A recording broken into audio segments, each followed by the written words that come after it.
Chapter 241 Audrey's Coming of Age Ceremony. As the new year approaches, the turbulence in Backland's darkness seems to have stopped. And there is peace. Both nobles, wealthy businessmen and workers, and common people are preparing for the arrival of the new year, with rare smiles on their faces. But there are still a large number of people who can only stay in their homes and look enviously at the smiling people on the street outside. The Chinese New Year is always like this. Some are happy and some are sad. But this year the sadness is particularly intense. The arrival of the new year has also diluted the assassination case of Duke Negan some time ago. And even the war clouds that may have swept over the southern continent have also subsided a lot. The villa where Mrs. Germani lives. Do you have any wishes that you want to realize during the Chinese New Year this year? On the balcony on the second floor, Maraca held Mrs. Germani's waist from behind in an intimate gesture. Yes. But do you have the ability to help me achieve it? As long as it's not about that Baron Haster Campbell, I can find a way to help you complete it. Forget about it. Maraca looked helpless and sighed. Your mother gave a death order so that no one from the witch cult should disturb the little lover you miss so much. But I already suffered the consequences last time. She is also your mother. But you are the only one who looks similar to her. You are the daughter he really has high hopes for. And I am just an item that can be thrown away at will. Maraca reached out and touched the familiar yet unfamiliar face of Mrs. Germani. Once upon a time, she had also longed to have such a face. Now she was glad that she had another face. It was too heavy and unfree to bear such a face. Item? Do you deserve it? A cold voice came. And then a figure fell behind Maraca and pinched her chin. What are you doing here? Maraca had a very disgusted expression on his face. I always dislike your expression. Serafina let go of her hand holding Maraca's chin, and turned to look at Mrs. Germani, who was a little anxious. Are you still so afraid of me? It's all. Mrs. Germani lowered her head slightly, not daring to look at her mother. Serafina glanced at the two of them and said calmly, I will live here for the next few days.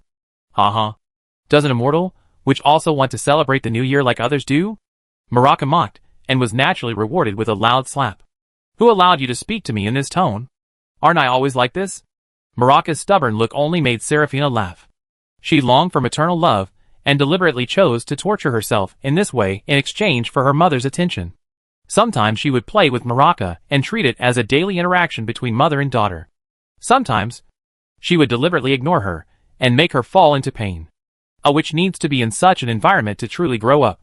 I'll go down and have a new room prepared. Mrs. Germani spoke quickly to prevent the conflict between them from escalating again. Maraca stretched out his hand to wipe the blood from the corner of his mouth and sneered. Why are you still lingering in Backland? According to the plan, you should have returned to the southern continent to participate in the war. Serafina didn't bother to speak. Plan? What plan do you know? Ignorant speculation. She originally planned to return to the southern continent after finishing her work in Backland, cooperate with other members of the organization, and then start a war from south to north on New Year's Day. But the strange thing is that the originally agreed upon New Year's Eve war has turned out to be unexpected. And there is a rumor from nowhere that the war will take place after the new year. Even Yuan Chu sent down an oracle specifically and mentioned this sentence emphatically. Therefore, she had time to stay in Backland. But this kind of thing is obviously not something a Sequence 7 witch should know. Are you really going to stay here for the new year this year? Maraca, who had been silent for a long time, spoke in a trembling voice, with a little caution and expectation. My daughter? Don't you want me to stay? Maraca's expression changed several times. And finally he said with a cold face, I just don't want you to disturb the world between me and Germani. Snapped. Maraca's delicate face was slapped again, but she didn't seem to be annoyed by it. Time passes quickly, and the new year is here in a blink of an eye. Friday, December 31st, 1349. In today's Backland Noble Circle, in addition to welcoming the new year, there is another major event that deserves attention. Earl Hall's daughter, Backland's brightest pearl, Audrey Hall, will truly come of age in a social sense. The dinner was naturally extremely exaggerated and extravagant. Even the Queen came, as well as many other royal members, including two princes who had not yet decided on their marriage. There have long been rumors that when Miss Audrey, Backland's brightest pearl, reaches adulthood, she will be set in the crown. The Queen's appearance tonight seems to confirm the credibility of this rumor. As the protagonist and the absolute focus of tonight's banquet, Audrey, dressed up, stood in the lounge, waiting for the New Year's party to begin. Her face did not show happiness, joy, excitement, etc. Instead, she frowned and sighed, with a pair of bright eyes flashing vaguely. There was a newspaper in front of her, which read, according to preliminary statistics, a total of more than 36,000 people died directly in the smog, and the subsequent spread of the plague took away more than 80,000 people, including many young children and healthy teenagers. The dock area is the hardest hit area by this smog incident. The death toll alone accounts for 60%, and the number of people who are seriously ill is no less than 20,000. The kingdom has specially allocated a huge sum of money to provide relief to workers who have lost their jobs in the dock area. Audrey's view of the following content was somewhat blurry. Her eyes were fixed on those numbers. The Great Smog Incident actually caused the death of hundreds of thousands of people. How many people are there in the entire backland? At this time, she will usher in her coming-of-age ceremony in this magnificent villa, under the cordial introduction of the Queen, in front of a large group of gorgeously dressed nobles. This is what Mr. Hastur said, the attributes that he already possesses when he is born, and they do not change due to his own thoughts. Audrey couldn't help but close her eyes.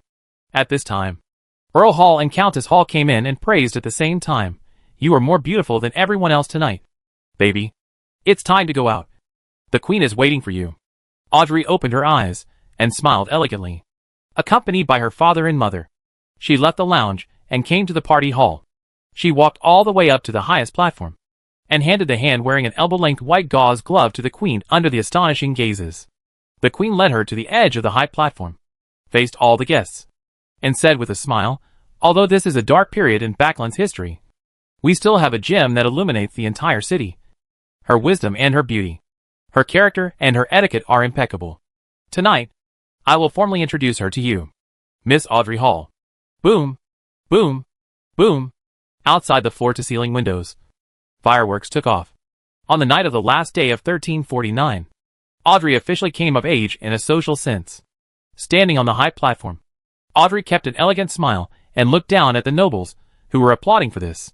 Are they simply rejoicing that they have grown up? Or are they applauding in order to echo the Queen's speech? Or is this just a courtesy they are accustomed to? When her eyes fell on Mr. Asta in the crowd, she could be 100% sure that Mr. Asta was sincerely sending his blessings for her adulthood. Her eyes didn't stay for long. After scanning around, she looked at the night sky outside the floor-to-ceiling window. There were clouds of fireworks rising there, which was beautiful and dreamy. If it weren't for the shocking numbers in the newspaper, she might have naively believed that the world outside was no different from the world she lived in. After the Queen's introduction, Audrey left the high platform and began to greet the nobles who she knew or didn't know, familiar or unfamiliar with. She always maintained her elegant side, even though it was tiring, especially when she saw Susie hiding in the corner, looking at everyone with a detached look. She felt even more tired. Susie noticed the envious gaze from Audrey. She got up, changed to a position where Audrey could not see, and continued to look at everyone as an audience. "Susie, do I need any gifts for you in the new year?" A familiar voice came from behind. Susie subconsciously stopped wagging her tail, but soon continued to wag her tail lazily. For Mr. Hastur, it is not as scared as before, and can now get along with him calmly. Actually, I think that with your wisdom, you should study in depth the works of Emperor Russell on thought. That will definitely suit you. Woof. Susie was moved. It had mentioned this matter to Audrey before, but Audrey rejected her ruthlessly, saying that it should not read too many books now, let alone be exposed to some strange ideas. Now Mr. Asta's words made him feel that he had met a soulmate. Last time it was Mr. Hastur who kept mentioning Russell, so it looked for opportunities to read the books left by Russell, and became deeply fascinated by it. Unfortunately, it couldn't open its throat now to talk freely with Mr. Hastur about his impressions of Emperor Roselle's book. He could only watch as Hastur was called by Hibbert to go drink and socialize. Susie, who was not disturbed by anyone, continued to lie in the corner of the second floor and continued to observe everything happening here. She was the best audience tonight. Chapter 242 Under the Gaze of the Stars. Your wish will surely come true. Asta followed Hibbert and met many people, and those people were all nobles who played better with Hibbert. Facing Hibbert's intentional invitation, Hastur could only say hello and talk about something common in aristocratic circles. After shopping around, Hastur had no intention of communicating with other nobles. He now wanted to end the party early, return to his home, and spend his own new year. Fortunately, both Merrick and Sharon understood that as a noble, he always needed to participate in some necessary entertainment. Otherwise, he would be embarrassed to keep his guests waiting. Tonight's desserts were naturally excellent, but Asta didn't taste too much. Just a small taste. He wanted to go home with a full stomach. Now, he only needed to say hello to the adult Audrey before he was ready to leave the party. However, there were many nobles surrounding Audrey at the moment. Seeing her elegant and calm manner, Asta did not step forward to join in the fun. He was sure that Audrey must be very tired now, even if she was used to such occasions. He took out his pocket watch and checked the time. It was just after 9 o'clock. There was still a lot of time, so he tried to go back around 10 o'clock. In order to avoid unnecessary communication, Asta went for a walk in the back garden and saw many interesting pairs of young men and women. Fortunately, the atmosphere in the Lone Kingdom is not as open as Intis. They all behaved very restrainedly. At most, they could hold hands, kiss on the mouth, and rub their ears together.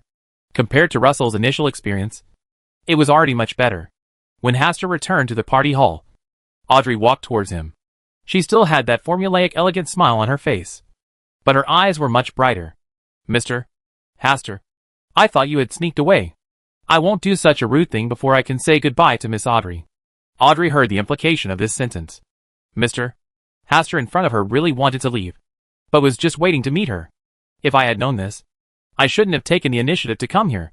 In this way, Mr. Hastur would have stayed here for a longer time. I can pretend I haven't seen Miss Audrey tonight. Asta smiled and talked with Audrey for a while. At this time, melodious instrumental music sounded all around, which symbolized the beginning of the dance.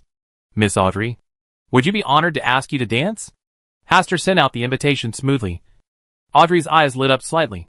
She put her hand on Hastur's palm and said with a smile on her lips, of course. This is the second dance between them. Compared to the slight stiffness during the first dance, Asta can already relax completely this time. His dancing level is also much higher than last time. When the two of them appeared on the dance floor, they immediately attracted a lot of attention. The nobles dancing nearby tacitly kept a certain distance, leaving the best focus stage to Hastur and Audrey, because this was Miss Audrey Hall's first dance as an adult. Earl Hall, who was accompanying the Queen and talking to several members of the royal family, also saw this scene, and his expression was quite calm. But the two princes next to them looked at each other a little strangely. For this most dazzling pearl of Backland, they inevitably have some ambition and desire to conquer in their hearts. Because whether it is Audrey's beauty and fame or the power in the hands of Earl Hall, they are what they want to pursue. On some previous occasions, they had also thought of inviting Audrey to dance, but they were basically rejected. Apart from her own relatives, Audrey rarely dances with outsiders, especially on a stage like tonight. That young man is Voltaire's son? The Queen also cast her gaze over. Yes, he is Voltaire's son, Hastur Campbell, and he is also the Earl of Campbell, who is about to go to South Wales. Earl Hall seemed to be introducing Hastur's identity, but he was actually giving the princes next to him a step down. He is about to leave Backland and head to South Wales. He is also a relatively close friend of Audrey. There is nothing wrong with getting Audrey's first dance tonight. This can be understood as a farewell or a blessing. It's really good to be able to share the worries of the kingdom at such a young age.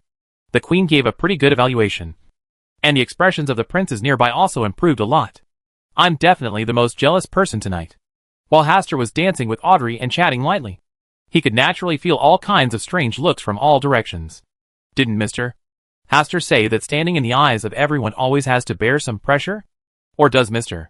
Hastur regret inviting me to dance? On the contrary, I prefer to enjoy the jealous eyes of others. That is proof that I am far luckier than them.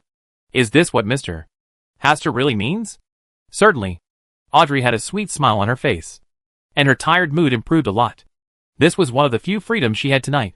After Hastur returned home, Butler Neil had already prepared everything, whether it was drinks, delicious food, or even a little lighting atmosphere. If he didn't want to reveal his identity as a time traveler, Asta would have thought of putting up a few red lanterns. The new year without red lanterns and spring festival couplets would always make people feel a little less festive. The time agreed upon by Asta, Sharon and Merrick was 10:30. He went to the bathroom to take a shower, put on a slightly festive New Year's outfit, and then went to the back garden on the first floor to wait for Merrick and Sharon. Visit. He also invited Lecturer Falun. Professor Wayne, Furs and Zio, and Leonard. But they all declined, saying they had their own arrangements tonight. In this regard, Asta is still very grateful to Sharon and Merrick for coming, which prevents him from spending New Year's Eve alone. After waiting for more than 10 minutes, Sharon and Merrick officially came to visit. Merrick came here many times and seemed very casual, but Sharon rarely came in through the door openly. In the past, she used the ability to teleport through the mirror, sneaking in directly from the window, and then hiding in the mirror. Asta, Happy New Year. This is a gift for you. Merrick took out the gift he had prepared, and at the same time looked at Sharon, indicating that she also wanted to give a gift. Happy New Year. This is a gift. Sharon took out a beautifully packaged box, which was not high and seemed a bit round. Thank you. Happy New Year. Hastur accepted the gifts from Merrick and Sharon, and did not let Butler Neil take over. After inviting the two of them to sit down, Hastur asked Butler Neil to lead the others to the other side of the garden to start their New Year's party. In the quiet garden, red candles flickered. The dining table was filled with food, and next to it lay the fine wine Hastur had collected during this period. 3 people, no outsiders to disturb them. Hastur glanced at Sharon. She was wearing a red and black palace dress tonight. She also had a rare royal blue necklace around her neck. She still wore her favorite black soft hat on her head, although Sharon still looked expressionless at this moment. Hastur could feel that she was much more relaxed than when there were more people. Sharon probably likes quietness by nature and hates overly noisy environments and irrelevant crowds. Her indifference was not just for acting. Hastur warmly invited Sharon and Merrick to taste the food, and then opened a bottle of wine priced at 30 gold pounds, which he bought from Grey Lint. There is also a more expensive bottle, worth hundreds of gold pounds. It was a gift from Hibbert.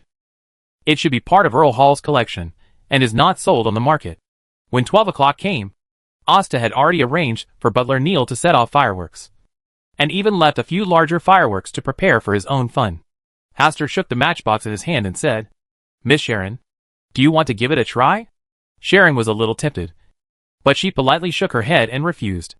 Merrick on the other side had already started playing with the strength of his drink. Boom! Boom! The sound of fireworks rising into the sky is endless. The stories in fairy tales are not all lies. They may also be true. For example, if you make a wish during the new year, your wish will come true in the next year.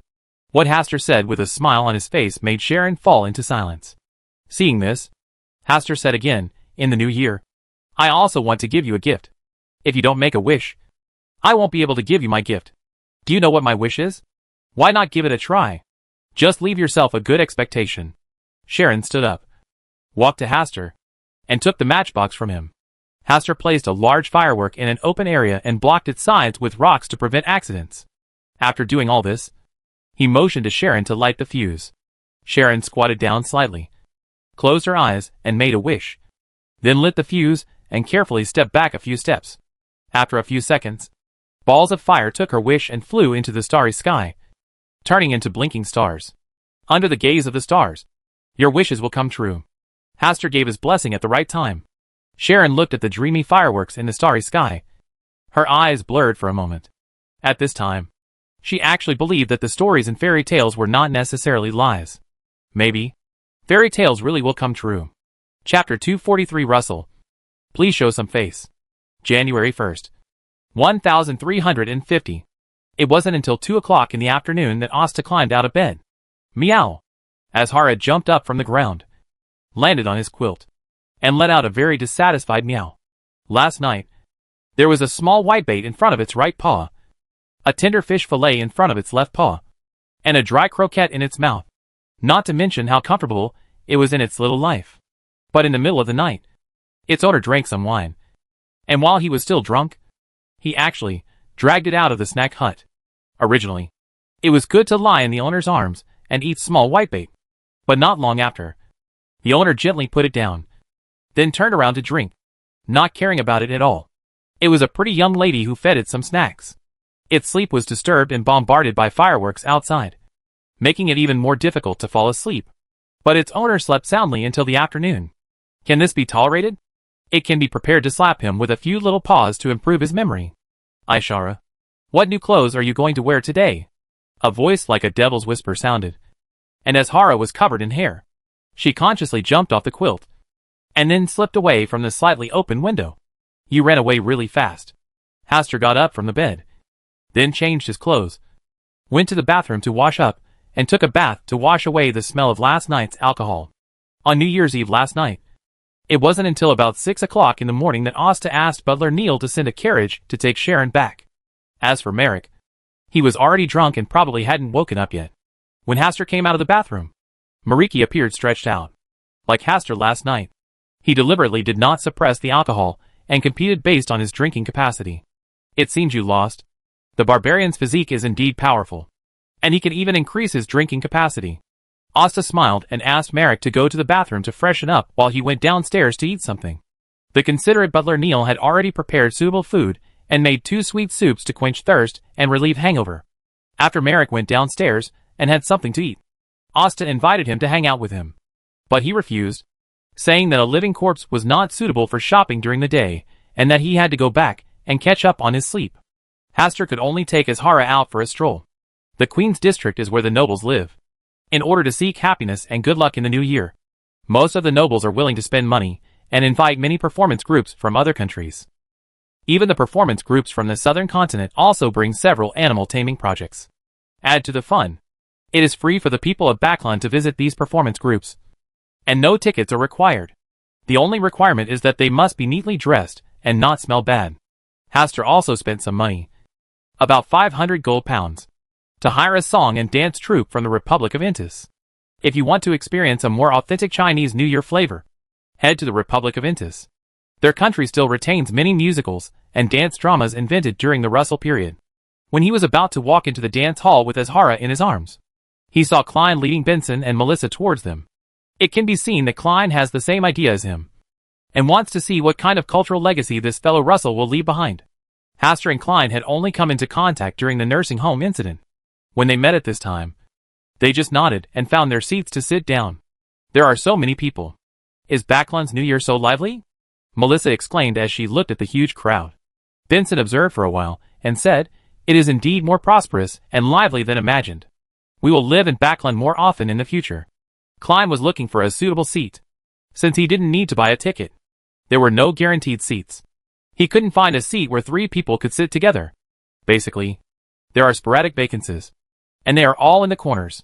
At this time, the service staff of the cabaret came over and said with a smile on his face, "The 3 guests can come and sit in the front row. This is Baron Campbell's order." It's him. Klein didn't explicitly refuse. He really couldn't find a suitable position. Today's musical performance was performed by Baron Campbell with his wallet. After hearing this, Klein did not refuse and asked the service staff to lead the way. The 3 of them successfully arrived in the front row and had an excellent viewing position. There is also a separate spot at the very front of the first row. At this moment, a young nobleman holding a little black cat was sitting on it. That blonde hair is very dazzling, attracting many eyes from behind. Klein felt that the real dazzler should be the golden ability of Baron Hastur Campbell. If you want to hire such a song and dance troupe for the new year, you need at least a few hundred gold pounds. And you also need to have a certain aristocratic status, although wealthy businessmen can afford the price. This is the Queen's District, and is a venue reserved for nobles. The rich must be ranked behind the powerful. This has been the same since ancient times. What a luxury. Klein sighed and felt that he seemed to be one of the more miserable time travelers. Russell had the status of a noble since he was born, and later established the Intis Republic and stood at the pinnacle of power. And he is still a member of the Nighthawks team of the Church of the Night Goddess. With a salary of about 1,000 gold pounds a year, he can only be regarded as a high-end part-time worker. Klein thought for a while and felt that the time travel had used up all his luck, which was why his financial luck was so poor. After waiting for about 10 minutes, today's song and dance performance finally started on the stage. The first show is a musical. When the classic music sounds, when the exciting plot unfolds, when a slightly terrifying atmosphere begins to envelope, the corners of Hastur and Klein's mouths twitch slightly at the same time, secretly scolding Russell for being such a shameless person, even plagiarizing the musical Phantom of the Opera. When the second program, the ballet Romeo and Juliet, appeared, Hastur and Klein were too lazy to complain about Russell, the great copycat. At the same time, I was regretting in my heart, why did I have to come here to suffer this sin today? The musical is good, the ballet is good, but with the addition of Russell, everything seems to change a bit. Moreover, What they want to see is the singing and dancing with the characteristics of their hometown. Even if they come out to play drums, Swana and Eru. They feel that the trip is worth it. It wasn't until the end of 3 hours that Hastur was the first to get up and leave. What made him feel a little unbearable the most was that after the song and dance troupe performed the show, they also asked Russell to praise them. The audience below also began to praise Russell, a historical figure who combined art and literature. Klein and Hastur have the same inner feelings. He is even more miserable because he is afraid that Melissa will be affected by these musicals. Fortunately, his worries were unnecessary. For Melissa, studies and making money were the most important things at the moment. Benson, who was half understood, thought for a while and made a comment. The head of a person like Emperor Russell can be as strong as 10,000 curly baboons. Right? After leaving the song and dance hall, Klein wanted to thank Baron Hastur Campbell, but he was no longer in his sight. Benson asked curiously, Klein, does that noble have a good relationship with you? I just had one contact. He has a relatively good relationship with a friend of mine. He looks young and has outstanding looks. This was confirmation from Melissa, and Klein immediately canceled the idea of taking Benson and Melissa to meet each other. Klein suggested, let's find a place to taste delicious food first. In the winter, it gets completely dark after 5 o'clock in Backland, and the sky is now pitch black. Fortunately, this is Queens, and the bright street lights are very dense, together with the lights from the surrounding shops and various performance groups. It is enough for people to see everything clearly. Melissa hesitated. Eating here must be very expensive. Let's go back to eat. It just so happens that there was still a lot of food left unfinished last night. Benson thought for a moment and agreed, yes. I still believe in your cooking skills. Klein, you should also try Backland's special food once in a while. Klein didn't give Benson and Melissa a chance to refuse, and he planned to take Benson and Melissa to other places after dinner. If we go back to the south area of the bridge, we will not be able to afford the carriage fee for today's trip. After Asta walked around, he did not choose to eat out because every restaurant was full. Moreover, he has basically eaten all the food in Queens, and now he doesn't think it's anything new. After returning home, Hastur urged Azhara to change into New Year's clothes. Last night, he was busy drinking with Marek and forgot about it. Meow. Azhara waved her claws to show her displeasure. 10 little whitebaits. Meow. Azhara obediently followed the maid and left. After enjoying dinner, Hastur teased Azhara, who was dressed as a little lion, for a while, and then let him enjoy the delicious little whitebait.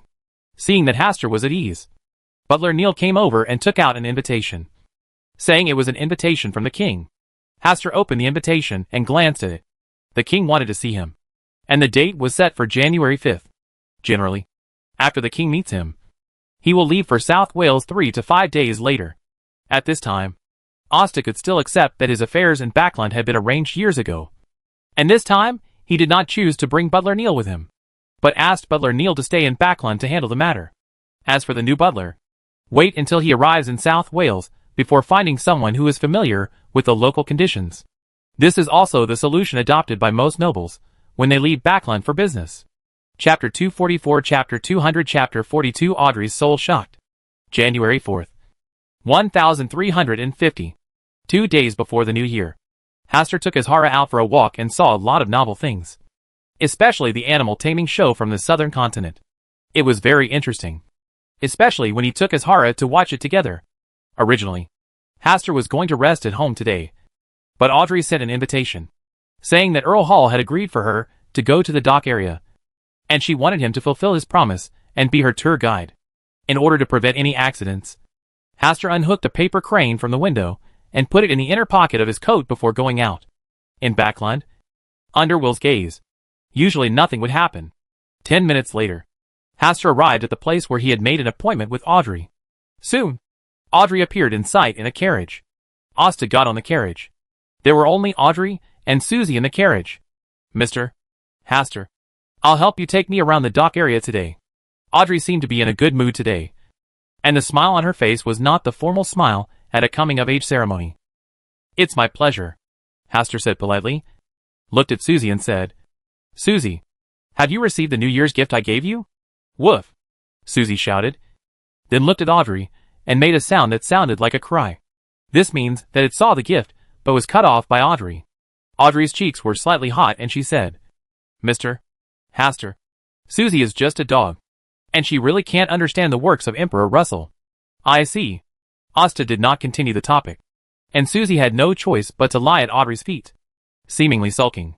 The carriage drove along the avenue, through Hillston and Parkwood, and came to Bellend Bridge. Hastur stopped the carriage and led Audrey out of the carriage to the bridge to enjoy the scenery on both sides. It's better for us to walk for the next part of the way. Mr. Hastur is the tour guide today. I will obey any arrangements. Audrey didn't really like sitting in the carriage all the time. Walking along the Bellend Bridge like this made her even happier. Even Susie refreshed herself and felt much more energetic. 2 people and 1 dog walked along the Bellend Bridge towards the dock area. It was just 3 days before the new year. Some of the ships sailing in the distance had red cloth strips wrapped around their masts, leaving some lingering signs of the new year. There are many pedestrians on the road, especially many young lovers. They hold hands and admire the scenery on both sides along the Bellend Bridge. Audrey's beauty attracted a lot of attention, and some couples almost broke up because of it. But as we got closer to the dock area, there were gradually fewer people traveling with us. They all consciously turned around and left without any intention of entering the dock area. There was even a young man who ran up to Audrey and told her that the dock area might still be affected by the plague and that she couldn't just walk in. Audrey politely refused his kindness and followed Hastur into the dock district. The expected H.L. scene did not hit us. What came into view were workers working silently. Whenever the ship docked, they would step forward to move the goods on the ship to the warehouse, or directly to the truck, and send it to other places. Audrey blinked and felt that there seemed to be nothing wrong with this scene. She thought for a moment and said, "Doesn't the kingdom advocate that workers have 7 days of holiday during the Chinese New Year?" Hastur stopped, looked at the workers who were working hard, and said with emotion, "The law is just a dead thing after all, and cannot really benefit everyone.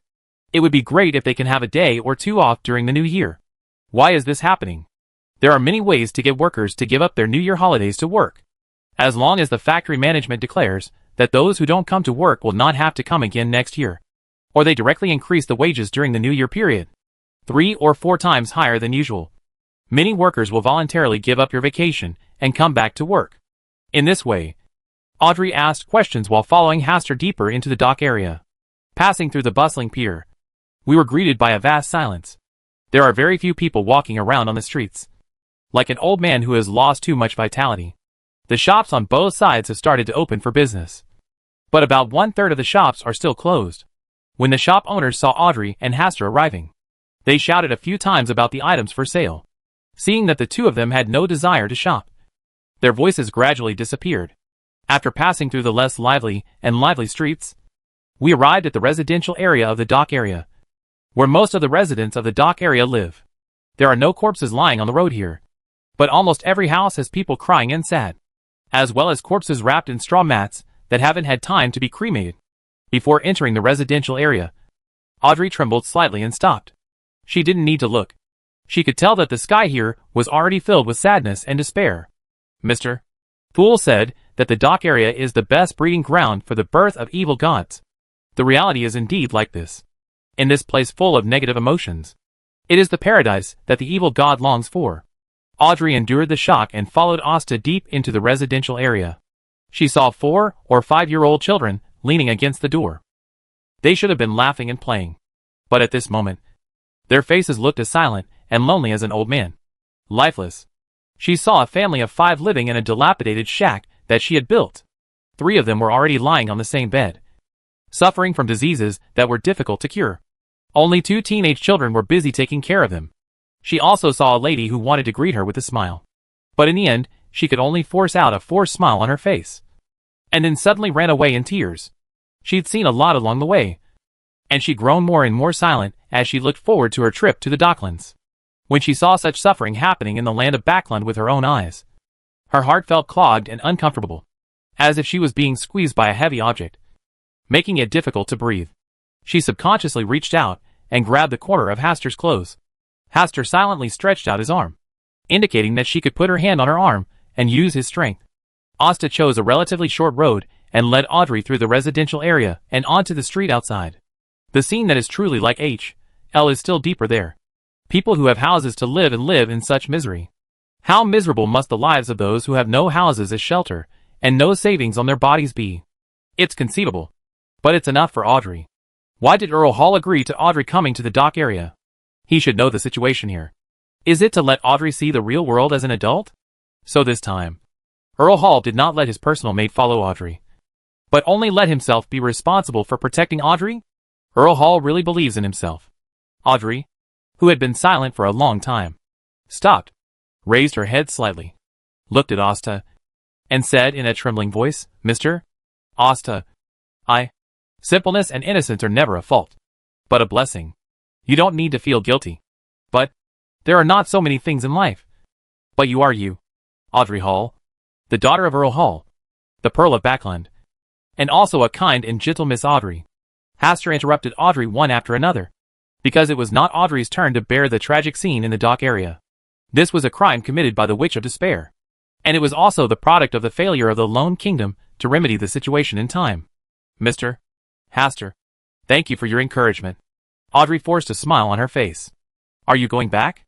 I want to see again. Will Mr. Hastur accompany me?" Hastur did not answer, but stretched out his right arm again, and Audrey naturally put her hand on it. After leaving the dock area, it was already approaching dusk, and the only remaining light of the sun was gradually being swallowed up by the end of the sea. The sparkling water surface also ushered in its most beautiful period. Hastur and Audrey walked back along the Bellin Bridge. Audrey, who had always been silent, saw the beautiful scenery of the sea in the distance, and her depressed mood was somewhat relieved. Even Susie cooperated and let out 2 barks. "It's so beautiful," Audrey admired from the bottom of her heart. The evening breeze blew in and stirred up her hair. She was bathed in the sunset light and looked as beautiful as a painting. The eyes of some young people not far away were completely attracted, and they quickly looked away until they were slapped or kicked by their female companions, and they explained with guilty conscience, "It's time to go back, Susie. Let's go." Audrey led Susie in the direction of the carriage. As she approached the carriage, Hastur took Audrey's wrist first and looked at the coachman sitting in Earl Hall's carriage. "Mr. Hastur, what's wrong?" Audrey also noticed something was wrong. "Woof!" Susie even shouted directly at the coachman, realizing that he had been spotted. The fake coachman tried to escape in his carriage. Just as he turned the front of the carriage, Hastur had already caught up with him, holding the base of the carriage with both hands and pushing hard to the right.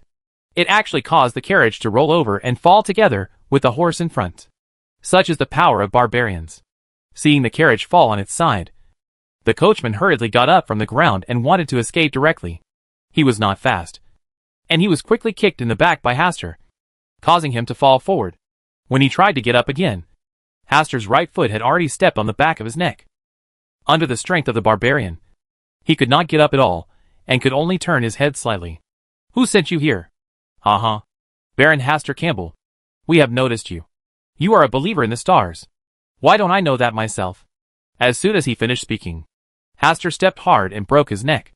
Keeping him alive is for others, but for him, as long as this person appears in his destiny, he can follow his destiny to dig out all his information and find the organization behind him. Chapter 245 Moss Trappist Order? Take it away, Mr. Hastur. Is he dead?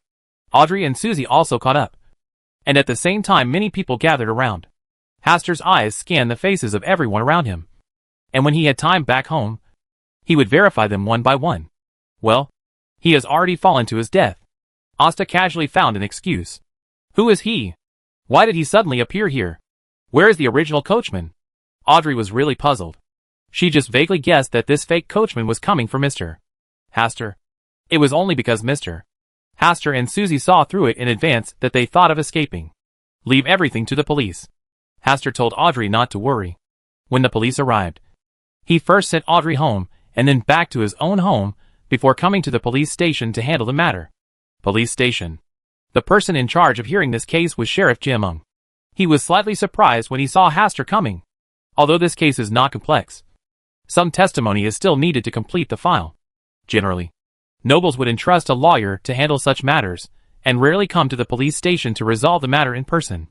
After a few brief greetings, Chief Jimung began to make routine inquiries. The prisoner who pretended to be a coachman and tried to assassinate Miss Audrey, and I was called Storm. He was a member of the Morse Trappist Order, and a servant of Viscount Hagrid's family. Viscount Hagrid was also a member of the Morse Trappist Order. They are trying to do something that is detrimental to Backland as a whole. Sheriff Germon was stunned for a while before he realized that the routine inquiries he mentioned were just simple questions. But they did not include the suspicious assassin. His details were all revealed by Baron Hastur Campbell. A Viscount Hagrid was also involved. How do you know so much? Of course he told me before he died. He also said that if he had a choice in life, he wanted to be a good person. Did he really tell you that himself? You might as well check this information. When you want to arrest Viscount Hagrid, you'd better remember to bring the clergy of the Church of Storms with you. This is the advice that Storm left for me before he died. Hastur didn't say much more.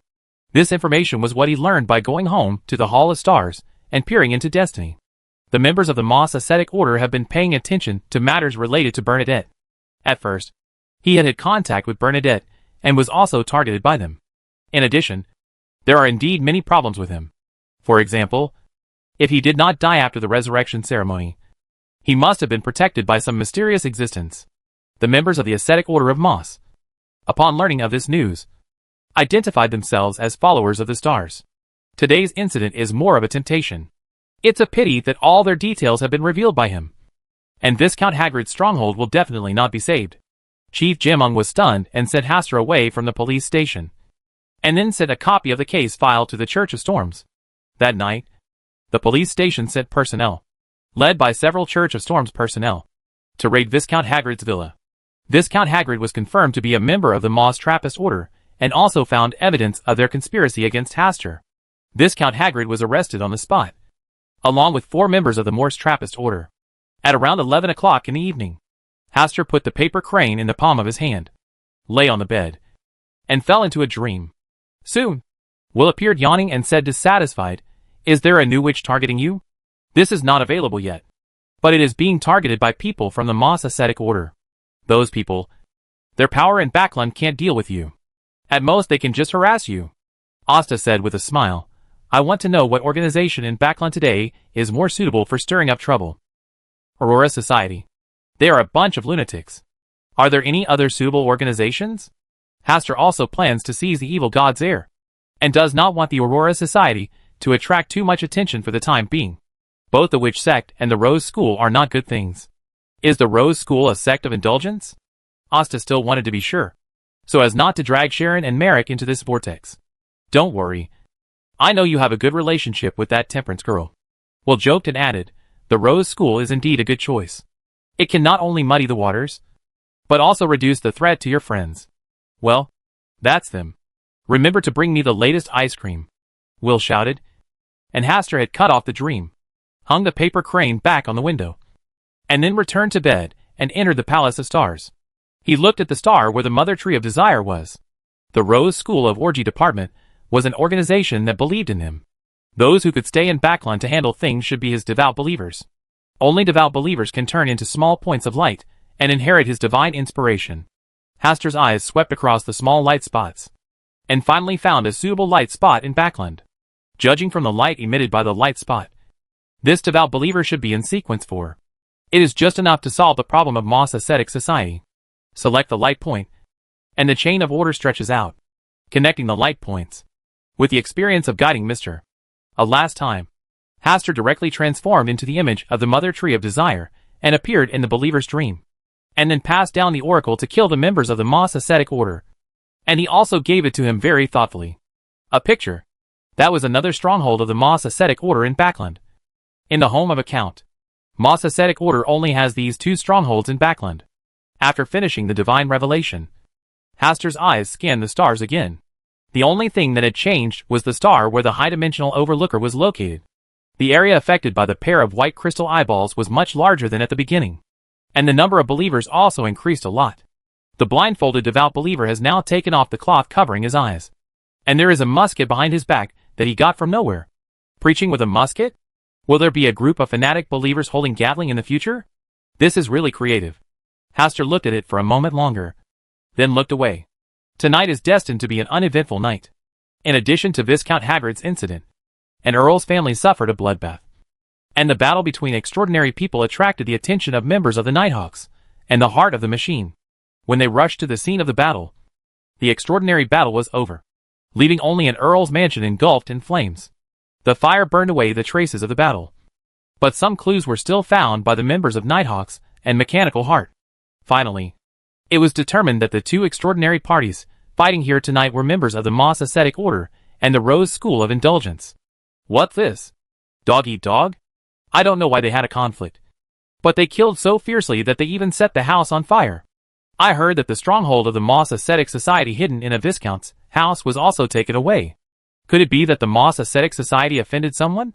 Cultists like them make enemies on all sides for some benefit. Who knows who offends whom first? After the discussion, the members of the Nighthawks and the Heart of Machines tacitly blocked the news, treating it as an accidental fire. As for the reason for the fire, just find any reason why the gas pipeline leaked and caused a gas explosion. The next day, Hastur learned from the newspaper that there was a fire in the Earl's house. The Earl died in the fire because he was asleep. The matter of Viscount Hagrid has not been reported. Maybe because he is not qualified enough. After enjoying breakfast and resting for a while, Hastur took a carriage to the palace to meet with King George III of the Lone Kingdom. On the way, he met Earl Hall. It is possible that Earl Hall specially asked the carriage to stop on the only way to wait for his arrival. Earl Hall opened the carriage curtain and said, "Have you settled yesterday's matter? The police department has investigated everything thoroughly, and no one who violated the law can escape. That's good. Don't be too nervous when you meet the king later. The king still thinks highly of you." "I see." Earl Hall gave a few more instructions before lowering the carriage curtain and leaving. Hastur followed his carriage to Thordrak's palace. It's said to be a palace, but it actually looks like a castle. But it's much more imposing than the castles built by nobles on their own territory. At this point, the Heavenly Kingdom knows how to enjoy things better. Hastur followed Earl Hall, and there was no communication between the two. After passing through several guards and gates, Hastur saw George III. He wears a crown, a mustache, a resolute face, a formal dress and a cloak, and looks serious and old-fashioned. "Meet His Majesty the King." Hastur followed Earl Hall in saluting. But fortunately, it was not a kneeling ceremony. Otherwise, he would have to experience the feeling that Russell faced back then. That feeling will definitely be very uncomfortable. By the way, if a person like the Hall of Stars really knelt down and worshipped King George III, would he be able to bear it? Hastur just thought about it for a moment, and quickly suppressed his thoughts. Who knew whether the George III in front of him was the real person or the fake one? Chapter 246 Preparations before departure. 500,000 gold pounds. George III stared at Hastur for a while before saying, "Son of Voltaire, I once met you when you were young. Unexpectedly, in a blink of an eye, you have grown into a young talent who can share the worries of the kingdom. It is because of His Majesty the King's promotion of education reform that I was able to receive a better education and grow into the young man who serves the country today." Hastur opened his mouth and said that today is Your Majesty's wise words, which made Earl Hall nod secretly. "You're a better talker than Voltaire." The stern look on George III's face softened a little, and he said, "Do you know the danger of traveling to South Wales this time? Being able to share the king's worries and do our best for the kingdom has always been what our Campbell family has to do." Very good. George III was very satisfied with Hastur's attitude. "From today on, you are Earl Hastur Campbell. I hope you can inherit the Campbell family's loyalty to the kingdom from generation to generation." Then, George III asked some questions about the South Wales coastal defense line, for which Hastur was well prepared. Finally, George III rewarded him with 100,000 gold pounds in the name of the kingdom, allowing him to go to South Wales before January 10th to help the Archduke of South Wales secure the coastal defense line. After leaving Thordrak Palace, Hastur originally wanted to go home directly, but was stopped by the carriage driver of Earl Hall's family, saying that Earl Hall wanted to invite him to his house for a meal. Hastur had no reason to refuse this proposal. After waiting for half an hour, Earl Hall walked out of Thordrak Palace. "Come on. I have something to talk to you about." After Earl Hall finished speaking, he got into the carriage, and Hastur asked the coachman to follow Earl Hall's carriage. Earl Hall's house. Hastur and Earl Hall appeared at the same time. So Audrey, who was being taught adult etiquette by her teacher, found an excuse to skip the class and brought Susie to Hastur. It turns out that the person Earl Hall wants to entertain today is Mr. Hastur. "I really miss the desserts here." Audrey laughed, and after exchanging a few words with Asta, she frowned slightly and said, "Mr. Asta, are you leaving Backlund?" "Well, we'll be leaving in a few days." After a moment of silence, Audrey smiled and said, "I believe Mr. Hastur can definitely solve the problems faced by South Wales County." After finishing his chat with Audrey, Hastur had lunch at Earl Hall's house, and then followed Earl Hall to his study. Audrey was unable to enter the study, but was very curious, so she asked Susie to follow Hastur and successfully sneak into the study. Hastur glanced at Susie, who was pretending to be sleeping on the ground, and knew that it was a dog spy sent by Audrey to eavesdrop. You should have seen clearly the situation in South Wales, but you may not have seen the Archduke of South Wales clearly. Earl Hall's words were a reminder as soon as he opened his mouth. Is there anything special about the Grand Duke of Southwell? Hastur asked humbly. He has a small mind and cruel methods. He will use any means to destroy nobles who do not obey his will. Many nobles who had been bullied by him came to Backland to pray to His Majesty the King for justice, but to no avail.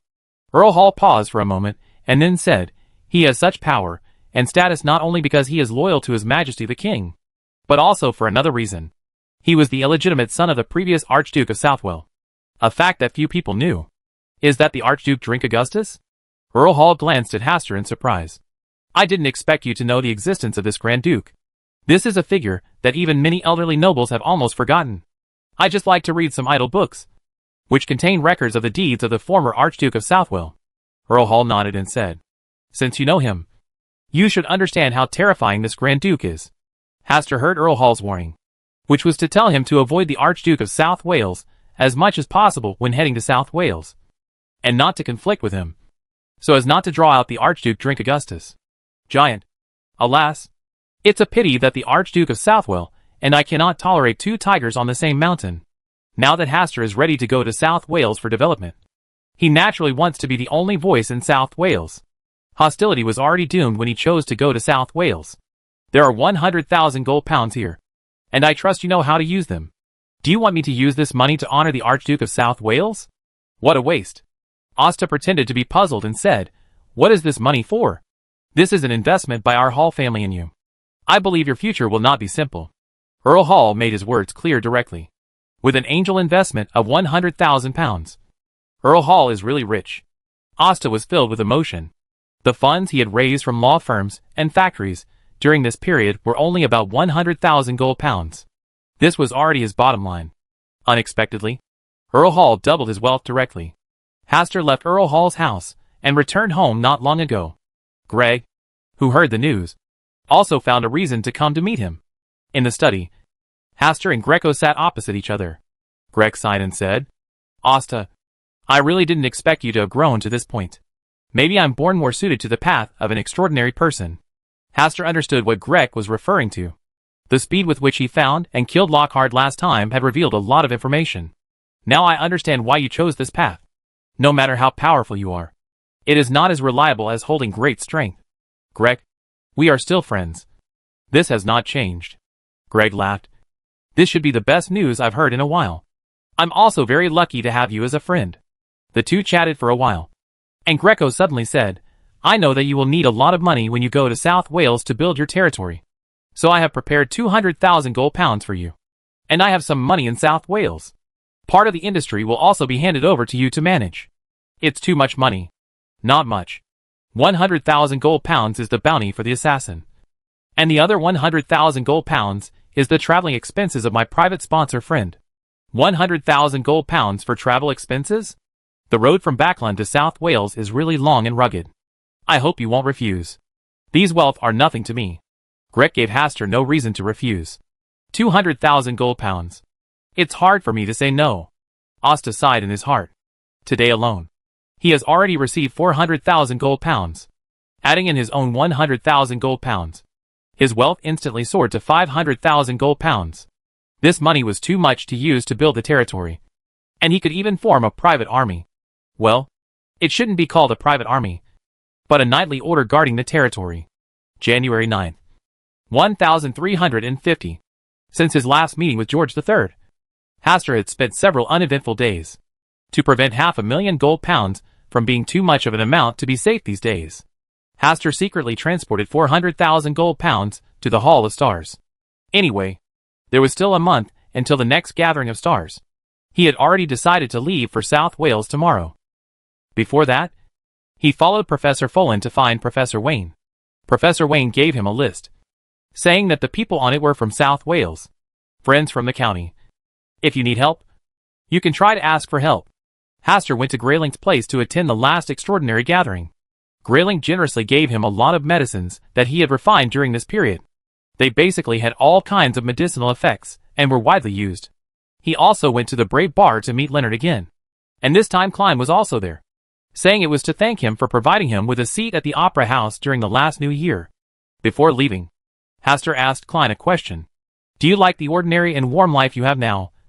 Or do you prefer an adventurous life outside alone? The choice given by Klein is the former. This is a not-so-surprising answer. Right now, Klein's destiny trajectory has begun to deviate, and his growth rate has also slowed down. This is a good thing for Hastur. The later the fool takes the throne, the later the start of the Divine War will be. At night, Asta invited Merrick and Sharon again to hold a farewell party. I'm leaving Backlund tomorrow. Are you willing to leave with me? Asta invited again. Merrick lamented, I'm looking forward to going on an adventure with you in South Wales. But unfortunately, I still have a lot to do. Sharon, who looked calm as usual, did not answer. Hastur felt a little disappointed, but still smiled and said, I will send you some specialties from South Wales to make you regret not going to South Wales with me. Merrick laughed and said, what you do is not a punishment at all. It is clearly a reward. Sharon glanced at Hastur and said calmly, have you opened the gift I gave you in the new year? Chapter 247 Sharon's New Year's Gift. Gift? Hastur opened Sharon and Merrick's gifts on the second night of the new year. Merrick gave a sterling silver pocket watch, while Sharon gave a mirror. A round mirror with various black patterns inlaid on the edge, which looked a bit mysterious. But this thing is not an extraordinary item. It is just more refined than ordinary mirrors. There is nothing special about it. At that time, Hastur thought that Sharon did not give gifts to people very much. So when she gave gifts, she gave him her favorite mirror. Now it sounds like that mirror has any unusual metaphors? But he did check it. The mirror was not an extraordinary item, nor was it a sealed object. It was just a nice-looking and exquisite ordinary mirror. Unable to figure it out, Hastur could only answer honestly, it was taken apart. Well, do you like it? Like? You are lying. Hastur looked embarrassed. He couldn't say that he didn't like the gift from Sharon. Right? But how could a grown man like a mirror? Even Merrick knew to give something he liked better. Seeing this, Hastur could only move out Russell, the copycat. Again, Emperor Russell once said, sending goose feathers thousands of miles away is less polite than affection. What I care about is the thoughtfulness of the gift, not the quality of the gift. These words made Merrick secretly give him a thumbs up. He was really good at making it up. He obviously didn't like the gift from Sharon. Then take the goose feathers and travel thousands of miles. Yes, I will always put this mirror in my room. Hastur seemed to understand what Sharon meant. Could it be that Sharon wanted to see herself through this mirror in the future? Early the next morning, Hastur had prepared a total of 7 carriages, including an escort sent by the king, with 12 people. In order not to attract too many people's attention, Hastur asked them to change their clothes in advance and wait in the carriage. Then, under the watchful eyes of Greco, Graylin, Audrey and others, take the steam train to South Wales. What age has it been? You can't ignore the more efficient and faster way of traveling and choose to take a horse-drawn carriage to South Wales. Right? Along the way, his butt would definitely be painfully bumped by the carriage. On the steam train, Hastur sat alone in a luxurious carriage. Not only could he sleep here, but he also had a variety of food supplies, which was considered a bit of aristocratic privilege. He didn't really trust the escort sent by the king, but he couldn't refuse. He could only stay in the carriage alone and count the time it would take to get to South Wales. The distance from Backlund to South Wales is very long, and you have to pass through East Tucker County to reach South Wales in the south. This journey will take at least 5 days, and it will also take some time to reach South Wales and our own territory. There are no steam trains available on that stretch. Being idle and bored, Hastur took out the mirror given by Sharon and looked at it. He stretched out his hand and gently rubbed the smooth mirror surface, and murmured, Miss Sharon should be hiding in a certain mirror now. What a surprise it would be if she were hiding in this mirror. Hastur placed the mirror directly in front of him, looked at himself in the mirror, and smiled.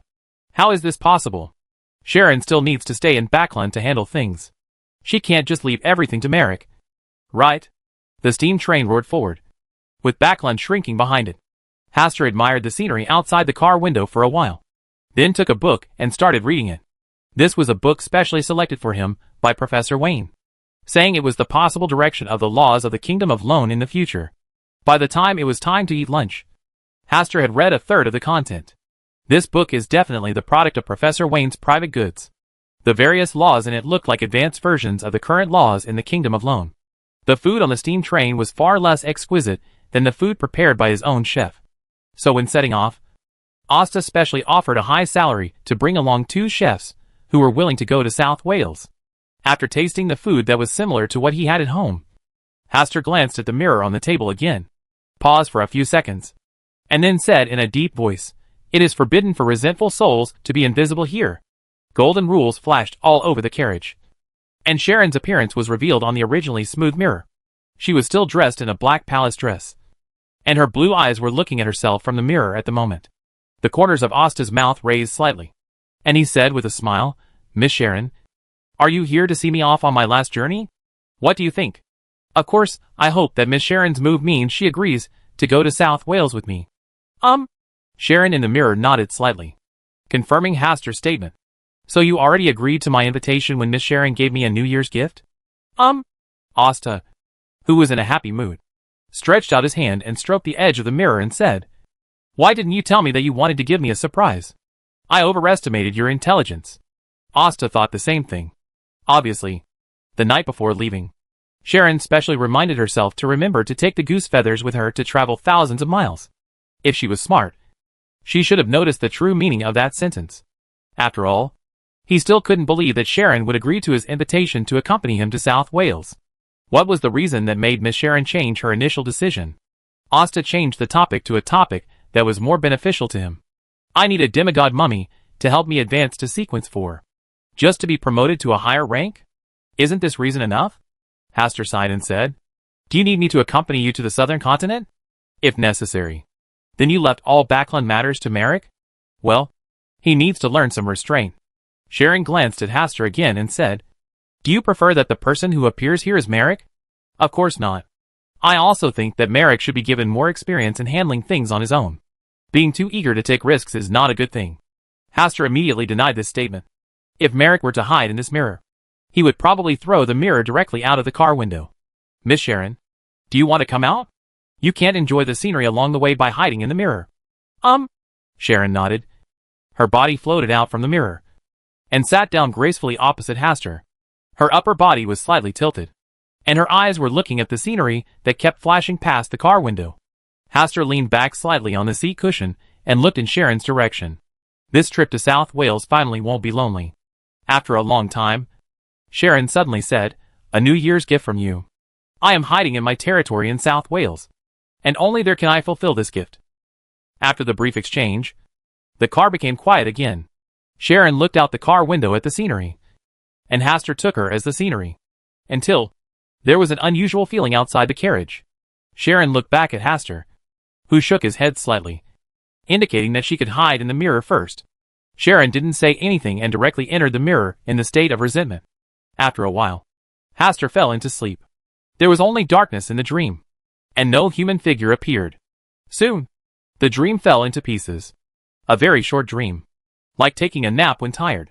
The people from the Church of the Night Goddess should be the night watchmen of Sequence 4, Hastur murmured, letting Sharon know in the mirror. Just now, it was the ability to enter dreams on a large scale. He should be using this extraordinary ability to search for someone. It was probably a wanted fugitive, who was also on this steam train. If a Sequence 4 night watchman could come forward, it wouldn't be in Sangwil, right? Asta's heart skipped a beat. It was really possible. But isn't Zangwil crazy? Dare you hitch a ride on yourself? Or maybe he didn't know anything and just happened to be on the steam train heading to South Wales? Is his luck so bad? Do you need me to go check it out? No. I'll take care of things here. Don't take risks. Hastur doesn't want to risk Sharon, even though her wraith abilities are great for gathering information. Sharon's figure disappeared in the mirror. Miss Sharon, you can't sneak away. The other party is not coming for us. Won't. The light on the mirror flashed. In the third carriage of the steam train, the disguised Zangwil looked expressionlessly at the scenery outside the window. He is also a Sequence 4 night watchman, and with the 008 masking information, the opponent's ability to enter large-scale dreams cannot find his whereabouts at all. What surprised him was that there seemed to be members of many different organizations on this steam train. Is it all because of the statement that the Southern Continent War will happen later this year? He heard this from the mouth of the witch sect. The Black Saint stopped him from leaving Backland and asked him to wait for a while. Maybe it's also because of this sentence. At this moment, they are also on this train. Chapter 248 Astrologer. Guidance from God. Leaving Backland with the witch cult people. Zangwill refused at first. But then I thought about it. With the Black Saint from the witch sect here, the steam train leaving Backland should be safer. Even if he is searched by personnel from the Church of the Night Goddess, he does not have to worry about anything. He understood the internal situation of the Church of the Night Goddess as hunting dogs to track down wanted criminals. There were 3 giants in the Red Gloves team, all of whom were Sequence 4 night watchmen. In other words, the person chasing him is at most a night watchman, which is not enough to pose a threat in front of the Black Witch. The only thing that worried him was that Baron Hastur Campbell, whom he had always been afraid of, was also on this steam train. In the 5th carriage, Maraca stared at Serafina sitting opposite him with resentful and complicated eyes. She didn't want to leave Backland and go to some southern continent. That kind of ghost place. The farther away from it the better. But after all, she couldn't resist the majesty of this woman. Serafina spoke slowly. Pain is the best gift. You have to learn to enjoy this feeling. Is this why you deliberately left her alone in Backland? That's right. If she wants to come, I won't let her come. If you don't want to leave, I will let you leave. You are so vicious. Snapped. Maraca received another love slap in the face. With a cold face, she turned sideways and looked out the car window. At night, due to the long journey and dull environment on the bus, many passengers fall asleep due to exhaustion. There are also some people who start to be quiet and restless, frequently entering and leaving various carriages under the pretext of going to the bathroom. In the 8th carriage, Crestel Sesama sat in his seat, covering his face with a copy of the Backland Evening News and pretending to be asleep. My ears moved slightly, listening to the movement and footsteps in the nearby car. There have been 3 different ways of people going back and forth between the carriages, seemingly looking for something. I didn't sense the scent of Zangwill, but I smelled the scent of the witch sect and the spiritual religion. There are even members of the secret order. There are still some unclear and impenetrable auras, which should be some difficult characters. Cresty Sesama had some thoughts in his mind and allowed those people to continue searching. He did not want to alert the enemy for the time being. And there were many mysterious figures hidden on this steam train. It would be safer to find out the situation before taking action. When it was approaching 8 or 9 o'clock, Crestel Sesama noticed that many people were gathering near the 3rd carriage. He could not accurately detect what was happening, but he could only vaguely sense that an extraordinary battle seemed to be taking place there. He wondered if he should also use the restroom as an excuse to go to the 3rd carriage to check out the situation. But in the end, he gave up the idea. It was still early, and these situations were just a small fuss. It should be more lively late at night. He stretched out his hand and lifted the newspaper that was sliding down from his face, breathing evenly. In the 3rd carriage, Zangwill was lying on his side, with his back to the aisle and facing the window. His face was very gloomy at the moment. He just wanted to leave Backland safely. But those extraordinary people appeared out of nowhere, and many people gathered in his carriage at the moment. Just the extraordinary abilities such as hypnosis, dreaming, psychic influence, interrogation, etc., were used several times in turns. The ordinary people in this carriage were basically confused and lost their sense. They only knew how to close their eyes and sleep and snore. Only extraordinary people can truly remain sane at this time, in order not to attract attention. He was also pretending to sleep. But it was unknown whether members of 2 organizations or 3 organizations were secretly fighting at the moment. The chosen location was his carriage. The exchange between them was very measured. It was obvious that they did not want to damage the carriage or cause too much noise. But he heard the group of Sequence 8 or Sequence 7 jumping around in front of him. And some even used interrogation abilities on him. He really wanted to crush them one by one. Be quiet. A deep shout came from someone unknown, and it was like a thunder exploding in everyone's mind. The extraordinaries, who were originally gathered in the 3rd carriage, stopped fighting, and were frightened and ran back to their seats. Zangwill also breathed a sigh of relief. As for who made the deep shout, he had no interest in finding it, as long as he didn't offend him. Now, he just hopes that the steam train will arrive in East Tucker County as soon as possible so that he can change to a steam train and go to South Wales County. This steam train is so unsafe. In the 2nd carriage, in the luxuriously decorated carriage, a middle-aged man with a mustache and a serious face took a sip of red wine and said dissatisfied, "Why are there so many rats hiding on this steam train? They should all be heading to the southern continent. And they happen to be heading to South Wales on the same route as us. The middle-aged man nodded and said, if it hadn't been for the Grand Duke's personal instructions, I really wouldn't want to leave the beautiful backland. After a pause, he asked again, how did Earl Campbell behave today? Staying in the car all day. It's very quiet. Keep an eye on him. If you find any clues, report them to me immediately. Boss, are we staring at him like this? This is the Grand Duke's order. Do you dare to question the Grand Duke's decision? My subordinates dare not. Because of the deep shout just now, all the carriages became much quieter. In the third-to-last carriage, at the end of the steam train, Hastur also heard the deep shout, which should be the extraordinary of the Judge Path. It is estimated that it is someone sent by the lone royal family. Could it be the person responsible for monitoring him on this trip? Although he did not leave the car, he could still know something about what was happening outside. The escort sent by the king was not honest at all, just blatantly reporting what he had been doing all day. He had to think of a way to give these guards a decent and reasonable death. Not yet. We have to wait until South Wales. Seeing that Azhara, who had been sleeping for most of the day, had woken up, Hastur stretched out his hand, and Isaac jumped onto the table, and then jumped into his arms. Hastur took out a small whitebait from the nearby food storage cabinet and fed it. In the mirror, Sharon's figure was looming, and she seemed to like the little guy Azhara very much. Meow. Azhara waved her little paw towards the mirror as a greeting. It had seen Sharon and been fed by Sharon. Although it was curious about how such a big person could hide in such a small mirror, it did not feel panicked. This little guy's name is Azhara. It's no ordinary little black cat, but an assassin walking in the darkness. Meow. Azhara held the small whitebait in her mouth and raised her head slightly. Hastur placed it in front of the mirror and motioned for Sharon to touch it. After a while, a pair of hands stretched out from the mirror, fell on Azhara's head, and gently stroked its little head. Meow. Azhara closed her eyes comfortably, lying in front of the mirror and letting Sharon touch her. This scene is a bit fantasy, but very interesting. Late at night, around 3 o'clock, Hastur, who had not fallen asleep, opened his eyes and woke up.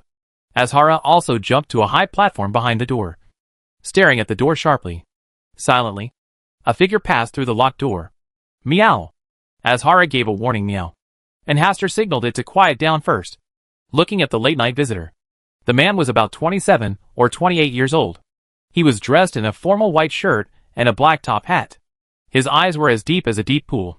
There was a scar on his relatively ordinary facial features, which stretched from the corner of his right eye to the side of his nose. An extraordinary who can easily pass through the portal and come here is the gateway.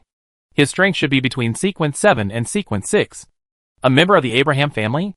Or a believer in the Aurora Society? Hastur did not say hello first, but wanted to see what the other party wanted to do. It's really rude to visit late at night. The man took off his hat in a graceful manner and bent down to salute. This alone ruled out Hastur as a follower of the Aurora Society. People in the Aurora Society tend to criticize a lot, but very few are polite. Sit down. Hastur raised his hand to signal the other person to sit down, and poured him a cup of marquee black tea. The man sat down, took a sip of the still hot black tea, and said with slight surprise, "Did you know there would be visitors in the evening? When I can't sleep in the middle of the night, I like to drink a cup of black tea to relieve my boredom." "You haven't explained your purpose yet." The man smiled and said, "I am an astrologer from afar. When I was performing astrology divination some time ago, fate gave me certain hints." Hastur raised his eyebrows slightly and said, "Astrology is not omnipotent, and your so-called destiny may also be wrong. I always believed in my astrology, and even if it was wrong, it was my destiny." Hastur did not refute this statement. He was just curious. With the current situation of the Abraham family, it was not easy to train an astrologer. "I follow fate, and you are the guide given to me by fate. Every word you speak is fate. You are not like an astrologer, but more like an apostle who believes in fate." The man stood up and said with a respectful expression, "Allow me to reintroduce you. Maury Abraham. I followed God's guidance and came to you." Chapter 249 Believers of the Mother Goddess? Knock on the mountain and shake the tiger. Divine guidance? Hastur's originally lazy gaze suddenly became sharp. The God believed in by Abraham's family? This must be related to Mr. Min. But Mr. Min has not yet become a god, and will not give such an oracle to the Abraham family. Only the fallen Mother Goddess would issue such an oracle to members of the Abraham family. Does he know that he is a believer in the stars? Guidance from God? Which God do you believe in? Maury Abraham grinned and said, I am a believer in the Mother Goddess. And you are a believer in the stars. God asked me to convey goodwill. Bona fide? Well-meaning shit. If he knew that he was the stars, he would have sacrificed his life to perform a divine sacrifice. Fortunately, he only knew one layer of his vest. It seemed that the last time he wiped out 2 strongholds of the Moss ascetic order, he learned that he was a believer in the stars. Of course, it is also possible that this person is bluffing him. After all, he has never admitted that he is a believer in the stars. Nor has he behaved strangely. Shit! How dare you question my belief in the goddess? Asta became angry instantly and shouted, leaving Maury Abraham at a loss. But he still said with great certainty, Count Hastur Campbell, stop bluffing. You are a believer in the stars. Hastur sneered, reached for the cane on the side, and pulled out the sword from it, shouting towards the door, come here. Capture this madman who dares to blaspheme the goddess. The sound spread outside the door, and the guards, who had been guarding the door, quickly opened the door and rushed in. There was no panic expression on Maury Abraham's face. Just when he was about to say something else, Hastur stabbed him directly with his sword. Still muttering, you actually question my belief in the goddess. Damn it. You dare to blaspheme the goddess. You really deserve to have an icicle penetrated your asshole.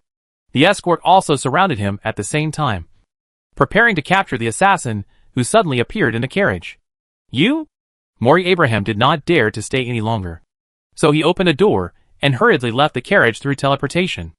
Hastur slashed his sword into the air several times, looked at the members of the escort with dissatisfaction, and cursed angrily, what are you still doing here?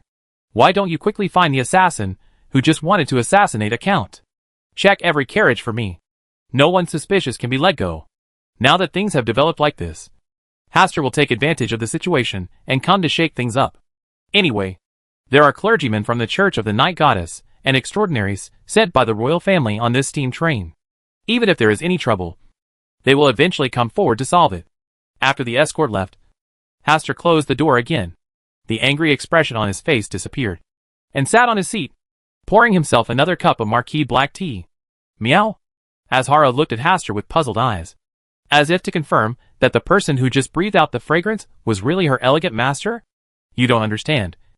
This is called strategy. Asta explained with a smile, and looked at the mirror on the table. In the mirror, Sharon appeared. Are you a believer in the stars? Obviously. She heard what Maury Abraham just said.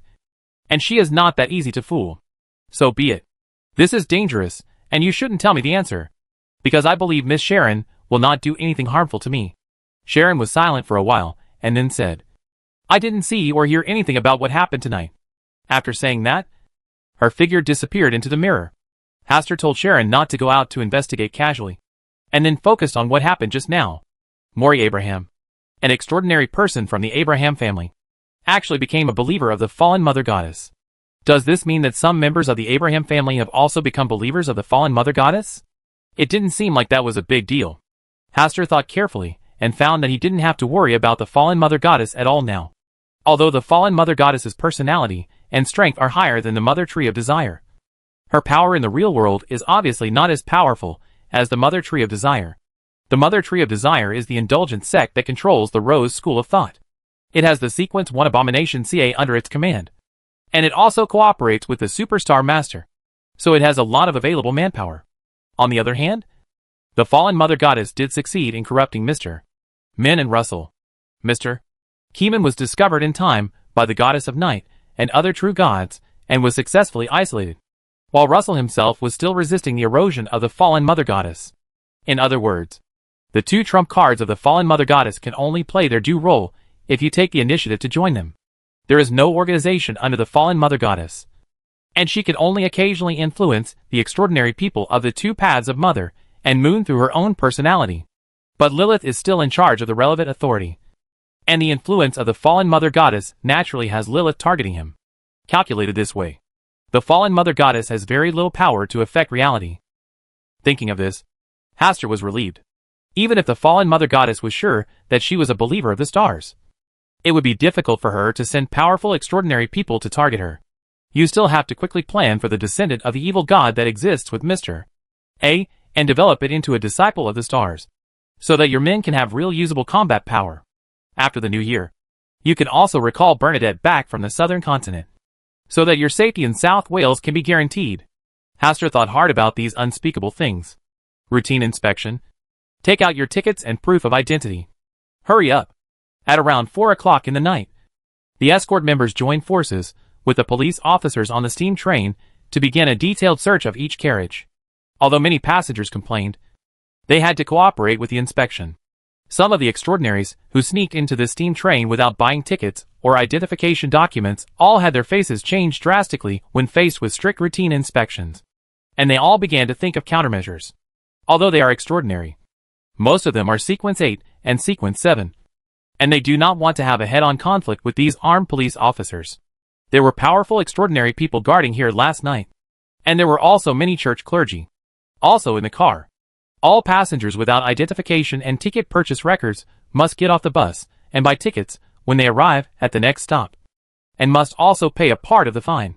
A sudden voice resolved the possible bloody conflict.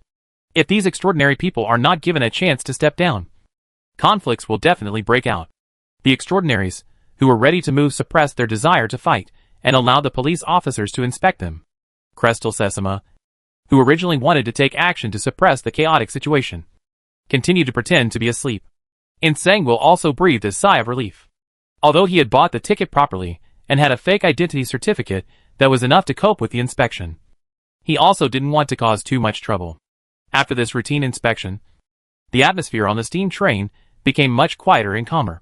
At 8 o'clock in the morning, the escort came back and reported to Haster that they had not found the assassin from last night. Haster scolded them severely and then closed the door. Of course he knew that these people could not find an extraordinary person. If he didn't want to expose his strength last night, Maury Abraham would never have been able to escape. All he needs to do is formulate a rule prohibiting teleportation, and most of his extraordinary abilities can be abolished. Plus Sharon. It's easy to keep him here, but it's not necessary. Who knows how many ghosts are hidden on this steam train now. It's better to be quiet. Asta took a shower, and the flight attendant had already served a sumptuous breakfast. Asta came to the mirror and sat down in front of the mirror with a dinner plate. He lowered his voice and said, "Miss Sharon, do you want to taste the food together?" "Need not." A cold voice came from inside the mirror. "Meow?" Azhara came over with a little whitebait in her mouth. After thinking about it, she placed the little whitebait in front of the mirror and pushed the little whitebait with her little paw. "It seems that Azhara likes you very much, but she is not that generous to me." "Meow." Azhara gave Haster a disdainful look. "Even if I am willing to give it to you, will you eat it?" Sharon slowly floated out from the mirror, sat opposite Haster, stretched out her arms to hold Azhara in her arms, and fed it with a little silver bait on the table. Meow. Azhara lay in Sharon's arms, stretched out her front paws to pull the little whitebait, and ate it deliciously, letting Sharon gently stroke its head. Haster enjoyed the food while admiring the harmonious scene in front of him. At night, Haster's carriage once again welcomed an uninvited guest. Not Maury Abraham from last night, but Maraka, Seraphina's daughter, who had assassinated him. Maraka came in through the slightly open window. Like Mr. A, he didn't like to go through the front door. The arrival of Maraka made Azhara's eyes brighten, but she still lay obediently on Haster's lap without any unusual behavior. Asta did not give her a good look, and said solemnly, "Are you here to give me an apology gift? Heh.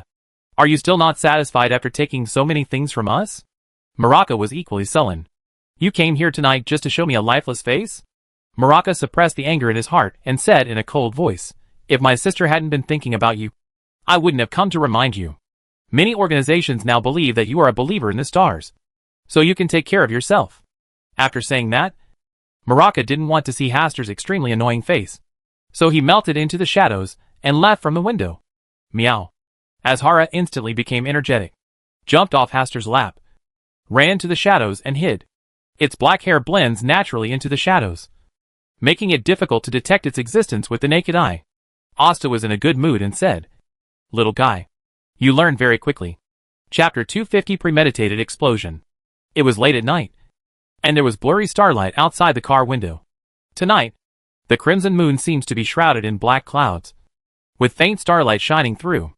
Inside the car window, a coal lamp was hung on the roof of the car. The light at dusk was not too bright, somewhat similar to the color of a rotten banana. Meow. Azhara curled up and lay on Hastur's lap, protesting dissatisfiedly. But it had no effect. It could only watch its shiny black hair being lifted up by a big hand in the opposite direction. Are you still thinking about what the girl just said? Sharon's shadow appeared in the smooth mirror, and her tone was always as calm as ever. Such a calm attitude can always cool down other people's emotions. Well, this trip to South Wales is more dangerous than I expected. Maraka's visit tonight pointed out one thing. Regardless of whether they have evidence that they are believers in the stars, as long as most people think so, they will try to get close to them. After all, on the bright side, he is the only star believer who looks too dazzling. They are like seeing a spot of light in the dark night. Even if it is fire, they will rush towards it. The journey is never smooth. Sharon has experience in this matter. Do you regret leaving Backland with me? Danger is the whetstone of growth. Asta smiled, nodded and said, You are right. He stood up, took the sword and the staff to the window on the right, raised his hand and pierced into the shadows, groaned, and blood dripped down the tip of the sword. And then a figure fell down, and was roared. Steam train runs over. Hastur glanced out the window, then closed the window completely, and pulled the curtain to cover it. No peeking here. Hastur made another rule to prevent prying eyes, then sat back in front of the mirror, looked at Sharon inside and said, I want to take a rest first. Please help me guard tonight. Well, okay. Sharon's answer was still brief. Hastur did not return to the bed, but leaned on the seat, closed his eyes, and entered the Palace of Stars. Meow? Azhara walked out of the shadows, glanced at the owner who was breathing evenly, tiptoed from the side and jumped onto the table, and came to rest in front of the mirror. The Hall of Stars. Hastur sat at the head of the table. His gaze swept across the stars, and then back to the star where the true creator resided. I skillfully found the light spot that represented Mr. A's location, and received another divine revelation. On the endless ocean, the holy mountain stands, and the figure of the Lord remains invisible. Only the pressure belonging to the Lord is everywhere. Mr. A knelt on the sea and faced the direction of the holy mountain piously. Even though he had been here once, his heart was still full of excitement, and his body was trembling slightly. He wanted to look up at the Lord, but he was also afraid that such behavior would blaspheme the Lord. He could only lower his head and listen silently to the Lord's oracle. After the oracle was delivered, the world in front of him shattered. Mr. A raised his head, and there was only a statue of the Lord in front of him. He first saluted respectfully to the statue of the Lord, and then his eyes fell on the coffin that carried the divinity. The last time. Lon Urba's sudden death made him unable to find a suitable person to bear the divinity. He had no choice but to use the body of one of his subordinates to temporarily fuse the divinity, seal him in the coffin, and hold a corresponding ceremony. Ritual, allowing divinity to gradually merge with the new body. Now, the Lord has sent the latest oracle to deliver the coffin near St. Samuel's church. This is a provocation to the goddess of the night, and a very crazy move. When the Lord's heir was born from St. Samuel's church, how ironic and blasphemous it would be for the goddess of the night. He couldn't wait to finish this crazy thing. 3 days was the time he gave himself to complete the action. After finishing the divine revelation, Hastur turned his attention to the light point where Bernadette was, telling her the current hiding place of the Rose School of Thought, and asking her to leave the southern continent as soon as possible and not to participate in this war. When Hastur was about to leave, he took another look at the star where the high-dimensional overlooker was. This outer god was still floating on the sea, and the pirate team gathered around him was getting stronger and stronger. Could it be that he wanted to wait for a war to break out in the southern continent and lead the pirate army to participate in this war? Hastur glanced twice, then withdrew his gaze, and left the Hall of Stars. When Hastur opened his eyes in the real world, Azhara jumped from the table and curled up in his arms. In the mirror, Sharon's figure emerged. Your rest is short. That's enough. Sharon didn't understand the true meaning of Hastur's words, but she didn't delve into it. Asta thought for a moment and said, Does Miss Sharon always rest in the mirror when she is at home? Sharon glanced at him lightly and said, I am not the elf in the mirror. Hastur coughed twice, knowing that he had asked a stupid question. It's a long night. Would Miss Sharon be interested in hearing my story? You say. The night is long and there are many people who have no intention of sleeping. And Sangwil, who had never really fallen asleep, suddenly felt someone pulling him into a dream again. Although he sneered at this kind of behavior, he still obeyed and cooperated with the other party. Who are you? What are you going to South Wales for? Do you know a man named Nsangwil? Nsangwil answered 3 questions in succession carefully. He always kept in mind his current identity. A businessman who wanted to go to South Wales from Backland to do business. The other party asked a few more questions, and then left his dreamland. There was a mocking smile on the corner of Nsangwil's mouth. The extraordinary people of the Church of the Night Goddess always believed in the ability of nightmares so easily. It was obvious that this kind of move that should have been thrown into the trash heap was only useful to ordinary people. After a while, there were footsteps passing by, and Nsangwil relaxed naturally, pretending to be asleep. East Tucker County is also located on the eastern coast of Lone Kingdom. When the steam train from Backland arrived here, Nsangwil couldn't wait to leave the steam train and blend in with the crowd. He wanted to avoid it for a while, and wait a few days before taking the steam train from East Tucker to South Wales. But when he just left the train station, a violent explosion suddenly sounded behind him. The entire land was about to be overturned, and many passengers who could not get away were buried alive in the sea of fire from the steam train explosion. It's really dangerous. Nsangwil was fortunate that he was sitting very close to the car door. Otherwise, he would have been involved in this premeditated attack. I don't know whose generosity actually destroyed the entire steam train. Nsangwil just thought about it for a while, then hurriedly stopped a carriage and left here. The exploding and burning steam train not only drowned those passengers who had no time to leave, but also damaged the track to South Wales.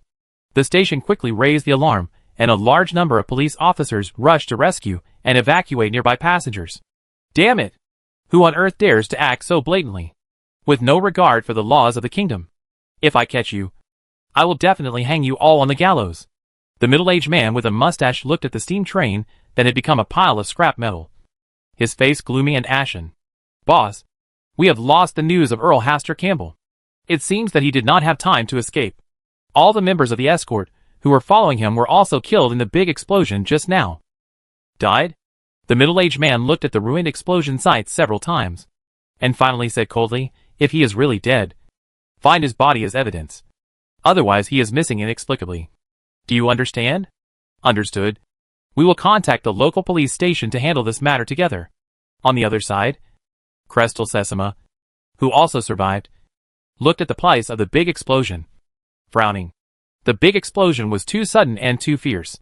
It swept through all the carriages in a short period of time, causing the entire steam train to fall into a sea of fire and turn into ashes. This is definitely not a natural accident, but a plan that has been planned for a long time. This steam train had already been tampered with when it left Backland. But why wait until the steam train arrives at the station before detonating the entire steam train? If you simply want to blow up someone on the train, wouldn't it cause greater damage if you detonate the steam train while it is traveling fast? The more Crested Sesama thought about it, the more strange it became. Although the big explosion just now was terrible, there were not a few passengers who survived. About 2/3 of the passengers died in the explosion just now. For a plan that has been planned for a long time, this is a flaw that should not occur, unless they planned it this way from the beginning. But what's the purpose? What is the reason? While Crestel Sesama was thinking, the Punishers and Machinery Hard members from East Tucker County had already heard the news and arrived. This might also be an opportunity to find Nsangwil. Cresty Sesama's eyes flashed. If he were an ordinary passenger, if such a big thing happened, he would usually be at a loss and stay nearby to wait for official personnel to handle it. Only those with problems will take advantage of this opportunity to sneak away. Chapter 251: The Gathering of Fate.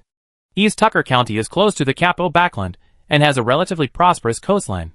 The overall economic level is very good, and the daily security is relatively stable. But today, a steam train from Backland exploded at the train station, killing and injuring hundreds of passengers. Among them, an Earl disappeared mysteriously. This made the entire Eastern Tucker County Police Department, Nighthawks, Punishers, and Heart of Machine members busy. Cresty Sesama no longer hides his identity. As one of the 3 giants of the Red Gloves, he takes over the local Nighthawks team and is also responsible for coordinating this incident. Working from early morning to dusk, he got the information he wanted. All statistics have been completed. A total of 42 people died and 90 were injured in this incident. The whereabouts of a total of 12 people are currently a mystery. The identities of these 12 people have also been investigated, namely Maury Lyon, Rhea John, Asta Campbell. Crested Sesama listened to the report silently, and then asked the local police station to start investigating the whereabouts of these people. But don't be too cautious. Just know where they are hiding. A few kilometers away from the train station, there is a luxury hotel on North Street. On the second floor, in a large and luxurious room, Hastur was standing in front of the window, looking at the police officers patrolling the street. Meow. As Hara walked along the window, and also lay down in front of the window, staring outside, occasionally sweeping her little tail, which had a small tuft of singed hair. When the train exploded, Hastur took a slight risk in order to keep the escort team in the sea of fire. The price was that Azhara's tail was almost burned by the fire. Fortunately, only a small amount of hair was burned by the high temperature. As for the goods on the carriage, Hastur didn't care much. He had already carried all his belongings worth £500,000 with him. The things on the carriage were all daily necessities. Nothing too valuable. After quietly leaving the train station, Hastur took a carriage and came to this hotel to check in. He also deliberately concealed his identity to avoid being discovered. Now that the track from East Tucker County to South Wales has been damaged, it will take a lot of time to completely repair it. After planning to purchase some things in East Tucker County, he will secretly go to South Wales. Miss Sharon, do you need to buy anything? Need not. Then take a rest tonight and set off tomorrow. Okay. After Hastur finished speaking to Sharon in the mirror, he left the room and went to the next room on the right. He had just opened 2 rooms, which was more convenient for Sharon. It's night. Around 9 o'clock. Nsangwil found a suitable place to live. A B&B, which was not expensive and was hidden deep in a small alley. There was only a small square table on the desk, and there was an oil lamp that was obviously behind the times. A notebook was opened in the dim light, and a pen began to automatically write a paragraph. Nsangwil's luck is as bad as ever. This time, he seems to be attracted by some force. No matter how he wants to change the direction, he will eventually converge to the source of destiny. That Baron Hastur Campbell. Oh! He is already an Earl. He did not die in the big explosion and escaped. He seems to be planning to go to South Wales secretly. This choice coincides with Nsangwil. Will they meet on the road? And what kind of story will happen? It's hard to see clearly. Strange. Why do I pay special attention to Earl Hastur Campbell? Am I also affected by some kind of power? I'm really curious. Unfortunately, Nsangwil is too timid and has never been willing to have direct contact with the other party. This makes it impossible for the future I predicted to come accurately. Nsangwil looked at these paragraphs silently, holding up a pen and wanting to write on them. Nsangwil has no intersection with that Earl Hastur Campbell. The fate is always staggered. But after thinking about it, he put down the 008 in his hand without writing a single symbol in the diary. He still remembered the lesson from Backland last time. The more scripts you write about Count Hastur Campbell, the more likely you are to be criticized, which will increase your chances of meeting him. Letting it go and turning a blind eye is a better way to deal with it. Late at night, Nsangwil, who was still asleep, suddenly received a spiritual warning. He opened his eyes and climbed out of bed, quickly taking 008 and his diary with him. Opened the window and jumped directly from the window. He was on the second floor. He quickly landed in the alley and left the place along the intricate alleyway. Being wanted for many years, he has developed the ability to leave at a moment's notice. As long as there is something abnormal spiritually, he will leave. Sure enough, 3 to 5 minutes later, Crested Sesama led a team of Nighthawks to the B&B and conducted a search and verification. It was determined that Ria John was the false identity of Nsangwil. Unfortunately, they arrived a step too late, and Nsangwil had already left early. Well, Crested Sesama sighed. With 008 in his body, Nsangwil's spiritual warning ability is too strong. As long as there is something that may threaten him, he can basically sense it in advance and then run away. At this point, Nsangwil is even more difficult to deal with than those demons. Continue to search and don't let go of any suspicious places. Crested Sesama could only chase Nsangwil all the way. At this point, they were indeed like hunting dogs. At this time, Nsangwil had already detoured out of the alley and headed directly towards the dock with the memory of the day. He would catch the first ferry tomorrow to leave East Tucker County, then disembark in South Wales, and then transfer from South Wales to the southern continent. At the pier, the ferry has not yet departed.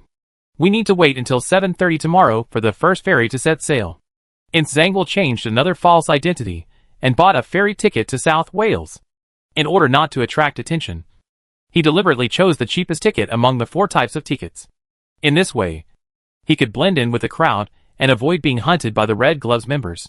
He followed several passengers, who also came to buy tickets in advance and temporarily crowded into a cabin on the ferry, resting and waiting for the fish belly to turn white on the horizon.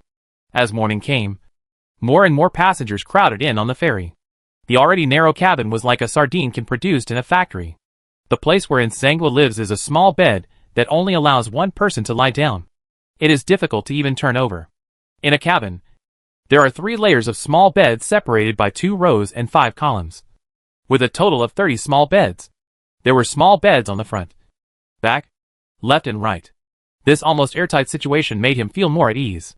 Although the smell of sweat that kept pouring into my nose and the stuffy environment were unbearable. But he still endured it. When he arrived in the southern continent, he no longer had to worry about his identity being exposed. The time soon came to 7:30, and the first ferry started to sail from the pier to South Wales.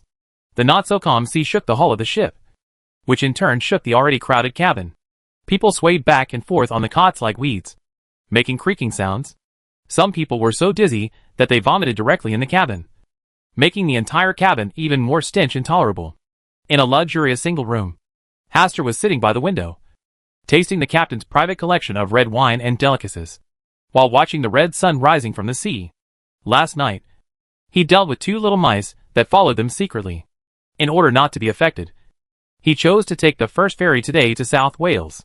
He spent 10 times the price of an ordinary ferry ticket, asked the captain for a luxurious single room, and gave him 10 gold pounds in exchange for some food and wine. He is now becoming more and more skilled at enjoying life. He would not treat himself badly by buying any ordinary ticket, especially the lowest priced ticket. Even if he was imprisoned in prison, the environment there would be better. It takes about 7 days for this ferry to arrive in South Wales. It is difficult to eat, drink and sleep in such a place where the ferry ticket is. That situation was only slightly better than when slaves were transported by sea. Hastur would not let Azhara and Sharon suffer like that with him. Meow. Azhara squatted by the window, looking at the unknown fish leaping up on the sea from time to time, waving her little claws. Very greedy. Want to eat? Meow. Azhara turned back, came to Hastur's side, and rubbed his cheek flatteringly. Hastur skillfully used the magic power of the gold pound to ask the crew to bring 3 fishing rods. One of the fishing rods was given to Azhara. He asked for one himself, and the other fishing rod was given to Sharon. Meow. Azhara looked down at her little paws, and then at the fishing rod that was several times longer than her body, feeling very distressed. Sharon came out of the mirror and came to the window.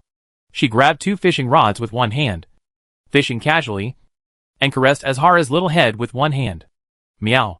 Azhara lay obediently in front of Sharon, her eyes fixed on the float of the fishing rod. Wow!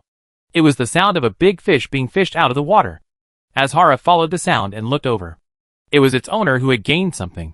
The fish was huge, several times bigger than its body, with sharp teeth and a narrow mouth, and a row of silver spines on its back. It doesn't like this kind of fish, so it withdraws its gaze and waits quietly for its little fish to take the bait. Wow! Another big fish was fished out of the water by its owner. Azhara raised her eyes, looked at the expressionless Sharon, and let out a confused meow. What it wants to express is very simple. Why can't these 2 fishing rods catch fish? What exactly went wrong?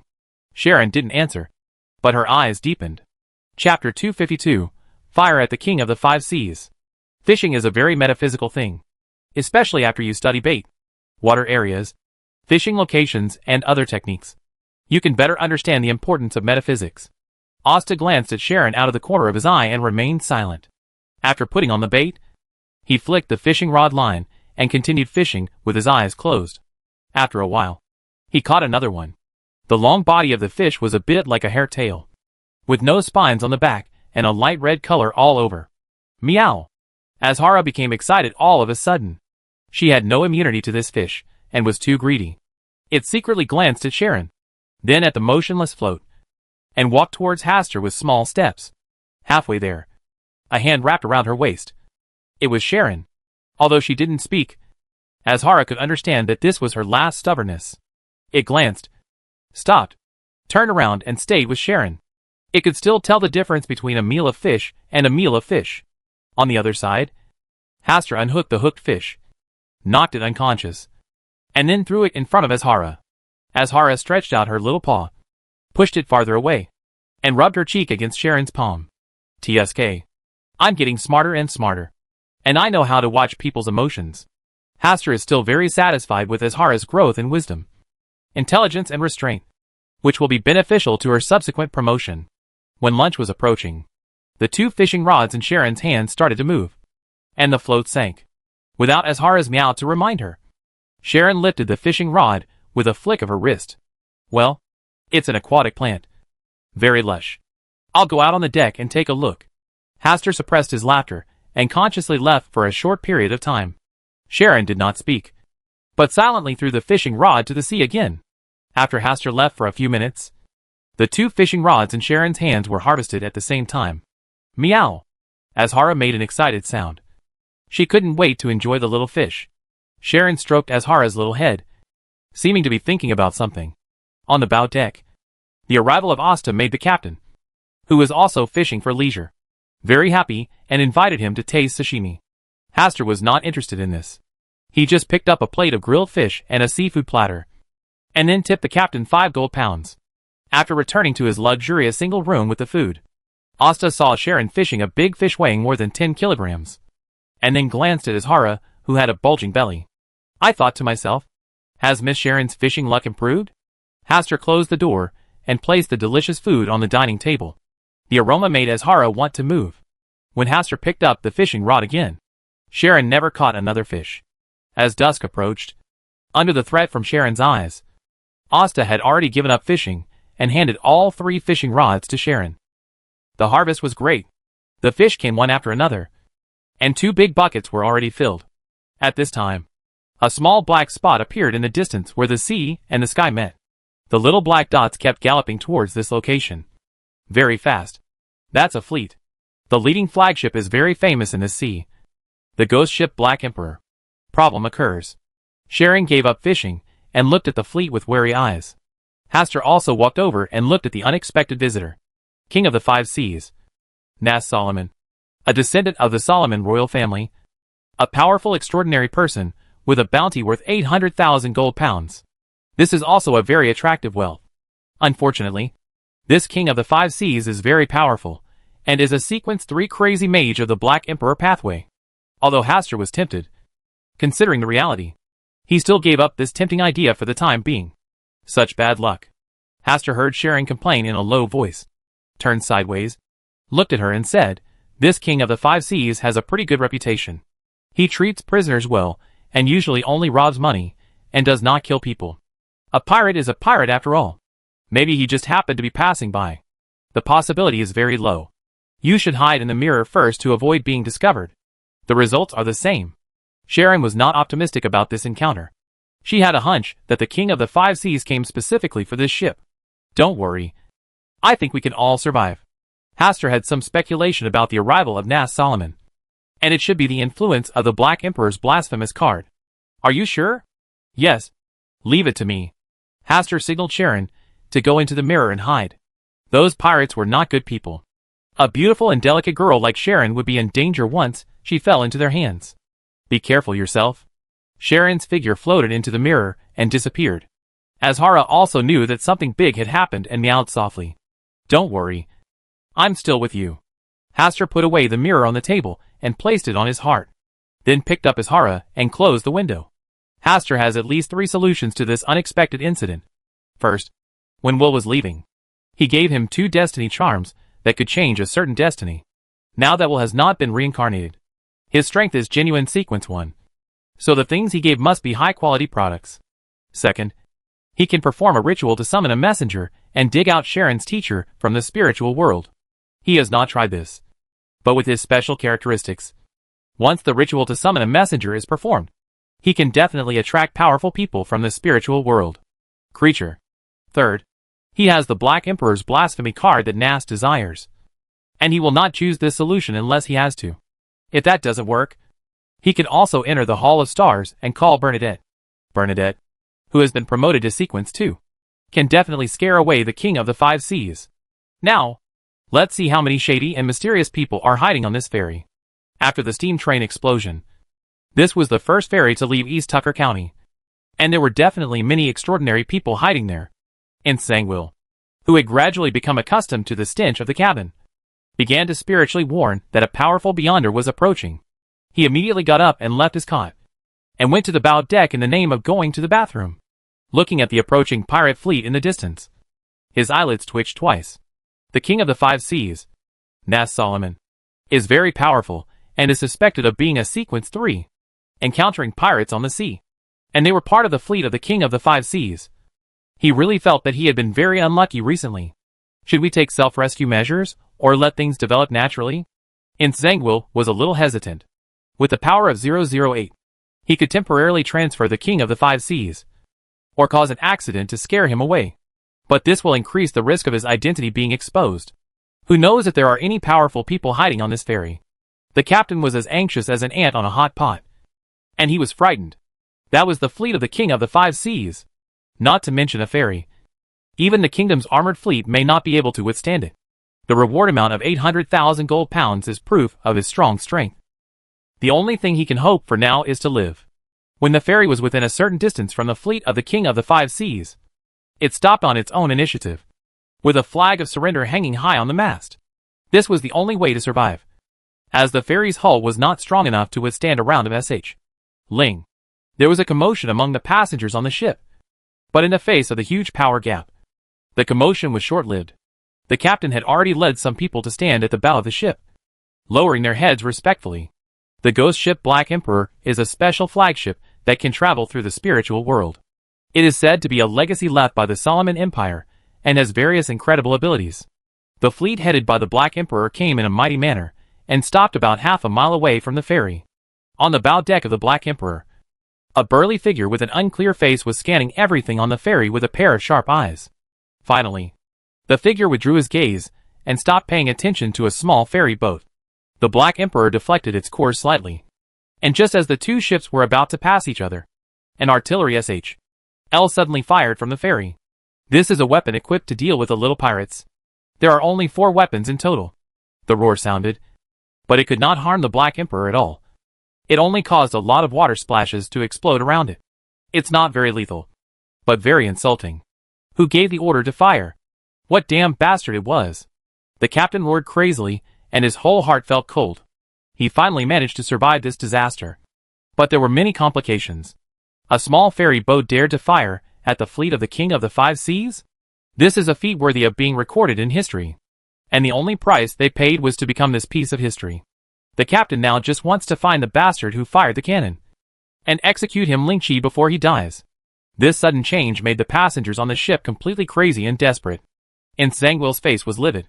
Who on earth was plotting against this ferry, and actually doing it at this time? The whole ferry was going to be buried with it. No matter how generous the King of the Five Seas was, he would never forgive a ferry that dared to fire at him.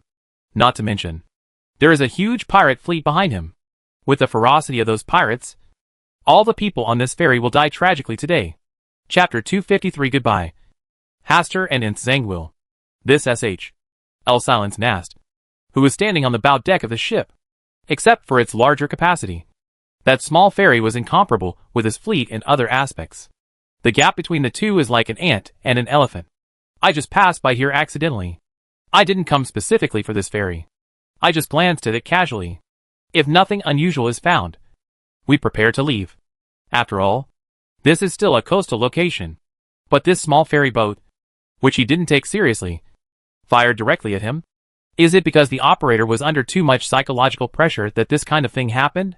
Or do you really dare to attack your own fleet with a ferry? Stupidity or courage? He didn't need to think so much.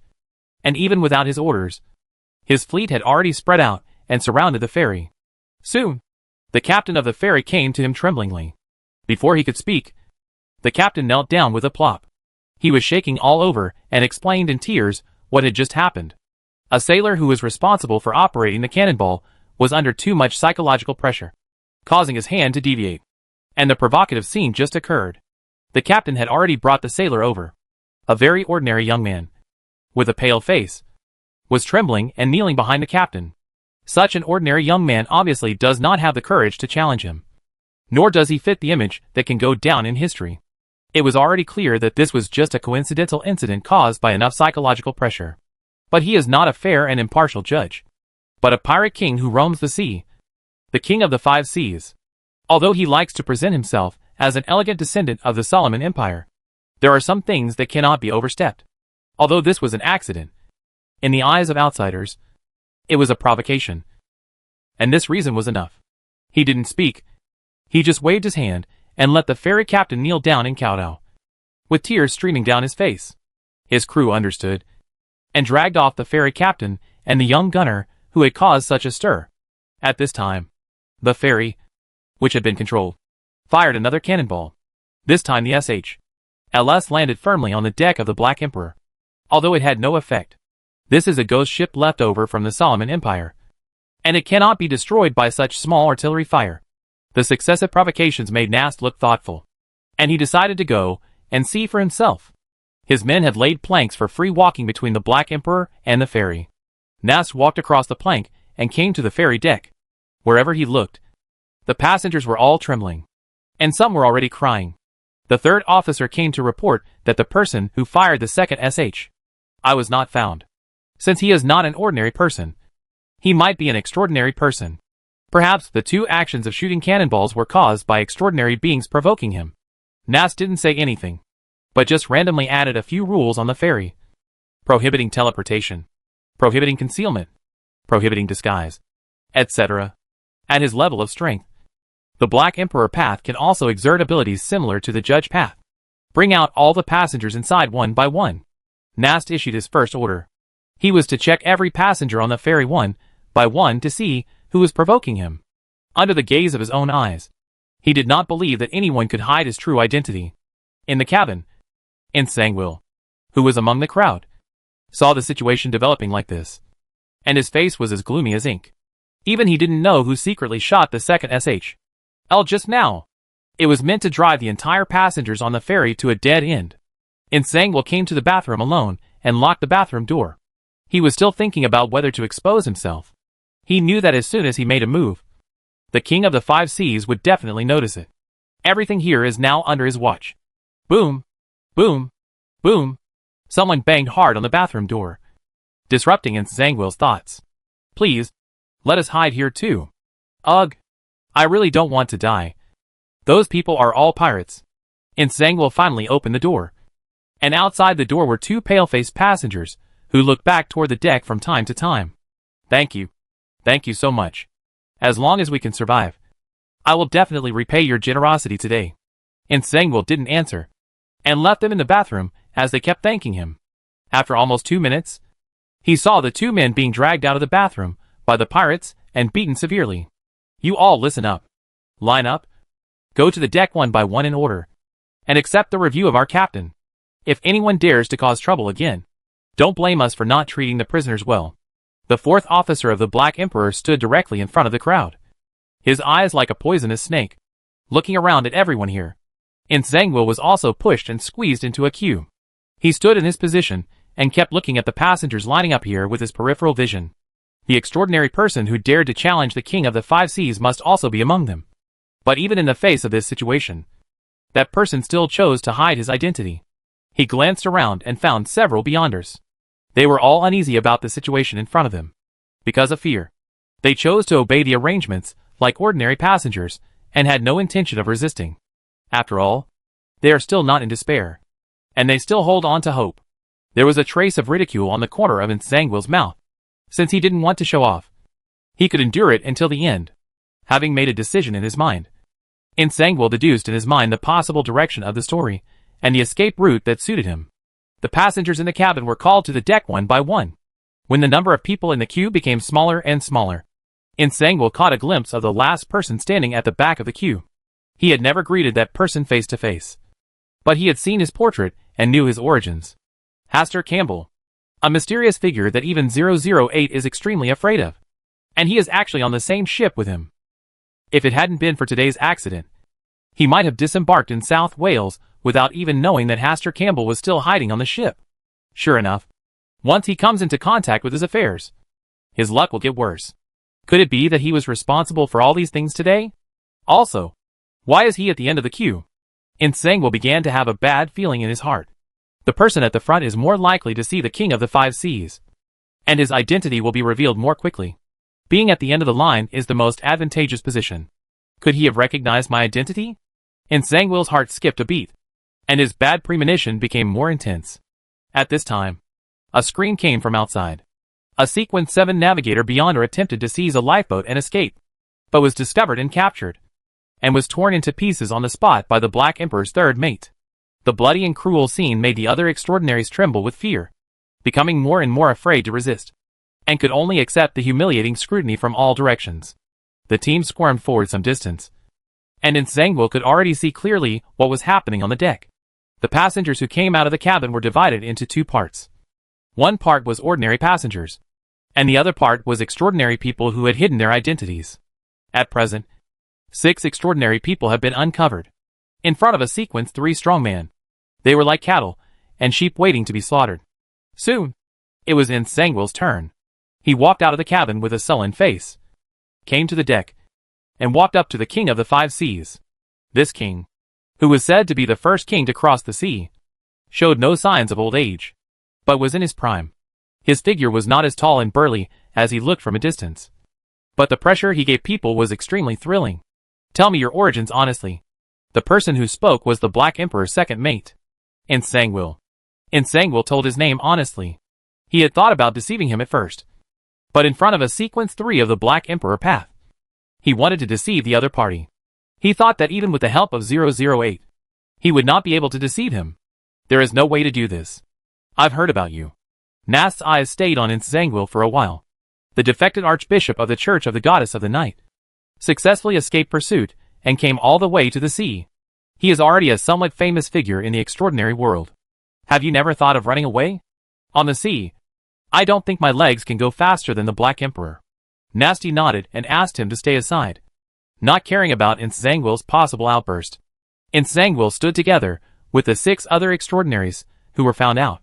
An extraordinary beside him gave him a sharp look. Members of the Red Glove team also sent people to chase him to the sea. Nsangwil ignored his resentful and angry eyes. He just wanted to see how Haster Campbell got through this hurdle. Fewer and fewer people came out of the cabin, except for one extraordinary person. The others were all ordinary passengers. Soon, Haster, who was at the end of the queue, also appeared on the deck. Asta Campbell, from Backland, wants to go to South Wales to build his own territory. Nast's eyes swept over Haster, and then glanced at Azhara, who was hiding in his arms. Your cat is very good. Thank you for the compliment. It is my best partner along the way. Nast said nothing and asked Haster to side with the ordinary passengers. Seeing this scene, Nsangwil's mouth twitched slightly. He would never believe that Haster Campbell was an ordinary passenger. But why didn't even the King of the 5 Seas discover his secret? Chapter 254. Good luck always accompanies him. Secret? The secret authority from the Goddess of the Night. Nsangwil quickly guessed the reason for this scene.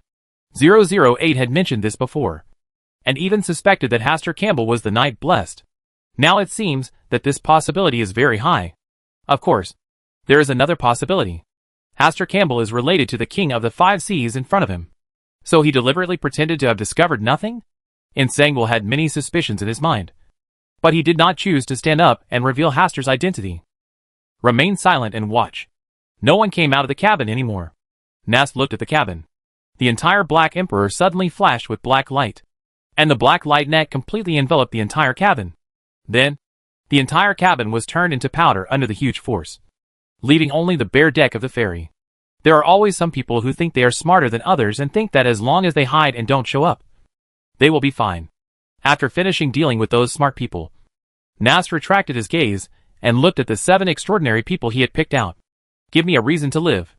I believe in the Lord of Storms. Aren't you afraid of offending the Church of Storms on the sea? Madness. Nast gave him a fitting assessment, and with a tap of his fingers, the man began to rot all over, starting with his feet. He could still wail, but he could only wail in front of the King of the 5 Seas. His power was too insignificant. Finally, there was a neat set of white bones on the deck. Dear King of the 5 Seas, I am willing to join your fleet and become your weapon to sail the sea. Your heart is not sincere. Nast also gave this man death, and there was another neat set of bones on the deck.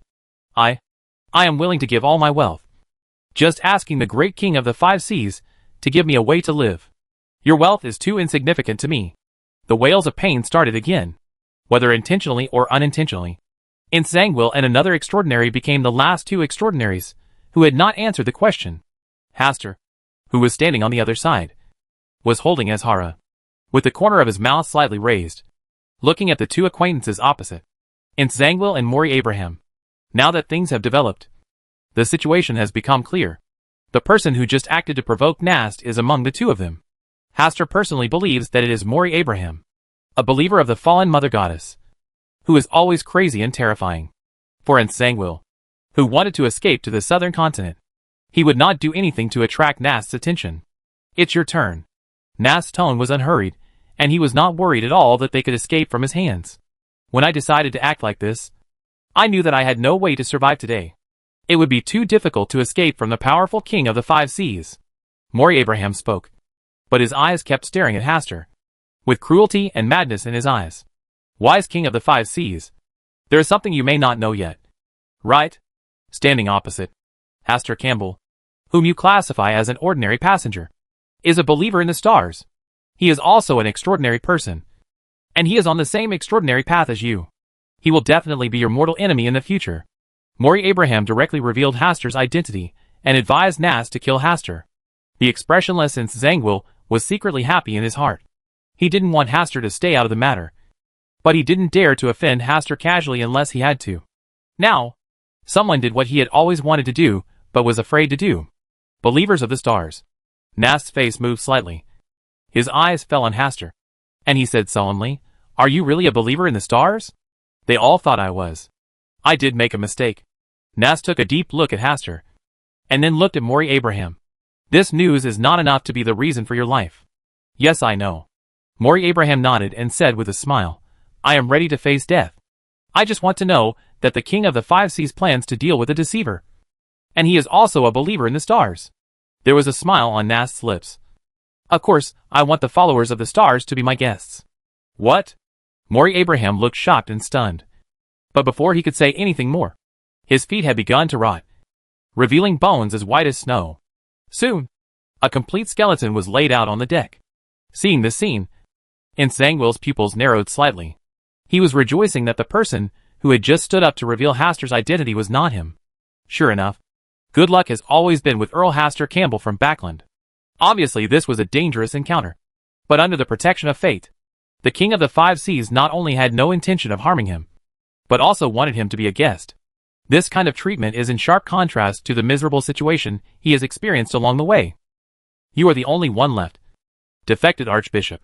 Zangwill, who was named by Nasty, sighed and said, there is no conflict of interest between you and me. So why do you have to push me to a dead end? You threw yourself into my web. Zangwill was silent for a while and said, I am willing to give you a gift for today's offense. What gift can buy you a life? I can help you find a way to advance to a higher rank. Nas smiled without saying a word and slowly shook his head. It's not that he is unmoved. It's that he doesn't believe that Zangwill can help him do this. The first step to advance from Sequence 3 to Sequence 2 is that he must first surrender to a real Black Emperor, or be loyal to a king with a sound kingdom system. Then he became a duke who was canonized and recognized from the heart by the people of the kingdom. Finally, he must also possess a Sequence 2 extraordinary characteristic. This is the most difficult thing. Nowadays, only in the City of Hope in the Kingdom of Lone can powerful beyonders of this level exist. And he didn't dare to get close to Backland at all. High-level extraordinaries of the same sequence are mortal enemies. As long as he gets close to Backland, he will definitely be hunted by the Lone Royal family, and then use his extraordinary characteristics to contribute to the growth of the Lone Royal family. I learned a secret in Backland. The current Grand Duke of South Wales is the illegitimate son of the former Grand Duke of South Wales. Zangwill revealed another new piece of news. He cooperated with the witch cult and learned many secrets of the Lone Royal family. The former Archduke of South Wales. Nas narrowed his eyes and fell into a memory. He was the king of the five seas across the sea. And the former Archduke of South Wales was a fierce hero who guarded South Wales. They had many interactions with each other. Without the help of the Lone Royal family, he would not have been surpassed by him. Nas suppressed his memories and asked curiously, Are you capable of plotting against an angel on earth? This is my secret. Hand over your secret, and you can leave alive today. Nas's gaze was compelling, and he was ready to attack with all his strength. Do you have to force me to die at sea with your crew? Zangwill was forced to a dead end. In his deep blue and almost black eyes, A lightless darkness was slowly rippling. The surrounding dense lines filled his eyes, forming one strange and twisted symbol after another. Zangwill reveals a little bit of his mythical demeanor. At the same time, he also took out 008, the pen of Alzahad, to guard against Nast's possible attack. On the sea, in Nast's home court, he had no hope of victory. But it was not difficult for him to drag a group of people to be buried with him, especially since there are Nast's crew members nearby, including his first mate, second mate, third mate, and other important people. This pen is very strange. It seems to have a great origin. Nast noticed the extraordinariness of 008, but couldn't see its true origin. This is my biggest support along the way. Zangwill holds 008 in his hand tightly, ready to leave here with the power of 008 at any time. Yeah. Nast still chose to take action. The sky darkened instantly, and he pulled Zangwill into the spirit world. In the empty spiritual world, Nast stood alone on the bow of the Black Emperor, with no crew around him. Zangwill's reaction was equally quick. He held 008 and quickly wrote on the clothes on his arm. Zangwill is in very good condition today and can effectively control his mythical creature form. So, he decided not to make any reservations and try his best to get out of here. As the last stroke of 008 fell, the flesh and blood on his waist and ribs swelled and squirmed, and 4 arms covered with blood vessels grew. The arms were soon covered with white feathers. At the same time, Zangwill's teeth were pulled out one by one and became sharp, with many blurry, small faces embedded on the surface. In the end, Zangwill turned into a strange monster with 8 legs and white feathers lying in the void. This is the combination of night and the power of death. It is also the embodiment of Zangwill's strongest strength. Chapter 255, because the stars are watching everything. On the ferry, Hastur, as Nast's personal guest, enjoyed treatment that was different from ordinary passengers. Nast's second mate, Bird Mustang, known as the Dread Viscount, personally accompanied him. He said it was to take care of the captain's guests. But in fact, he was afraid that Hastur would escape. Hastur had no intention of escaping. He just held his hara and thought about the battle between Nast and Zangwill. He estimated that the King of the Five Seas would not be able to keep Zangwill, especially in the spiritual world. There are too many powerful mysterious creatures hidden in the spiritual world. With 008's specificity, it is easy to lure them away, to disrupt the battle. The normal result is that Zangwill was seriously injured and left, and Nast returned without success. Is there anything different about the followers of the stars? Seeing that Hastur had not spoken, Bird Mustang took the initiative to talk. Hastur looked up at the sky and after a while said, "The stars are always watching everything." Bird Mustang trembled slightly. After thinking about it, he still didn't want to mention this topic again. He turned to ask, "You don't seem to be afraid of our captain at all, because the stars are watching." There was nothing to talk about today, so Bird Mustang silently kept his mouth shut. After more than 10 minutes, the spiritual world was torn apart, and Nast appeared driving the Black Emperor, causing a roar of applause. Nast ignored them and went straight to Hastur and invited him to the room to talk. As for the other passengers, they survived as prisoners. In the room, Nast took out a bottle of vintage wine and poured himself and Hastur a glass each. At sea, we have long been tired of the taste of black tea. This wine is very good, compared to the elven wine dug out from the depths of the sea and baptized by time. This wine is still far behind. The two chatted briefly, and Nast's eyes gradually became sharper after Hastur finished his first glass of wine. "What method did you use to conceal my prying eyes?" "The protection of the stars." "Are you really a believer in the stars?" "They all said I was." "You are very confident and calmer than that archbishop. Has he escaped?" "You know I can't keep him?" "You can guess this result. The sealed artifact in his hand is not simple. It is called 008 by the people in the church." Nast's pupil shrank, and the number was 008, which meant that this was a level 0 sealed object. Sealed objects of this level did have the ability to affect an angel on Earth. What Zangwill said before was not entirely true. Lying to him. "You seem to know the sealed artifact very well?" "I've seen it at its best. And it always likes to script a series of coincidences." Writing a script. Nast quickly started to think about this. But he didn't gain much. "You seem to have no reason to let me go?" Hastur asked what he was most confused about. The performance of the King of the Five Seas surprised him. Not only did he not target him, he also made him a guest. The second officer, who had spoken to them before, seemed to be wary of, even fearful of, the group of star believers. Someone has spoken out to be kind to the followers of the stars. Who? A mysterious young man appeared out of nowhere. He is very young and only slightly older than you. He is now the true uncrowned king of the entire sea. While speaking, Nast kept observing Hastur's subtle expression. Although Hastur hid his emotions very well, he still noticed the change in Hastur's eyes for a moment. They knew each other. It seems that the mysterious young man is also a believer in the stars. Uncrowned king. Is the sea already so exciting now? Aren't you curious about the identity of that mysterious young man? Excessive curiosity always leads to destruction. Is this a way to remind myself not to delve too deeply into things about the star believers? Are all the believers in the stars so difficult to deal with? No wonder the Church of the Seven Gods and other evil god organizations are looking for their whereabouts. This level of attention is unprecedented in the extraordinary world. At night, Hastur lived alone in a relatively luxurious single room. He sat on the bed holding Azhara, caressing Azhara's little head with one hand, while thinking about what Nas said today. Unexpectedly, he was treated so favorably by Nas today because he was doing so in favor of Galway. Be kind to the believers in the stars. This sentence started to spread throughout the sea from the mouth of the high-dimensional overlooker. Now that he is the uncrowned king of the entire sea, his words are naturally very weighty. Even Nast, the king of the five seas, does not want to cause trouble, but chooses to make himself a guest. Compared to the kindness of the fallen mother goddess, people prefer the behavior of the high-dimensional overlooker. This is the correct way to release kindness. As for the fallen mother goddess, she has been completely blacklisted by Hastur, and even his followers are among those targeted by Hastur. The Abraham family is divided into many branches, and it is difficult to completely eradicate them. But the branch where Mori Abraham is located, if you have time, you can peek through destiny and find their hiding place. At the moment, he is still waiting for any movement from Mr. A. If he could control the unborn son of the evil god, then he would truly have a sharp knife walking in the night. Backland, North District. In the dead of night, a carriage pushing an excrement bucket slowly approached the alley near St. Samuel's Church from the street. When encountering police officers on patrol on the road, they did not shy away at all.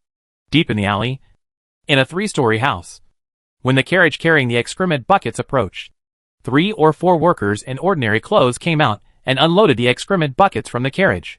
At the last level, there was a dark black coffin, faintly exuding a fragrance, which was the essence extracted from the moonflower that the goddess of the night liked. Since it is blasphemy, then let it be blasphemed to the end. This was the genius idea of crazy Mr. A. He planned to take advantage of this and hide the coffin in this location until the day of desecration.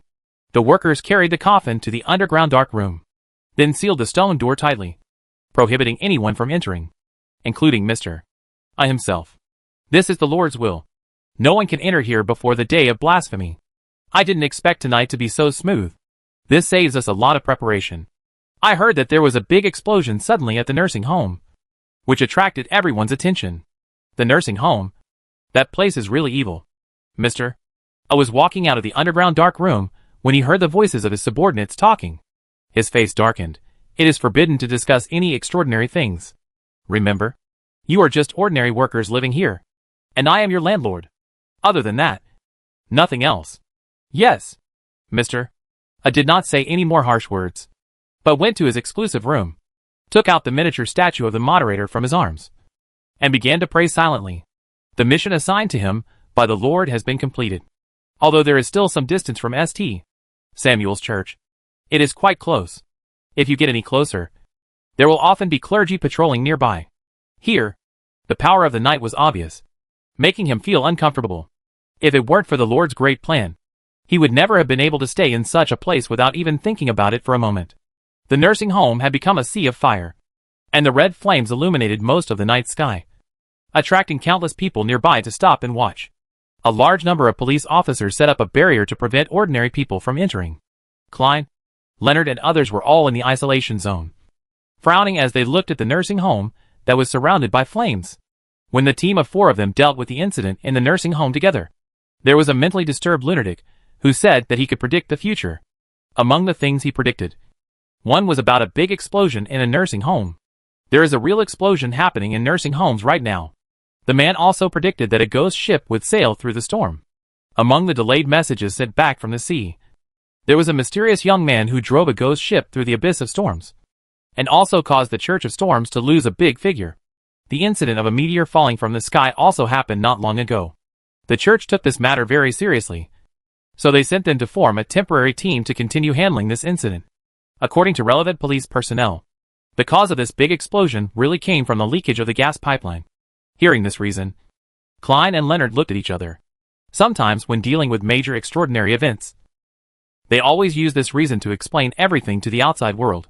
Leonard was silent for a while and said, "Klein, there is one thing I forgot to tell you. The last time I investigated this nursing home, I had a dream at night after I went back. It was a very evil dream. In the dream, I dreamed the ghost ship passed through the storm and an invisible shadow." Klein's heart trembled inexplicably. He also had a strange dream, in which there was a bright starry sky. He also told about the dreams he had. After comparing the time, he found that they were all during the investigation of the nursing home. This means that they have successfully attracted the attention of a mysterious being. Chapter 256. When the sun rises and sets. Being noticed by a mysterious being is something big or small. Some mysterious beings just glance at you accidentally, and then look away later, and will not stare at you idly. And some mysterious beings are more terrifying. The first moment they notice you, they already regard you as prey, or as a sacrifice to be sacrificed. Many ordinary people who come into contact with mysterious events have these experiences, and their endings are often tragic. "No way," Leonard said to interrupt the thoughts that were constantly surging in his mind. "We better be careful. The church attaches great importance to this matter, and there must be some inside story that we don't know about." "You mean the church knows who the mysterious being behind the nursing home is?" Leonard asked in a low voice. "Shh.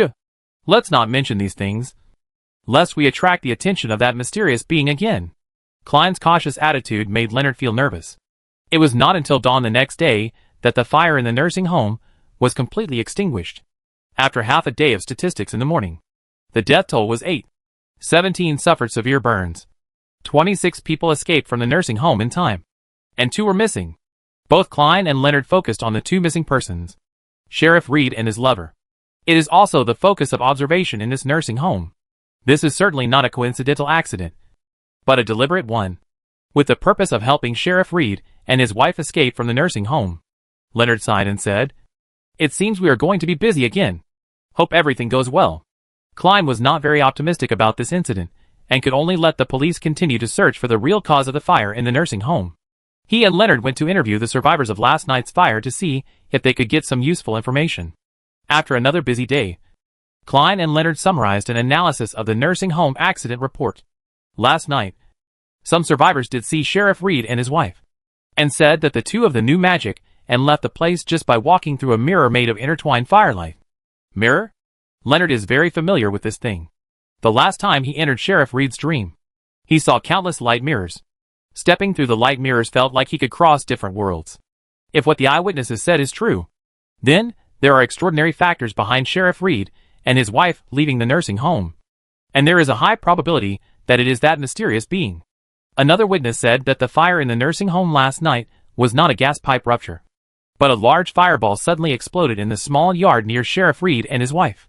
The ignited fire spread to the gas pipeline, causing the entire nursing home to fall into the fire. Based on these 2 points, Klein and Leonard began to reason and analyze, and believe that this was most likely what happened. The large fireball that appeared out of thin air turned into a mirror surrounded by fire, leading Sheriff Reed and his wife out of the nursing home, and then detonated, destroying the entire nursing home. Klein carefully read through the confessions of the 2 witnesses and asked uncertainly, "Did you feel that there was something wrong?" "Well, if that's the case, why did these 2 witnesses survive? They should have been buried in the fire." "I think so too. But it doesn't look like they are lying." Leonard was silent for a while and asked, "Could it be that part of the scene those 2 people saw was an illusion? Sheriff Reed and his wife did not actually leave through the mirror surrounded by fire, but hid in the chaotic crowd last night and escaped from the nursing home." "You mean Chief Reed and his wife are still staying in Backland?" "I'm just making a reasonable guess, but I'm not completely sure. The more I think about it, the more it seems possible. This can also explain why these 2 witnesses were able to survive." Klein's eyes lit up, and he began to mobilize police officers to conduct a detailed investigation of all nearby areas. The sea. On board the Black Emperor, Asta was lying on his side on a lounge chair, with a sun umbrella standing on his left-hand side to block the fading sunlight. On his right-hand side, there was a small square table with several bottles of wine and baked dried fish. Azhara also followed him to enjoy the delicious dried fish, meowing happily from time to time. Since chatting with Nast yesterday, Hastur has enjoyed special treatment on the Black Emperor, as long as his request is not too rude. The crew on the Black Emperor will try their best to satisfy him. During the conversation with them, Hastur truly understood how famous the high-dimensional overlookers had become in this sea. It turns out that there are 4 pirate kings on this sea. At the top of the list is Nast, the king of the 5 seas, followed by the mysterious queen, the immortal king, and the Black Sea King. At present, the immortal king has become the subordinate of the high-dimensional overlooker. Nast has also met the high-dimensional overlooker and publicly admitted that he is not his opponent. The Black Sea King hid and did not dare to show up, and most of his crew were recruited by the high-dimensional overlookers. Only the mysterious Queen Bernadette is currently in the southern continent, just avoiding the sharp edge of the high-dimensional overlooker. Not only did the pirates suffer heavy losses, but the regular navy of the Kingdom of Lone was also dealt with by Gao, dimensional overlooker, several times, and he contributed 2 armored ships to him. The Church of Storms, which has always been rampant in the sea, has also been targeted by high-dimensional overlookers one after another. Currently, it is basically blocked in the abyss of storms and dare not come out. The most common legend about this uncrowned king is his elusive speed. You might be in Desi Bay in the morning, but suddenly appear outside the storm abyss in the afternoon. Some people speculate that this is the mastery of some extraordinary object that can travel across space. There is also speculation that the uncrowned king has the power to travel through time and space. News also spread from within the Church of Storms, saying that the concept of space has no meaning in front of the uncrowned king. Hastur showed great interest in this. The behavior of the high-dimensional overlooker has always puzzled him. Hearing more about his deeds will help him understand his true character better. The only thing that worried him was that if the high-dimensional overlooker appeared in front of him at this moment, would he know his true identity? Hastur thought again and again, and felt that with the strength of an incarnation of a high-dimensional overlooker, it was impossible to see through his own identity under the double disguise of darkness and destiny. As long as you don't enter the Hall of Stars in front of him, he won't be able to discover you. Who would have thought that I would spend such a leisurely life on the Black Emperor? Hastur drank another glass of wine and watched the sunset being swallowed by the sea. The sun always rises and falls like this, in a constant cycle. Maybe one day, if the sun sets today, it will not be the same sun that rises tomorrow. Port Plyn, formerly known as Drinkport, was originally named in memory of the former Archduke of South Wales. Shortly after the current Archduke of South Wales succeeded him, he renamed the Port Plyn. It is currently one of the 3 important ports in South Wales. Directly south of it is the Port of Barons in the southern continent. Today a medium-sized fishing boat sailed from the sea and arrived at Plyn Port. As soon as the fishing boat docked, bursts of excited and happy cheers came from the cabin. But no one dared to come out of the cabin until the captain of the captain's room personally invited a young man from the VIP room and respectfully sent him ashore. We finally arrived in South Wales. It's been a bit of a hard journey. Isra, you must be tired of eating small dried fish all the time on the boat. Next, you can have some rare vegetarian food. Meow. The young man held a small black cat with blue eyes in his arms. When the young men walked away, other passengers poured out of the cabin, like a group of prisoners who had just been released from their cages. In the southern continent, the war that had been brewing for more than half a year finally began to burn.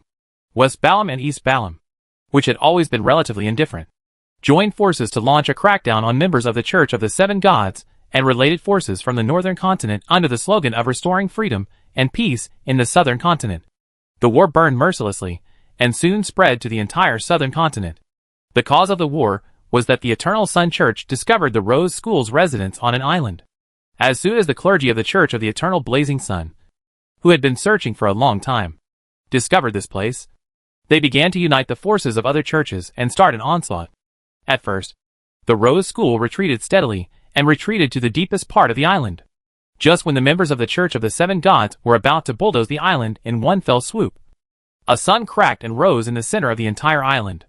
When the sun rose into the sky and illuminated the entire island with its dazzling light, the members of the Church of the Seven Gods suffered heavy losses. At the critical moment, the archbishops of the Eternal Sun Church unexpectedly summoned the gods. An equally dazzling sun descended from the sky, and the 2 scorching suns competed, making the nearby sea water boil. The aftermath of the confrontation turned into rounds of heavenly fire, sweeping across the entire coastline. Coastal fishing villages and ports faced disasters caused by natural fires and suffered heavy losses. Coupled with the twin suns competing for brilliance, the sharply rising temperature turned into gusts of faint winds, burning away from the coastline inland.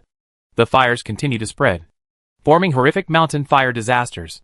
Grain and cotton plantations have spontaneously combusted due to the ruthless heat.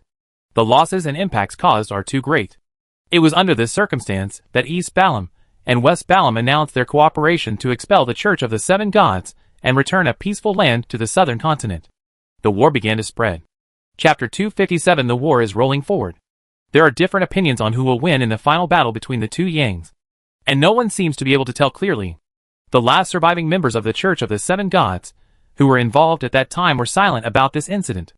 Some fishermen who accidentally caught a glimpse of the two suns competing once loudly muttered that a sun fell into the depths of the sea. But which one came out first, or the last one? They couldn't tell the difference between the sun and the sun.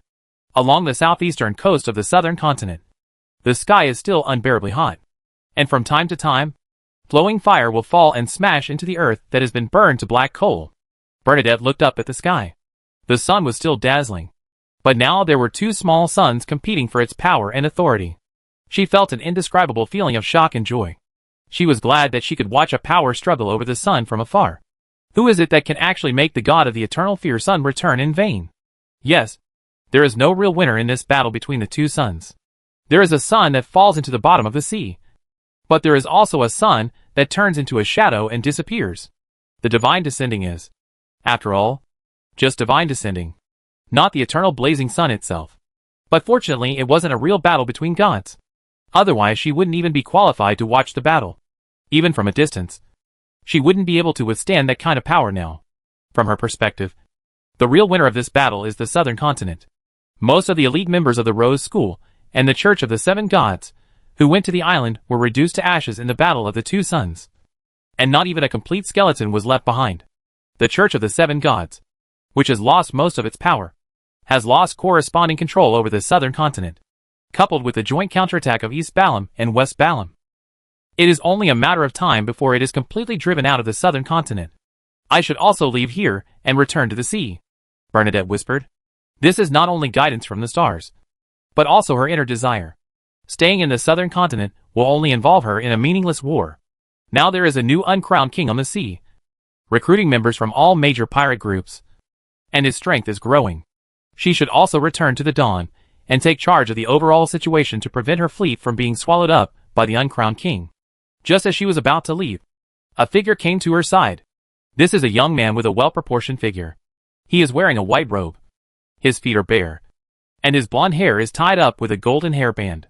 His smile was warm, and his eyes were like a sun brewing. Just looking at him, infinite warmth surged from the depths of his heart. A senior figure in the Eternal Sun Church. Bernadette didn't know this young man, but judging from the aura emanating from him, he was definitely an archbishop-level figure. Bernadette said calmly, "People from the Eternal Sun Church are not busy cleaning up the mess. Instead, they come here to find me. What do you want to do?" "I came here to ask a question." "I won't necessarily answer that. Why do you know that the remnants of the Rose School are hiding on this isolated island?" With a cold look on Bernadette's face, she mocked, "Do you think I colluded with the people of the Rose School and deliberately led you into being deceived? You misunderstood. I am only interested in your source of information. It is a place where even gods cannot look." The young man's tone was neither impatient nor impatient, even though he was talking about the gods. Bernadette did not answer the question directly, but asked curiously, "Who are you?" "You can call me Rose Hurley, a name I've never heard of." "Is this your real name?" "You can also call me His Holiness the Pope of the Eternal Sun Church." Bernadette did not hide her surprise. She had no idea that the Pope of the Eternal Sun Church would leave the Republic of Intis. Although she had not returned to her homeland for a long time, she still had many eyes and ears in Intis. But no one noticed that the Pope actually walked out of the sacred church and appeared here as a young man. "I don't have any ill intentions. I just want to know a definite answer. If you still think of Intis as your homeland." Bernadette was silent for a long time, and finally looked up to the sky, almost murmuring, "When you look up at the stars at night, what else can you see besides the crimson moon?" Rose Hurley also looked up at the sky, as if day had now turned to night. "Everything is under the gaze of the stars. The disappointed tone made Bernadette clearly feel that the Pope was deeply worried. Bernadette, should I let you go? Don't make a decision you regret. Oh, this world is so chaotic. Rose Hurley sighed, put away all his worries, and said with a smile, when do you plan to go back and take a look? When it's time for me to go back. Just like when I was a kid. As rebellious as ever. Before Bernadette could react, Rose Hurley disappeared like a ball of bubbles in the sun. Impossible. The Pope of the Eternal Burning Sun has only been on the throne for about 50 years. He should be younger than me. How could he see himself as a child? All the words she just said didn't have as big an impact on her as the last sentence. It seems that I should really find an opportunity to go back and take a look. After all, I was too anxious to leave at the beginning. And there are still many things that I haven't figured out yet. Bernadette came to the seaside, tapped her fingertips on the sea, and a submarine appeared on the sea. This was her favorite sea navigation tool, the Nautilus. Inside a luxurious manor. On the second floor, inside a study room, Alfred Hall was busy writing a letter to send home. Dear sister, please forgive your second brother for not being able to return to Backland to attend your coming-of-age ceremony. But I think that with your excellent character and perfect appearance, you will still be Backland's most shining gem. Being absent from this important day in your life is also a very painful thing for me. I wanted to return to Backland several times before the year. But the situation here changed too fast, and it was urgent for me to stay and deal with everything. Affairs. I think with your wisdom and heart, you will definitely forgive your second brother, who is far away in the southern continent and is suffering from the war. Yes, the war broke out. Just today. Most of the organizations in East Balam and West Balam have united to target members of the Seven Gods Church. In this war, their power has the upper hand. I believe that the war in the southern continent will be very serious. It will subside soon. But this does not mean that the war will end here. Driving the power of the Church of the Seven Gods out of the southern continent is just the first step in the flames of war. War is like a machine that keeps moving forward. It will not stop until its energy is completely exhausted. Moreover, the damage done to the southern continent this time has completely angered the ordinary people there. Only when the anger in their hearts can be extinguished can the war truly end. You don't need to worry about your second brother. He is fine and safe. He is just unable to return to Backland for the time being. After Alfred Hall finished writing the letter, he asked the butler to find a way to send the letter back to Backland. I know it's difficult, but I think the port is not completely closed yet, and this is the last chance to send a letter. Yes. The steward personally took 2 manor guards to the port. As soon as I arrived at the port, I was stunned by the dense crowd in front of me. Looking around, there is no end in sight. The war has begun, and many businessmen who came to the southern continent to do business with their families were rushing to leave here at the beginning of the war to avoid being involved in the war. Everyone, go back. Today's ferry tickets have been sold out. There is not even a standing ticket left. Even though the port manager was loudly persuading people and asking them to disperse the crowd, it was of no use. Today's ferry tickets are sold out. But isn't there still tomorrow? Many people choose to stay where they are, wanting to spend the day here so they can buy ferry tickets early tomorrow. Fortunately, we have our own way. The housekeeper just looked at it for a while, then walked around to a 2-story house. After some bargaining, he finally spent 50 gold pounds to send the letter back to Backland. According to the person in charge there, at this time, if you want to take a boat back to Backland, an ordinary boat ticket costs at least 200 gold pounds, and you need to have the connections to buy it.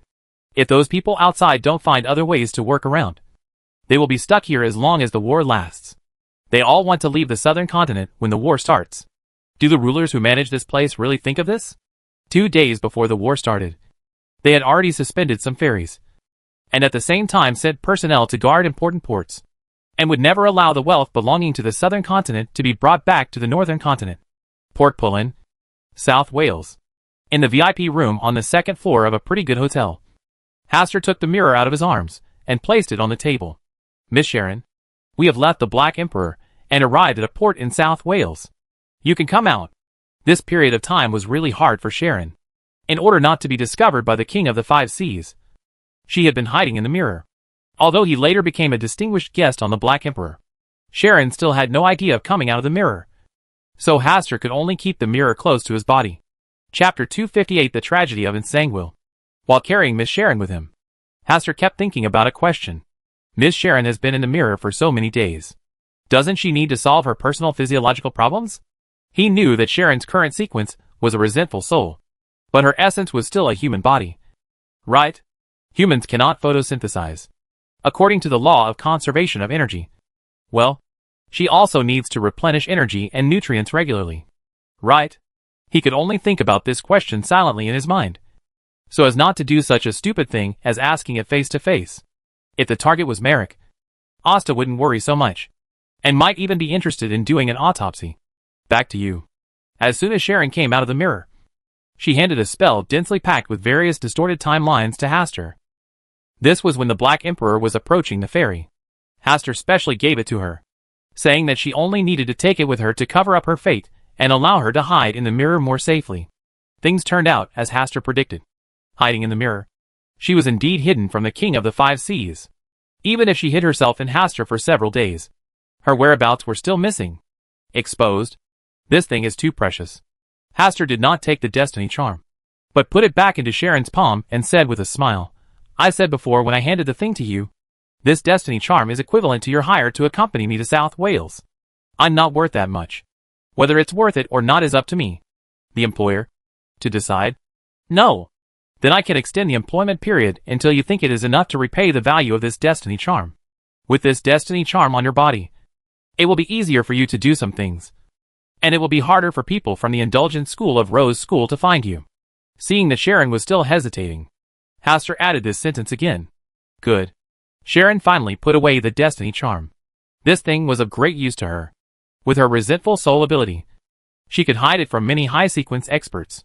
Miss Sharon, do you need to eat something to supplement your nutrition tonight? Well, I don't want to eat fish just yet. At this point, the same goes for Azhara. She needs to eat some vegetables recently to keep her nutrition balanced. Now she is a few kilograms heavier than when she first left Backland. Meow? Azhara's eyes widened, and she looked down at her slender figure. She was obviously slimmer than at home. Stop looking. Your belly is about to fall off. Hastur gently rubbed Azhara's belly a few times and handed Azhara to Sharon. He then went out and went downstairs to order something to eat in the room. Sharon held Azhara in her arms, came to the chair next to the window, and sat down. She lowered her head and helped Azhara carefully smooth down the shiny black hair that was messed up by Hastur. Meow? Azhara licked Sharon's finger and raised her head slightly to look at her. Sharon didn't speak. Her expression was much gentler than before, and her eyes seemed to have ice melting into water, flowing through her eyes. Downstairs, Hastur ordered the menu and wanted to go back to the room to wait, but he happened to hear people here talking about the coastal defense issues in South Wales. They don't have the courage to ask them to make suggestions to the current Grand Duke of South Wales, but they still have the courage to stay here and give advice to the country with a little drink, and they are very courageous. Although some of their suggestions are immature, there are also merits. Hastur listened quietly for a while, then asked the boss here for a map of South Wales. There are only a few place names marked on this map, not even a rough outline. The boss explained the reason to him in a low voice. The more detailed the map, the less likely it was to be sold. It was more convenient to just find a live map. He asked about relevant candidates, and the boss smiled and recommended someone to him. Asta paid the boss a consulting fee of 1 gold pound, and the boss smiled and recommended another person to him. This time, Hastur did not give him any more gold pounds, and left with the boss's stunned and regretful eyes. When I returned to the room, the dishes I ordered had been delivered. Snapped. Hastur patted away Azhara's little claws that secretly reached for the dried fish, and smiled as he picked up 2 green spinach sticks for it. Meow? Azhara's eyes widened, and Hastur gave it another piece of broccoli. Azhara was so angry that she waved her cat's paw, jumped off the table, and landed on Sharon's lap. She lay on her stomach with her eyes closed, showing the heroic spirit of a hunger strike. It's not good to be picky. Right, Miss Sharon. Asta smiled and added a spoonful of diced carrots to Sharon, and then silently placed a piece of tender beef ribs on his plate under Sharon's cold eyes. At the port in the evening, the setting sun just hangs over the sea in the distance, and the soft sea breeze brings moist and heavy water vapor, which is very comfortable on people's faces. Right now is the busiest time for dock workers, as boats that go to the sea for fishing are constantly returning. Hastur was holding Azhara, followed by Sharon, walking through the street, heading to the clothing store here. The dozen sets of clothes Walking sticks and other daily necessities brought from Backland were all lost in the explosion of the steam train. The things he bought again were crushed into powder by the King of the Five Seas in the cabin of the ferry. 2 hours later, the setting sun had disappeared, and the crimson moon began to emerge. Asta and Sharon just came out of the clothing store. Asta was carrying a suitcase in one hand, and Sharon was also carrying a suitcase. Azhara, who was not being held by anyone, lay on Haster's right shoulder, secretly thankful. Fortunately, all the clothes I had customized for the new year had been burned, so I no longer needed to wear something that would restrict my body. It doesn't understand its owner and Miss Sharon. Why do they have to wear clothes? At night, on the dark sea surface, the waves surged, shattering the light of the crimson moon. In the increasingly strong waves, 2 empty oak barrels were tied side by side, with ropes, and floated precariously on the sea. On top of the 2 oak barrels, Nsangwil was lying on them with a tired look on his face. His originally fair skin had turned white from the sea water, and his fingers and toes were all bald. The clothes and hair on his body had not been dry for a moment. Fortunately, he has seen a beacon of hope. Not far away, a tall lighthouse was guiding the ships that had not yet returned. Nsangwil raised his head slightly, and showed a forced smile. His unfortunate fate finally took a turn for the better. The last time he fought against the King of the Five Seas, he used 008's ability to weave scripts to attract 2 powerful spirit world creatures, and finally successfully escaped from the spirit world in the melee. His final destination was the vast ocean, and he fell into the sea as soon as he left the spiritual world. He had no choice but to swim hard to get as far away as possible. Fortunately, there was an oak barrel scattered on the sea, so after swimming for a long time, he finally had a tool that could save him effort. But only 1 oak barrel was not enough. He could only hold it with both hands and half lie on it, while his lower body still had to be immersed in sea water, and without a paddling tool, he could only move in the direction of the ocean current. Fortunately, on the 3rd day, he picked up another oak barrel on the sea, and finally, he was able to separate his lower body from the sea water. Although the posture of lying like a toad on 2 oak barrels is very inelegant, this is the most comfortable way for him. He also used 008 to write a script in which a ship happened to pass by and rescue him from the sea. However, the script he was waiting for never happened, and he could only keep drifting on the sea. He knew that 008 was deliberately taking this opportunity to kill him. He was not in perfect condition, and could not compete with 008 for the ability to write scripts. He could only reluctantly fight to prevent 008 from taking this opportunity to write himself to death. He also thought about traveling through the spirit world to escape the current predicament. But the 2 attracted spirit world creatures stayed nearby and lingered.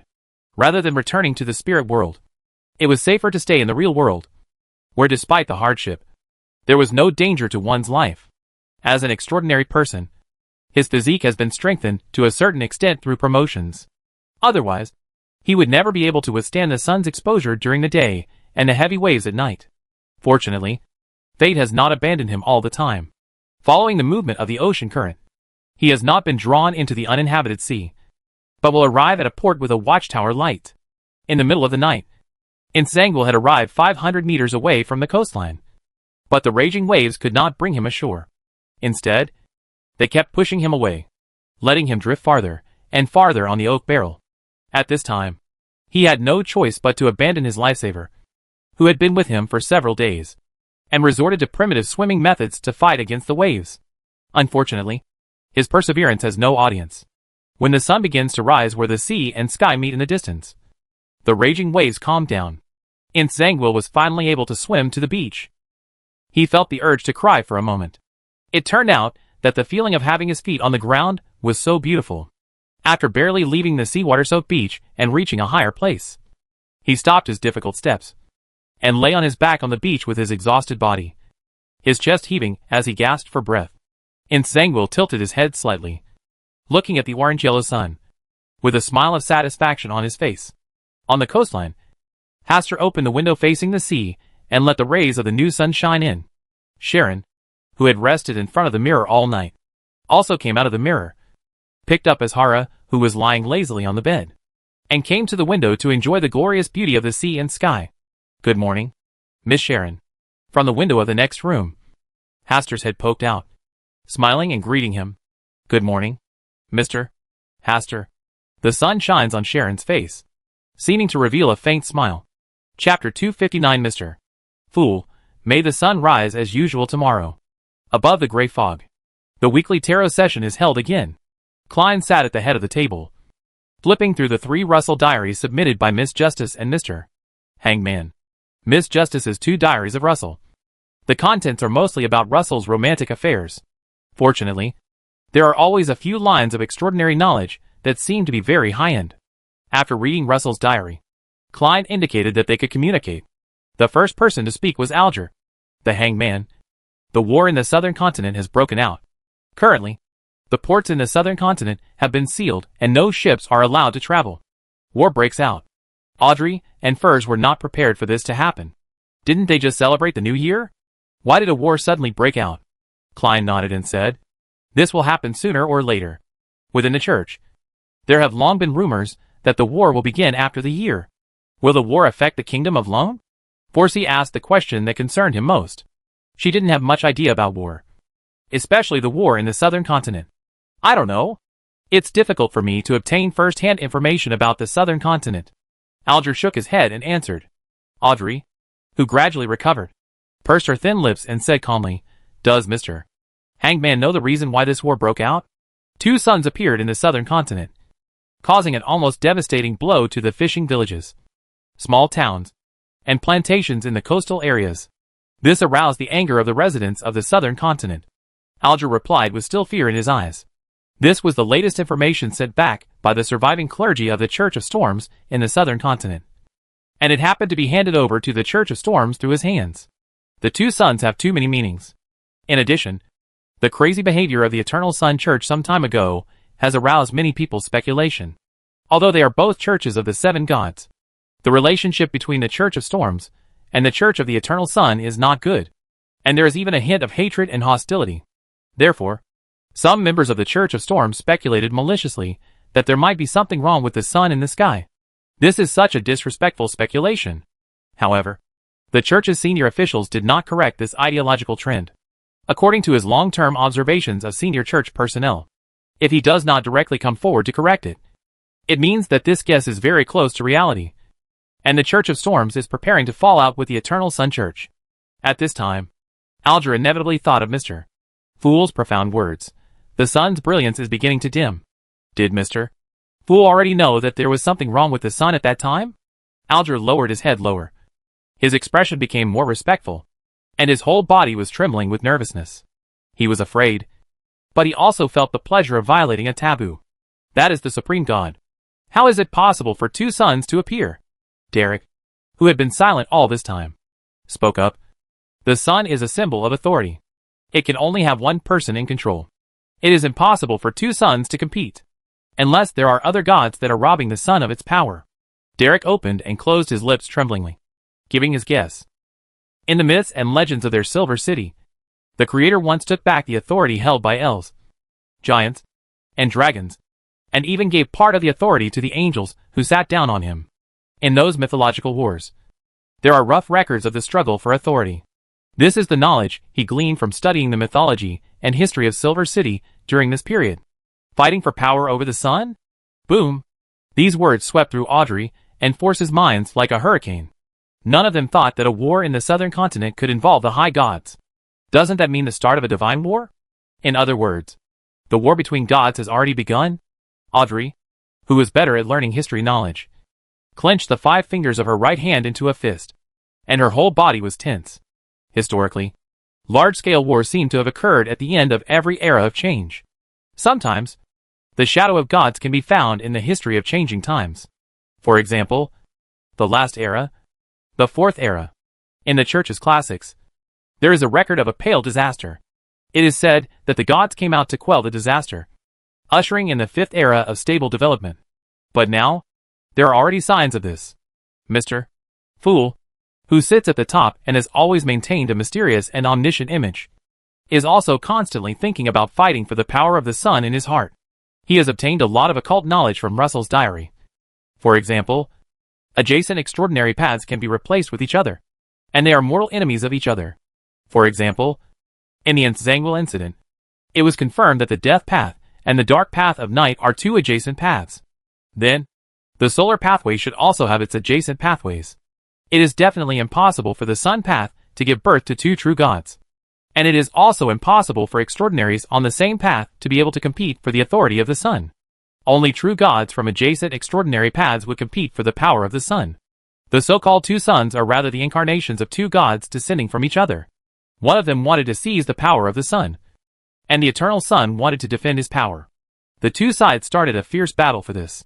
The ideas in Klein's mind gradually became clearer, and he began to speculate on which extraordinary path could be adjacent to the sun path. Finally, his eyes fell on Mr. Hangman. The Church of Storms and the Eternal Sun Church have always been hostile to each other. Is it because of the adjacent paths? That is to say, the true God who takes action against the eternal blazing sun may be the Lord of Storms? He considered his words, looked at the Hangman Alger, and said in a calm tone, extraordinaries on adjacent extraordinary paths can replace each other at high levels. So they are mortal enemies of each other. Alger noticed the gaze cast by Mr. Fool, and his heart trembled. Could this be a reminder to himself that the storm pathway and the sun pathway are two adjacent extraordinary paths? This also means that the Lord of Storms may be involved in the fight for the authority of the sun? As soon as this idea came up, Alger hurriedly suppressed this disrespectful suspicion and kept silently reciting the creed of the Storm Church with you, waiting for him. Seeing Alger's reaction, Audrey and Forsey seemed to realize something, and a storm was also set off in their minds. Derek's expression was very calm. In their extraordinary course in Silver City, there was a mention of an adjacent path. After a brief silence, Alger changed the topic and mentioned the latest news that happened on the sea recently. For example, what amazing deeds did the uncrowned king perform? The young uncrowned king of the sea? Klein recalled the dream encounter that Leonard told him, and that Leonard also felt the breath of the sea when he spied on Sheriff Reed's dream. Could it be that the uncrowned king who suddenly appeared is the mysterious existence hidden behind Sheriff Reed and his wife? Calculating the time, it almost matches. The next step is the trading process. But most of them have little gain. This made Klein realize that he needed to attract new members in order to maintain the enthusiasm and transaction value of the Tarot Club members. May the sun rise as usual tomorrow. Mr. Fool left his last meaningful words to end this week's tarot session. Backland, the home of Earl Hall. After Audrey left the tarot meeting, she just sat in the room. It wasn't until Susie reminded her that she recovered from the shocking news. She knelt down, stroked Susie's head, and murmured, I really hope Mr. Hastur is still in Backland, so that I can go to him to discuss some things. Woof? It's okay. I just felt a little lonely for a while. Woof. Thank you, Susie. I know you'll always be there for me. Woof. Susie wags her tail happily. In the underground ruins of Tudor, in a dark and dilapidated room, on 3 chairs of different styles, 3 figures were entangled with each other. I smell the smell of war. I think we should leave this place full of stinky memories. Of course, if you have a rare affection for this place, I can allow you to stay here for a few more days. Oh, the prey has arrived. A war without the Red Priest can only be regarded as children's playhouse. TSK. When it comes to playing house, you two can make a perfect couple. But I just don't know which one of you is a boy and which one is a girl. Shut up, Medici. You are a bastard who was born without a gender. Are you worthy of talking to us about men and women? Ha ha ha. I just saved you the trouble of changing from female to male. The unbridled and flamboyant laughter echoed throughout the room. But the people who were struggling to pull away the dirt and gravel outside did not hear the laughter. Rafter Pound? He is dreaming of restoring his family's glory. Wow! Suddenly, the earth and rocks collapsed in front of him, and he hurriedly stepped back. When the smoke and dust dissipated, the underground passage that had been difficult to dig was already in front of him. It's the great ancestors who are protecting me. He suppressed his excitement, wiped the soil on his thighs a few times, and cleaned the soil between his fingernails. Then he arranged his clothes, smoothed out the wrinkles and mood, and then started to enter along the underground passage, inside a huge underground palace. Soon, he opened the door of hope that contained the treasure of the family's rise. Chapter 260. The tributaries of destiny will surely converge at the source. Port Peelwine Inn, South Wales. In the house of Viscount Sterndam. Sangwell finally took a hot bath, put on a new set of clothes, ate a delicious dinner, and lay down on a warm big bed to rest. The experiences at sea in the past few days have once again sharpened his mind, and he couldn't help but think of what Russell once said, anything that can't defeat me will definitely make me stronger. This is his truest feeling now. Boom! Boom! There was a knock on the door, which made Nsangwil, who wanted to sleep well until dawn, opened his displeased eyes, and a slight coldness appeared on his face. He finally left the bed and went to open the door. Standing at the door was a middle-aged man in his early 40s, with a protruding belly, 8 diamond rings on each finger, and most of his head bald. This Count Sterndam was also a nobleman who took him in to live here. He can't be called a kind-hearted person who helps people in need. He just happens to know me and wants something from me. Under the arrangement of 008, he naturally saw himself in desolation on the street, and then warmly invited himself to his home. Well, I came here to see what else you're missing. This Count Stein had a shy smile on his face, rubbed his hands uneasily, and his eyes were wandering. He knew at a glance that he was here to do something for him, but he was also afraid of his current reputation. Nsangwil said with a straight face, "Is there anything you need my help with? If not, then leave and don't disturb my rest. Can I go into the room and talk?" Nsangwil stepped aside and watched his fat and bloated body squeeze into the narrow door. He also muttered that the door was too small and that it would be replaced tomorrow. After entering the room, Stein first sat on the chair, feeling uncomfortable, then stood up and sat on the bed. His big buttocks squirmed twice, and he showed a satisfied smile. Seeing him desecrate the bed where he had just rested, Nsangwil felt even more uncomfortable. "Can we talk now? I know that you are a powerful extraordinary, and I also know that you are currently wanted. I invited you to my home because of our past friendship. Of course, I am not someone who likes to repay favors. Man, it's just that I have something bothering me recently." Nsangwil did not speak, but motioned to Viscount Stern to continue. Viscount Stern raised his head slightly and stroked the 4 diamond rings on his left hand with his right index finger one by one. "Yesterday evening, I was wandering on the street and happened to see a pretty good-looking girl. I was very moved and wanted to invite her to my home. But there was a young man beside her who sent me there. He beat me up hard and kicked me to the ground. I was entrusted by the Grand Duke to guard this port. This is the first time I have been humiliated like this on the street. Like the Grand Duke, I am very face-conscious. The honor of the nobility cannot be insulted. Of course, I can send the garrison at the port to help me regain my face, but this would be too laborious. Fortunately, I happen to meet you. I know you can invite the girl to my home and make that young man disappear." Nsangwil listened to him silently, his eyes full of ridicule. "Why do you invite a girl to your home? It's obviously because of the girl's beauty.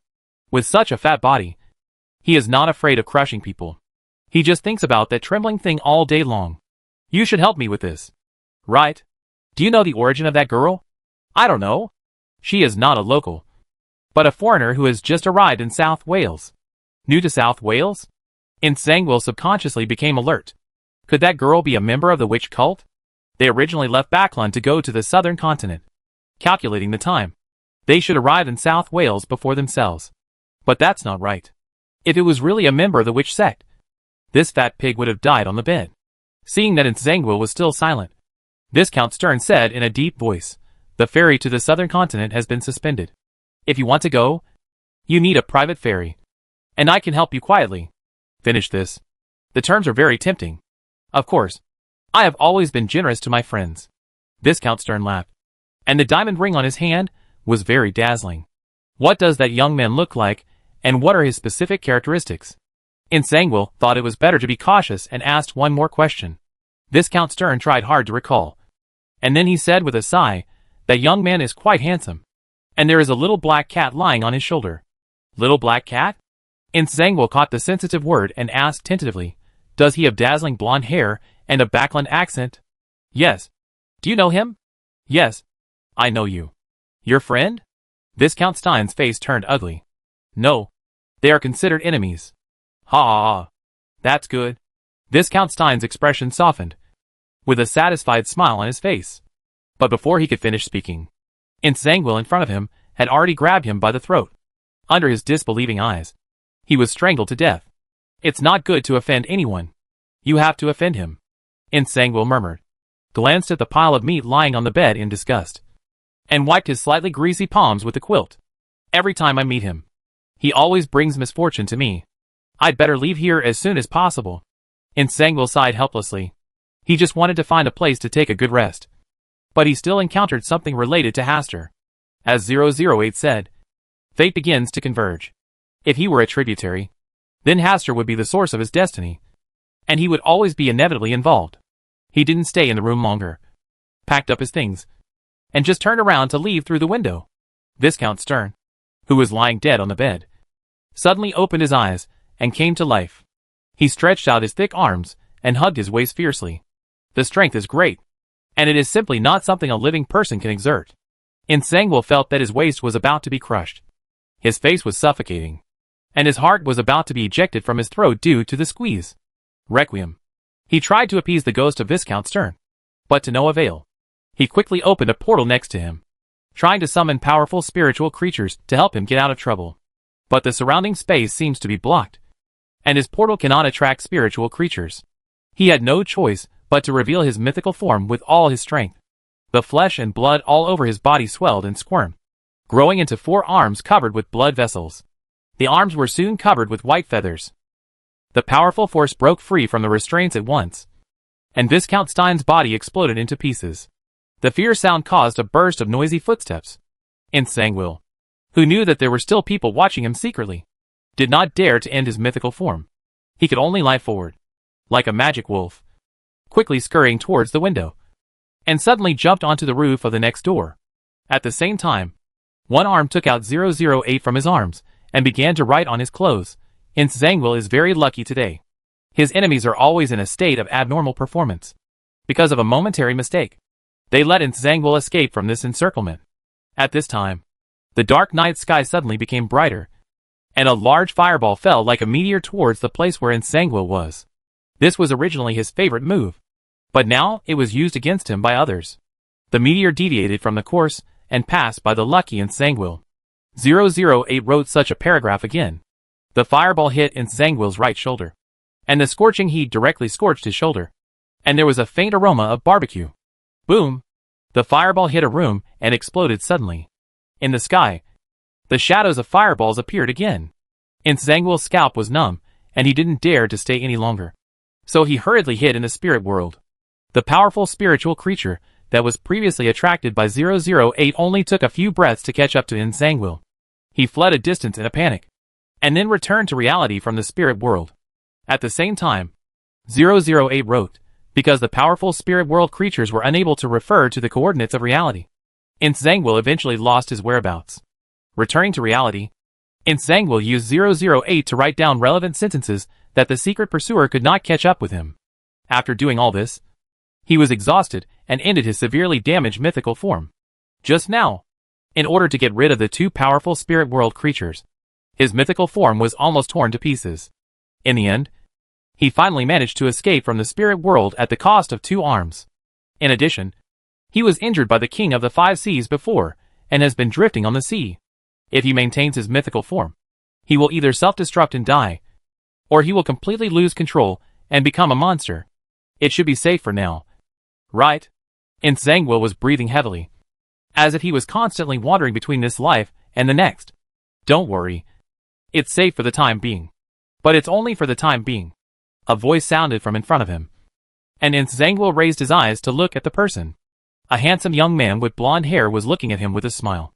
Hastur Campbell, the nemesis of your own destiny. 008 also cannot arrange the special existence of the script. He didn't expect that he would meet the other party at this time. Chapter 261-008, You succeeded in getting me. Asta Campbell. Nsangwil almost said the name through gritted teeth. He did not expect that he would not escape the pull of fate in the end, but would still be blocked by Hastur. And it was when he was at his weakest. Asta smiled and said, Your face doesn't have to be so ugly. And your facial expression doesn't have to be so ferocious. I won't sit still and wait for death. Nsangwil would never allow himself to fall here today. He took out 008 and started riding at a very fast speed. At this time, a bright light bloomed, and his right hand holding 008 was cut off directly, and 008 fell to the ground. Only then did he realize that besides the fallen 008, there was also an exquisite mirror on the ground. Someone was hiding in the mirror and attacking him. When this thought came to his mind, a resentful soul screamed in his mind.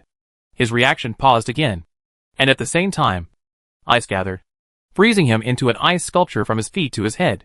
At this time, Hastur has activated the ability of war emblems. Dressed in neat armor, holding a golden sword and slashing across the air. When the golden sword was about to shatter Zangwill into pieces along with the solid ice, he finally activated his mythical form again. The swollen flesh and blood burst the shackles of the ice, and the 2 extra arms grew to resist the falling golden sword. It turns out you are weaker than I thought. Zangwill noticed Haster's true strength during the contact, which surprised him. The mysterious existence that can threaten 008 is actually not as strong as himself in frontal combat. After the accident, there was extreme anger. His other arm waved and hit Haster's shoulder directly, making a loud bang. The armor was dented, but Haster's figure did not take a step back, but instead seemed taller. The eyes exposed outside the armor revealed a scarlet light.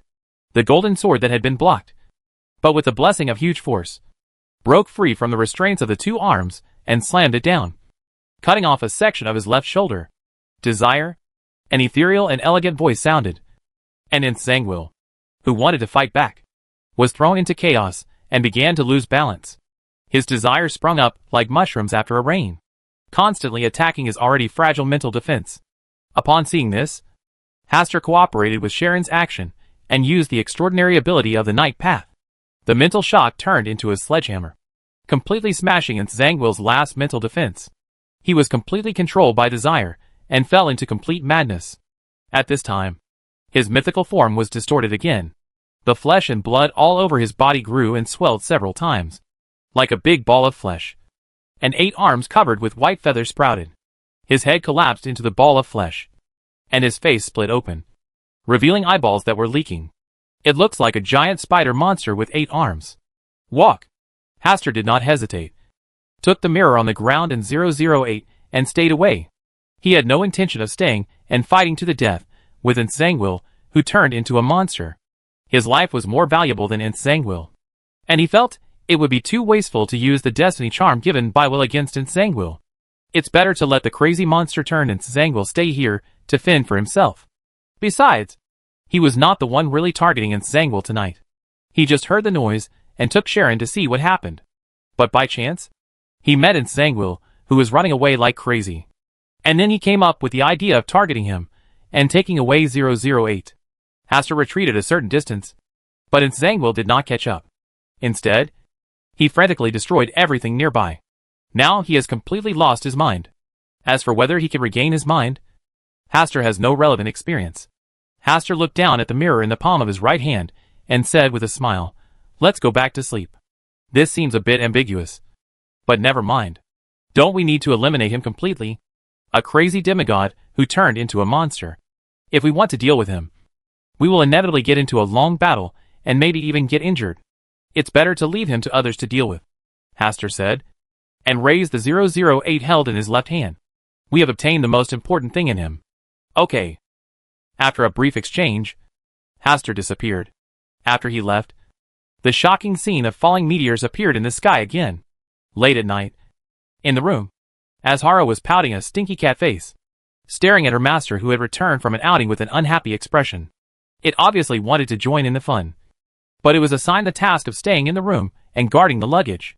Meow. Wouldn't a really bully cat protest? Haster had no time to talk to Azhara for the time being, so he asked Sharon to comfort Azhara, who was about to explode. The most important thing right now is how to seal 008 to prevent its aura from leaking and attracting Adam's attention. Zangwill is the person Adam has been watching. The loss of 008 tonight will definitely lead to Adam's investigation. It is safer to throw it directly into the Hall of Stars. But there are also hidden dangers. This is his biggest secret now, and he cannot easily reveal it to 008. Will's hidden fate may interfere with Adam's detection of 008. Haster took out the destiny charm from his jacket pocket, found a thin thread, and tied the destiny charm to 008's pin. It looks like a small pendant for 008. Want to hang another one? Sharon came over with Azhara in her arms. When she saw Haster's actions, she knew what he wanted to do. No. If this doesn't work, 1 more 1 won't change anything. What are you worried about? The master hidden behind this quill. You shouldn't have brought it back.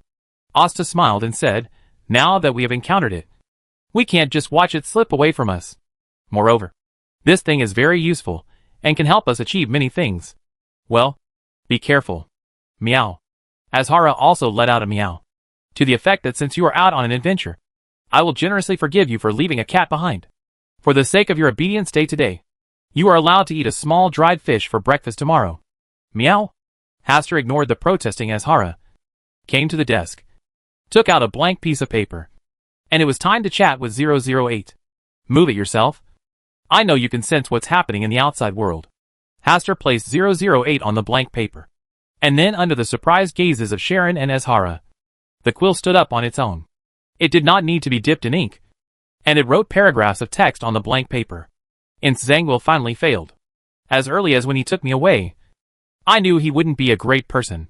With my help, he only used it to plan opportunities to advance to sequence 4.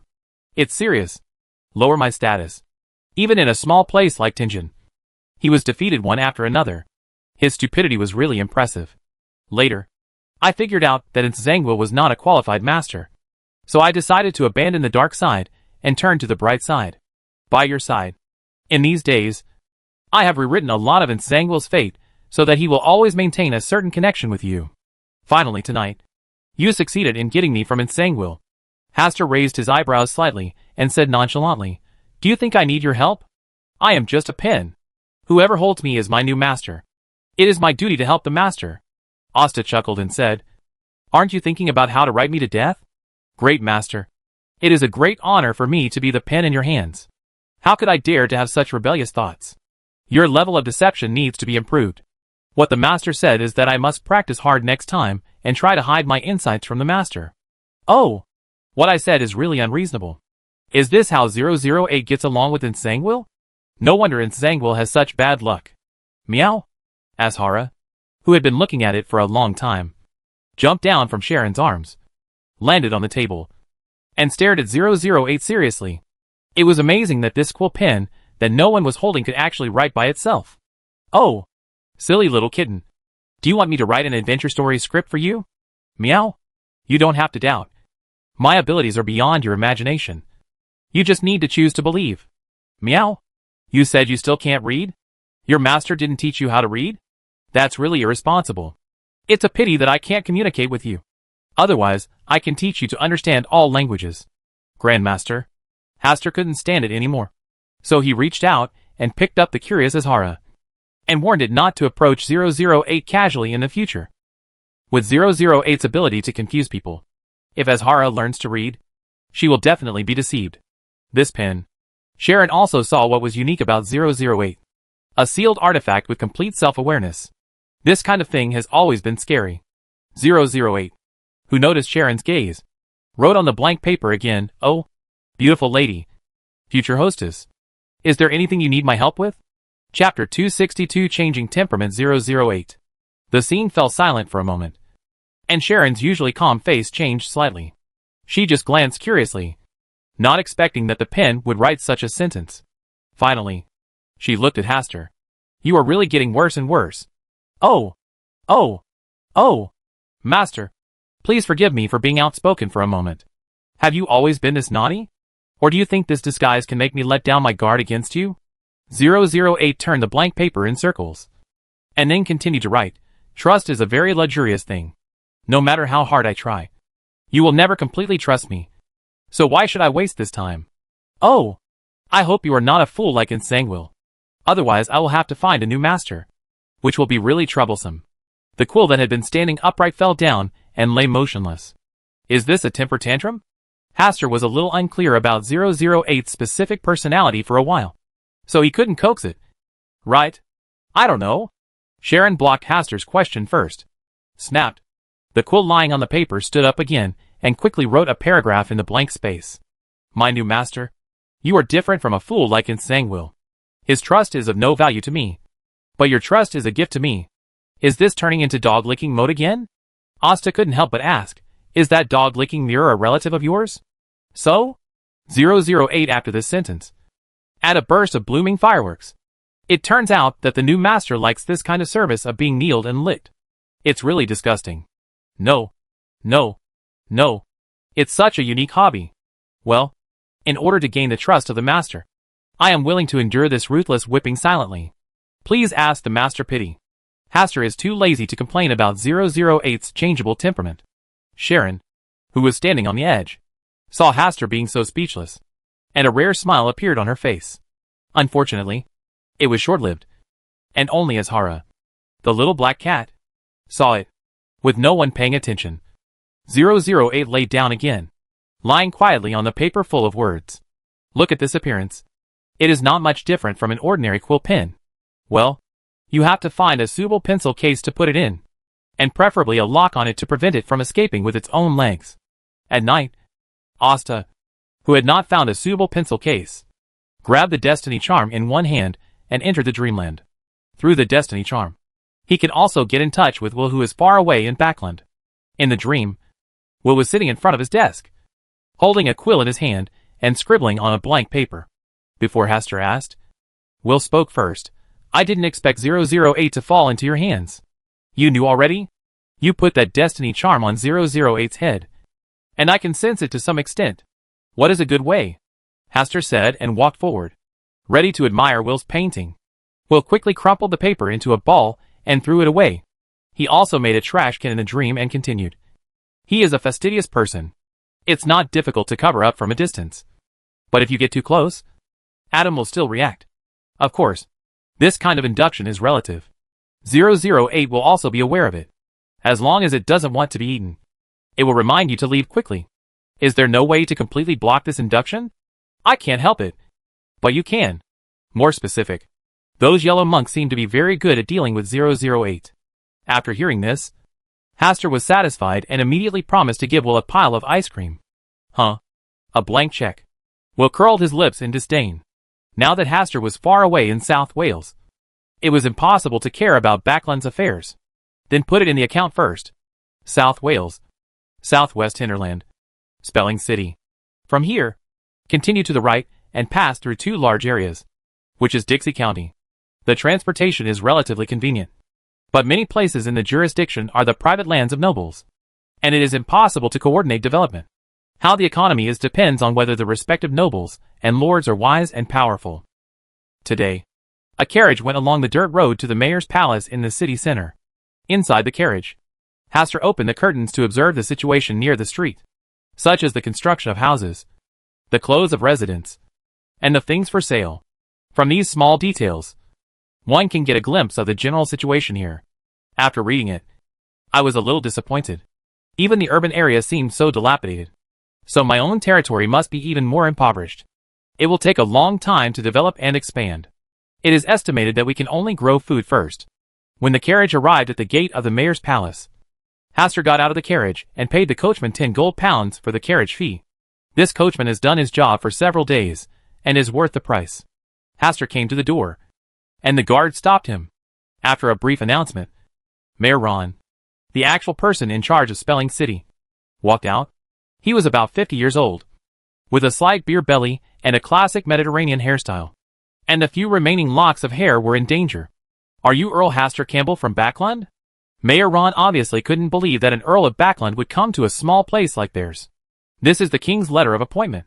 Hastur took out a letter of appointment stamped with the seal of the king of Lone Kingdom. He kept this thing with him, and had not lost or destroyed it. So you are the heir of the Campbell family. After reading the appointment letter, Mayor Ron no longer had any doubts in his mind.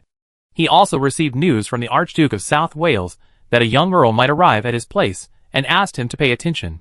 Unexpectedly, only a few days had passed, and the other party had already arrived in front of him. I almost forgot to ask you to come in and sit inside. Mayor Ron slapped his forehead and quickly invited Asta into the mayor's mansion.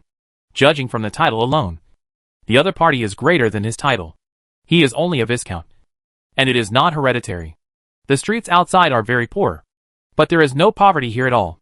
Even the tea they enjoy is Highland tea specially shipped from the southern continent. After a brief chat, Mayor Ron asked, Earl Campbell, have you met the Archduke of Southwell? After I settle here first, I will go visit the Grand Duke. Is there any problem? Mayor Ron poured another cup of tea for Asta, leaned forward slightly, and lowered his voice slightly. That's it. The Archduke sent someone to notify me in the past few days, asking me to pay attention to your movements. If you encounter, you must report it to the Grand Duke immediately. A lot of things happened along the way. No wonder the Grand Guild is so concerned. Hastur didn't pay too much attention to this matter. He was missing but the person responsible for keeping an eye on it was still alive and well. He should be a guest with the Grand Duke of Southwell now. Then I will report the situation to the Grand Duke truthfully. Hastur then noticed that Mayor Ron didn't seem to side with the Archduke of Southwell and asked for his opinion. Did he not want to offend him because of this matter? There's no rush. Let me visit in person and give the Grand Duke a surprise. Fair enough. Mayor Ron breathed a sigh of relief. As the saying goes, distant relatives are not as good as close neighbors. He did not want to offend this new neighbor from Backland because of the Archduke of South Wales. Moreover, a large part of the area within his own jurisdiction is the territory of Earl Campbell, and he will have to discuss many aspects with him in the future. I want to see the map here. Is it convenient? Of course you can. Mayor Ron quickly asked for a detailed map of the neighborhood, which contained detailed information about his territory. From here to here, and from here to here, this is your current territory. Mayor Ron carefully encircled Hastur's territory. It is very conspicuous on this map, which only records a few nearby urban areas. Hastur's territory spans 3 urban areas. The largest part of the territory is within the city of Spelin, occupying many villages and towns on its outskirts. Whose territory is the area around here? Hastur pointed to the area near the port. The land near the port does not belong to any nobles, but is managed directly by the Grand Duke. Hastur chuckled and said, it seems that the Grand Duke cares about the security of the port. The hinterland is relatively poor, and 70% of its finances rely on coastal port cities. This is a forbidden area for the Grand Duke, and no one is allowed to get involved. After Mayor Ron finished speaking, he gave Hastur a look that everyone understood. The port towns were the richest, and were the source of great wealth. The two did not talk in depth for too long. During dinner, Mayor Ron warmly invited Asta to dine here and prepared some night entertainment for him. But Asta refused because of the long journey. The next day, Hastur followed the map and headed to the central castle of his territory in South Wales. It was built by the ancestors of the Campbell family more than 30 years ago, and has been preserved to this day. Previously, Hastur had asked butler Neil to send some people to manage the basic daily cleaning of the castle. Last time, the monk in yellow who accepted his commission also sent back a letter, which told many things about South Wales. If he was smart enough, he would be waiting for me in the castle right now. Chapter 263 Monk in Yellow. We have been waiting for you. The muddy road is flanked by plains. Various cash crops are planted on the fertile land, according to soil and rain conditions. It is subdivided into cotton plantations, sugarcane plantations, vineyards, flower plantations, and patches of land.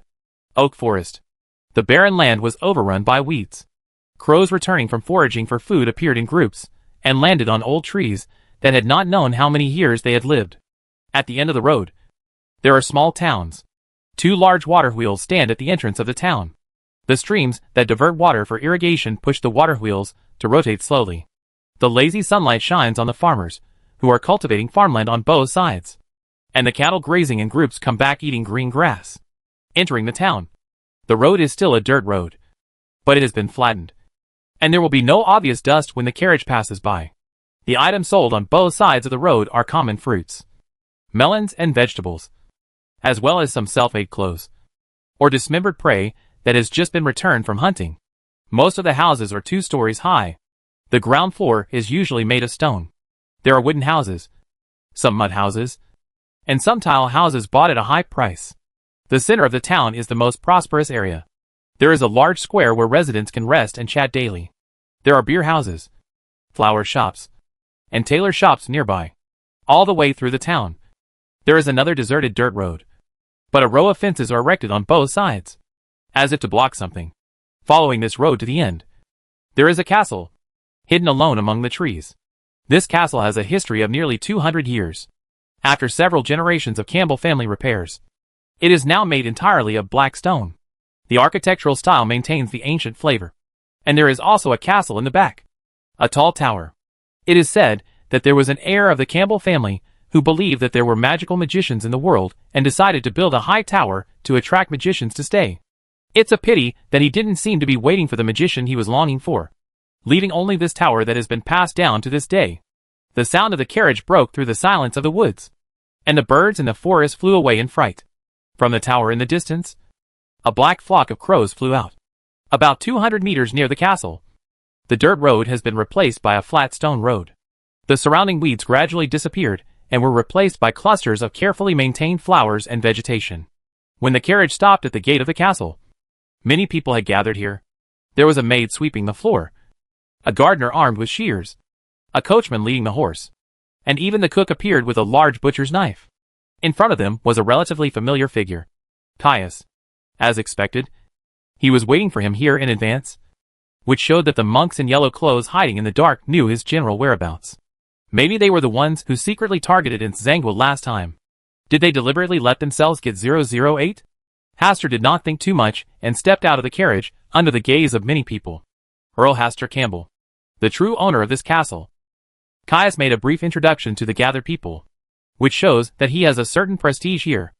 Hastur noticed that the eyes of those people were filled with curiosity and excitement, and some even wanted to step forward and stretch out their hands to confirm whether they were alive. A little weird. Don't worry, Lord Campbell. They don't have any bad intentions. They just want to see the real owner of this castle with their own eyes. Caius had a smile on his face. Hastur's eyes narrowed, and a dangerous aura flashed all over his body. Are they all ordinary people guarding this castle? Caius replied respectfully. They are indeed guarding the castle for you. You look familiar with them? Some of them are quite familiar, and some of them are just acquaintances. We just met? Are they all recently recruited? Yes. We wanted to give you a surprise when you arrived in South Wales. Us? Yes. Is us. Caius lowered his head slightly, his attitude more respectful than before. The maids, gardeners, coachmen, and chefs on the side also bowed slightly and saluted. Is it just these few people? There are also housekeepers in the castle who are responsible for maintaining the daily operations of the castle, and Mrs. Lisa, who is in charge of all financial expenses. There are 2 more who have gone out to work. The number of people is really small. Not everyone can come. We all decide who comes through a fair drawing of lots. Hastur remained silent and did not speak, but looked at the castle with a more complicated look. He actually came to the lair of the monk in yellow. They have been waiting for them here for a long time, so they have not been very anxious all the time, because they are sure that they will set foot here one day, and they just need to wait here quietly. The surprise we have prepared is inside the castle. Do you want to go in and take a look now? After Caius finished speaking, he placed his left hand on his waist and stretched out his right hand gracefully in a gesture of invitation. The other 4 people divided into 2 rows to get out of the way. Meow! As Hara moved uneasily in Hastur's arms, as if to remind Hastur not to just walk in. Hastur sighed and said, Have you been ready for a long time? Caius answered honestly, Well, I have been preparing for a long time. You lied when you were in Backland. Yes. No one dares to say that what they say in this life is the truth. What if I don't go in today? Then we will wait for your next arrival. You guys are so patient. Hastur looked up at the dark castle. Under the setting sun, it looked particularly mysterious and manor-like. Lead the way. Please come this way. Caius was not surprised by Hastur's decision. Caius was in the front.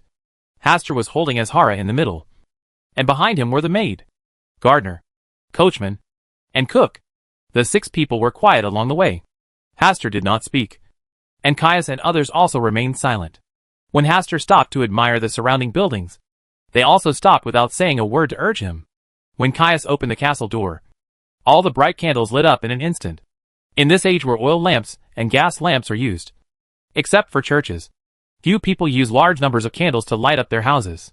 In the center of the hall, Hastur saw the housekeeper and Mrs. Lisa that Caius had just mentioned.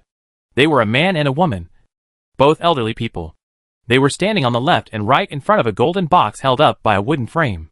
The golden box was forged from a single piece of gold, without any cracks or scratches. At this moment, under the flickering candlelight, it was emitting wisps of golden light. This thing is very familiar to Hastur, something that has been entangled with him since his birth. Wherever your home is, it will appear. In total, it has followed me and moved twice. The first time he followed him from the West District to Queen's, and now he followed him from Backland to this castle. Even though I didn't bring it with me, it still came uninvited.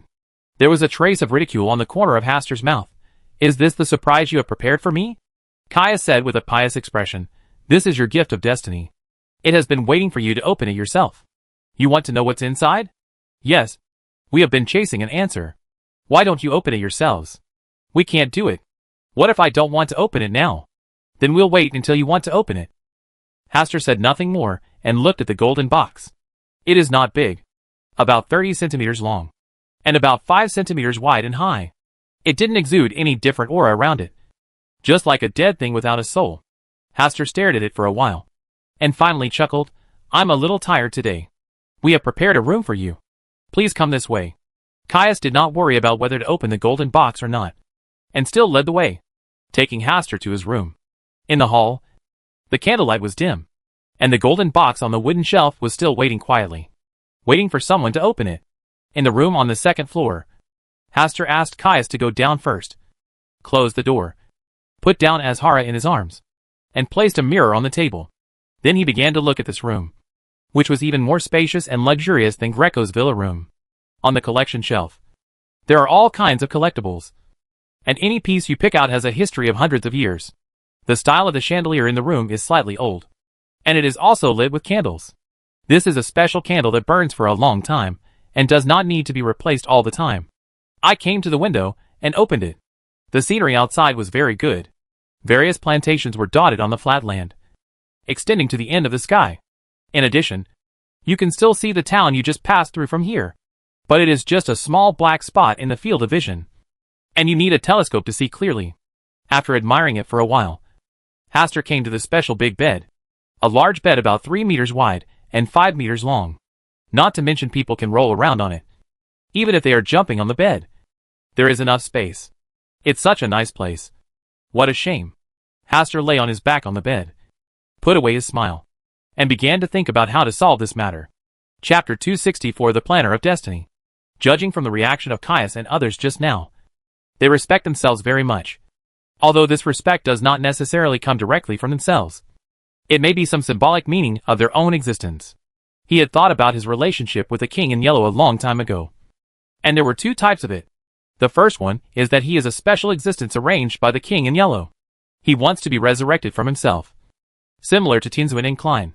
The second possibility is that I am just a small pawn in the script written by the King in Yellow, who is observing me above the starry sky. But these may undergo some unknown changes in front of the Palace of Stars. The power of the stars suppressed the arrangement left by the King in Yellow on him. So he still maintained a clear mind. Instead of becoming someone else's substitute, and falling into a box directly. Hastur has thought about these speculations many times, but has never been able to confirm them. It's also a bit too far for the current situation. Hastur just thought for a while, and then began to think of a more realistic solution. It's definitely not possible to fight head-on. He and Sharon can barely deal with a sequence 4 demigod. But the housekeeper and Mrs. Lisa just now are hard to tell. But their status is definitely higher than that of Caius. According to the principle of respecting basic strength in the extraordinary world, those 2 people are at least sequence 4. In addition to Caius and other 5 people, there is a bit of a disparity in combat power. The second method is to attract foreign aid to break the situation. Such as Will. Such as the descendant of the evil god. He has not entered the Hall of Stars during this period of time, and does not know how things are going with Mr. A. The third method is to let nature take its course. Since you can't escape in a short time, then join them. Maybe you can become a pope with your own special characteristics. Judging from the current situation, the third method is the most suitable. Isn't this their purpose? Let yourself open the golden box just to confirm your own specialness. Usurping the faith left by the King in Yellow is also a good counterattack. Hastur slowly considered the feasibility in his mind. And Azhara lay quietly under Hastur's armpit. When the sun completely set, there was a knock on the door. Hastur sat up straight on the bed, breathed a sigh of relief, and put on an elegant smile on his face.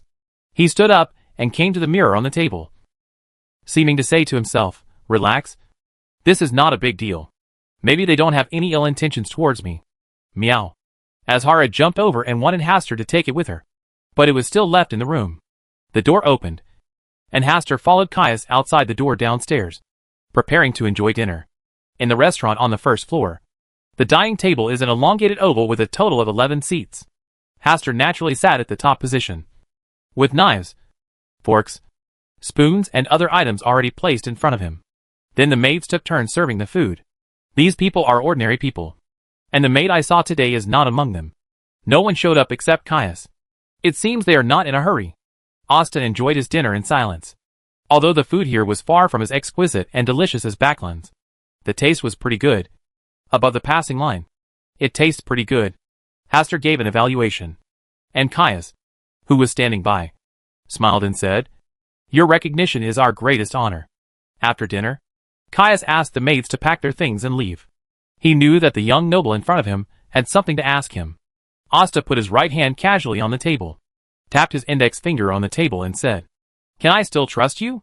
Whether it was an illusion or not, Caius felt that Hastur, who was sitting at the top of the table at this moment, was like a god, with an invisible pressure emanating from him. It makes people feel scared from the bottom of their hearts. Caius calmed down and spoke respectfully. "Our lies never meant to hurt you." Hastur did not comment on this statement and said calmly, "Do you have a pope?" "The seat of the pope has always been vacant, and it is waiting for the right person to step up to the steps and welcome the adoration of all the faithful. If I join you, can I become your pope? We have always followed the shadow of the gods, and only those who can listen to the oracle can become the pope. Have the gods you believe in ever issued an oracle?" "No." "Then how are you sure of his existence?" Caius was silent for a while, but still said calmly, "After we set foot on this extraordinary path, he has been leading us forward." "What do you call him?" It was a disrespectful question, but Hastur wanted to know the answer. Caius lowered his head. His body trembled slightly. His eyes revealed fanatical admiration, and he said in a low and hoarse voice, "The Lord of the star sea and the distant starry sky, the indescribable being of chaos and formlessness. He is the planner of destiny. The script he has written will definitely be performed. He is the king in yellow in the game world, and the shadow he leaves behind is the direction we will always follow. The Lord of the sea of stars in the distant starry sky, the nameless being of the chaos and formlessness, the planner of destiny." Hastur recited these 3 words of honor several times in his mind, trying to find out what was special about the king in yellow. But there is not much gain. The Lord of the star sea and the nameless one. These 2 honorifics, Hastur, have long been known to each other. What concerned him more was the honorific title of Destiny Planner. Will once said that the yellow monks knew how to deal with 008. Judging from this sentence, the authority of the king in yellow involves 2 channels, fate and the audience. Well, to be precise, it's a combination of 2 extraordinary paths. Hastur glanced at Caius, who was excited, and did not ask him any other questions. A fervent believer who couldn't provide him with the right answer. At around 10 o'clock in the evening, Hastur was already lying on the big bed. No one would disturb him. His power here was indeed equivalent to that of a lord, and he could do whatever he wanted. If it weren't for the golden box still lying in the center of the hall on the first floor, it would always remind him that this place is closely connected with the monks in yellow. He did not feel anything was wrong. Caius and others did not deliberately avoid him when doing things or talking to him, and they always maintained respect for him. After he set a few rules in the room to avoid prying eyes, he fell asleep and headed to the Palace of Stars, the Hall of Stars. Hastur's eyes scanned the stars, but still did not find the star where the king in yellow was. He had no choice but to withdraw his gaze and look at the star of the true creator, and find Mr. A's light spot. Mr. A in the light spot screen has moved to a new place and is currently kneeling in front of the statue, praying constantly. Hastur directly used divine enlightenment, and then entered his dream to understand all Mr. A's experiences during this period. After seeing that Mr.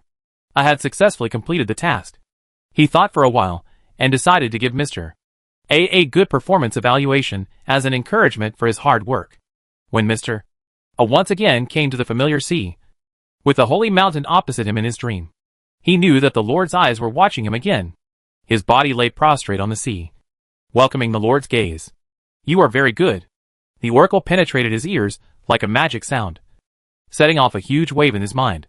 The dream was broken. Mr. A was still lying on the ground. His shoulders were slightly hunched, and his whole body was shaking. "Very nice. You are very good. This is approval from the Lord." Mr. A's excitement was beyond words.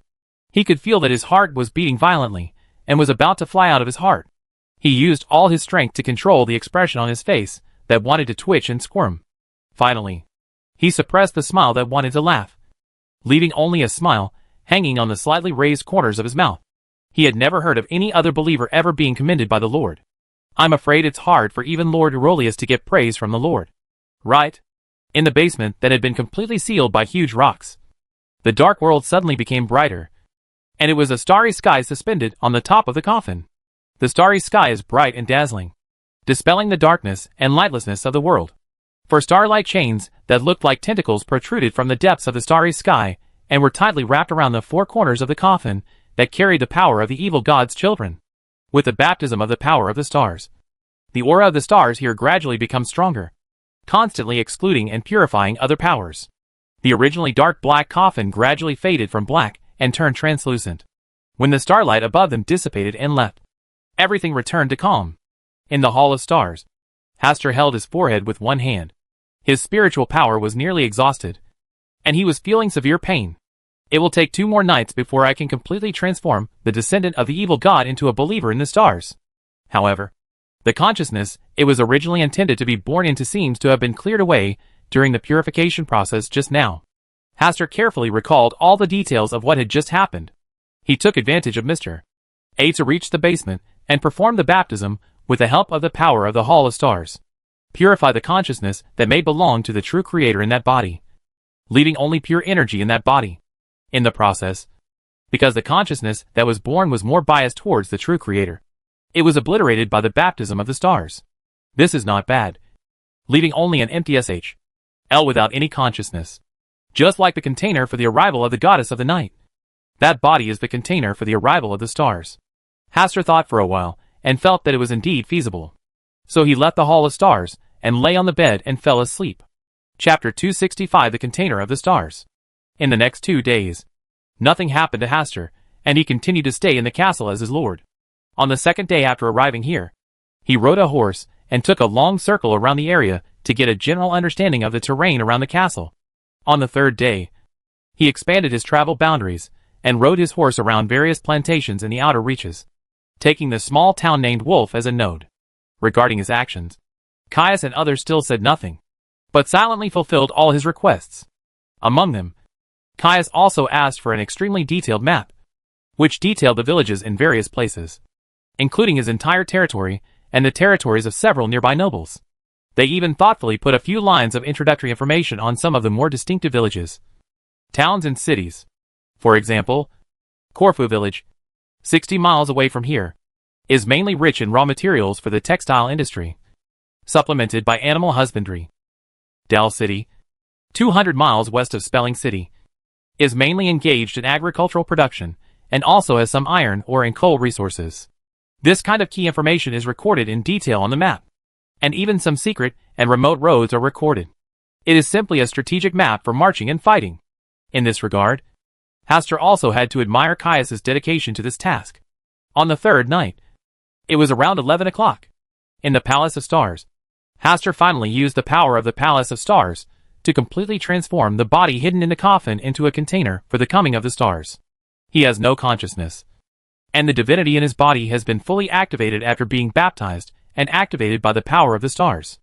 Even if he hasn't entered the body yet, Hastur can still feel the vigorous power.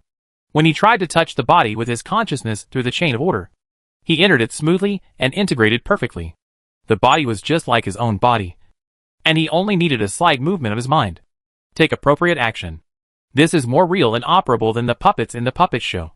It's just that Hastur's spiritual power was nearly exhausted tonight.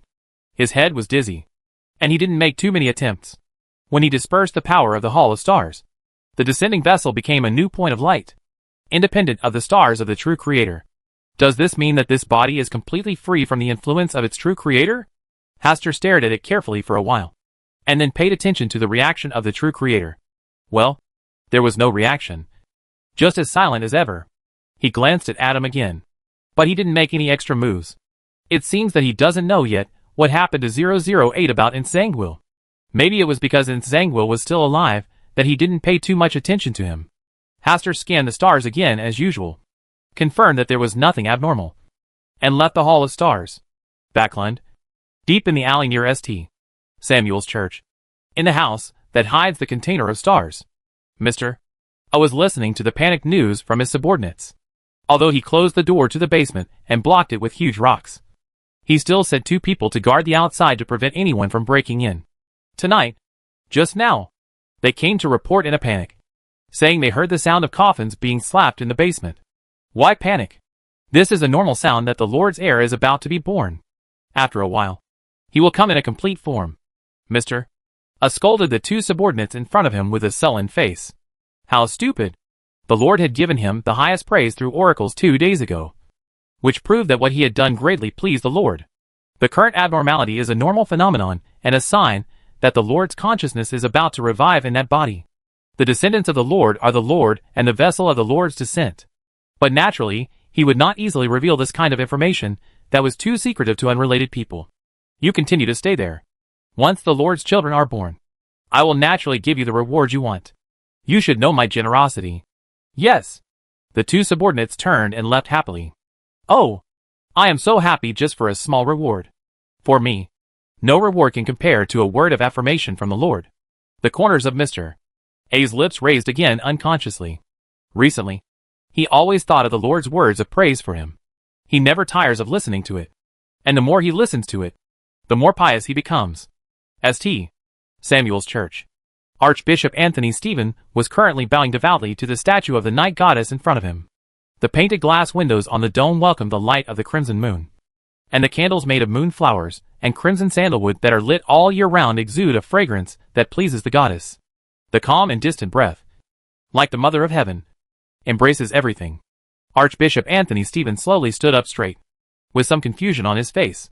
Tonight, he prayed to the goddess as usual, and felt that there seemed to be some uncoordinated aura around him. But he could not accurately capture the source of the aura.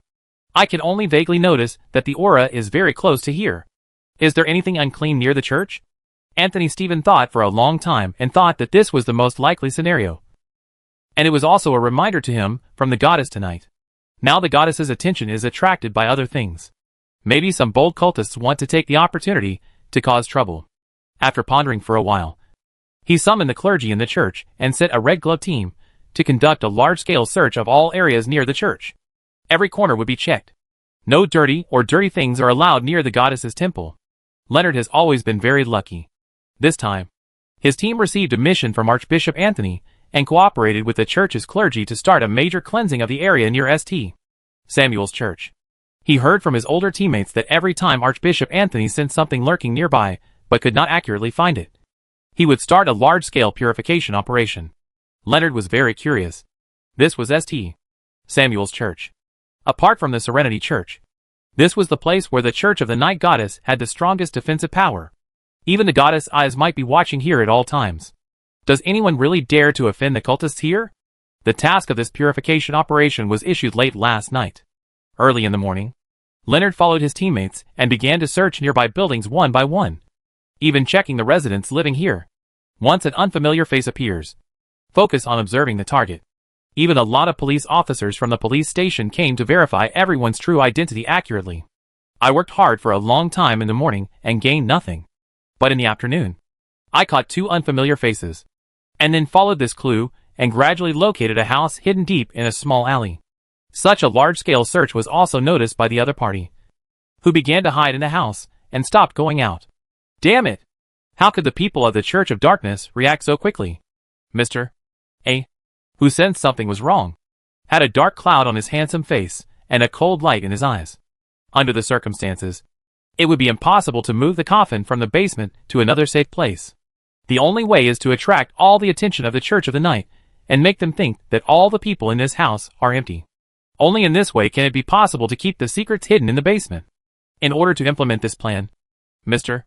A personally went to the basement door and ordered his subordinates to quickly fill in the entire passage outside the basement, change the original layout of the room, and place large objects such as bed cabinets in the basement, the entrance above. After doing all this, he carefully checked every detail to make sure no one would see any flaws. And then he started to implement his real plan. He tied another ordinary coffin to the carriage, then laid down in this coffin, put some debris on it to disguise himself, and finally asked a few of his men to create chaos. After everything was prepared, several houses near this house suddenly caught fire on a large scale. The fire was very fierce and made a lot of noise. During this chaotic time, a carriage carrying groceries quietly left from the back door of the house. It was obvious that such a trick could not be completely hidden from the Red Gloves, who had already been eyeing the house. When chaos occurred elsewhere, they still stayed here and asked other clergymen to participate in the rescue. As expected, they managed to catch a carriage that wanted to take advantage of the chaos and leave. They were sure that the carriage must be carrying something evil and filthy. So when the carriage was about to leave, they followed it, preparing to take away the opponent's foothold as well. The carriage circled around the streets of the North District until night fell before heading straight to the more densely populated East District. No. They have discovered that we are following us secretly and deliberately go to crowded places. Don't worry. We are fully prepared. When the carriage passed a corner in the East District, it was sent to the spirit world by a sealed object that had been arranged. Leonard also followed him into the spirit world. The battle situation was completely one-sided. The fully prepared members of the Red Glove team cooperated with the two bishops of the church to crush everyone. When the coffin hidden in the carriage was discovered, Leonard and others became stern and cautious. After previous encounters, they had confirmed that these people were members of the Aurora Society. Judging from their crazy past, it is very possible that there is a pile of explosives hidden in the coffin. In other places, there was a crazy incident where members of the Aurora Society used a carriage to carry a bunch of explosives into the church, and finally detonated the explosion and destroyed the church. Therefore, you must be very alert when dealing with this group of lunatics to avoid being led into the abyss of death by them. Chapter 266, Strange Movements in the Night. Blasphemous Heresy. St. Samuel's Church. Archbishop Anthony is looking to the Red Gloves to bring him a victory. At this moment, the goddess statue in front of him began to shake slightly for no reason. Not only that, hundreds of stained glass pieces on the dome suddenly shattered, and the light cast by the crimson moon was much brighter than before. What happened? Archbishop Anthony's heart was beating uneasily. His face was as sinking as water, and he looked up at the stars. The sky was shining brightly, and it seemed that it was not only the light of the crimson moon, but also the stars, which were also emitting brighter and dazzling light than before. Something big is definitely going on. Archbishop Anthony immediately withdrew his gaze, apologized a few times to the shaking goddess statue, and then followed the broken glass passage of the dome to the top of the church. Searching around with piercing eyes, he finally found the source of tonight's anomaly. In an insignificant house, the earth and rocks on the ground began to roll, and bright, but not dazzling lights were gathering. The light of the stars in the sky seems to be particularly fond of it, and is constantly paying attention to it.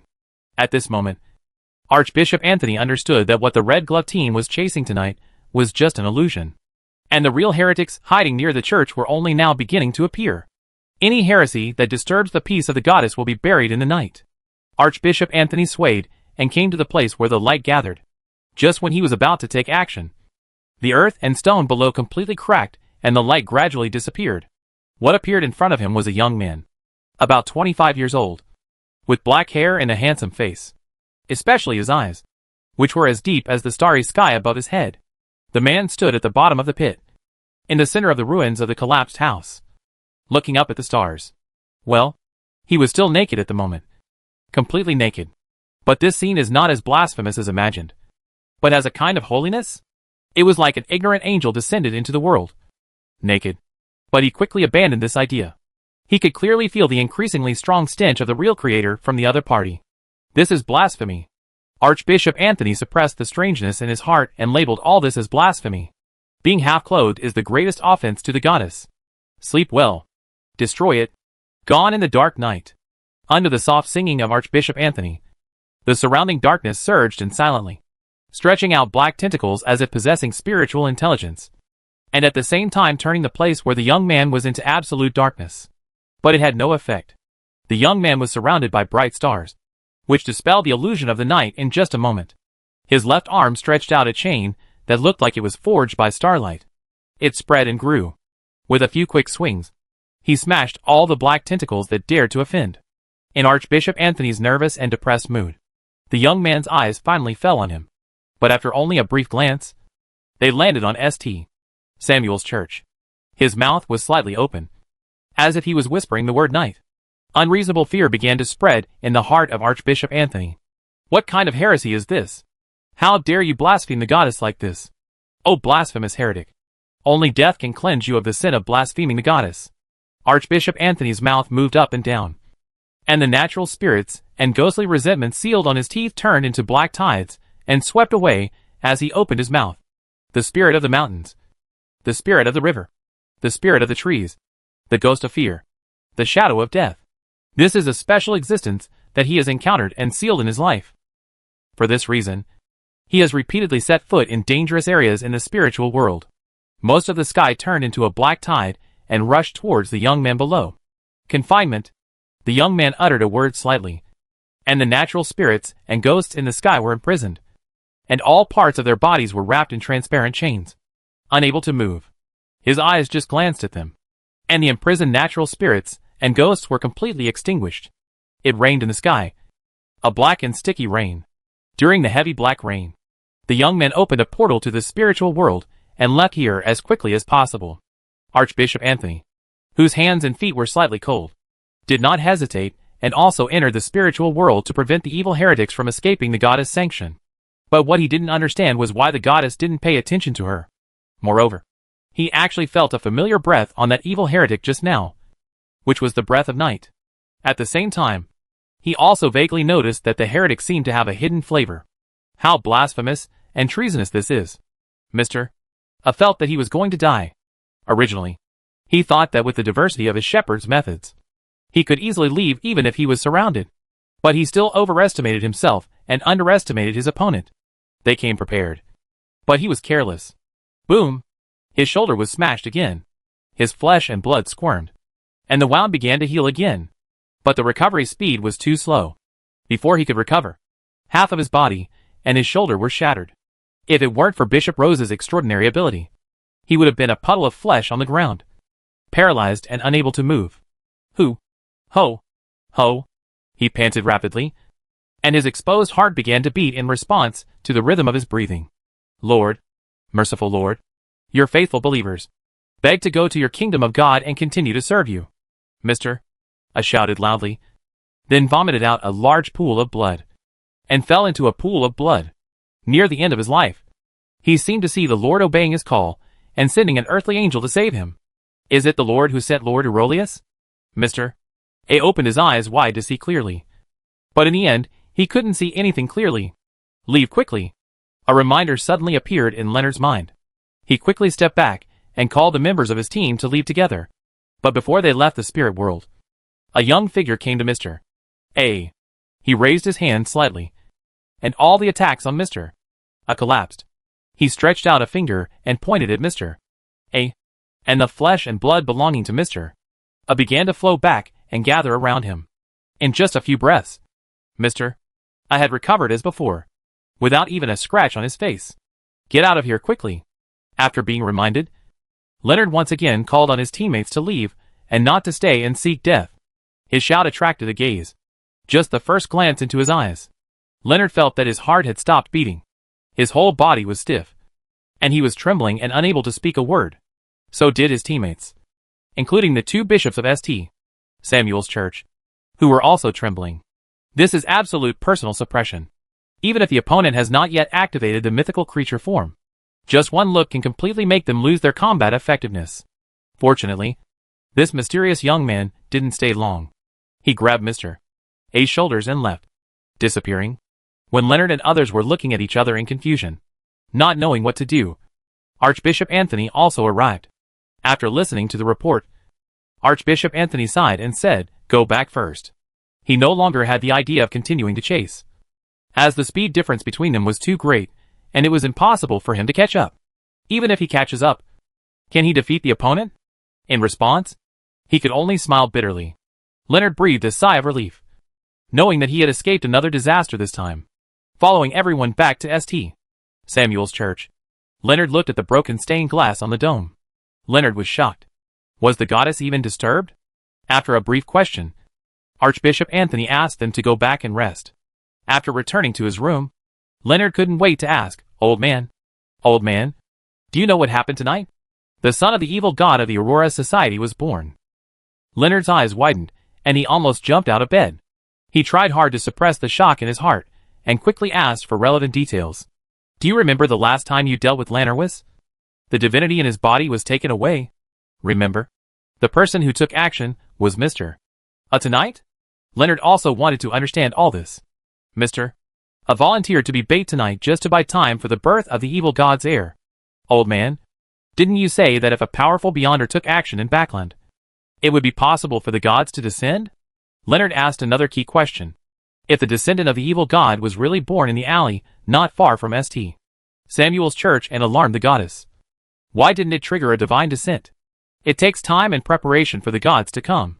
Do you really think they can come if they want to? But why was it so close and not discovered until tonight? Maybe the goddess of the night is not focusing on Baklan right now. Old man, are you not sure too? Nonsense. That is a true god. And she is also the goddess of the night, who is good at hiding. Hearing the obviously angry voice of the old man, Leonard's nervous mood finally relaxed tonight. He turned over on the bed, lying on his back, and whispered, "Old man, what level is his strength? I feel he is much scarier than Archbishop Anthony." In order to avoid triggering a divine descent, he tried his best to suppress his aura and strength. It is very likely that he is Sequence 2. Sequence 2? Are the children of the evil god so scary once they are born? Leonard didn't wait for the old man's answer, and it was obvious that the old man didn't understand the question. Chapter 267, The Real Angel on Earth. Am I dead? He should be dead. I hope that my dead soul can go to the Lord's kingdom of God and continue to serve the Lord. Mr. A only felt that he was in a dark and lightless world. This world is too desolate and cold. It is a world without a master. Lord, why are you unwilling to take your most devout believers to serve you in the kingdom of God? Mr. A shouted loudly in this black world. But after shouting a few times, he felt something was wrong. Then, he opened his eyes. It turns out that the dark world just now was because he closed his eyes. The kingdom of God that we long for has not arrived, although it is still at the seaside. Mr. A stood up from a flat rock under him and began to look at everything around him. When he saw a familiar figure not far ahead, he quickly knelt down again. Great Lord, the loving Father of all living things, devout believers will always be grateful to you for your salvation tonight. The figure did not speak. Mr. A raised his head slightly and secretly took a look at him from the corner of his eye. He was very familiar with this figure. It was he who personally used his former subordinate as a vessel to hold divinity and placed it in the coffin. Now the Lord's divinity has fully revived, descended here, and saved himself when his life was about to come to an end. What a gift and honor this is. Thinking of this, Mr. A's body trembled slightly, and the joy from his heart was more useful to him than all the wealth and power in the world. Secretly prepare a coffin while looking for a suitable hiding place for the body. The sudden sound shocked Mr. A. After being stunned for a moment, he hurriedly said, "We also have a stronghold in the dock area of Bakland, which can be used as a temporary stop. This is South Wales." Mr. A fell into a brief daze again and looked at the sky where the crimson moon was still there. Had he slept for a long time? This is a secret mission that only you can know about. Yes. Mr. A was trembling all over, and his heart was full of strong fighting spirit. This is a task that only I can handle. Come back here before dawn. Mr. A knelt on the ground and respectfully led the task away. On the rocks by the sea, Hastur is still getting familiar with his new vessel. Tonight's fusion was successful, but he was still unable to fully utilize the strength of this body. Just like in martial arts novels, a young man has an unexpected encounter and is enlightened by an expert. He only has powerful internal skills, but he doesn't know how to use them skillfully. Through tonight's brief fight with Archbishop Anthony, he almost understood the level of strength of this body. From Sequence 2 to Sequence 3. If you can fully exert yourself, you will be a true angel on earth. Moreover, he is an earthly angel who masters many channels and is good at fighting. Hastur has never fought with all his strength. He has too many secrets in his body, so he tries to only use war emblems and his own extraordinary abilities in extraordinary ways, unable to exert the power that truly belongs to the stars. For example, the chains of order he named after him have not really shown their power in battle. There are also many extraordinary ways to cooperate, which is even more terrifying than the shepherd. This container of stars itself contains the extraordinary path of the true creator, plus the 4 extraordinary paths it has already involved: the Black Emperor path, the Judgment path, the Destiny path, and the Night path. 5 extraordinary paths can be controlled at the same time. With such innate conditions, the combat effectiveness that can be exerted is absolutely terrifying. The most important thing is that Hastur does not need to worry about exposing his identity and can display his strength without reservation. No one would associate this body with a young girl named Hastur Campbell. There's still some time before dawn, so I can do something else. Hastur closed his eyes and thought for a while, then opened the portal to the spirit world. This time, he did not rush on his way, but slowly traveled through the spiritual world. This is a very magical place. Even the original description of it is not very detailed. He also saw the seven pure lights at the top of the spiritual world. Mr. Foolsor's castle was above the gray mist above the 7 pure lights. Do you want to drop by? It is estimated that Mr. Fool is still asleep, and it is difficult for him to pass through the gray fog. Forget it. It's better not to scare Mr. Fool. Just let him sleep peacefully. Hastur retracted his gaze from Kaijingwang and began to focus on the spiritual world in front of him. The desolation and dilapidation looked like a scene after a great war that swept through the entire spiritual world. Some timid spiritual creatures were intimidated by the aura exuding from Hastur's body, and some were attracted to it. These spiritual creatures are pure spirits, with different shapes, not limited to human shapes and certain animal shapes. They may be a white ribbon or a twisted ball. Mysterious and strange. Follow the direction of fate. The area where Rionette Tentacle is, Hastur whispered, his eyes full of twisted and profound lines. As he glanced at the destiny, the place where Rionette Tentacle was completely revealed. Hastur moved forward at an extremely fast speed in that direction. There was no need to consider the basic physical laws of gravity in the spiritual world. And the speed was astonishingly fast.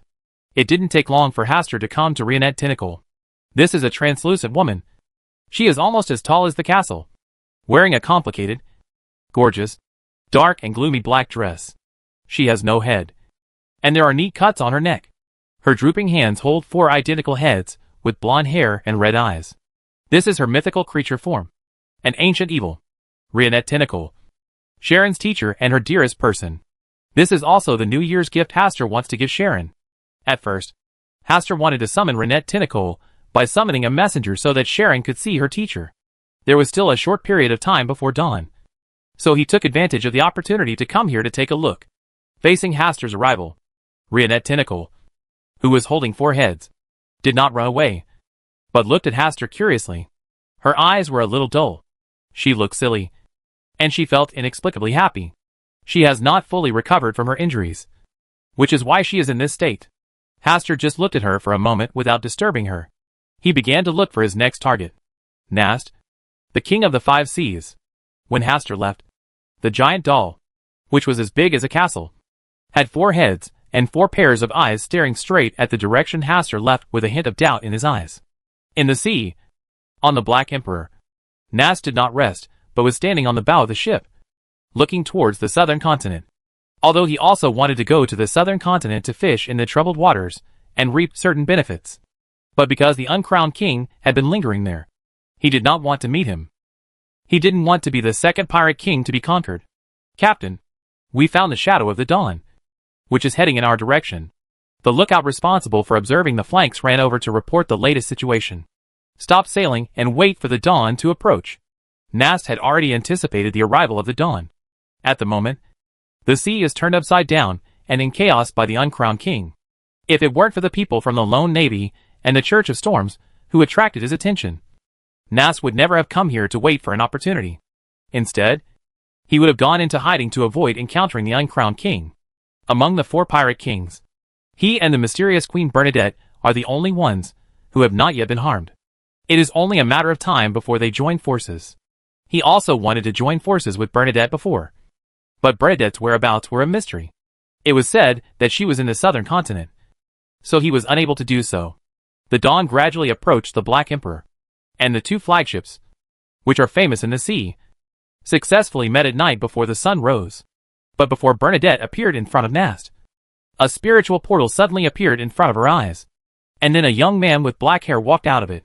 Nast subconsciously regarded the other person as the uncrowned king, but after careful observation and sensing, he realized that the young man in front of him was not the uncrowned king.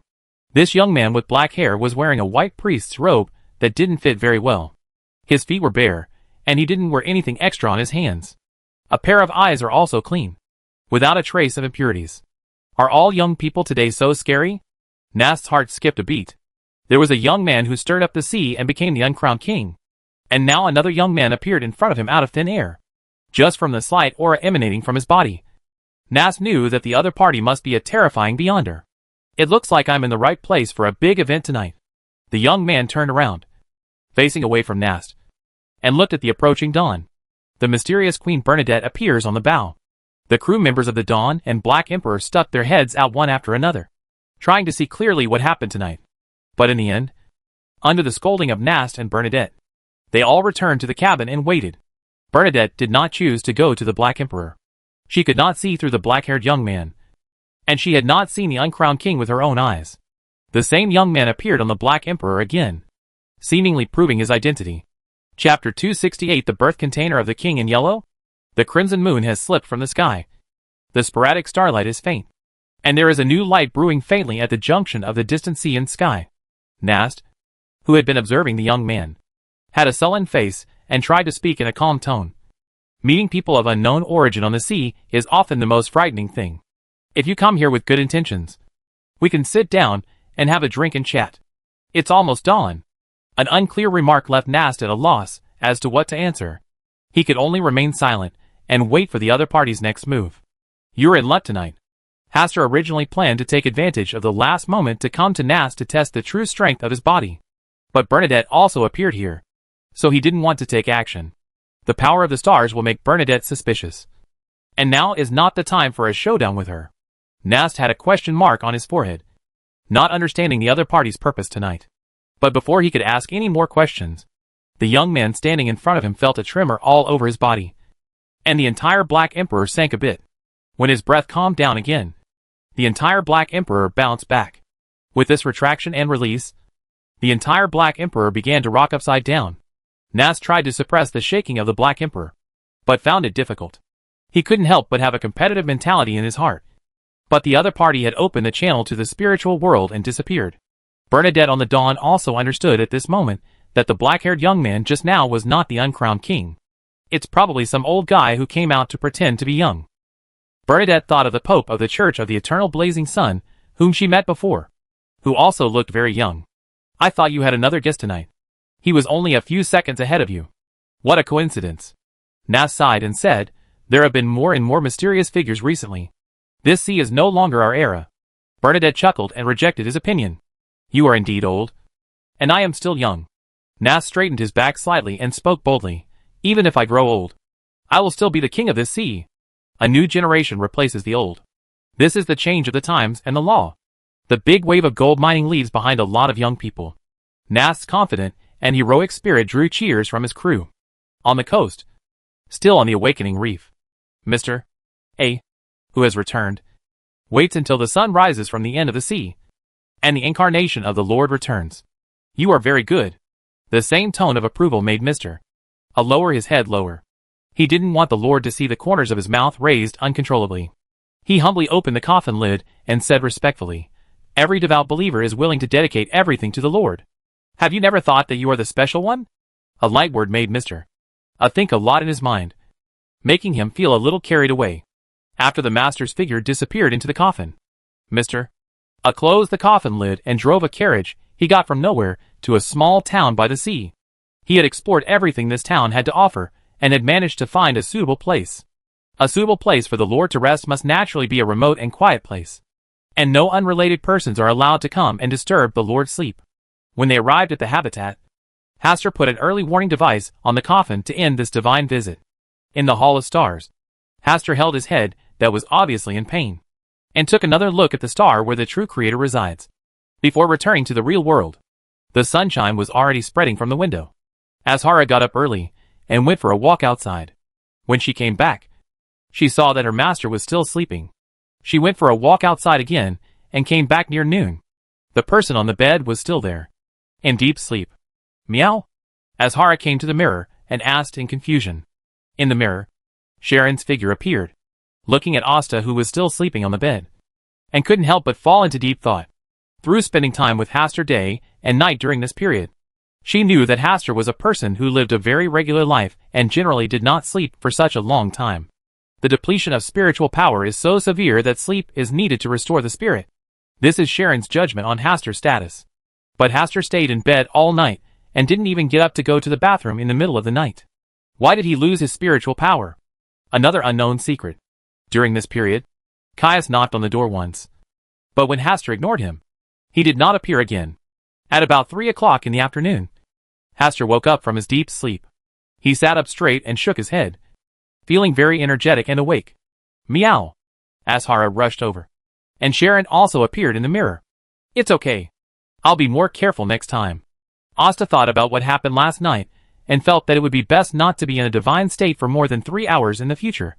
Otherwise, he would never be able to get up the next day, which would easily lead to speculation by others. Be careful, Sharon warned. Thought for a moment and then said, don't be impatient. Things need to be handled slowly. Well, I understand what to do, Asta replied with a smile and then said, do you still remember the New Year gift I promised you? Sharon looked over with a calm expression and said nothing. When things settle down here, I will give you a New Year's gift. Good. Okay. It's time for Azhara to get up. It's time for me to wash up and eat. And it's time for you to lose weight. Meow. At dinner time, Kaya saw Hastur.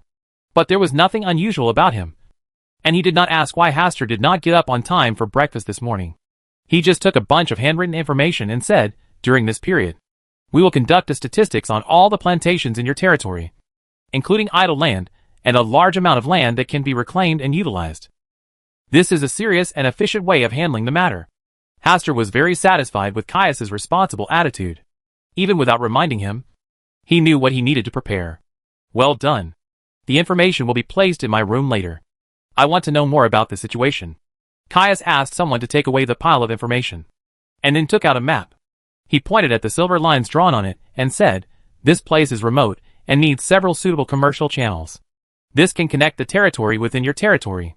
The resources can be sold further away, and it is more suitable for doing business. Caius spoke seriously. Hastur glanced at the map. His eyelids twitched slightly. These routes were not as simple as business routes. They were clearly war routes.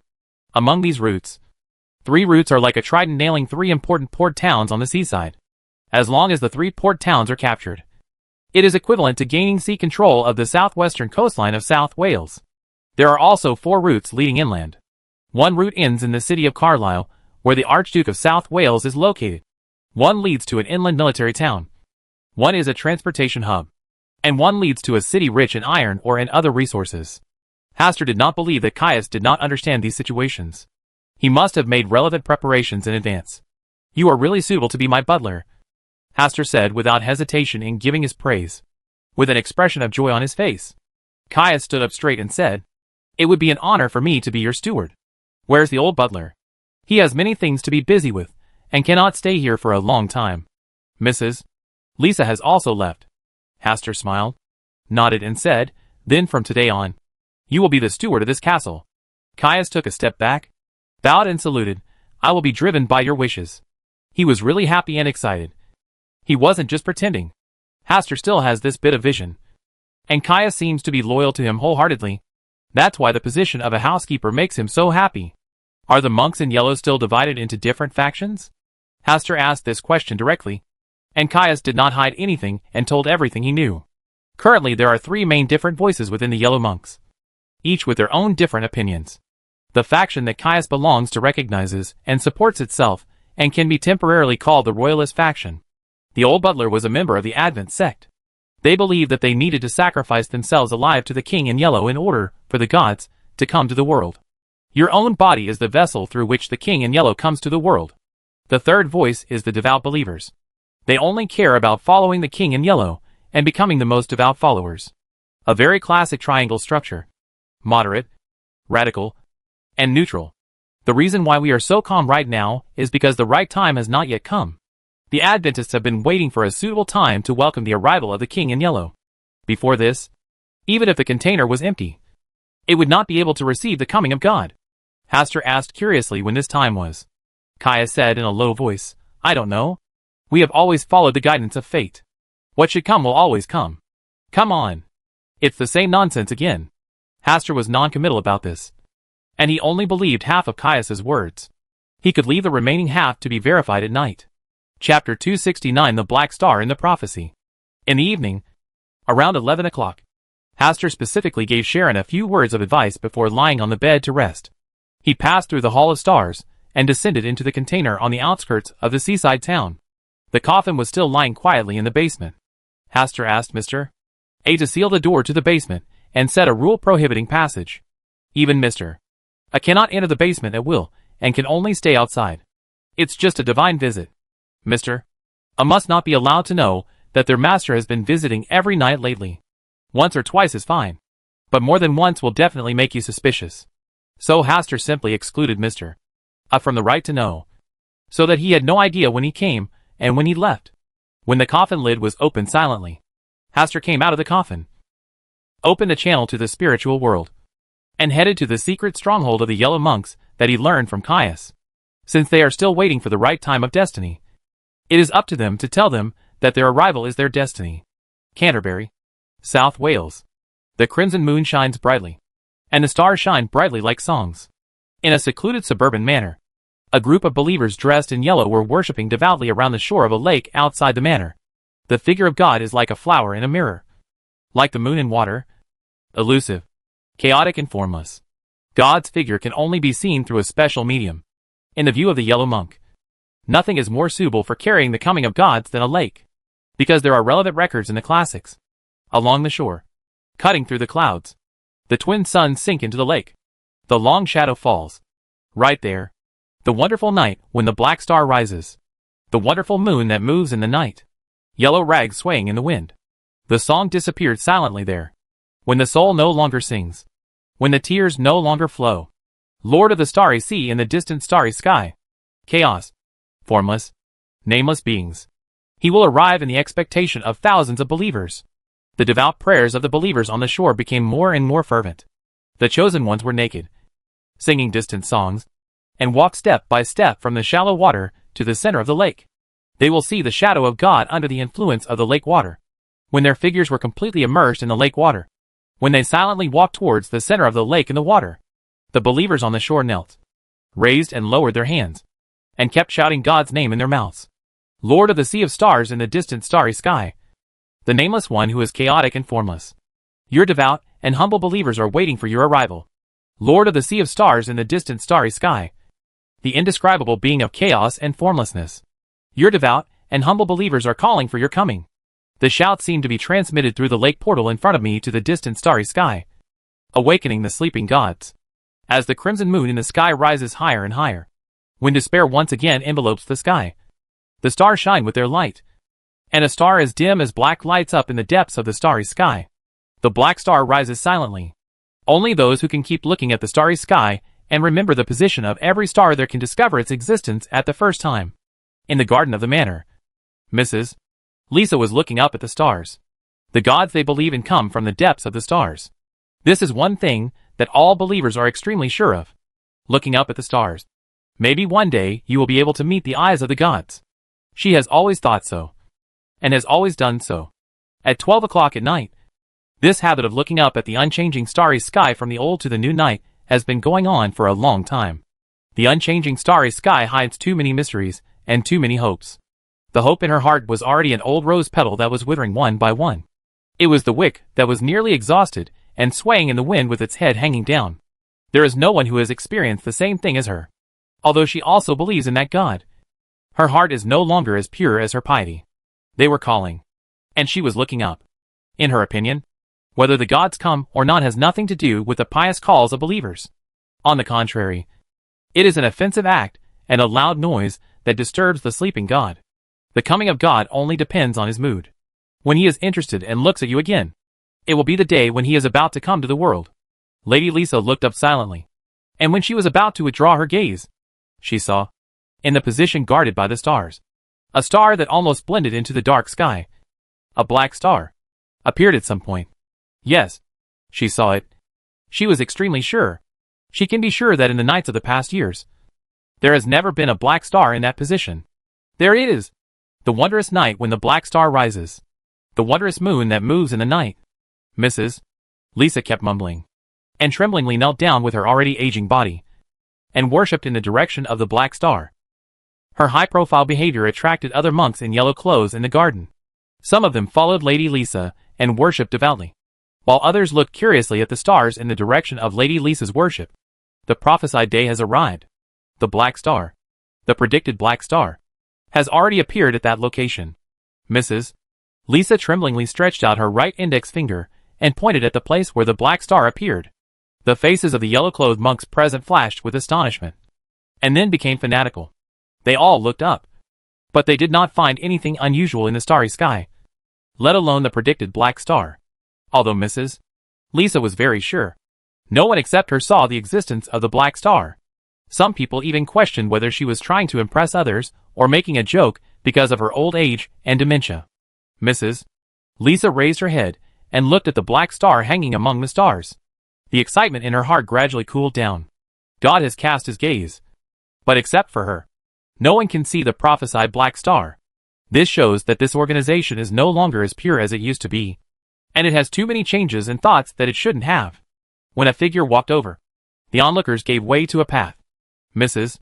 Lisa, did you see the black star rising?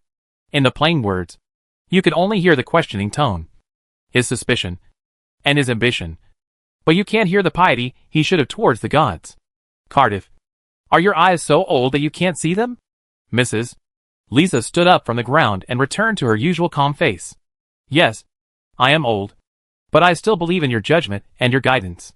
If you said that the black star in the prophecy has appeared, then I believe that it has appeared. Don't you want to see the prophesied black star with your own eyes? I am old and dazzled. And I have long since stopped looking up at the stars. Dekoff seemed to be laughing at himself. He also wanted to follow Mrs. Lisa's guidance and see the black star that only existed in prophecies. Unfortunately, he couldn't see it. The starry sky there was too unfamiliar to him. This shows one thing. Mrs. Lisa's guidance has become a thing of the past. She is no longer good enough to guide her forward. The only true path to God is the practice of the vessel descending. He could not wait for the right time in his destiny. But Mrs. Lisa said that she saw the black star, which meant that the right time had arrived. Even if tonight is the wrong time, it has to be the right time. When Advent failed, it was Mrs. Lisa's fault alone. And her voice was no longer heard in the organization. Yes, she can't always be right. Even if she was his teacher. And if the Advent is successful, then her own opinion is correct.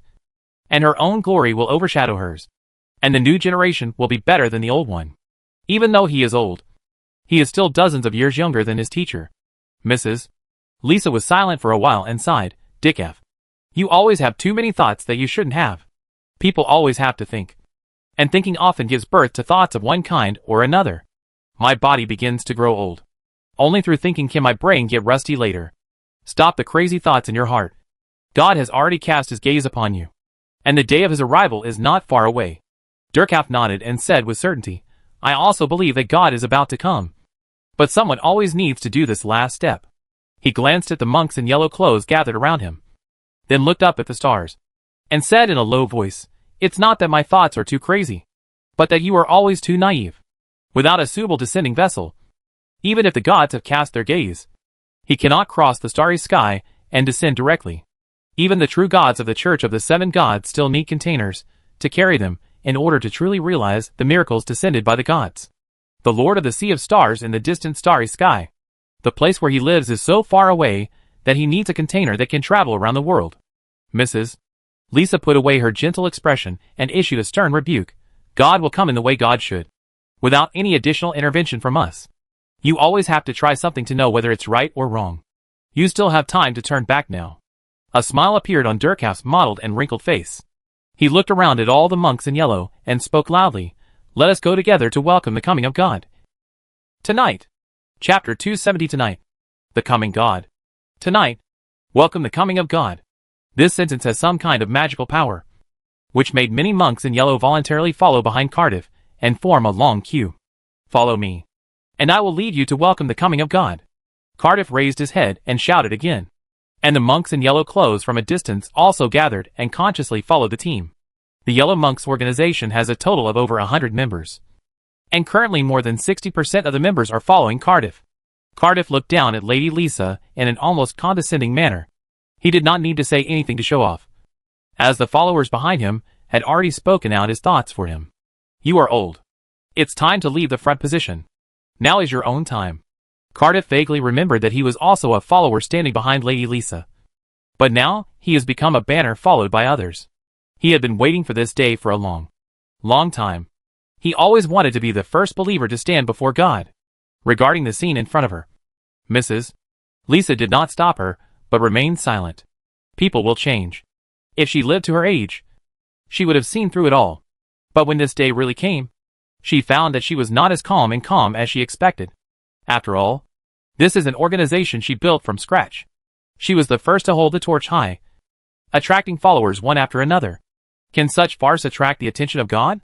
Mrs. Lisa looked up at the black star in the sky. It was like an eye, calmly overlooking what was happening here. If possible, let this farce get worse. Lady Lisa stepped aside and allowed Dieckhoff to lead the procession past her. This is a kind of tacit consent and a kind of connivance. After all, the faithful man from Backland still couldn't escape the web woven by countless fates. When Dick Raff straightened his back and passed Mrs. Lisa, walked out of the manor, and was about to tear apart the passage to the spiritual world, arrived at the castle at lightning speed, and captured the perfect container. The lake in front of him was as bright as stars. Song. Under the starry sky, in the eyes of all the monks in yellow. In the depths of the lake was divided into two parts by an invisible force, and a figure appeared in the praise of the stars. He was wearing a ragged yellow robe, with bare feet, just standing in the air. The separated lake water on both sides reunited and flowed calmly under his feet. The devout believers, who were holding a ceremony by the lake, were the first to kneel down to offer their loyalty. The domino effect began to form. When the figure's gaze swept across, the monks in yellow, who were still standing, fell to their knees one after another. Soon, only Mrs. Lisa and Dieckhoff were left standing.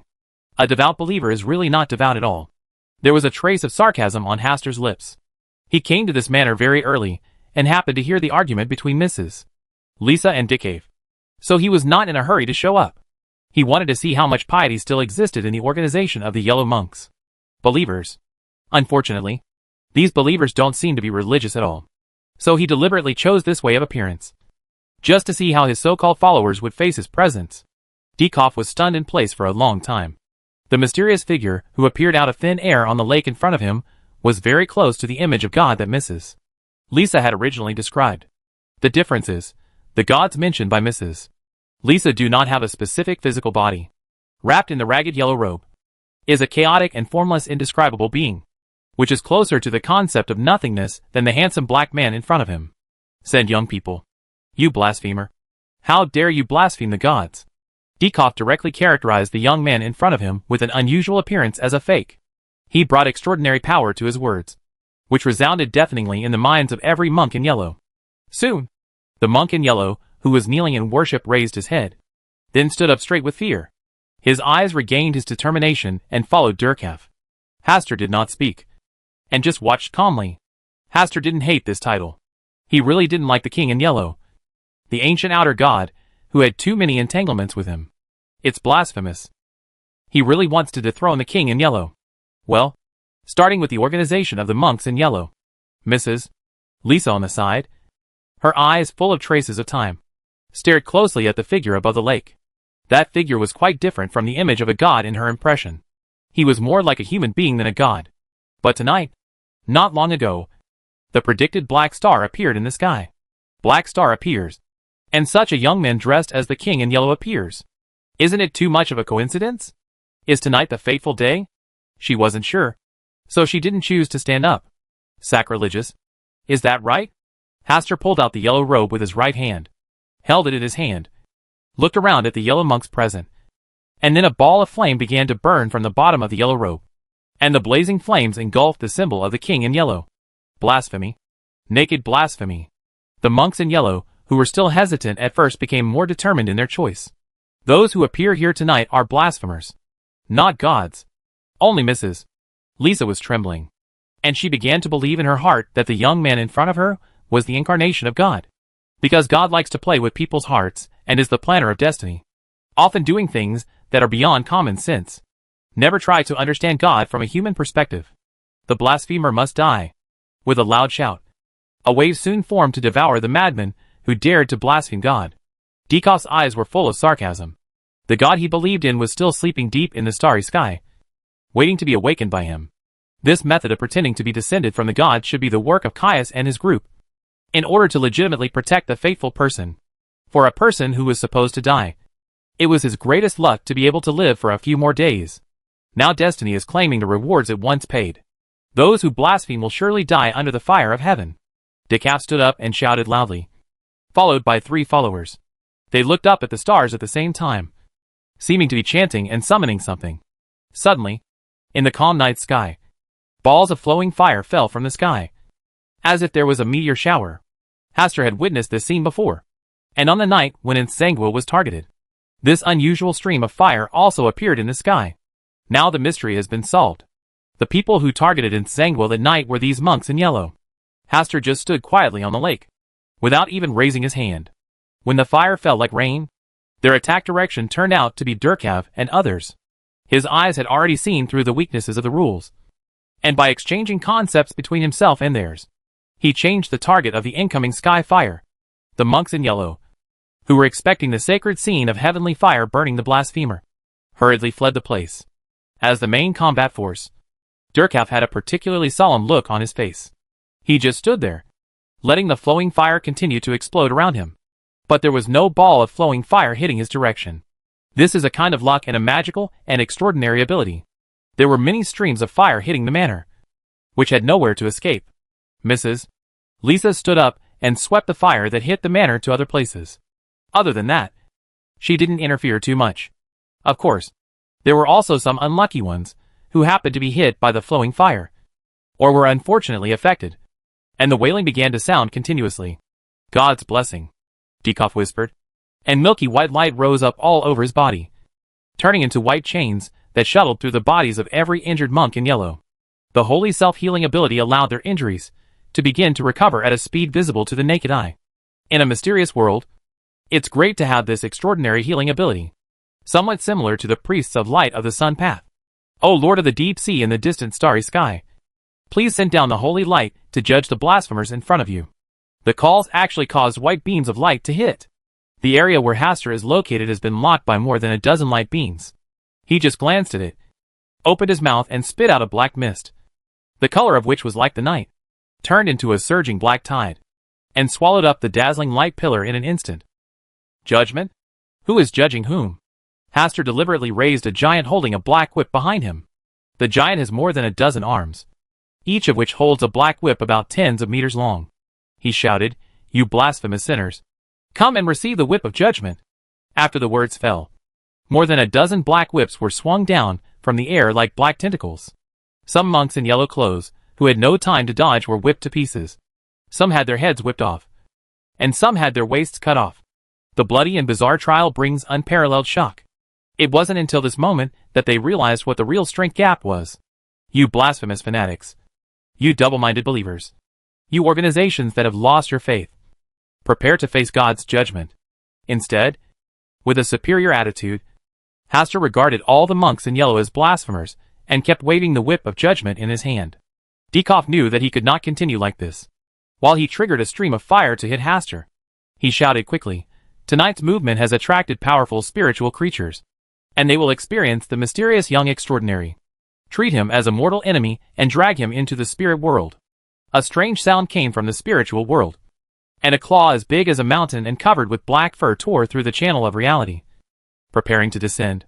"Roll," Hastur scolded lightly, and quickly retracted his black fur claws as big as mountains, and the spiritual world returned to peace. Chapter 271. The Thief of Fate dies by fate. The spiritual world is quiet, and so is the real world. Tonight, when the crimson moon dims and the stars shine brightly, the young man standing on the lake is as invincible as a god. He only needs to speak softly to make powerful spiritual creatures leave. This kind of majesty does not seem to be much different from the legendary gods.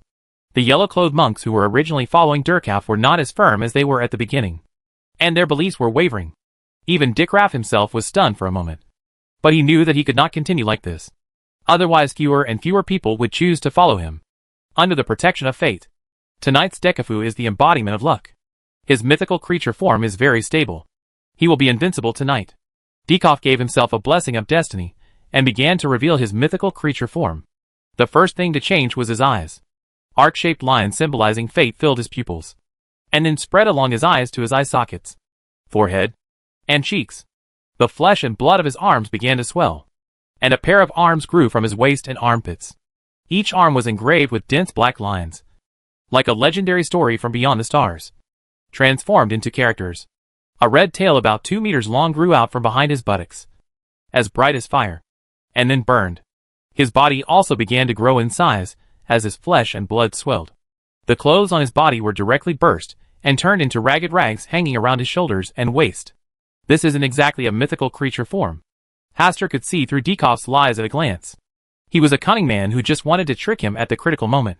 His eyes were deep, and he spoke calmly. Tonight's Dickav is the abandoned child of fate. His mythical creature form is always full of shortcomings. Two different consciousnesses were born in his mind. They are quarreling, fighting fiercely.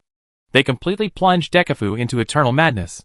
In terms of fate, Hastur really wants to see who is the darling of fate, between himself and the Diekoff in front of him. When Hastur said the first words, Durkaf realized something was wrong. His mythical creature form became chaotic and unbalanced for no reason, unable to maintain stability. Not only that, a new consciousness seemed to be born in his mind. The new consciousness grew rapidly. From being inconspicuous at the beginning, it gradually became able to compete with him. This further exacerbates the disintegration of his mythical creature form. Finally, his left and right arms raised their fists and hit each other, with his belly button as the center point. A bloody gap opened, and it continued to split to both sides, as if it was going to completely tear his body in half. Durkaf has no intention of dealing with Hastur now. He is suffering the backlash from fate, and his misfortune index is constantly increasing. He has become an outcast of fate. At this time, Durkaf heard waves of low and hoarse whispers, full of profanity. An unpreventable force spread across his unbalanced body. Starting from his feet, the flesh and blood broke apart, and pieces fell off. The blood flowing out was black because it had been contaminated.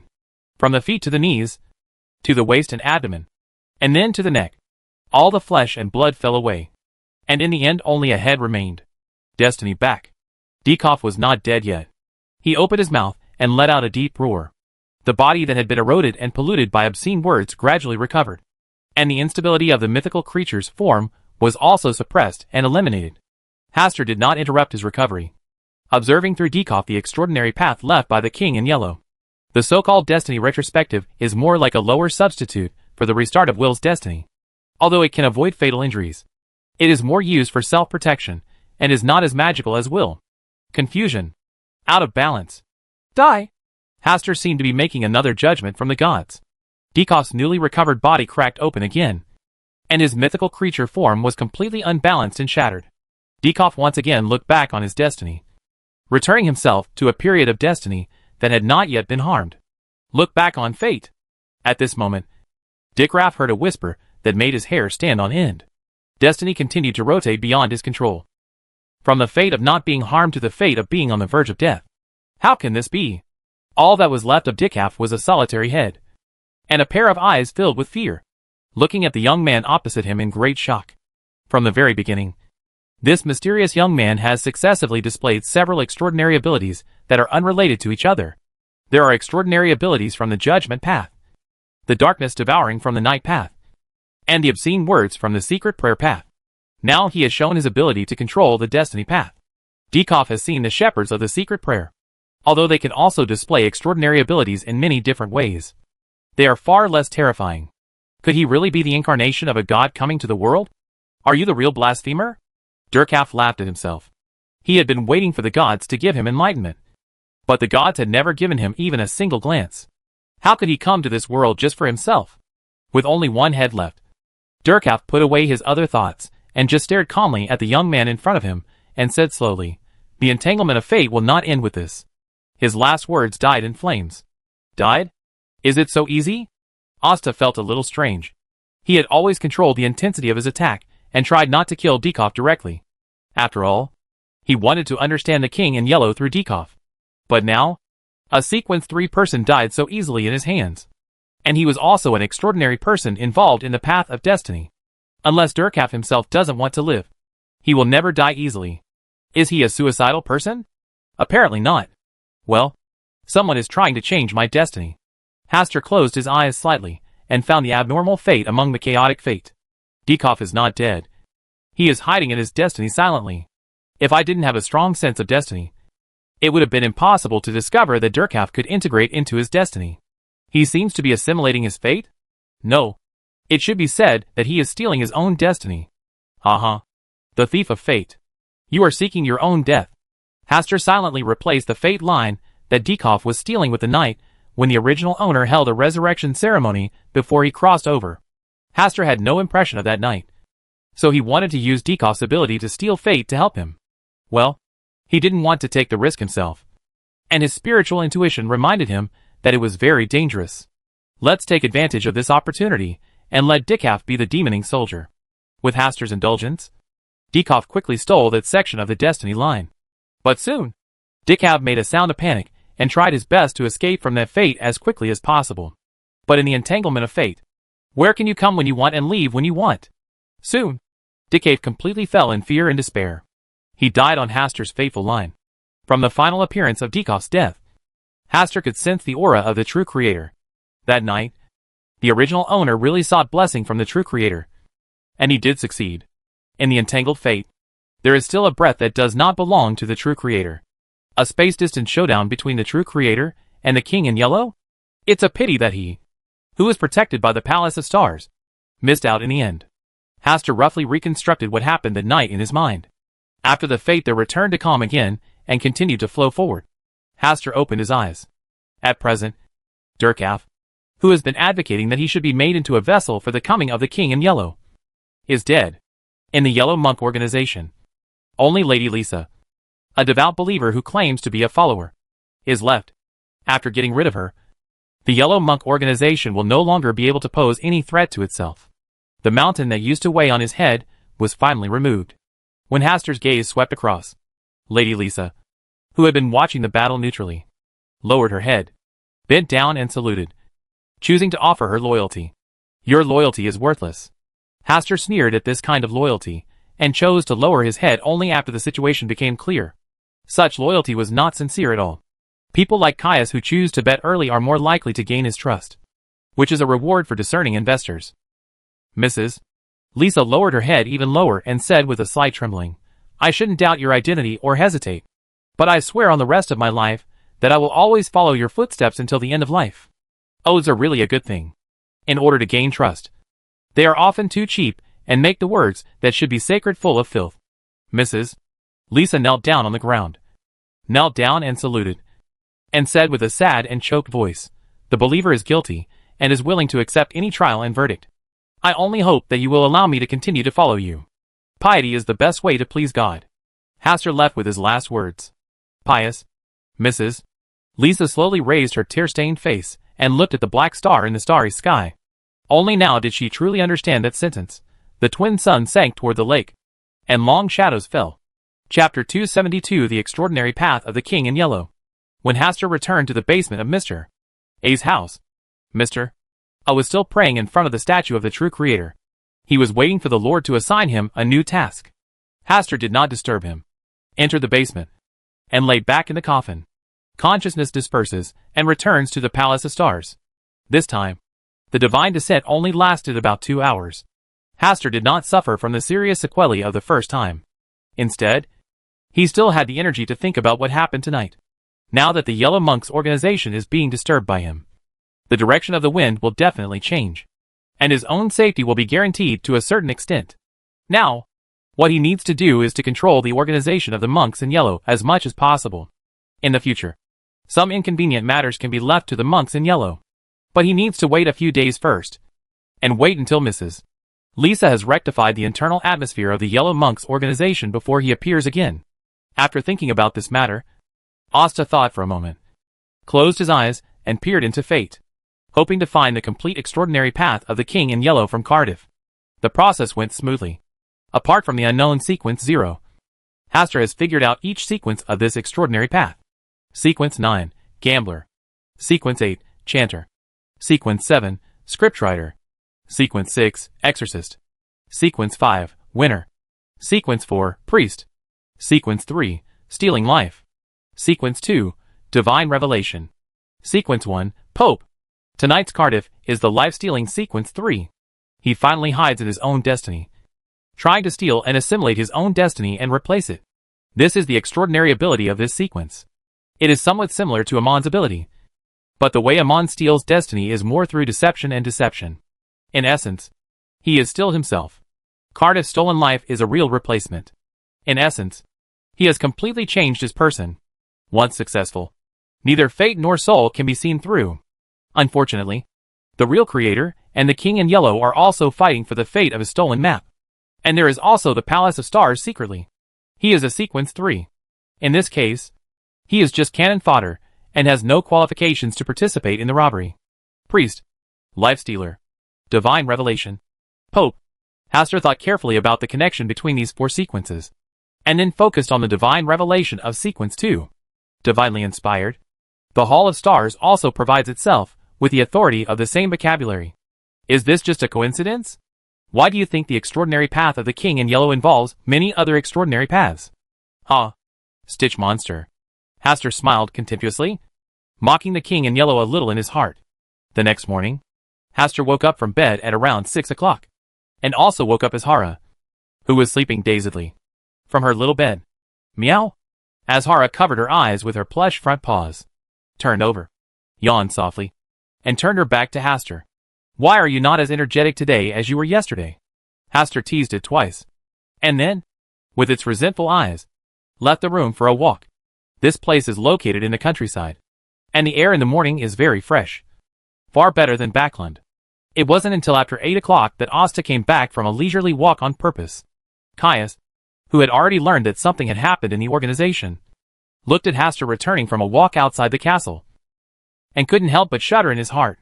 Although in the news that came overnight last night, the person mentioned was not Hastur, but another mysterious young man. But he would unconsciously compare Hastur to the young man described in the letter. Finally, we came to the conclusion that the younger and more handsome a person is, the more complicated they are. Hastur smiled and greeted Caius. Mr. Caius, my new butler. Have a nice morning. Caius trembled and said with fear, Good morning, Lord Earl. Your breakfast is ready. There's no rush. Asta pointed to the road leading from the castle to the town. We need to build a road that is convenient for traveling. I'll make arrangements right away. Well, the main roads leading to various plantations also need to be repaired and widened. Hastur then made many suggestions on road construction. For example, paving the road entirely with stones was too wasteful and time-consuming. Instead, gravel and soil could be mixed. Also pay attention to setting up drainage ditches on both sides of the road to prevent serious water accumulation on rainy days, causing the road to turn into mud. Caius listened to each one, and when he could hardly remember the rest, he hurriedly asked someone to bring a pen and paper and started writing down the notes by hand. This kind of work attitude made Asta very satisfied. He patted Caius on the shoulder and said, Subordinates, who are loyal and conscientious are often the easiest to be promoted and reused. Caius straightened his back unconsciously, his heart full of energy. As soon as Hastur finished his breakfast, Caius had already worked out the preliminary draft, road plan, staffing, estimated completion date, etc. Employees who have a bright future in life can do their job efficiently. Hastur took Caius's preliminary draft, made some suggestions, and then let Caius go ahead with it. In this draft, there was no mention of funding requirements, and Caius didn't say anything about it, so Hastur just pretended not to know. Caius is the 5th serial winner of this extraordinary path. He is definitely not short of money, and he can just see the financial situation of the Yellow Monks. Back in the room, Hastur motioned to Sharon in the mirror to come out, and there was no need to hide in the mirror anymore. The matter has been resolved? Sharon was smart, and could guess something from Hastur's words and deeds. Well, there is no problem for the time being. This was originally my castle, and it is the same now. Sharon didn't ask Hastur how to solve this dilemma, but just nodded. She turned to pick up Azhara, came to the window, admired the scenery outside for a while, and suddenly said, Is my New Year's gift ready? In the evening, after dinner, you can see the New Year's gift I prepared. At around 8 o'clock in the evening, Hastur and Sharon stayed in the room. Azhara stood guard outside the door with an unhappy look on her face, waving her sharp claws to prevent anyone from approaching. The characteristic of summoning messenger ritual magic is to pray to oneself and draw power from one's own spirituality, without going through gods. First, use select herbs and essential oils from the corresponding field. This is no different from normal ritual magic, but the candle only needs to symbolize your own. Then comes the incantation part, which is divided into 3 sections. The first section is I, which can be an ancient hermetic, giant, dragon, or elvish. The second section is I summon in my name. You can use Hermes instead. And the third paragraph is the specific description of the summoned object. There was a lot to summoning the messenger, and Sharon didn't want to say so many words. So she wrote it down on paper for Hastur to read. Hastur read it 2 or 3 times, and found that it was not much different from the occult knowledge he had memorized. So he began to prepare for the ritual of summoning the messenger lady. First, arrange the appropriate herbs and essential oils. Hastur thinks that what pleases him most is the sparkling gold pound. If Sharon is not around, he will try to use the gold pound as a ritual material. Hastur calmed down his mood first, and then began to speak in ancient Hermes. I call in my name. A spirit that wanders in illusion. A friendly creature that can be driven. Rionette Tentacle. In order to accurately summon Sharon's teacher, Hastur could only target Rionette Tentacle through direct descriptions. At the same time, he was also worried that his specialness would attract other beings that were too terrifying. So he had better stay calm first. After reading this sentence, Hastur glanced at Sharon subconsciously, and saw that her originally calm and indifferent face now showed a look of astonishment. And she was staring at him with nervous, puzzled, and expectant eyes. The hands that naturally hung on both sides of the skirt were clenched into fists with their fingers, and their bodies were trembling slightly. Woo! The wind blew suddenly. The candles were stained with a dark green color, and the surroundings suddenly became cold and cold. The candle flame swayed and swelled to the size of a human head, and the strong wind blowing throughout the room became more and more violent. A translucent head slowly came out like breaking through some kind of membrane. Her hair is light golden and smooth. Her eyes are as scarlet as blood, and her appearance is bright and majestic. When the head was completely drilled out, Sharon was already stagnant, staring at the familiar face without blinking. Rionette Tentacle was still wearing a complicated, gorgeous, dark and gloomy black dress, and her drooping hands were holding 4 identical heads with blonde hair and red eyes. Are you calling me? Rionette Tentacle's 4 hanging heads spoke one after another. As soon as she finished speaking, she noticed Sharon standing aside. All 4 heads turned around, and they said in unison, Sharon, why are you here? Teacher, I really want to. Sharon stepped forward excitedly, and was about to tell her how much she had missed her during this period. But when she found Hastur looking at her from the corner of her eye, she quickly returned to her previous calmness. I think I should go out and comfort Azhara, who is about to explode. Asta left the room consciously. Before leaving, he looked at Sharon's interesting expression. Chapter 273 The Phoenix returns from the fire. Outside the room, Azhara held her head high and took slow steps, seemingly mocking Hastur. Why was Hastur kicked out? Little guy, were you hiding outside the door just now and eavesdropping? Meow. Don't deny it. You won't be that honest. Meow. Azhara turned her head to one side, but Hastur grabbed her and held her in her arms. Her little head was brutally rubbed. One person and one cat waited outside for more than 10 minutes before Sharon's voice came from the room. Hastur opened the door, placed Azhara on the ground, and then mercilessly shut the door behind her in protest. In the room, Rionette Tentacle had already left. Sharon was probably too embarrassed, so she asked Rionette Tentacle to leave first. Sharon looked at Histana's thoughtful and joking eyes, took a deep breath, and then said calmly, I like this New Year's gift very much. Thank you. She did not ask why Hastur knew her teacher, and she even knew that her teacher did not die but was hiding in the spirit world. In the extraordinary world, exploring secrets is a very taboo thing. Now, it's time for me to really get a messenger of my own. Sharon looked at Hastur in confusion and reminded, my teacher. She is willing to be your messenger. That's your teacher. Something feels wrong when you wake up. The extraordinary world doesn't talk about this. Then would you like your teacher to be my messenger? I have no opinion. Asta smiled and said, but I still want to try it again. Is there any danger? No. But it should be lively. Soon. Sharon saw what Hastur was talking about. I call in my name. A spirit wandering in the void. A friendly creature to be driven. A unique being willing to be my messenger. When Hastur finished speaking a complete sentence to summon spiritual beings in ancient Hermes, the candle flame expanded again until illusory and transparent fireworks enveloped the entire room. Sharon, who was standing aside, stared at the scene in front of her with a solemn expression and a wary look on her face. After a moment of silence, a huge riot broke out in the spiritual world, and a deafening roar threatened to tear apart the barrier between the spiritual world and the real world. Sharon felt that her spirituality was constantly being shaken by this abnormality, and her face turned slightly pale. What is this about summoning spiritual creatures as messengers? This simply attracts all the powerful creatures hidden in the spiritual world. In the spirit world, Renette Tentacle, who had just returned to her castle, looked at the place where the alluring call came from with all four heads. Someone there was summoning spiritual creatures to become messengers. Many powerful creatures hidden deep in the spiritual world smelled this breath, woke up from their slumber, and rushed over. If the owner of that aura hadn't been a good friend of Sharon, she would have gone to participate in this unique application.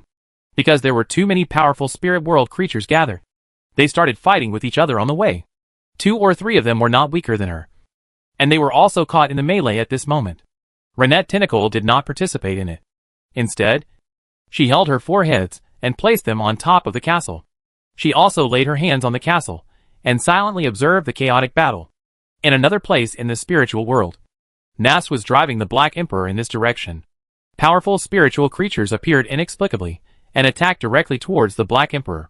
And there was not just one, but a group of them, including spiritual creatures that were no weaker than him. What kind of riot of spiritual creatures is this? With his scalp numb, Nas dealt with the 2 approaching spirit world creatures and hurriedly opened the spirit world passage. The Black Emperor turned around and left here to avoid being involved in this chaos. The Violent Sea is a restricted area for all sea voyagers. There are dark storms and dark lightning here. You cannot get close, otherwise you will be swallowed up. Inside a huge, dark and cold mausoleum, there were open coffins surrounding each one. Inside the coffins lay the rotting dead, with white feathers on their backs. In the depths of the dark mausoleum, there is black mist flowing like fluff. When the black mist there gradually disperses, the illusory creature entrenched at the bottom gradually reveals the tip of its iceberg. It was a huge feathered snake, with green and gloomy black scales, and light buttery feathers sprouting from the gaps. Each feather had a black illusory test tube extending out, leading to an unknown time and space. It was particularly active today. It was raising its head, as big as a mountain, to look into the depths of the spiritual world. It was making a hoarse and low call, as if it was communicating with some existence. Deep in the spiritual world, a dark river flows from nowhere. It is clearly right in front of you, but it seems to be separated by 2 different time and space. Today, a ball of fire appeared at the bottom of the calmly flowing river. And then a huge phoenix screamed, jumped up from the river, covered in blazing flames, flapped its wings and galloped away in one direction. When this phoenix appeared, hidden in the depths of the mausoleum in the Violent Sea, the huge feathered snake covered with light buttery feathers made bursts of sounds that were unknown whether they were mournful or joyful. Immediately afterwards, a ball of pale flames appeared all over the giant feathered serpent, and the pale buttery feathers and illusory black pipes were continuously swallowed by the flames. As the process continued, the pale flames gradually turned into bright red. Then it changed in the direction of the golden flame. When the golden flames completely swallowed the giant feathered serpent, it formed an egg covered with golden lines, the size of a house. As the golden flames were continuously sucked in, the surface of the golden-lined egg began to crack, and pieces of the egg shell fell off. But before the egg shell hit the ground, it turned into drops of golden liquid and melted into the egg. When everything calmed down, a little bird with golden flames all over its body was born. The blank and innocent eyes showed confusion and curiosity about everything in front of them. Finally, under the call of the inner voice, it fluttered its wings and entered the spiritual world. When the phoenix flying out of the depths of the spiritual world met the ignorant bird, after a brief confrontation, the 2 sides naturally merged together, reborn from the fire, and then appeared in the form of a shrunken phoenix. A golden trace was drawn in the spiritual world, and it continued to fly in one direction. Backland University Library. Isaac, who recently arrived here, was flipping through books, looking for past history. Suddenly, his expression froze, and there were bursts of severe pain in his head, which made him subconsciously cover his head to prevent it from splitting in 2. He tried hard to suppress this feeling, put the books in his hands back on the bookshelf, and walked towards the library door without looking back.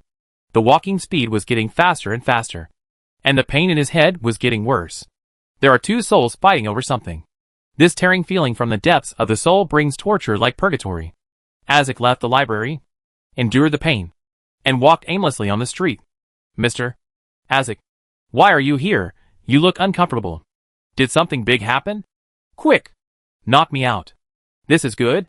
As the world in front of him fell into darkness, fragments of Isaac's past memories gradually returned, and he remembered his true identity, The Death Archon. It was a completely unfamiliar self. But it was so real. As if that person was the complete self. And I was just a defective product. He also saw a phoenix burning, with golden flames flying out of a dark and cold river. He also saw a huge feathered snake covered in flames deep in a mausoleum. And finally turned into an egg, and was reborn from the fire. Then the world in front of him lit up again. And he saw Klein, who was looking at him with concern. And his friend Leonard. Klein apologized, Mr. Isaac. I'm really sorry. I don't have the ability to knock you out. I can only ask my friend Leonard to help you fall into a short sleep. I hope this will help your situation. I'm fine. This kind of help is very effective. Thank you. Isaac smiled and nodded. His head was already in severe pain just now.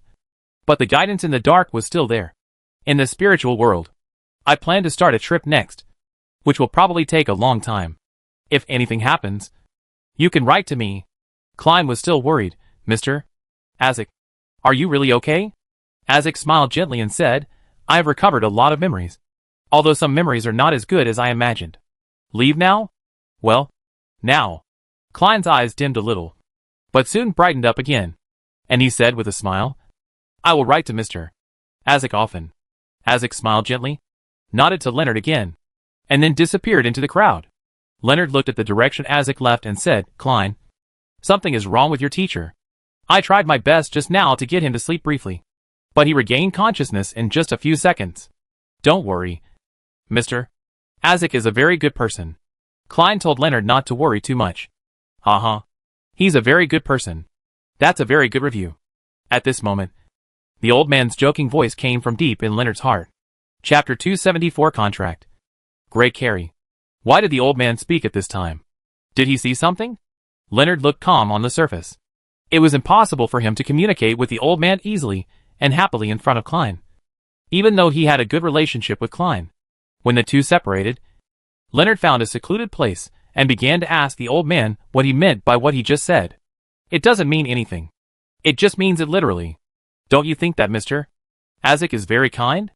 Leonard scratched his head and said, he seems to be quite kind. But I always feel that he is not a simple person. As if he holds some big secret. Hey. It's rare that you are so smart sometimes. Leonard wanted to curse. It's useless for you to know his identity. But something big did happen today. What's the matter? In the spiritual world, a certain dead person has crawled out of the underworld of death. Leonard became interested and asked, who is it? Do you know who owns the underworld? I don't know. Old man. Can't you explain it in more detail? Cannot. Leonard took a deep breath and warned himself in his heart not to lose his temper with an old man. Southern Continent. Bylang Empire. Royal Inner Court. The latest news is that the artificial death project has been successful. How could it be successful all of a sudden? It may be related to the recent large-scale war caused by the Southern Continent. The breath of death has always been God's favorite. And it is also the best sacrifice to promote his recovery. This is also the reason why those lunatics actively promote the war. After a brief silence, a powerful voice sounded, where is our God now? We should go to welcome him back. And then let the pale flame sweep across the northern continent. I don't know.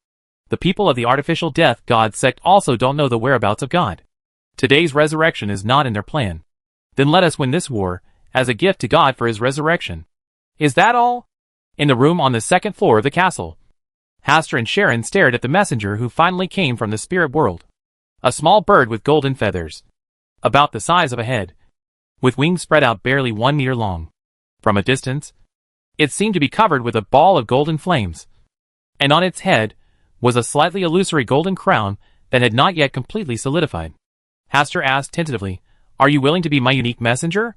The golden bird nodded, with an innocent look in its eyes, just like the eyes of a newborn baby, clean without any impurities. How fast are you delivering letters? Chirp. The golden bird spread its wings and flew. Its body merged into the spiritual world. And after a while, it flew out from the spiritual world. This means that it delivers messages very quickly, and there is no need to worry about this issue.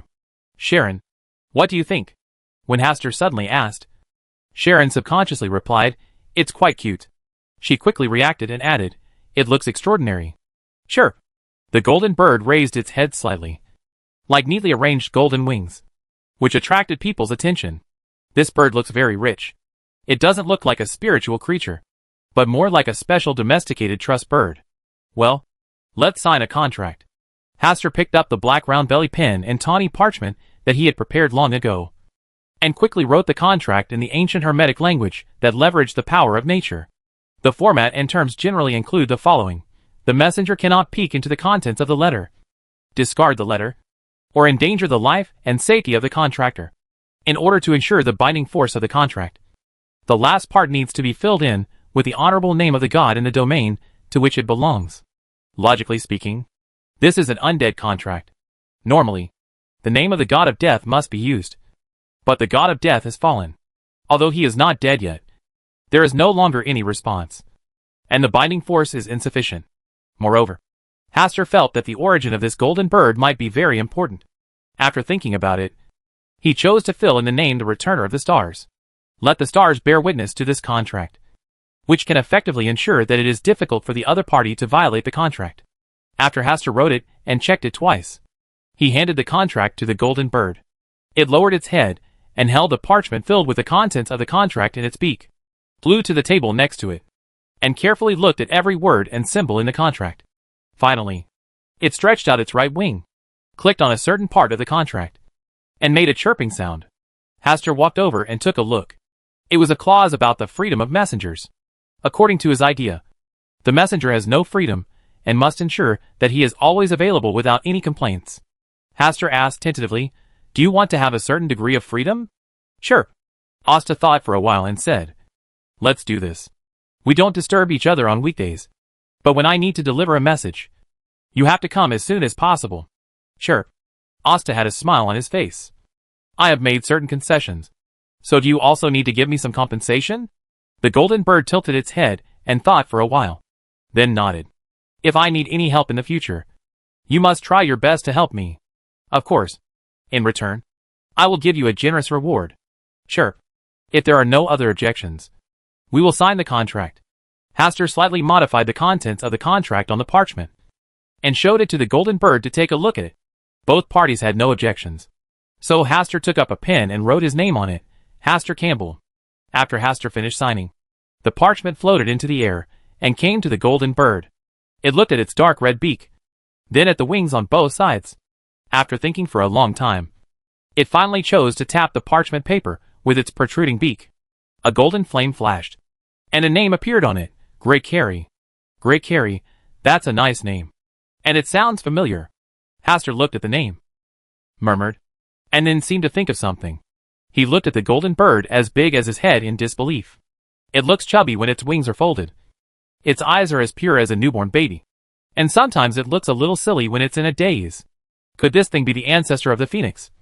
Great Carry? Come here. Let me take a look. Hastur put away the parchment, then stretched out his hand to summon the little bird named Great Carry. It landed firmly on Hastur's shoulder and turned its head slightly to look at him. Great Carry. Is this really your name? Sure. Do you still have any memories of the past? Sure. Cannot remember? Sure. Why can't you speak? Sure. Are you too lazy to say it? Sure. Hastur asked many questions, but the answer was only a chirp. Fortunately, the tone occasionally changed, allowing Hastur to roughly hear some of its answers. You can go back now. I will call you again when I need you. Sure. The little bird was surrounded by golden flames, naturally opening the door to the spiritual world. And its body went away like a stream of light. In the spirit world, in a place that Hastur and Sharon had never seen, it held its head high, spread its wings to its fullest, was past and flew to the underworld, with a pair of phoenix eyes sweeping across, its small body exuding an unstoppable energy. Seeing the majesty of the sight, all spiritual creatures trembled. It wasn't until it flew into the depths of the underworld that it let out a cry, and its body expanded rapidly. The body continued to grow from the size of the head.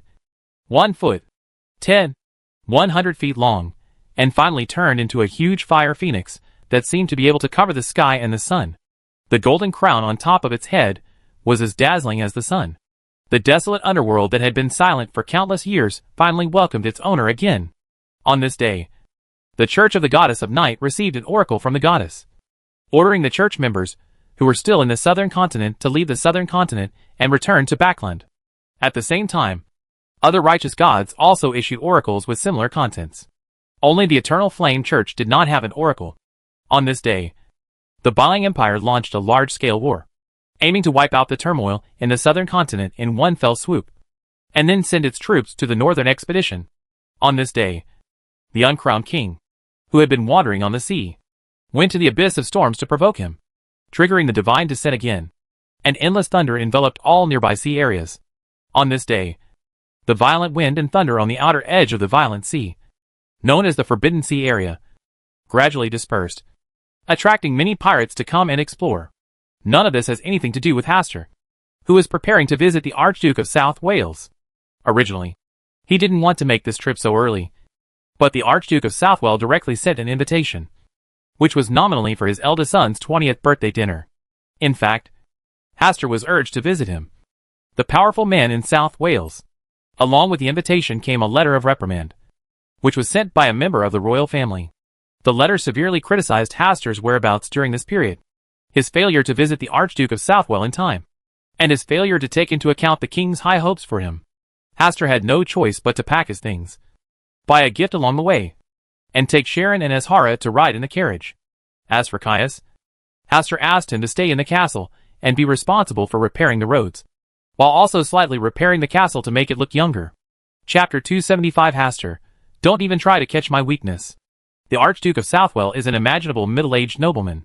His waist is 3 times larger than that of an ordinary middle-aged nobleman. What about his neck? You can only find it by digging through a pile of compost meat. Judging from the curve related to obesity and wealth, the Archduke of South Wales is undoubtedly very wealthy. Only a life where he didn't need to work, but only had to lie down and be taken care of. Could he develop such a fat body? God knows how his stubby legs could support such an overloaded weight. It really makes people worry about him. What kind of disaster it will be if one day his upper body collapses. This was all the impression Hastur had when he saw the Archduke of Southwell for the first time. Starting from his castle, he arrived at the center of the city, then took a steam train, and changed trains twice before he successfully arrived at the villa of the Archduke of Southwell on the day of the dinner.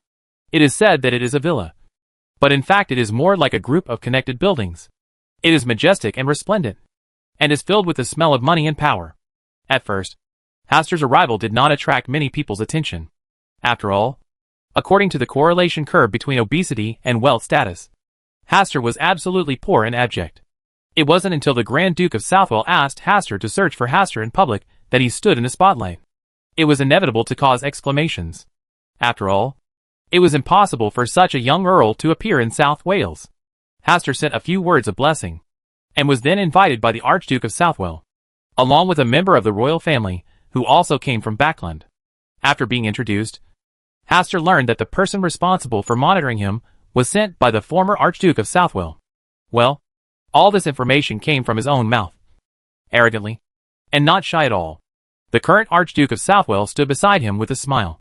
The intention of setting up such a battle was obvious, and it was also something that had been expected. But what makes Hastur curious is that with such targeting of him, isn't he afraid that he won't be able to return to Backland?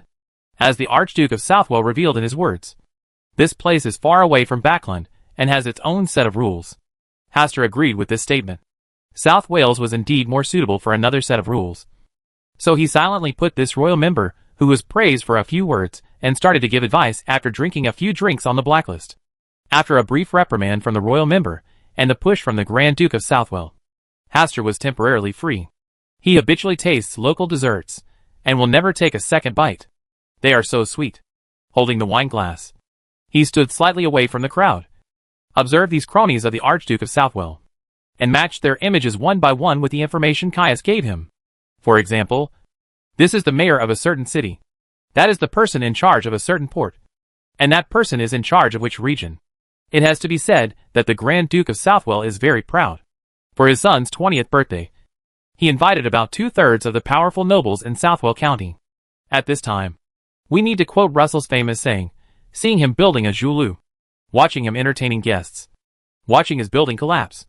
After the dinner, the Archduke of Southwell sent someone to invite Hastur to participate in the second game. But Hastur refused directly with the excuse that he was too drunk. Then he was sent to the rest room specially prepared for him by the people of the Archduke of Southwell. This room is very large, with a luxurious layout and decoration, and a dazzling array of collections. There is no fear of being stolen or knocked over. What impressed Hastur deeply was that there was a blood-red ball on the top of the bookshelf, as big as a globe. There was also a blood-red ball in the decoration next to the chandelier.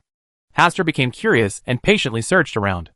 In some secluded corners, he found 3 more, for a total of 5 blood-red balls. Looking closely, this thing looks like it is carved from red coral. But the color is too bright red. And it smells strange. Not bloody, but quite nice.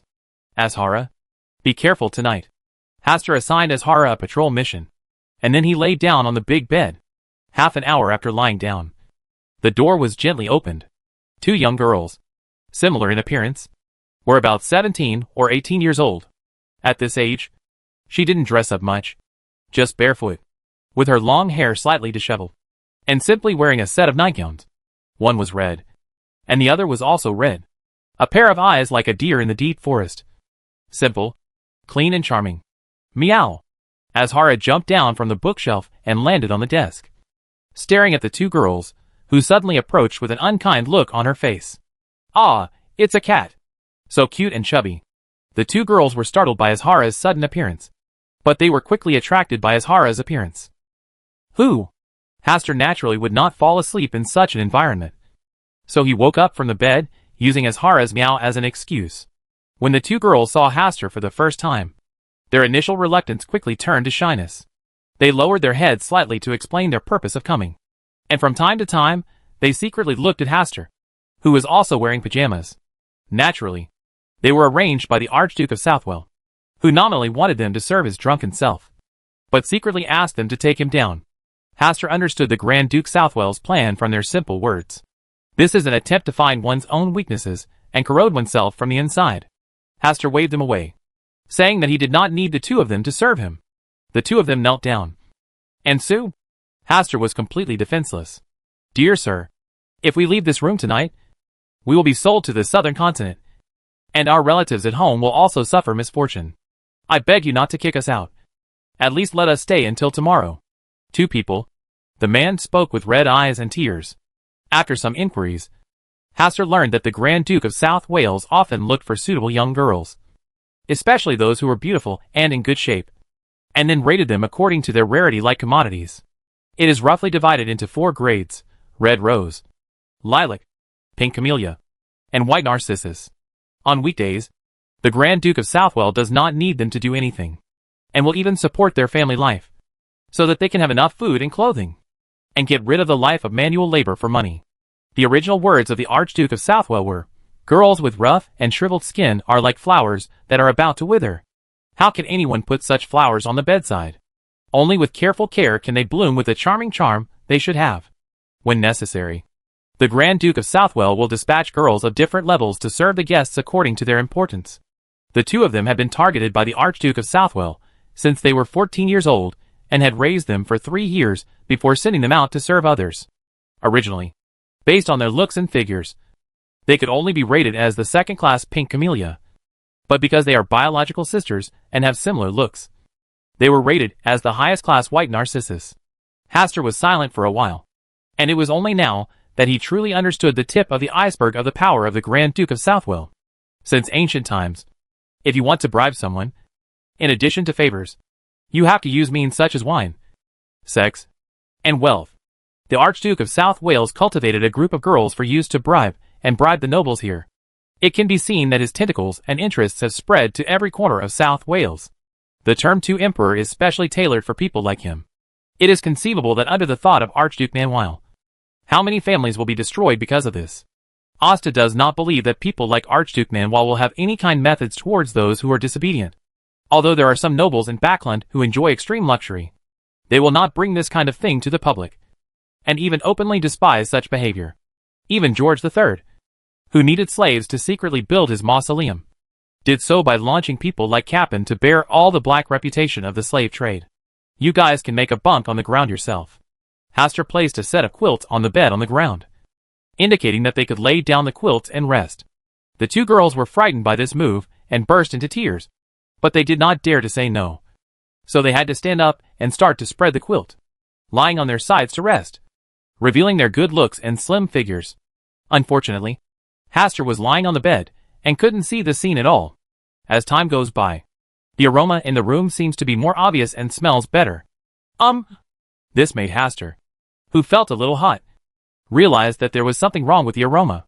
He had come into contact with many medicines from Grey Lint, including something in this area, but he did not use it to study it. He just asked Grey to Lint enjoyed it by himself. Apparently the Archduke of Southwell had laid out a set of traps waiting for him. If she had a one-night romance, she would really have a weakness in his hands.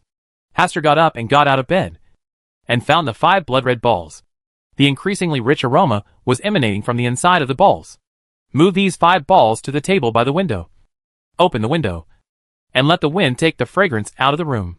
The aroma in the room gradually dispersed. Meow. Azhara looked around curiously with her eyes wide open. Haster hugged it, covered its eyes, looked back, tut, and brought another set of quilts to cover them. Do you see the trick? Haster took out a mirror from his arms, and placed it on the table on the other side.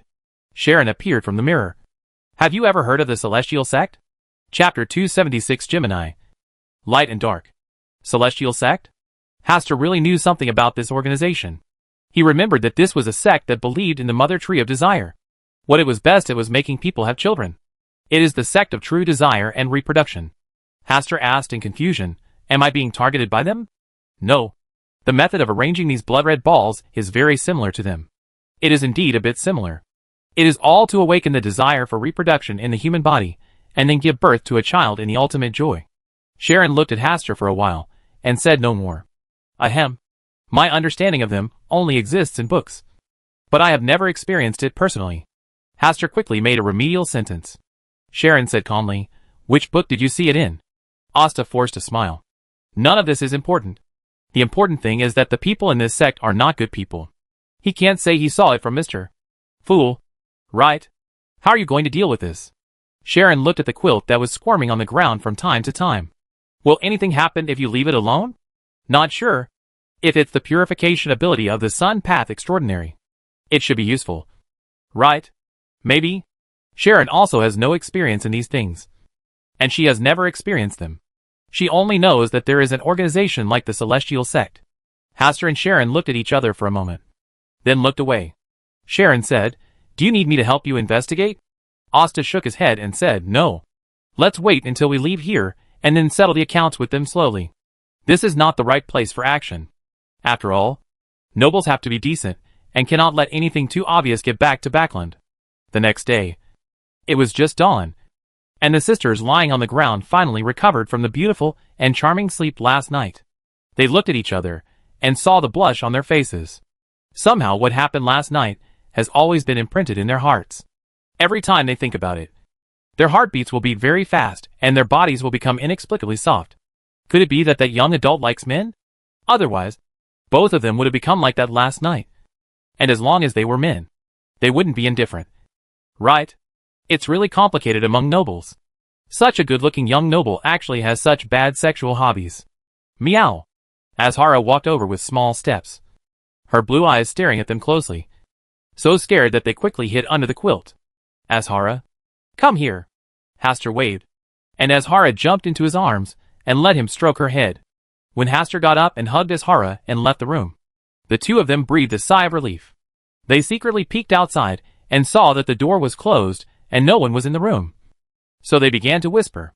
The younger girl hugged the quilt tightly, resting her chin on it, and said with red eyes, Sister, what should we do? This noble lord has no interest in us at all. Once the Grand Duke knows that we cannot complete the task, he will definitely torture us to death. Another girl patted her cold palms and comforted her softly. It's okay. We still have a chance. And we will definitely successfully conceive this noble lord's child. Sister, this aristocrat is really young and handsome. Before he came, I was worried that he would be a middle-aged aristocrat with a big belly. No matter how handsome a noble is, he is also a noble. It is not a good thing. There should be no such creatures as nobles in this world. Sister, we'd better be careful so as not to be overheard. On the table, a simple mirror shimmered with light. In the villa, Haster, who pretended to be walking but was actually observing, saw that the servants he met along the way, especially the maids, always had expressions of fear on their faces unconsciously, as if this place was a magic cave or a prison. At noon, The Grand Duke of Southwell had not yet appeared. Hastur wanted to say goodbye and leave, but was stopped by the butler, who said that the Duke of Southwell had ordered him to entertain him well. If he left early, he would be responsible for this. All those involved will be severely punished. Hastur thought for a moment, and proposed the idea of going out for a stroll. Soon the butler arranged a carriage for him, followed thoughtfully by 2 soldiers riding horses. In the evening, the Archduke of Southwell appeared again. He personally entertained Hastur at a banquet, and his words were full of envy for him. Even when he was young. He was so young, handsome and eye-catching. Everyone from noble ladies to ordinary girls were attracted by his handsome face, with a warm smile on his face. Hastur listened quietly to the Archduke of Southwell bragging about his past affairs, without mentioning any serious matters at all. Logically speaking, he was sent by the king to help the Archduke of Southwell guard the coastline. The Archduke of Southwell should give him some rights in the port towns along the coast, no matter what. You should also brief him on the current coastal defense issues in South Wales. But the Archduke of Southwell obviously didn't want to mention this aspect, and Hastur was not in a hurry. It was not that easy to share the cake from someone else's plate. It wasn't until Hastur resigned 3 days later that the Archduke of Southwell asked someone to send him away with a look of reluctance. The person who sent him away was the royal member sent by the former Archduke of Southwell, Derby Augustus. In terms of seniority, this Derby Augustus was the nephew of the former Grand Duke of South Wales, and the same generation as the current Grand Duke of South Wales. Don't think that you can exercise your title of Earl and dominate when you arrive in South Wales. I will keep an eye on you. But don't let me catch you doing bad things. In response to such unconcealed threats, Hastur could only seriously remind the other party that the roads in South Wales were muddy, and it was easy to slip while riding a horse. Then, along the way, Derby Augustus, whose lucky value fell below negative, fell off his horse 3 times, and was almost stepped on his head twice by the horse's hoof. The most unlucky one was that he fell down and bumped head-on into Rehua of horse urine. Did you succeed? In the villa, Grand Duke Southwell was lying on the bed, and on the ground were kneeling the pair of sisters who had spent 3 nights with Hastur. The 2 girls lowered their heads to the floor and said with trembling voices, We don't know. Don't know? It's really new. Who else doesn't know about this kind of thing? Grand Duke Manuel laughed angrily. We really don't know. Every time we enter the room, we fall asleep quickly. When we wake up in the morning, our clothes are stripped open and there are some scratches on our bodies from unknown origins. But has anything happened? We don't know either. The 2 girls shed tears as they spoke. They really only remembered what happened on the first night. On the second and third nights, they felt sleepy as soon as they entered the room, and then woke up at dawn with a little more red on their bodies. Scratch marks. The Archduke of Southwell asked people to peel off their clothes, and sure enough they found more than a dozen scratches on their backs. Some heavy and some shallow. Does this young Earl like this kind of gameplay? You really know how to play. No wonder with such a skinny face. There are not many romantic affairs in Backland. The Grand Duke of Southwell thought for a while, then waved his hand and asked someone to take the girl kneeling on the ground out, and told her to take good care of her, and not let the newly bloomed flowers die prematurely. In Spelling City, as soon as Hastur and his party got off the steam train, Derby Augustus immediately changed his previous decision to follow Hastur to the castle, and instead sent 2 attendants to follow Hastur. He stayed in the city and let Mayor Ron entertain him. Hastur was very sorry about this. It was thanks to Derby Augustus that he was able to have fun along the way. After changing to a carriage and returning to the castle, Hastur just gave Caius a brief introduction, and Caius understood and led the 2 attendants away, using the methods of the monks in yellow. It was really easy to deal with 2 ordinary attendants. They quickly brainwashed the 2 men and reshaped their memories. After settling the matter of the 2 attendants, Caius came to report on the progress of the road construction during this period. It will take about half a month to be completely completed. The reason is that there are too many plantations in Hastur territory. After finishing this matter, Caius whispered, Mrs. Lisa wants to see you. Do you want to see her? Do you want to meet? Hastur asked Caius again. Caius said bravely, Mrs. Lisa is a very friendly person. Without her, our organization would have gone astray long ago. Then see you. Hastur agreed to the matter, and his evaluation of Caius was slightly higher in his heart. With the wisdom of Caius, it is impossible not to know that the arrival of Lady Lisa will pose a threat to his current status, and even directly replace him as the new housekeeper. But he is still willing to say something nice for Mrs. Lisa. In addition to Mrs. Lisa being a good person, his own character is also very important. I have seen His Majesty the Pope in the study room. When they first met, Mrs. Lisa's first words almost made Asta stop her. He knew that Madame Lisa came here to surrender, but he didn't expect that she would fall to her knees so completely. Caius on the side opened his mouth wide, also shocked by this sentence. The Pope is the highest-ranking leader of their yellow monks. All along, Lady Lisa and Cardiff have guided everyone as similar divine envoys, and have not arrogated to the Pope. Hastur had an elusive smile on his face. I never said I wanted to be your Pope. Lady Lisa bowed and saluted. Only you are qualified to be our Pope and lead us forward. What qualifications? Asta really couldn't figure out what she meant. The person who appeared to kill Cardiff that night was a completely different person from herself. It was impossible for her to find out that it was the vessel from which she descended. Mrs. Lisa's expression became more and more respectful, and she murmured in an erratic and hoarse voice. The Gemini sun sank toward the lake, and long shadows fell. Gemini.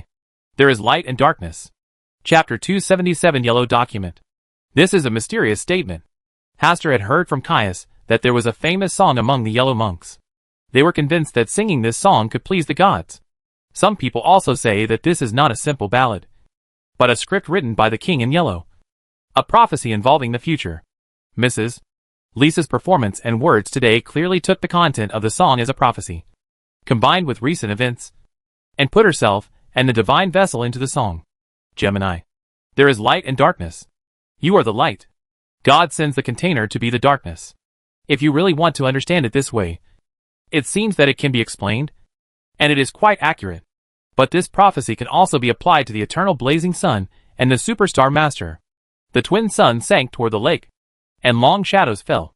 Doesn't this correspond to what is happening now? Hastur still remembers the second half of the ballad, when the soul no longer sings, when the tears no longer flow. O Lord of the star sea and the distant starry sky, the indescribable one of chaos and formlessness. He will come to the hearts of thousands of believers. The long-awaited arrival. According to this statement, unless the universe dies, the King in Yellow will never come. Caius, the believer, has seen His Majesty the Pope. Caius hurriedly bowed and saluted, and he was convinced of this statement. Moreover, pushing Hastur to the position of Pope was originally the idea of their faction. Hastur just glanced at them, neither agreeing nor rejecting. He was seriously thinking about another thing. The extraordinary path of the King in Yellow is Sequence 3 Stealing Life, Sequence 2 Divine Enlightenment, and Sequence 1 Pope. I took over the body of the original owner and survived as him. Is this a form of stealing one's life? He controls the Palace of Stars, possesses the ability of divine revelation, and can pass down oracles to enlightened believers on their destiny. Does this satisfy the conditions for divine revelation in Sequence 2? If I become the Pope of the Yellow Monk organization again, is this a condition for playing the Sequence 1 Pope? Hastur couldn't help but think of Klein in the later period. He was in charge of Origin Castle. Mystery left a backhand on him. The later he got, the faster he was promoted because he had already played a high sequence role in advance under Mystery's arrangement, corresponding to the potion entrance. Instantly melts. This made Hastur instantly alert, no matter whether his guess was correct or not. When Sequence 4 could be promoted to the adjacent sequence path, do not choose the extraordinary path of the King in Yellow. Perhaps this is the biggest pitfall that the King in Yellow has left for himself. Seeing that Hastur had not spoken, Mrs. Lisa and Caius subconsciously lowered their heads lower, and their hearts became more awed. The Pope? A playful expression gradually appeared on Hastur's face. Is he recognized by you as the Pope?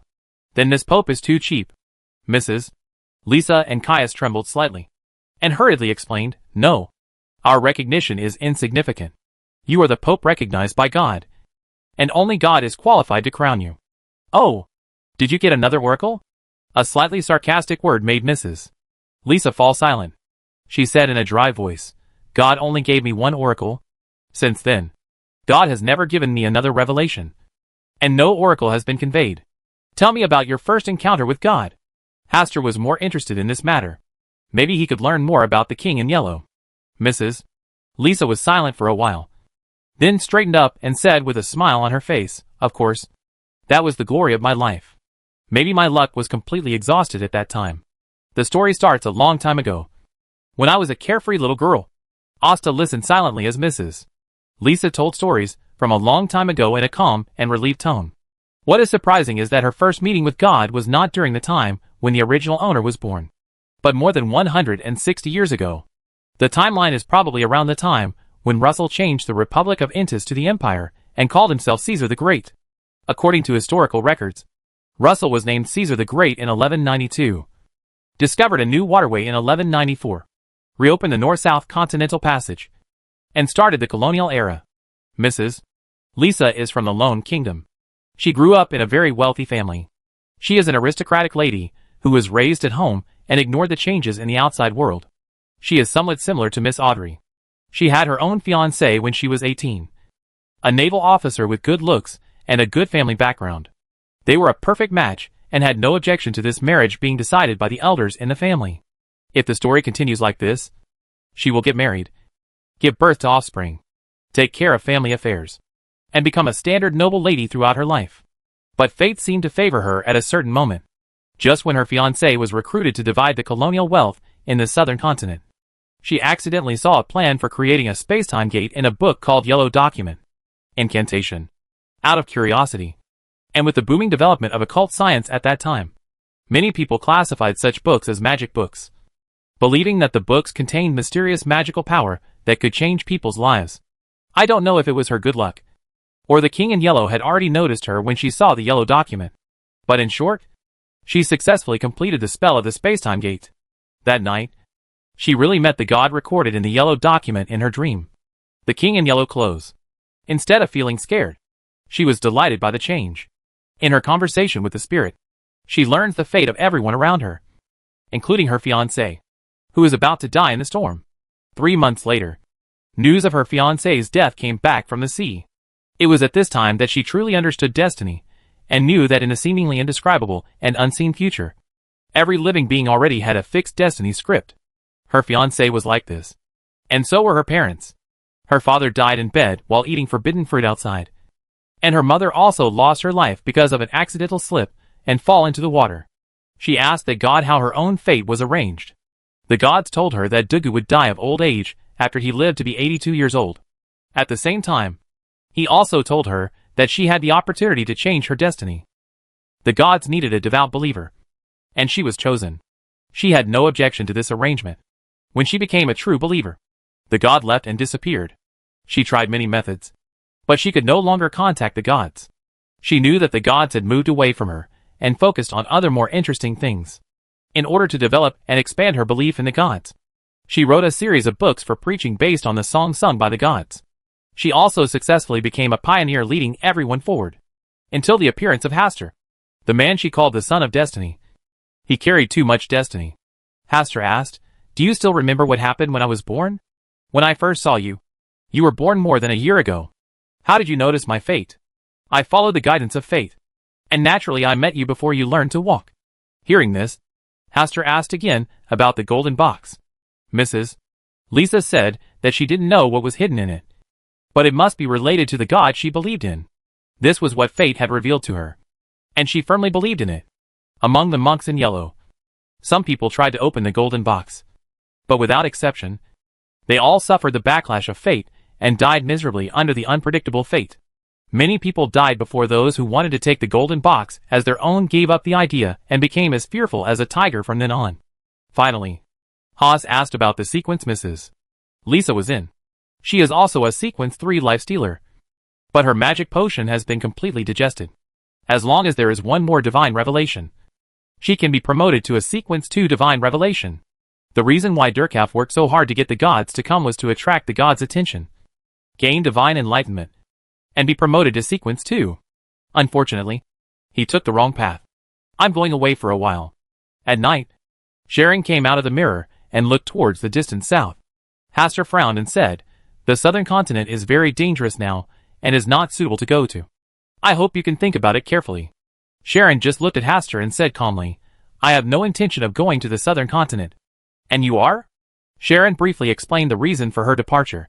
There are also members of the Temperance sect in South Wales County, and she needs to integrate this force, especially when she knows that her teacher is still alive. "When are you leaving?" "Later." Hastur sighed. As expected of Sharon, she didn't tell herself this until she was about to leave. I'll take care of myself. Sharon blocked what Asta was about to say first, and came to the window. She turned her back to Asta and said, "Same for you." Meow. As Hara came to the window, and watched as Sharon's ability to move through the mirror disappeared. It looked confused and stretched out its claws to scratch the smooth glass surface a few times. Haster quietly came to the desk, took out 008 that was sealed in a pin box, and also brought out a blank piece of paper. He didn't want to write a diary. If someone peeked into it, he would definitely die. This is the simple truth that Russell expounded in his legendary life. Chapter 278-008 Soulmate. Under the dim light, there were 2 rows of books neatly arranged on the left and right sides of the desk. In the empty space in the middle, on a blank piece of paper, a quill came into contact with the paper again. Haster plans to use 008 as a curse book. The kind of curse that writes about who will be unlucky and who will die. He had already chosen the first candidate, Derby Augustus. This guy has been staying in Spelling City. Although he can't stop what he wants to do, it is really uncomfortable to have such a pair of eyes staring at him. He has to find a way to let him run back to Backland. Well, we can't kill him yet. After all, he is a member of the royal family, and he was sent by the former Archduke of Southwell. If he died inexplicably, it would definitely lead to an investigation. Poor Derby Augustus. His life is like stepping on a pile of cow dung. Luck, which symbolizes good luck, always goes against him, and bad luck always follows him. He was in an impetuous mood, and everything went wrong. He almost choked to death when eating bread, almost choked to death when drinking, and was almost hit by a carriage while walking. Even if he stayed at home and did not go out, he would encounter servants who accidentally burned down the house. Accident. Every life of Derby Augustus in South Wales was filled with a shadow of misfortune. After many painful lessons, he was timid about everything in South Wales. In the end, he became dejected because he was not acclimatized to the climate. Running back to Backland ended his unlucky life. After Haster finished writing, he read it carefully twice and thought it was okay. At this time, another paragraph of text appeared below the sentence where he stopped writing, regarding the unlucky life of Derby Augustus. We guarantee that this is all because of his bad luck, and it is definitely not because of any power secretly arranging his life. Asta smiled, then picked up his pen and wrote, "How wide is the scope of your influence now?" It's within the scope of 3 urban areas. After all, the city here is relatively small. It's far less large than Backland. The 3 urban areas cannot be spread to the entire South Wales County, and the effect is still limited. Haster felt a little dissatisfied, and another sentence appeared on the paper. No matter how excellent a quill is, it still needs to be written in a special book to bring out its impressive side. What book? A book of prophecy from the monk in yellow. It is a perfect companion for me. With it, my scope of influence can spread to the entire South Wales, and the effect will be greatly enhanced. Book of prophecy? That's what that group of people call it. I usually call it the Destiny Weaver. If you write on it with an ordinary quill, you can exert the power to fiddle with fate. It compliments me. Haster did not respond to 008 immediately. If I remember correctly, 008's real soul mate is the book Grossel's Travels, which is the resurrection method left by the Dragon of Utopia. 008 is now interested in the book of prophecies written by the monks in yellow. Does this count as emotional cheating? Master, my dear master, you are already in a pair. Can you bear to see me alone and helpless all the time? Oh, I am also longing for a complete life. Haster was silent for a while before writing on the paper. Your master has always made clear rewards and punishments. If you want to get something, you have to pay something. Master, don't worry. I will definitely make that unlucky guy named Derby Augustus go back to Backland within 3 days. Let's finish it first, and then talk about other things. 008 issued a military order for this purpose. Haster looked at a piece of paper that was almost full, and put 008 back into the special pin box.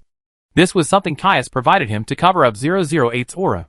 If you really want to completely conceal the possible connection between 008 and Adam, you only need to put 008 into the golden box. But Haster has no idea of opening it now. It is better to wait until he becomes a Sequence 4 demigod or a Sequence 2 angel to do this. After taking a look at the time on his pocket watch, it was almost 10:30. Haster went to take a bath for a while, then lay on the bed and entered the Palace of Stars. Today is February 1st. 2 months have passed since the last gathering of stars, and a lot of things happened during this time. In the Hall of Stars, the chain of order stretches out, pulling the Jinn, the Mother Tree of Desire, and the Superstar Master to descend. During this period, the Jinn seemed to have encountered something joyful and was in a good mood. He was sitting in his seat, lazily leaning on the back of his chair. I've been watching a lot of theater recently. The battle between the two sons was really interesting. The Jinn is always the one who takes the initiative to provoke. The Superstar Master said in a deep and powerful voice, "The injuries on Eternal Fear Sun have worsened again, and the authority continues to be lost. I still have the absolute upper hand." The Jinn laughed. "But your golden balls are almost broken by him. Can you still be saved? Even a phoenix can come back from the fire. So naturally I also have a way to be reborn." After speaking, the Superstar Master stopped talking to the Jinn and looked at Hastur, who was sitting at the top of the table and was eating a melon. "Is Bernadette a believer in the stars?" "Yes." Hastur did not choose to hide it.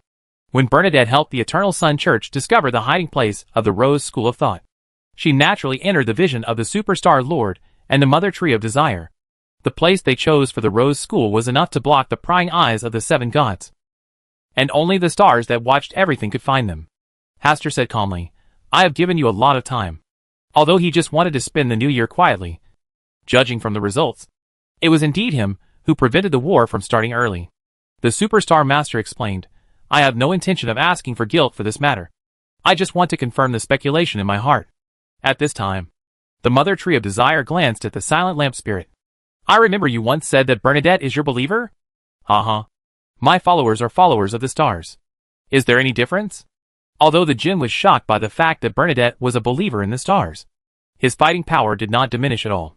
The Superstar Master also took the opportunity to speak. "You didn't know that Bernadette is a believer in the stars until today, right?" The Jinn God said disdainfully, "Do you think I'm as stupid as you?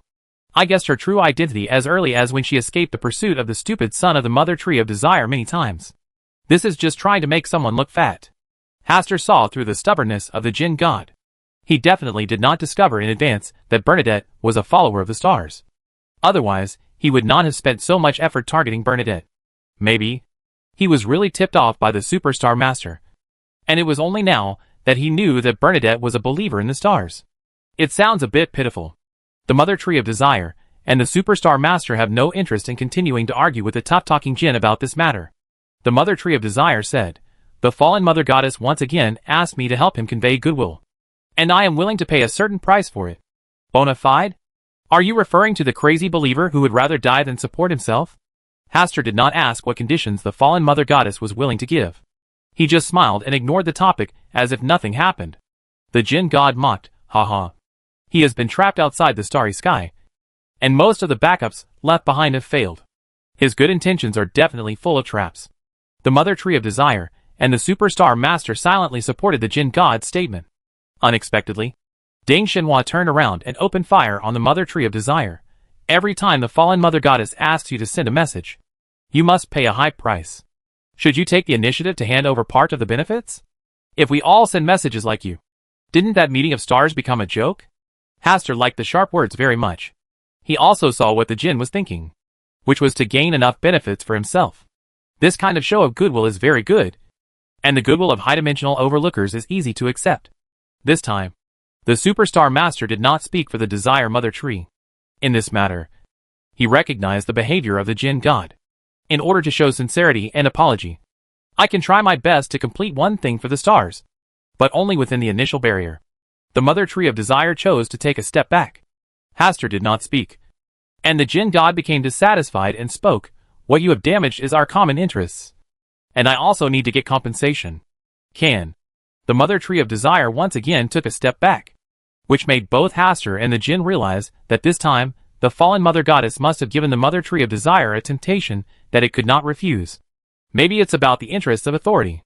The Jinn said cheerfully, "Forget it. I won't need it for the time being. So I will record this compensation on the stars." TSK. The Jinn is enlightened. Today's behavior is clearly to maximize his favorability. It seems that he has understood that he wants to return to the stars before the end, and only he can help him. Shameless. The Mother Tree of Desire glanced at the Jinn, but did not say what was in her heart, because with the current situation of the Jinn God, whether and when he can return to the starry sky is just a matter of words from the stars. The genie of the lamp chuckled lightly. ignoring the gaze of the desire tree. The scene fell silent for a moment, and Hastur knew it was time for him to speak. I have a believer who is very interested in that witch card.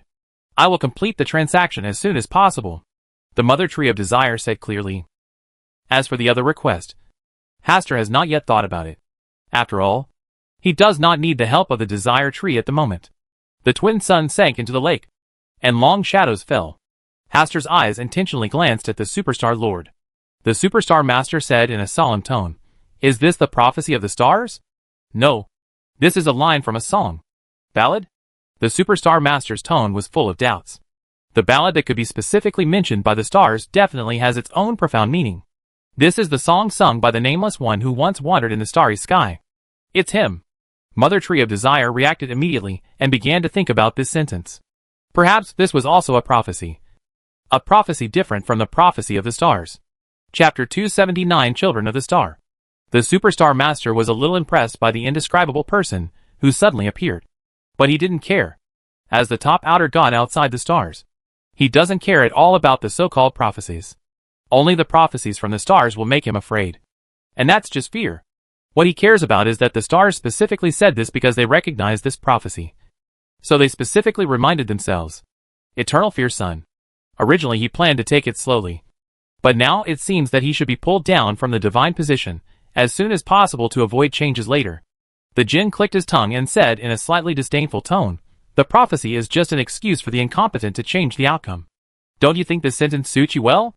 The Mother Tree of Desire and the Superstar Master looked over, and Hastur also leaned back slightly, becoming a qualified melon-eating spectator.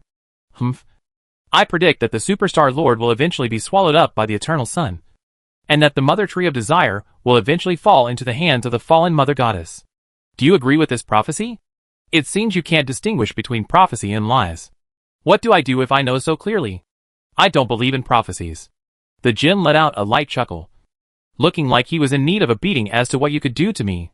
The Mother Tree of Desire and the Superstar Lord ignored him and discussed their upcoming actions in the southern continent. This time the Rose School was jointly targeted by the Church of the Seven Gods. Although the entire army was not wiped out, it suffered heavy losses. The golden egg left by the Superstar Lord was also cracked by the Eternal Fear Sun and needed time to recover. They decided to choose the Republic of Intis, shrouded in the Eternal Blazing Sun, as their next destination. By eroding the authority of the Eternal Blazing Sun, they would influence his followers. That is Bernadette's hometown. She will return to Intis if necessary. The jinn reminded them kindly. Also to clear the relationship with Hastur first. The Mother Tree of Desire said that the Rose School of Thought needs to stay dormant this time, and will not cause a big mess and attract Bernadette. At this point, Asta did not express an opinion. He would not restrict Bernadette's freedom, but would only remind her a little at critical moments. Soon, the meeting of stars ended. Hastur sent away the Mother Tree of Desire and them, and looked at the high-dimensional overlooker. This time, he did not deliberately stay away, but took the initiative to look at the high-dimensional overlooker for a few seconds before looking away and leaving the star where he was. This is to tell the high-dimensional overlookers that the goodwill released by him has been received. But efforts are still needed. If the high-dimensional overlooker releases goodwill again, Hastur will involve him in the next meeting of the stars. Currently, among the several outer gods, only the high-dimensional overlooker is the most active, and his authority is very suitable for walking in the real world. With him participating in the meeting of stars, it will definitely be more lively. Hastur scanned the starry sky again as usual. This time, he found a black star, and there were some light spots on the black star. Taking a closer look, the brightest spot among them turned out to be Mrs. Lisa. Could this black star represent the King in Yellow? Hastur was in high spirits. He often observed the starry sky, but he never found the star corresponding to the King in Yellow. Now, he finally appears. But after Hastur searched the entire black star several times, he could not find any trace of the King in Yellow. Has the King in Yellow fallen? Hastur tapped his fingers on the table, lost in thought. Maybe the King in Yellow never existed? Or is this an illusion deliberately left by him? If this is the case, it means that the King in Yellow knows something about the Palace of Stars. So he uses some special methods to avoid the gaze of the stars. After thinking for a while, Hastur looked at the light spot where Lady Lisa was, and understood her life through the divine power. As she says, she has always been a devout follower. How about trying to have a divine revelation on her? As long as he helps her advance to sequence 2, he will have another earthly angel under his command. With the addition of the star container and Bernadette, he already has 3 angels on Earth. This is close to the top combat power of every Orthodox church. The reason why it is said to be close is because Hastur does not know the number of angels in each true God church. When there is a true God, the number of sequence may second not necessarily be the same depending on the extraordinary path. Now that I, the returner of the stars, can truly be considered as confident as the Junction Church. Thinking of this, Hastur decided to use divine inspiration to give Mrs. Lisa a chance to be promoted. Inside the castle, Mrs. Lisa was quietly alone in her room, sitting at her desk, writing a new church book. In order to expand the influence of the Yellow Monks organization, she would always write 1 or 2 books and Bibles from time to guide believers forward. In the process, she felt that she was getting closer to God step by step. The book she is writing now takes the twins of light and darkness as the starting point. By compiling some stories, she gradually allows believers to accept that gods may walk in the world in 2 completely different avatars. This sounds like blasphemy, but as far as she knows, the same is true for the Church of the 7 Gods. There are specialized personnel within the church who are responsible for compiling some histories that do not exist or modifying some histories that have happened in the past, so that believers can understand the gods they believe in. How great! As long as the story does not adversely affect the great image of God, the church hopes to spread it widely. The twins of destiny. They have been different since their birth. Light and darkness. Movement and stillness. They join forces to bring day and night to the world. The Son of Light leads believers to walk on the vast land during the day, guiding them step by step to the eternal kingdom of God. The Son of Darkness plays in the dark night. He often appears under the stars, among lakes, and in the mountains. Sometimes he will give blessings of good luck to those who encounter him by chance. And sometimes he will also give curses that bring misfortune. Mrs. Lisa was thinking and writing. As she was writing, she suddenly came under a starry sky. In the bright starry sky, there was a black star that was extremely familiar to her. The gods are watching her. Mrs. Lisa knelt on the ground and worshipped devoutly. Her mood was beyond words, and her whole body was shaking with excitement. She controlled her mood tightly to avoid accidentally colliding with the gods. After more than 100 years of preaching, she finally had a divine revelation. The story is well written. Just a simple compliment made Mrs. Lisa burst into tears. It turned out that the gods had been watching her and saw all her devotion. But with only these words, the black stars in front of her disappeared. The starry sky dimmed, and there was still an unfinished story in front of her. She still held the quill with a circle of red thread in her hand, and the ink on the paper had not yet dried. It's like a dream. One can't tell whether it's real or illusory. Mrs. Lisa whispered. The wrinkles in the corners of her eyes gradually dissipated due to the joyful mood. Looking out the window at the star-studded night sky, she felt that she could still work hard until dawn. The next day, not long after Asta woke up in the morning, Mrs. Lisa brought the story of the twins of light and darkness that she had written overnight to Asta for review, and asked Asta to give the book a suitable name. Asta read the whole story in silence, originally wanting to give it an appropriate name based on the story content in the book, The Twins of Destiny. But on second thought, this was too straightforward and boring. After thinking for a while, he gave another name, Son of the Star. Mrs. Lisa recited it silently several times, and already understood the stars in it as rising black stars. Hastur did not explain. He did not want a story based on him to end up being the descendant of the king in yellow. Son of the Star. Son of the Stars. Son of the Stars. Hastur still remembered 008's request and said directly, I need something called the Book of Prophecy. Okay. I'll bring it to you right away. Mrs. Lisa was satisfied and left with the book named Star Children. Not long after, Caius ran errands and delivered the Book of Prophecy. The entire book is contained in a bronze box, with 2 silver chains wrapped around it, surrounded by black stars. In the lower right corner, a slightly blurry picture is carved out. The general idea is that a person kneels on the ground to worship devoutly, and a black book appears above his head. Hastur took the bronze box, which was a bit heavy. In addition to the weight of the bronze box itself, the Book of Prophecy inside also weighed far beyond ordinary books. Caius reminded, just take a pen and write on the blank paper of this book. You can reasonably arrange a person's destiny, or forcibly change things that have not happened yet. And you have the ability to reverse divination and predict the future from time to time. But it has 3 bad negative effects. First point. The more greedy the person who holds this book is, the easier it is to be deceived. And then, he will unknowingly arrange his own death. The second point is that it is very heavy. This is the weight of life. Whenever a person is arranged to die, the holder itself needs to pay the price of blood. If the change has a great impact or involves too high a level, the holder needs to pay the price of holding it. Lifespan of the person. The third point is that it has its own characteristics of misfortune. The longer the holder holds it, the more unlucky it will become and eventually die of misfortune. Hastur listened quietly and weighed the bronze box a little. He felt that these three negative effects were not a big problem, except for the second point, which is a little troublesome. He is not worried about the first and third points. He is the darling of fate. Even if a certain degree of bad luck is imposed, he can easily be exempted. Similar to the full luck value of 100. He has 90 points. After equipping the Book of Prophecy, it drops to 80 points. Compared to many people whose luck values are in single digits, he is still very lucky. Hastur returned to the room, and before he opened the bronze box, the pencil box where 008 was located jumped up and came to him. This way of walking was a bit unique, and Asta had to sigh, is this the power of love? Chapter 280008 Master. Who are we going to kill? Hee. Akul knows how to love with a hammer. This is clearly a body that can't wait to be filled with the Book of Prophecy. How despicable.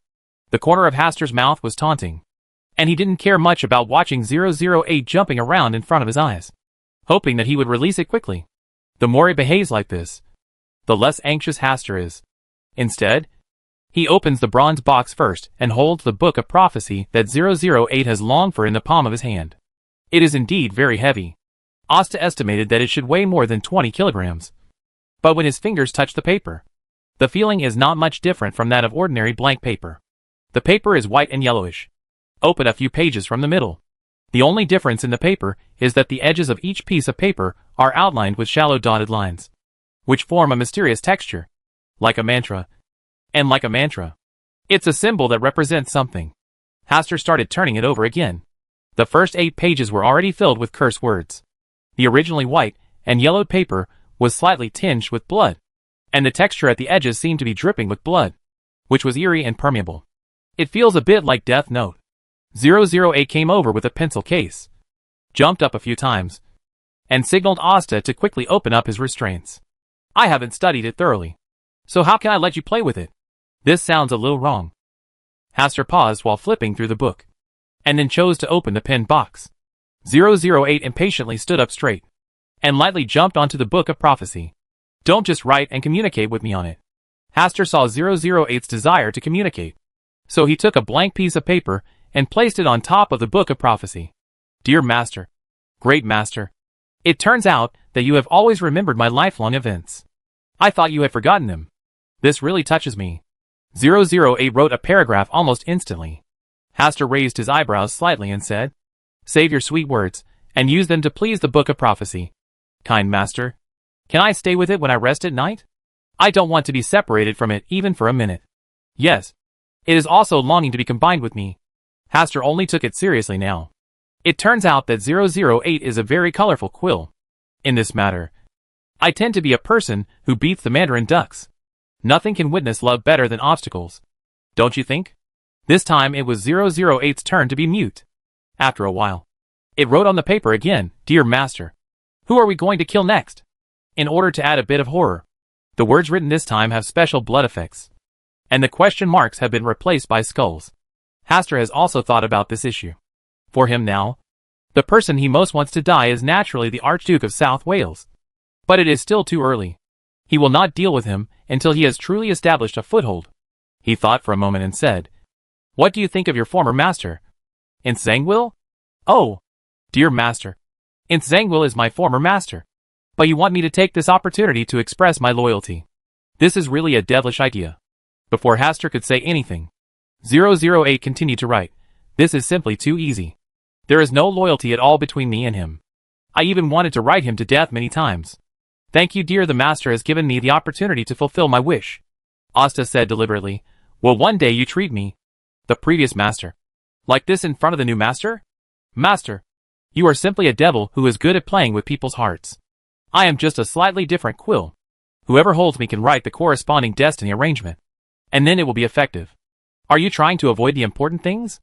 Woo woo woo. Master, I am only loyal to you. The most they can occupy is my body. Only you are qualified to occupy my soul. Hastur did not follow 008 anymore. He held 008 and was about to start writing the fate of Nsangwil. This behavior was interrupted by 008, which asked Hastur to let go of his hand. It only needed to dictate the content, and it could arrange the fate of Nsangwil on its behalf. In this way, when Nsangwil dies, Hastur will not need to waste some blood on this, because in the judgment of the Book of Prophecy, 008, who dominates the fate of the quill pen, is its holder, and 008 has no concept of blood and lifespan. Is this a card bug? Hastur smiled and agreed to 008's suggestion. He thought for a while before dictating the arrangements for Nsangwil. He did not intend to deal with Nsangwil personally, but wanted Klein and Leonard to deal with him. Now Nsangwil has fallen into complete madness. As long as they find the right method, Klein and Leonard can deal with Nsangwil and avenge Tinjin's original hatred. As for the price of death of Nsangwil, it was arranged in the dense forest under the moonlight. This was the last fate I had ever seen of Nsangwil. Beslan City. Derby Augustus could no longer endure this terrible life. He has been really unlucky recently. So unlucky. Even drinking water almost killed him, let alone going out for a stroll. The carriages driving on the road always hit him desperately. Come over. It's like a vicious dog that has been hungry for a week. Suddenly it smells the fragrance of bones and rushes to gnaw. He also went to the local church to have a look. But the priest here could not solve his problem at all. Even when he opened the door and went out, the big bell hanging from the top of the bell tower fell down. Fortunately, he dodged in time. Otherwise he would definitely die on the spot. He was acclimatized. Evil spirits were at work. Or someone was secretly cursing him. None of this matters now. He is going back to Backland. Today, he didn't want to stay in this Lish place even for a moment. Before leaving, he communicated once more with the attendant he sent to Hastur. The letter said, the Earl of Hastur Campbell has been staying in the castle, living a life of luxury and indulgence every day, and does not care about other things at all. Seeing this, Debbie Augustus no longer hesitated and immediately asked people to pack their bags and prepare to stay away from here. When he went out, he asked his attendants to surround him from all sides, and also set people to explore the way ahead to prevent anything bad from happening again. But tragedy still happened.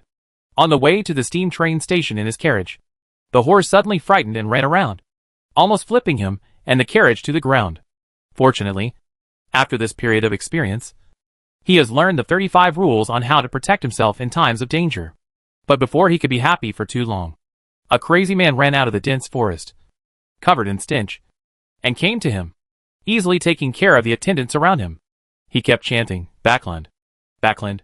Debbie Augustus begged the other party to let him go, saying that he could take him to Backland. Perhaps his begging and kneeling down worked, and the lunatic chose to spare his life and then followed him around, with no choice but to take this crazy man with him. He boarded the steam train back to Backland. Backland. The crimson moon was shining high at night. After enjoying dinner at home, Klein felt for some reason that Nsangwil might return to Backland. He made an excuse that he had eaten too much tonight, and went to the bathroom under Benson's puzzled gaze. He walked 4 steps backward and arrived above the gray mist. As before, Klein once again used divination to find the whereabouts of Nsangwil. This time, the fog surrounding Nsangwil dissipated, and the current whereabouts of Nsangwil were clearly visible. He was dressed in desolate clothes, and was on the steam train returning to Backland.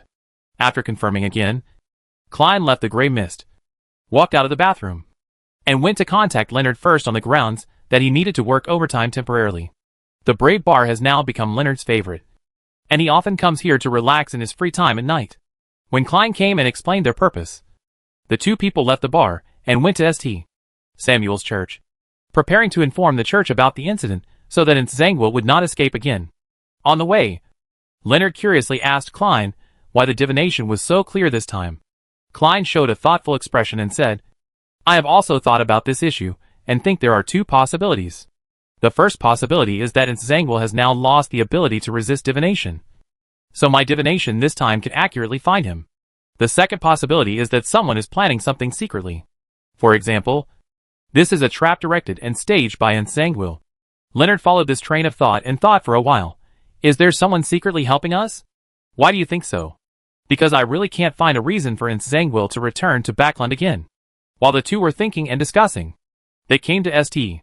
Samuel's church. Regarding the incident of Zangwill, the church paid special attention to it this time, and even sent 2 bishops to lead a Red Glove team. They blocked Backland's train platform overnight, and set up a heavy siege. When the steam train coming from South Wales was about to arrive at the terminal, the madman next to Derby Augustus on the car seemed to be greatly stimulated, shouting who I am, where I am, etc. Then he broke the door and fled into the jungle. Chapter 281. Beware of the audience. In the dense forest at night, the crimson moon hangs high, and the forest is dyed with a layer of crimson. The already crazy person turned into a headless fly as soon as he entered the dense forest, wandering around, and his position was quickly locked by the members of the Red Gloves. When Klein and Leonard saw Zangwill again, they almost didn't recognize him. In front of him, Zangwill was unshaven. His hair was messy, and his clothes were shabby and stained with dirt and sawdust. Even his eyes had lost their former agility and sinisterness. They were dull, as if they had lost their souls. Zangwill, who was already crazy, fully activated his mythical form when he was forced to die. His unreserved madness made the members of the Red Gloves team a little more afraid. At this time, the 2 accompanying bishops took action to put Zangwill into sleep. The Red Glove team performed a last-ditch attack, and Klein and Leonard went all out. In the end, the insane Zangwill died under the crimson moon. Before his death, he seemed to briefly regain his consciousness, voluntarily released the form of the mythical creature, and stared at the stars in the sky. Is this the end? Leonard was a little incredulous. This isn't Zangwill, the renegade bishop who once planned the Tingen incident. A powerful extraordinary who was able to escape from Backland at a critical moment. Tonight, he died in front of himself so easily. Yes, it's over. But maybe this is just a new beginning. Klein's face was solemn, and there was no joy after revenge. The death of Zangwill tonight was too strange. In addition, 008 is not with the current Zangwill. He reasonably guesses that tonight is the new owner of 008, who will use their hands to deal with Zangwill. Sealed artifact 008 was not recovered, and the faces of the 2 bishops were not very good looking, with obvious worry in their eyes. What are they worried about? Is there any unknown secret hidden behind this? Klein didn't let himself think too much, but showed a forced smile and patted Leonard's shoulder. In any case, they had avenged the innocent people who died in Tingen. After dealing with the relevant follow-up, Leonard and Klein, who returned to St. Samuel's church, were met with angry accusations from Miss Daly, claiming that they had not called her to seek revenge on Zangwill. In the end, it was Leonard who asked Miss Daly to tell Captain Dunn the good news quickly, and he was able to get rid of this accusation. Returning to his room, closing the door, lighting the kerosene lamp, and lying on the bed, Leonard began to ask about what happened tonight. His knowledge was limited, and he really couldn't see clearly what was hidden behind Zangwill's incident tonight. Do you know what the nature of 008 is? Isn't it just a quill that can determine people's fate? Which extraordinary path do you think 008's ability is most suitable for? Leonard tried. Path of destiny? It's the audience. Be careful of the audience. You'd better not get involved in this matter. Why should you be careful about your audience? Because. Just be careful about the audience. Leonard was speechless. The old man didn't say anything in the end. Be careful of the audience. He didn't think this extraordinary path was powerful. When the sun rose over the mountains, Asta had already gotten up and came to the window to enjoy the beautiful scenery of the morning light shining on the forest. But this picturesque scene was ruined by the pencil box that kept jumping around. Hastur opened the pencil case and took out a blank piece of paper. 008 wrote excitedly on the paper, "The abandoned child of fate. The unfortunate Zangwill. His fate finally came to an end. The stalkers from Tingen succeeded in revenge, although they had some doubts in their hearts. But they couldn't guess the whole story. This is my first cooperation with the Book of Prophecy. Everything is so perfect. Of course, all this is thanks to our master, who single-handedly arranged the fate of Zangwill. Let us praise the master and praise fate. Zangwill is finally dead, and he has settled one of his worries. The existence of the crazy Zangwill, who always allowed himself to exist, might attract the attention of Knight and Adam. How could Zangwill, who died in Backland, be connected with a young earl far away in South Wales? After solving the matter of Zangwill, Hastur showed mercy and allowed 008 to be together with the Book of Prophecy. He sat on the other side, took out 4 envelopes, and prepared to write a letter. He had been in South Wales for a while, so it was time to write a letter back to Backlund to say he was safe and briefly describe the recent situation. Greco, Audrey, and Merrick also have a letter for Butler Neal. It took Hastur more than an hour to write 4 letters with different contents, and then handed them to Caius, asking him to send someone to send the letters to Backlund. After thinking about it, Asta picked up another piece of paper and wrote a letter to Sharon. Even though she had only left for a few days, Isra has been lying on the windowsill recently, looking into the distance. I think she is thinking about when you will come back from far away. I recently received news that people from the Rose School of Thought seem to be evacuating the southern continent. Hastur felt it was inappropriate after writing this sentence. Not many people knew that the Rose School was leaving the southern continent, so it was better not to reveal it to Sharon yet. He thought for a moment, crossed out this paragraph, and rewrote, in another week, a lively party will be held in the town. It is said to be a festival to pray for sufficient rain and a bumper harvest this year. It will be held every year. It's a great opportunity to experience the customs of South Wales. I also wrote a letter to Merrick today to inform him that everything is fine with you here. The nib of the pen stopped again. Asta felt that there was nothing left to write. After thinking about it, he wrote some daily trivial matters. When he saw that he had written more than 2/3 of the paper, he stopped writing. Hastur took out a whistle carved like a blazing flame from his arms. This whistle was blessed by Grey Carey, and it changed from the original simple bronze whistle to a flaming whistle. In addition to being able to summon Grey Carey to deliver a message, this thing can transform into a giant firebird and rush towards the opponent with just a simple stimulation. It is already considered an extraordinary item. As for the negative effects, it will get hot after use and is not suitable for keeping in hands or pockets. When the spiritual world was torn apart, Grey Carey still came in the form of a little firebird. 008, who was still clinging to the Book of Prophecy, actually jumped back into the pencil box and locked himself up. Seeing this scene, Hastur was sure that the little firebird in front of him was the one he thought of. Grey Carey, the ancestor of the Phoenix, the real founder of the underworld, is the ancient god of death that is older than the underworld emperor Salinger.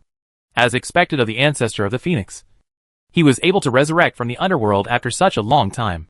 Was it because of himself that he promoted his awakening? So he took the initiative to become his messenger?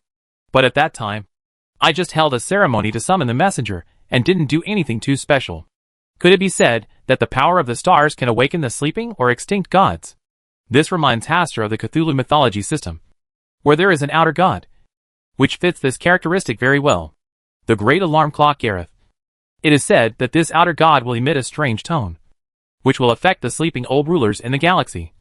And the stars will also change their positions, causing the stars to reach the correct position. Hastur thought carefully for a while, and felt that this was just similar. The authority of the Palace of Stars was far more comprehensive and terrifying than the big alarm clock.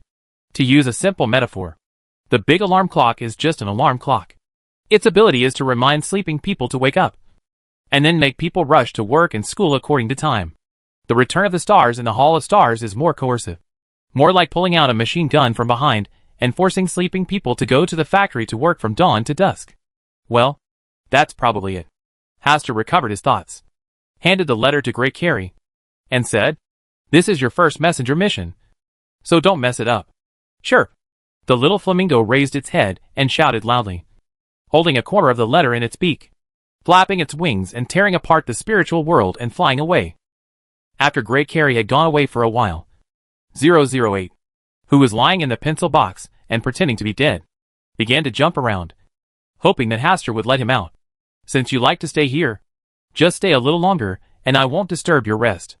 Hastur has no intention of releasing 008. He ran faster than anyone just now and knew how to play dead. 008 jumped up and down a few more times, and then stopped when he saw that Hastur had no intention of letting it out. In the afternoon, Hastur, accompanied by Caius, patrolled his territory along the recently constructed roads. According to Caius's statistics, his territory spans the suburbs of 3 urban areas, and he is the largest lord in the area. Even in the entire South Wales County, he is ranked among the top 5 lords. Hastur asked Caius to mark out the territory that Greg asked him to manage on his behalf. Judging from the detailed map of South Wales, the total area of his territory was only under the Grand Duke of South Wales. The territory contains a total of 92 large and small plantations, 45 villages, and 12 towns. The plantations here are completely incomparable with Backland's plantations. The size is very different, but they are large in number and wide in area. You can sell a lot of money by growing crops, in addition to paying the necessary taxes to the kingdom. The villages and towns in the territory are the private property of the lords. The tax rate can be increased to a certain extent to earn the difference. This was also the source of finance for most lords. In Hastur's current territory, the actual right to collect taxes does not lie with him as the lord, but with the temporary management of the 3 mayors of neighboring urban areas. There are historical reasons left behind by the Campbell family, and there are also practical reasons why he does not have enough manpower to take over. Collecting taxes is a right, as well as an obligation and responsibility. Once he takes over completely, he will have to handle all matters in the territory on his own, such as public security issues, flood and drought disaster relief, expenditure on certain public construction, and a series of other issues. Therefore, a large number of noble lords affiliate their territories to nearby urban areas and let the mayor be responsible for overall management. They only need to stay in the castle and enjoy life, and then wait to receive a sum of money every quarter, trouble-free and comfortable. This is also the political direction that the Lone Kingdom has been pursuing, which is to weaken the rights of the lords in disguise, only giving money but not power. What Hastur wants is power, and of course money. After all, the lord has a lot of them, so of course he wants them all. Chapter 282, In the Name of the Cat. A huge reward is offered. Regarding the problem of insufficient manpower, Hastur could only ask Caius to recruit a group of people to help. As for whether Caius would let members of the Yellow Monks come over to do the work, Hastur left it up to him. He just needed to get things done. 3 days later, Hastur received a reply from Sharon, which mentioned that she was safe now, and was gathering members of the Temperance sect in a city not far from Beslan, and what she had experienced during this time, and finally mentioned that she also misses Azhara. The people recruited by Caius have already arrived. A total of 20 people, 6 of whom are members of the Yellow Monks. Caius did not hide this at all. With manpower available, Hastur contacted Mayor Ron and stated that starting from the next quarter, his territory would be completely autonomous, and would send the recruited people to learn how to manage the internal affairs of the territory. After temporarily solving these trivial matters, Hastur had some free time to think about how to digest the Corruption Baron's potion. During his time in Backland, he tried to speed up the digestion of potions through a corrupt and luxurious life, but the effect was average and not very good. But at that time, others in Backland need to pay attention to their reputation. Now that they are in their own territory, and after solving some troublesome things, they should also speed up the absorption of magic potions. Corruption, in most cases, refers to corruption in thought and life, which is the opposite of being proactive. For example, they are greedy for pleasure, and become depraved and ignore serious business.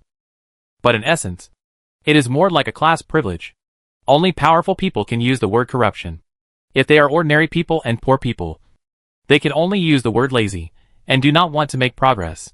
Only those who control certain social resources and status will be labeled as corrupt. Corrosion and decay of existing things can also be extended to aspects such as order. Eroding the existing stable order should also be the way to play the corrupt baron. The process of corruption does not necessarily have to happen to oneself. It can also lead others to degenerate and become completely corrupt. For example, a cat that was originally lively and active can be guided step by step into a depraved creature that is lazy and eats well. Hastur carefully summarized the key points of the role, and glanced consciously at Azhara, who was lying on the ground and resting with her arms around the small fish, even though it has closed its eyes to rest. Every once in a while, it will happily lick a small dried fish. Azhara no longer needs his guidance. It has gradually fallen into decay. Hastur sighed at this. He felt that his master was too kind to it, and needed to find something to do for it. Meow?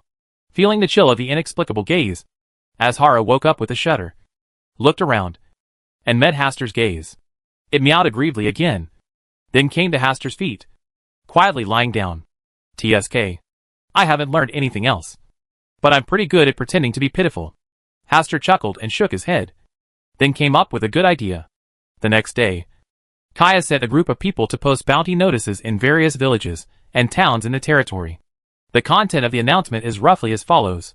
The new lord, Earl Campbell, has a kitten from Backland at home, which is deeply loved by the Earl.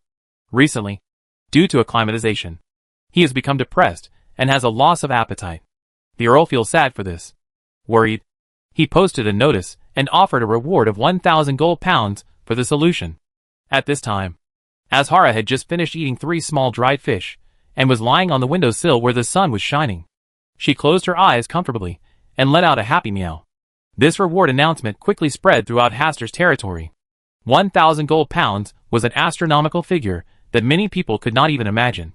As long as they could get the reward, they would have enough food and clothing for the rest of their lives. Many people enthusiastically signed up to participate, and some people lamented in their hearts that a human life is not worth as much as a cat. If there is a next life, it is better to choose to be a cat, so as not to suffer in the human world again. Others sneered at this and made disdainful taunts, spurning the new lord's arrogance and waste. How many people can be fed with 1,000 gold pounds? But it is used on a cat. People in nearby territories also heard the news and rushed over to join in the fun. Within a few days, the news spread throughout most of South Wales. The Archduke of Southwell was in his luxurious villa, listening to his men report to him the latest situation of Earl Hastur Campbell.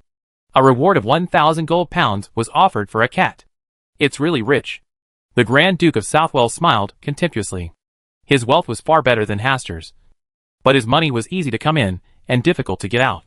This 1,000 was enough to buy a dozen high-quality little girls, send a few people to join in the fun, and at the same time keep an eye on his every move. Yes, I'll make arrangements right away. After the others left, Archduke Southwell put away the contempt on his face and turned it into seriousness. Backlund specially sent someone to remind him that the young Earl Hastur Campbell was not a simple man, and asked him not to capsize in the gutter, and even allowed him to give up part of his interests at a critical moment. He didn't pay much attention to it at first. It wasn't until Derby Augustus ran back to Backlund in despair within a few days that he took the young Earl seriously. The Grand Duke of Southwell thought for a while, and sent someone to send the sisters to Hastur, and at the same time placed them there to monitor every move. In the small town of Moira, the arrival of spring brings the revival of all things, and also makes this usually quiet town become lively. The Grain Sacrifice Festival on February 15th is the most lively festival here every year. Every year on this day, residents of the town and farmers from nearby villages gather together to hold sacrifices for this year's harvest. The harvest god they believe in is not the earth goddess, but the long-standing goddess of grain, also known as the goddess of the breath of spring. It is said that this god was originally just an ordinary girl. 400 or 500 years ago, or even earlier, this girl changed the farming method here, and finally used her own life to bless all the crops nearby with a bumper harvest every year. As for the cause of the girl's death and the process of being canonized as a god, not many people know. Only the priests, who have been passed down from generation to generation, can know the beginning and end of history. Some people say that there have been gaps in the history of the town, and the history is incomplete. Even the priests responsible for holding the Grain Sacrifice Festival do not know what the original history was. One thing. They are extremely sure that worshipping the breath of spring goddess can really bring about a good harvest for crops. This is a real event that can be verified in history. The most recent one happened 20 years ago. At that time, South Wales encountered a rare severe drought. Crops failed in many areas, and people starved to death everywhere. Only their little ones in the area near the town. Crops have always grown tenaciously, and finally produced abundant fruits, allowing them to survive this crisis safely. As for why coastal areas experience rare severe drought weather, no one knows. All that is known is that the people who survived respected the goddess of the breath of spring more, and held sacrifices every year to pray for a good harvest. Even though the new lord issued a reward of 1,000 gold pounds this time, the people here still regarded holding the Grain Sacrifice Festival as their top priority. Out of interest and curiosity, Hastur came to the town one night in advance. He lives a secluded life, and the residents here don't know that he is the new lord who offered a huge reward. Asta spent 3 times the usual price to successfully book a room in the hotel. During the day, the streets here have been decorated with various decorations, most of them in the shape of crops. For example, pumpkin lanterns, ears of rice, corn stalks, various vegetables carved from stone, etc. Many people wear clothes that are closer to green, with patterns of various crops embroidered on them. Some people just go shopping with baskets of vegetables, and some people perform performances on the street eating various vegetables raw. The location where the Grain Sacrifice Festival is held is in the central square of the town. The outside of the place has been covered with red cloth, and no one is allowed to enter except relevant personnel. This is a carving of the goddess, the breath of spring. Hastur is most curious about this point. If the goddess of the breath of spring is so important here, why is there no statue of her on weekdays? But does not start recarving it until the festival comes?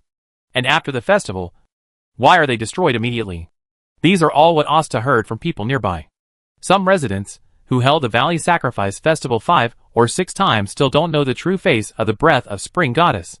At night, Hastur hid his figure, slipped into the central square, lifted the red cloth, and took a look. It is a pity that the limbs and body of this one-story-high goddess statue have been carved. But only the face and facial features have not been carved. A faceless statue of a goddess. In the mystical world, it is normal not to know the exact appearance of the gods. But Hastur felt it was a bit strange. But he didn't say anything, and secretly left and returned to his room. Late at night, around 2 o'clock, there were more people holding torches on the street.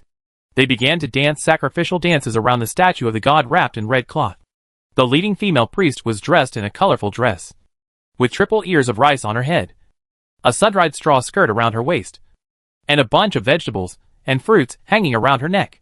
When she led the dance, the various crops on her body also swayed, matching the rhythm, and it was a bit pleasing to the eye. Like Asta, there are many people who open the windows to enjoy the excitement. They come here from neighboring villages and towns to join in the fun. When the 2-hour dance ended, the sky gradually became brighter, and it was only more than an hour before dawn.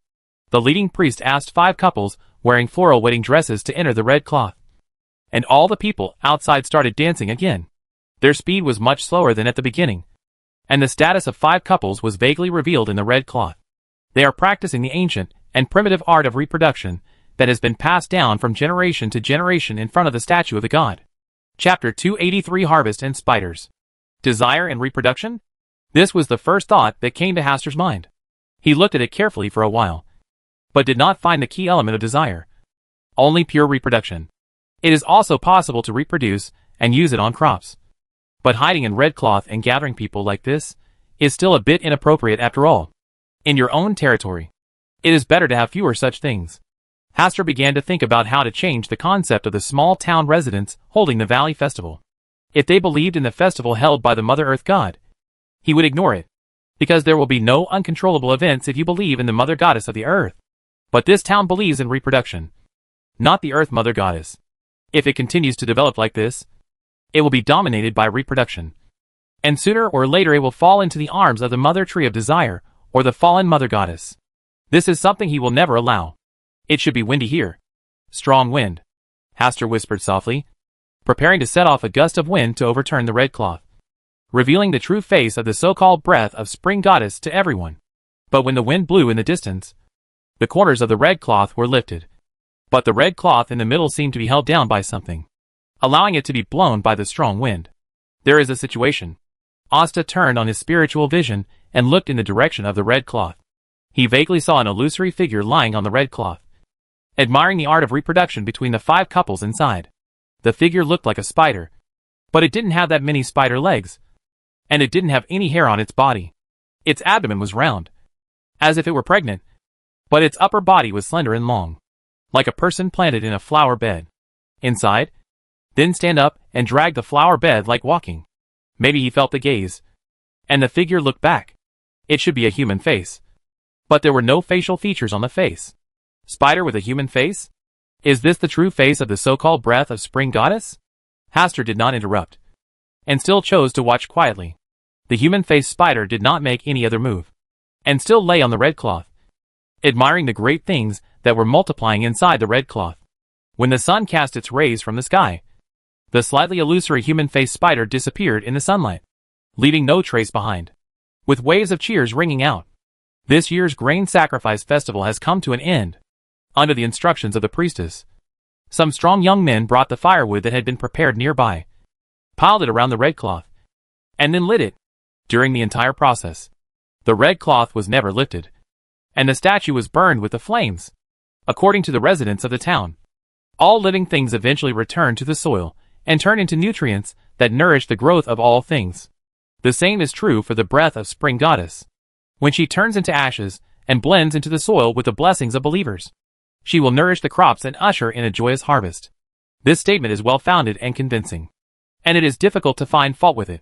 But Hastur still didn't want to let the breath of spring goddess exist. He didn't believe in the mercy of the gods. Everything is equal. What you gain is what you lose. This kind of protection never comes without a price. Silver City. A gift from the earth formed by the remains of the giant Queen Omi Bella after her death. Allows the people living here to have the staple food of blackface grass. Allowing them to survive in the harsh and dangerous land abandoned by the gods. The price the residents of Silver City have to pay for this is, they will have to bear the fate of being cursed. Only those killed by immediate family members will not turn into terrible evil spirits. A good harvest comes at a price. Hastur did not act immediately, but went to the bathroom to wash up. Then went downstairs to have breakfast. And then went out to hang out. Although the sacrifices have ended, the festival still continues. And this excitement usually lasts for a week. Every household will display the fruits and vegetables produced by their own family during this festival. The quality of the fruits and vegetables here is indeed better than the crops produced in other areas. The fruits and vegetables that Asta's castle needs on weekdays are purchased from this town. Firstly, it's because it's close. And secondly, it's because the quality is really good. Hastur walked around, intentionally or unintentionally asking about things about the priestess. In such remote villages and towns, what a respected priest said was often more useful than a mayor. The priestess in the town of Moira is not fixed, but changes every year. As for why it happens so frequently, the residents here give the same answer. A good harvest needs to be brewed. Just as women always need a certain amount of time to recover after giving birth to a child. The same is true for worshipping the goddess of the breath of spring. After a good harvest 1 year, a new priest is needed to brew the harvest again. This statement made some sense, but it did not convince Hastur. He specifically asked the priestess, who held the sacrifice every year, if he could still see her in the coming year. The answer I heard is that it can be seen, and it is more popular when marrying, because many people believe that the priestess who presides over the sacrifice is also conducive to the reproduction of offspring. This made Hastur realize that something was wrong. In his impression, priests had a lofty status. In order to maintain their sanctity, most of them were not allowed to marry and have children, and they needed to remain single for life. But according to the custom here, not only can priestesses get married and have children, but they are also very popular. Not only that, Hastur also discovered that the town residents attach great importance to reproduction. Some families gave birth to 7 or 8 children and continued to have more children. The tallest family had 23 children. You must be a foreigner. We here all know that the more offspring you have, the easier it is to receive blessings from the god of ceramics. And the easier it is for your family's fields to have a bumper harvest. And you can even avoid bugs all year round. A drunkard who was a little drunk mocked Hastur's ignorance with the strength of his drink. Some people thought that Hastur came to their town specifically to find a girl suitable for marriage. This is nothing new. There are always many outsiders who value the blessings of good harvests here and want to marry a daughter-in-law here so that their fields can have good harvests. But in the end, they often fail. A lot of children are born, but the fields will still be barren if they should have a bad harvest. And they will still be barren. People came to the conclusion that only an area around the town could enjoy the blessings of Ceres' harvest. Hastur disagreed with such remarks, but he still took the opportunity to say that he was indeed here to find a suitable wife for marriage, and that he would succeed in finding a priestess's home address this year. It's not that easy to marry the daughter of old Jeff's family. You have to prepare at least 100 gold pounds as a bride price, and a field big enough for 10 cows to cultivate, to have a chance to marry his daughter. Someone shouted loudly. I think you have no hope, although you are very good looking. Old Jeff's daughter is only 14 years old this year. He is reluctant to let his precious daughter marry far away. Young man, let me teach you a way. Take out 500 gold pounds and slap it on the table at old Jeff's house. I guarantee that old Jeff will not say a word of objection, but will happily accept you as his son-in-law. When these discussions faded away, Hastur did not go to old Jeff's house immediately. Instead, he returned to the hotel to rest and wait until night before going out for action. After all, he wasn't here to covet someone else's daughter, and he was only 14 years old, so he didn't have such a bad habit. At around 10 o'clock at night, Asta came to the vicinity of old Jeff's house based on the information he had found out during the day. Old Jeff's home is located northwest of the town's central square. It is a 2-story townhouse. It belongs to a relatively wealthy family in the town.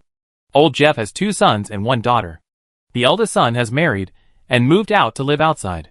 The second son currently lives on the farm and is responsible for looking after the crops. Only he, his wife, and their 14-year-old daughter are left at home. Hastur was really surprised by this. When he observed the priestess last night, he could not tell that she was only 14 years old at all. It must be because she was wearing too much makeup. When the family turned off the lights and took a rest, Asta appeared in old Jeff's daughter's room. Liv. A fairly easy-to-remember name. In order to find out the priest problem in this town, Hastur used the power of nightmare to enter Liv's dream. She didn't know if it was because she had just experienced the sacrifice last night, which left a deep impression on her, or if it was due to other reasons. In the dream, there is a field with a brilliant harvest, with golden ears of rice hanging down, and there are still shining dewdrops on them. Crops such as corn, pumpkins, carrots, and cabbage all grow exceptionally lush and gratifying, with abundant fruits before your eyes. Even the color of the sky is exceptionally blue. There was just one thing that made Hastur suspicious. The roots of every crop here were wrapped with white silk threads, extending deep into the ground. These threads are very thin, and some are even covered by the soil. If you don't lie down, it's difficult to see the problem clearly. Silk threads, human-faced spiders, could they really be blessings from the goddess who breathes spring? Is he sleeping deep in this land? Asta couldn't help but have such doubts in his heart. He walked straight into the depths of the field and finally saw the protagonist of this dream. She was holding a bamboo basket in her right hand and was picking fresh fruits in the field. Her young and delicate face was filled with the joy of harvest. She picked bright red tomatoes neatly and put them into the bamboo basket. Soon the bottom of the bamboo basket was filled, and she started picking cucumbers, cabbages, and other items. It seemed she could go on picking like this forever if no one bothers her.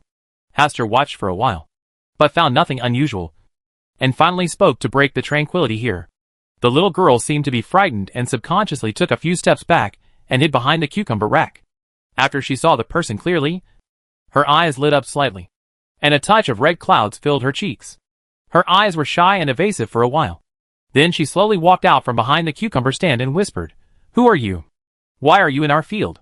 This made Asta frown slightly and look at the girl seriously again. According to Nightmare's ability, she should be in a daze, not very sane, and only able to answer simple questions. Could it be that the blessing from the breath of Spring Goddess had not completely dissipated, which allowed her to temporarily resist the Nightmare's ability to enter dreams? Perhaps Asta was silent for too long. So the girl pouted in displeasure. "You really have no manners at all. I even took the initiative to ask you questions. I am a foreigner who came to your place by chance. I found that the crops here grow very beautifully, and I was attracted here unknowingly." "Oh, you want to steal our food?" The girl looked as if she had realized something. Chapter 284 The Price of a Good Harvest. Stealing food? Will I, a great lord, come to steal your food? Or is this just a dream? Hastur suppressed the corner of his mouth that wanted to twitch, and couldn't help but think of a certain penguin's food-stealing game. At that time, everyone was really stealing food, and some even set alarm clocks and got out of bed in the middle of the night. It was really crazy. "I'm just curious about why your vegetables look so good." "Of course, it's because we have the blessing of the goddess," the girl answered matter-of-factly.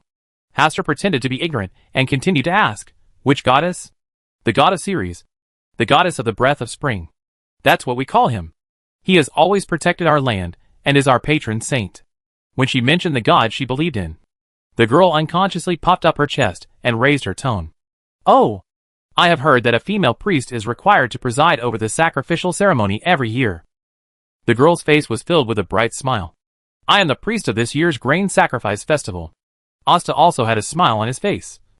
"That's awesome. I also heard that the priestess of the grain sacrifice festival will be changed every year. Is this also chosen by the goddess herself?" "Of course not. This is a place my father bought specifically from the mayor of the town, saying it would help me gain some fame." The girl said something that surprised Hastur. "But if you think about it carefully, this is very mundane and normal. No wonder the priestesses are changed every year. It turns out that their heritage has long since declined, and the current priestesses are just symbolic dolls pushed out by the mayor." The girl worriedly said, "You are not allowed to tell others. I only told you because I think you are a good person. If others find out, my father will definitely punish me." Hastur had no choice but to promise her that she would not leak the secret, and praised her for being able to fulfill the position of priest at such a young age. When the girl was in a happy mood, Hastur took the opportunity to ask her some other secrets.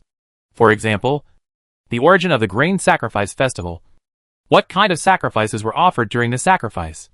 and whether anything out of the ordinary happened in the town. After asking and answering questions, Hastur wanted to leave the dreamland when he had almost finished asking, "Will we meet again? If there is a chance." Faced with the girl's lingering thoughts, Hastur just smiled and gave an uncertain reply. The girl's eyes lit up. She smiled happily and said, "I have a hunch that we will definitely meet again. Very soon." When Hastur left the dream, the girl in the dream lost her light in her eyes and stood there blankly, not knowing what to do. As if she had lost her soul, Asta left Miss Liv's room, returned to the street, and headed towards the mayor's residence with a solemn expression. According to what Miss Liv just said, the origin of the grain sacrifice festival is indeed to commemorate a girl who once lived in this town. But the girl was not willing to dedicate herself to the harvest of the town's crops, because she herself was the first sacrifice chosen. For people at that time, being able to exchange one's life for a good harvest was a deal that no one had to think about. But for some unknown reason, as time went by, the girl who was sacrificed gradually replaced the god who gave the blessing, and was posthumously named the goddess of Ceres, the breathing goddess of spring, become a god who now enjoys sacrifices.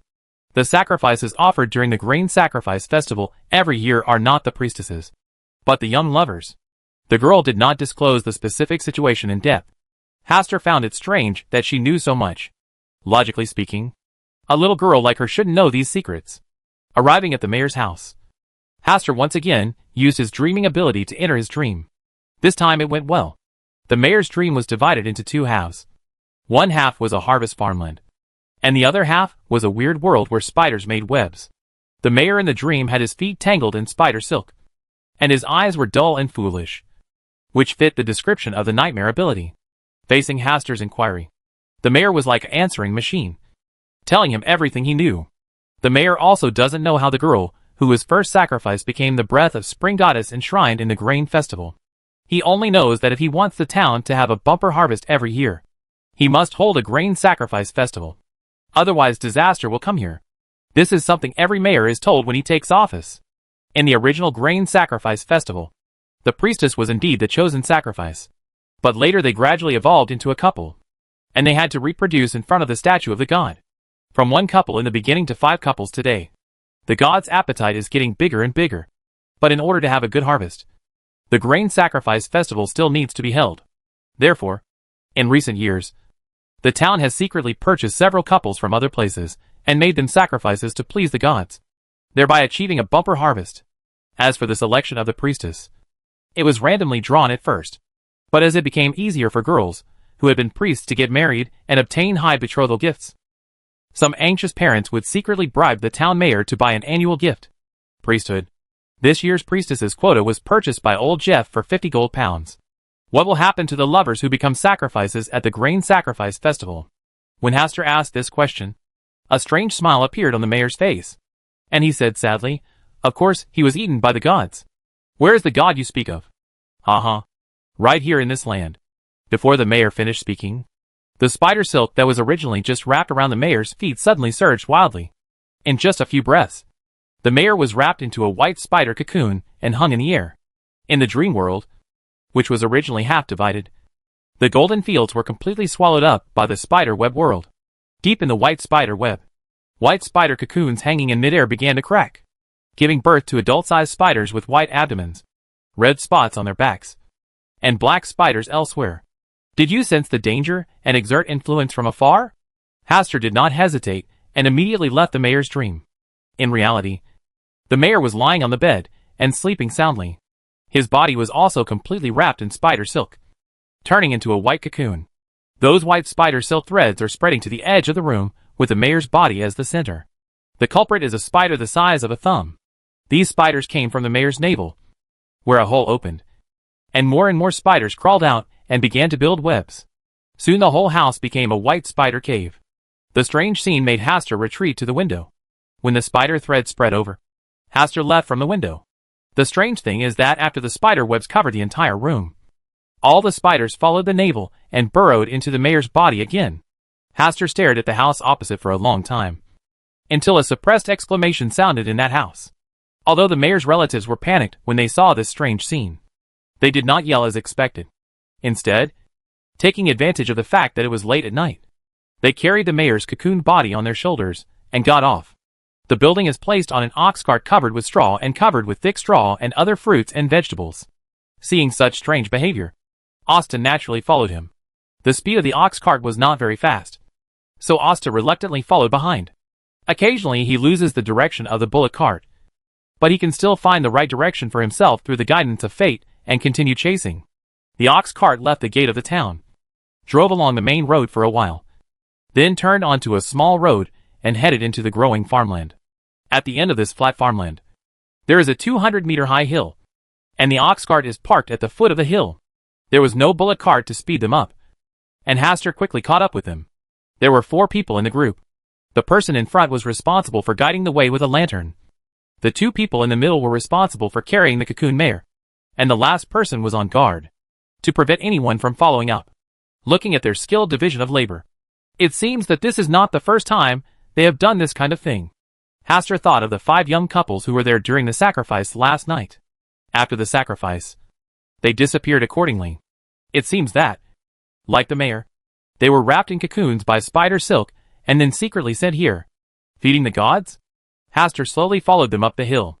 Tonight the light of the crimson moon is temporarily shrouded by black clouds.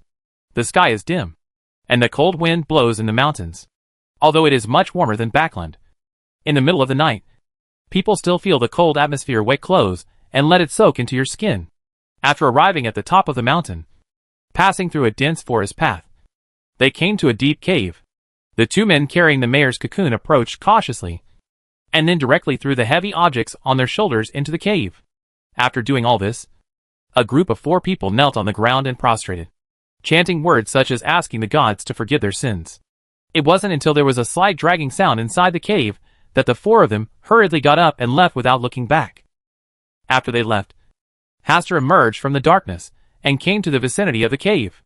This deep cave faces vertically downward, and the dim moonlight that is not very bright cannot see clearly what is inside the cave. Moreover, there were spider webs all over it, blocking prying eyes. Haster carefully observed the edge of the cave for a long time and did not choose to risk entering. He has no hobby of feeding tigers with his own body, and he will not let himself take risks easily when the situation is unclear. But he didn't leave immediately, but waited here quietly to see if any other changes would happen. After waiting for about an hour, Haster moved a large stone from nearby and smashed it directly towards the bottom of the cave. Based on the time it took for the stone to fall to the ground and make a sound, it is estimated that the cave should be about 130 meters high.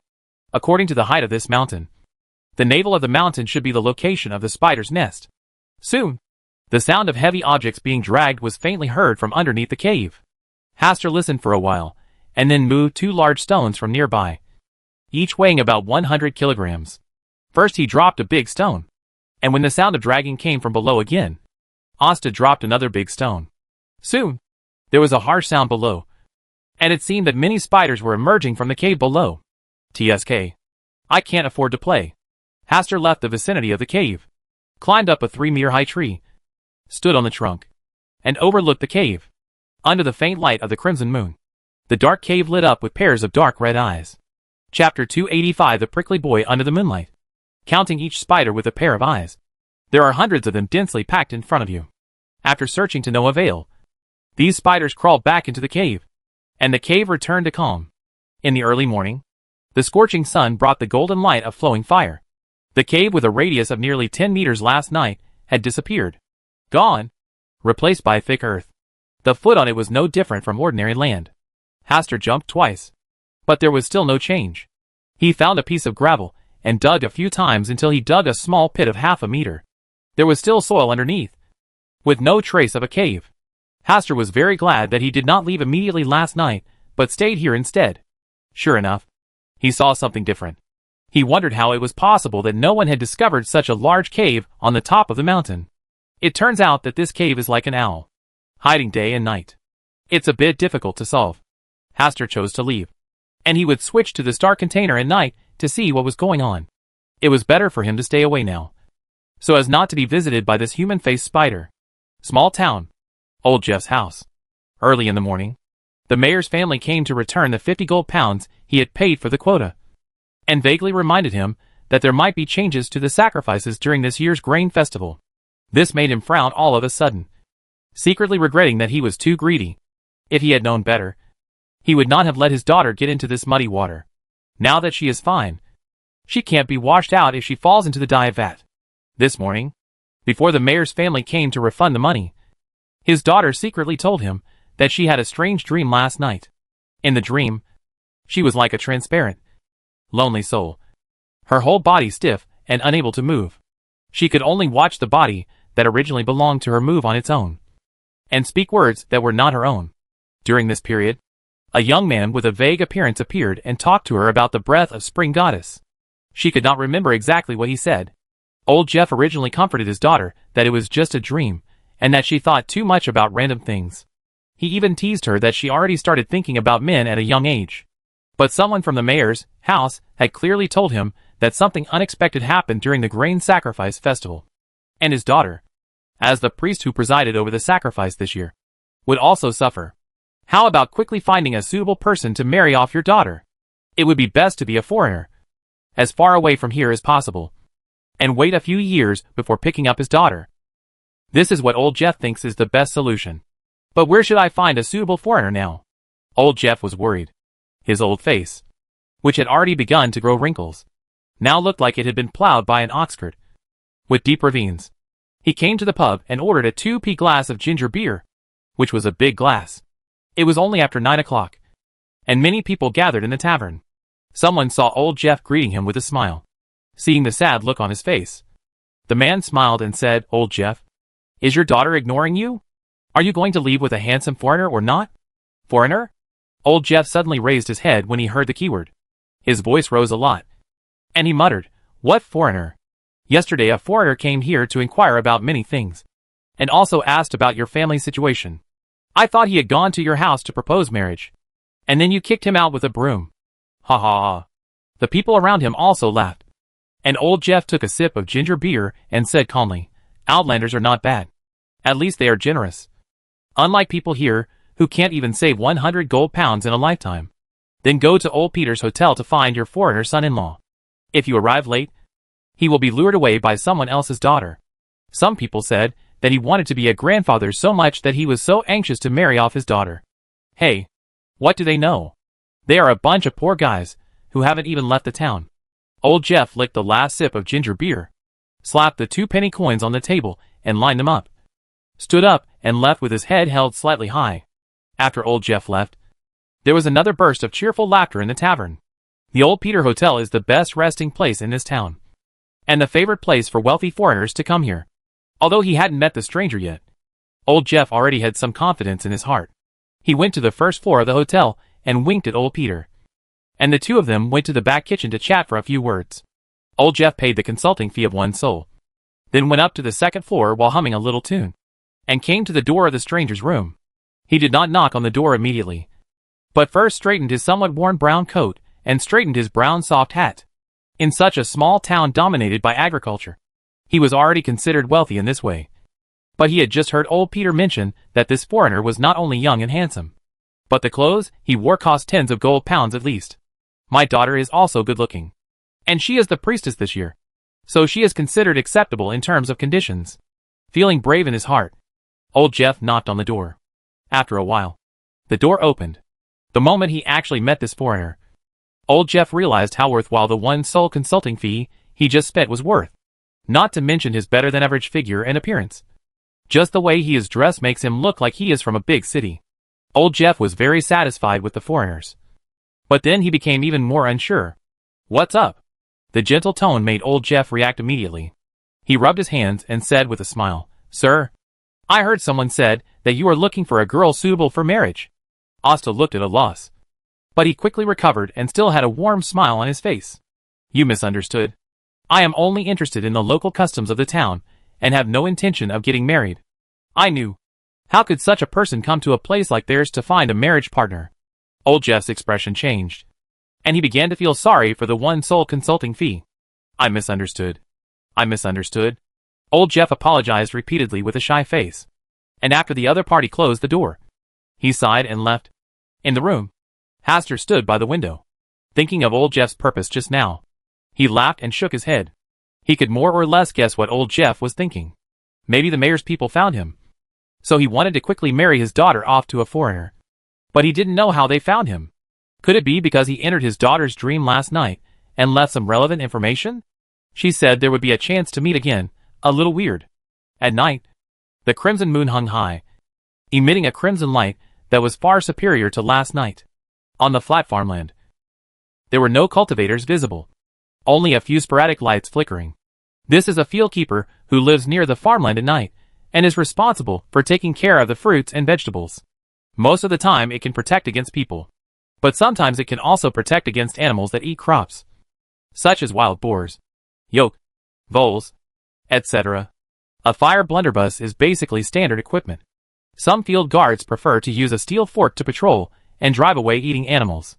If conditions permit, they can also spear under the moon, adding a sense of game to the calm night. Bass is a professional field keeper. He is 18 years old. He works for his employer during the day and lives nearby in the fields at night, so that he can receive 2 wages. The daily wage during the day is 10 pence, and at night it is 4 pence. The weekly salary is a little more than 8 sols, which is higher than the wages of some people who go to the city to work in factories. It's hard work, but it's also a lot of money. If the employer hadn't agreed, he would have contracted the farmland of the employer next door and patrolled the farm a few times for the other employer, so that he could earn an extra 2 sols per week. Looking at the large green and lush crops in front of him, he was filled with envy. His biggest wish is to have a field of his own, where he can grow whatever he likes to eat, and what he can't finish eating can be transported to the market to sell. Bass thought about the good life in the future, and was full of energy again. He carried a fire gun on his back, and quickly threw the steel fork in his hand into a watermelon that was eating watermelon. This was an unexpected bonus, and the wealthy people in the town were willing to pay 5 pence for a complete one. When he walked over with joy, he saw that the squid that had been stabbed by the steel fork, and the round belly that had been eaten by the melon, was now quickly shriveled up, and the whole body also shrank rapidly, leaving only a thin skin. There are those eyes filled with fear. Bass thought he had made a mistake, so he rubbed his eyes vigorously, then lifted up his steel fork and took a closer look. He was indeed not dazzled. There was indeed only a piece of skin left in the quail that was originally the size of his head. The skin was still moving slightly at this moment, as if something was moving underneath.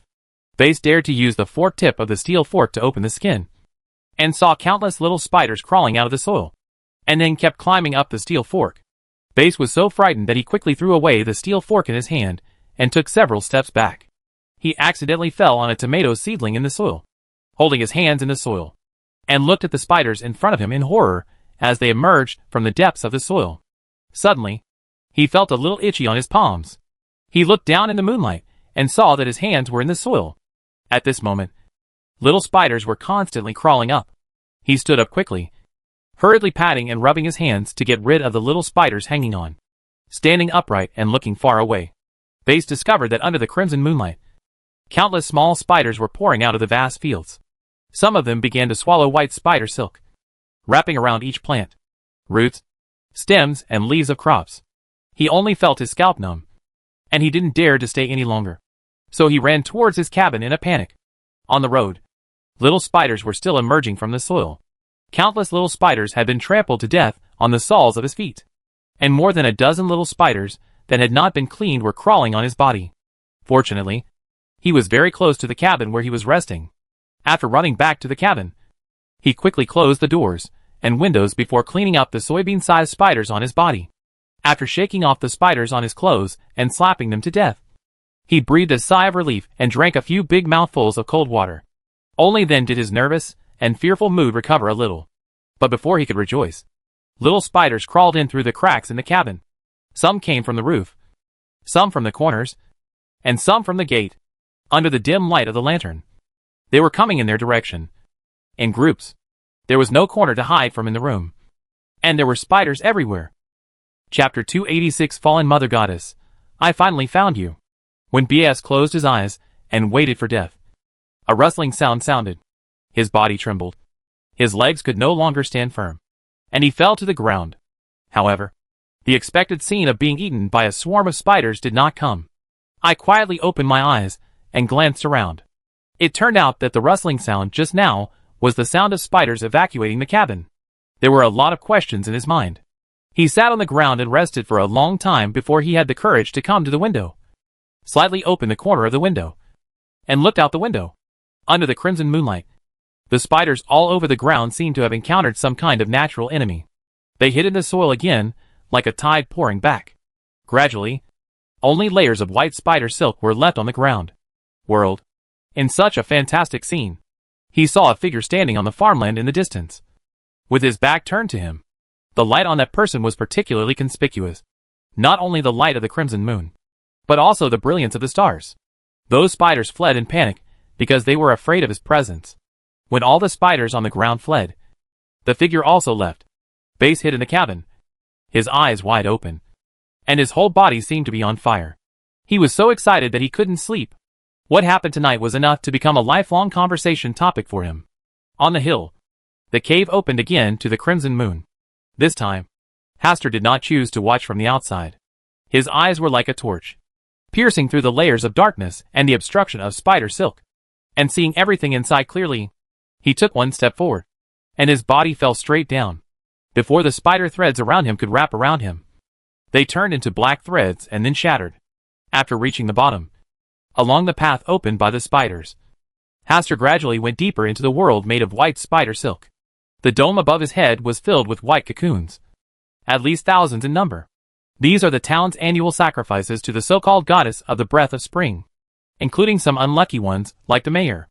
Taking into account the aura on Hastur's body at this moment, although the cocoon shook slightly, no spider dared to break out of the cocoon. Passing through the cocoon room, Hastur saw the real owner of the night. A 3-story tall spider with a human face. The upper body is a bloated man, and the lower body is a spider's abdomen and long legs covered with black hair. The facial features on its face were smooth, and it looked like it had been soaked in some kind of strong acidic liquid. Faced with Hastur's arrival, the human-faced spider was not afraid at all. Instead, it kept turning around the surrounding spider webs, looking back and forth at Hastur, as if to confirm something. Finally it stopped, and a familiar voice came from its abdomen. I said I had a hunch that we would meet soon. This was the sound Hastur heard when he entered the dream of old Jeff's daughter that night. At that time, he wondered why the girl was not affected by the nightmare ability. Only now did he realize that the person he was talking to at that time was the human-faced spider in front of him. Madam, your premonition is very accurate. But what makes me curious is why you can still stay awake. Shouldn't you fall into chaos and madness? Hastur already understood most of the causes and consequences. The owner of this voice was the girl who was sacrificed first, and the object of the sacrifice was this big spider. In the eyes of many people, spiders spinning silk and giving birth to babies are a symbol of fertility, especially people in small places, who are more superstitious about these beliefs. But what people didn't expect was that the girl was not completely swallowed by the spider, but became entangled and fused with the spider, and finally became such a terrifying appearance. Not only did he not die, he was still sane, and he even used his own abilities to change the tradition of sacrificing priestesses, and instead sacrifice those lovers. If you want to know the answer to everything, you can enter my dream. I know you have this ability, and I have always been eager to share my story with others. There was a hint of temptation in the soft female voice. There was a trace of ridicule on the corner of Hastur's mouth. Wait until I enter your dream, and then I will be swallowed up by you, chewing until there is no bone left. Right? They have been foxes for thousands of years, but they still play innocently with him.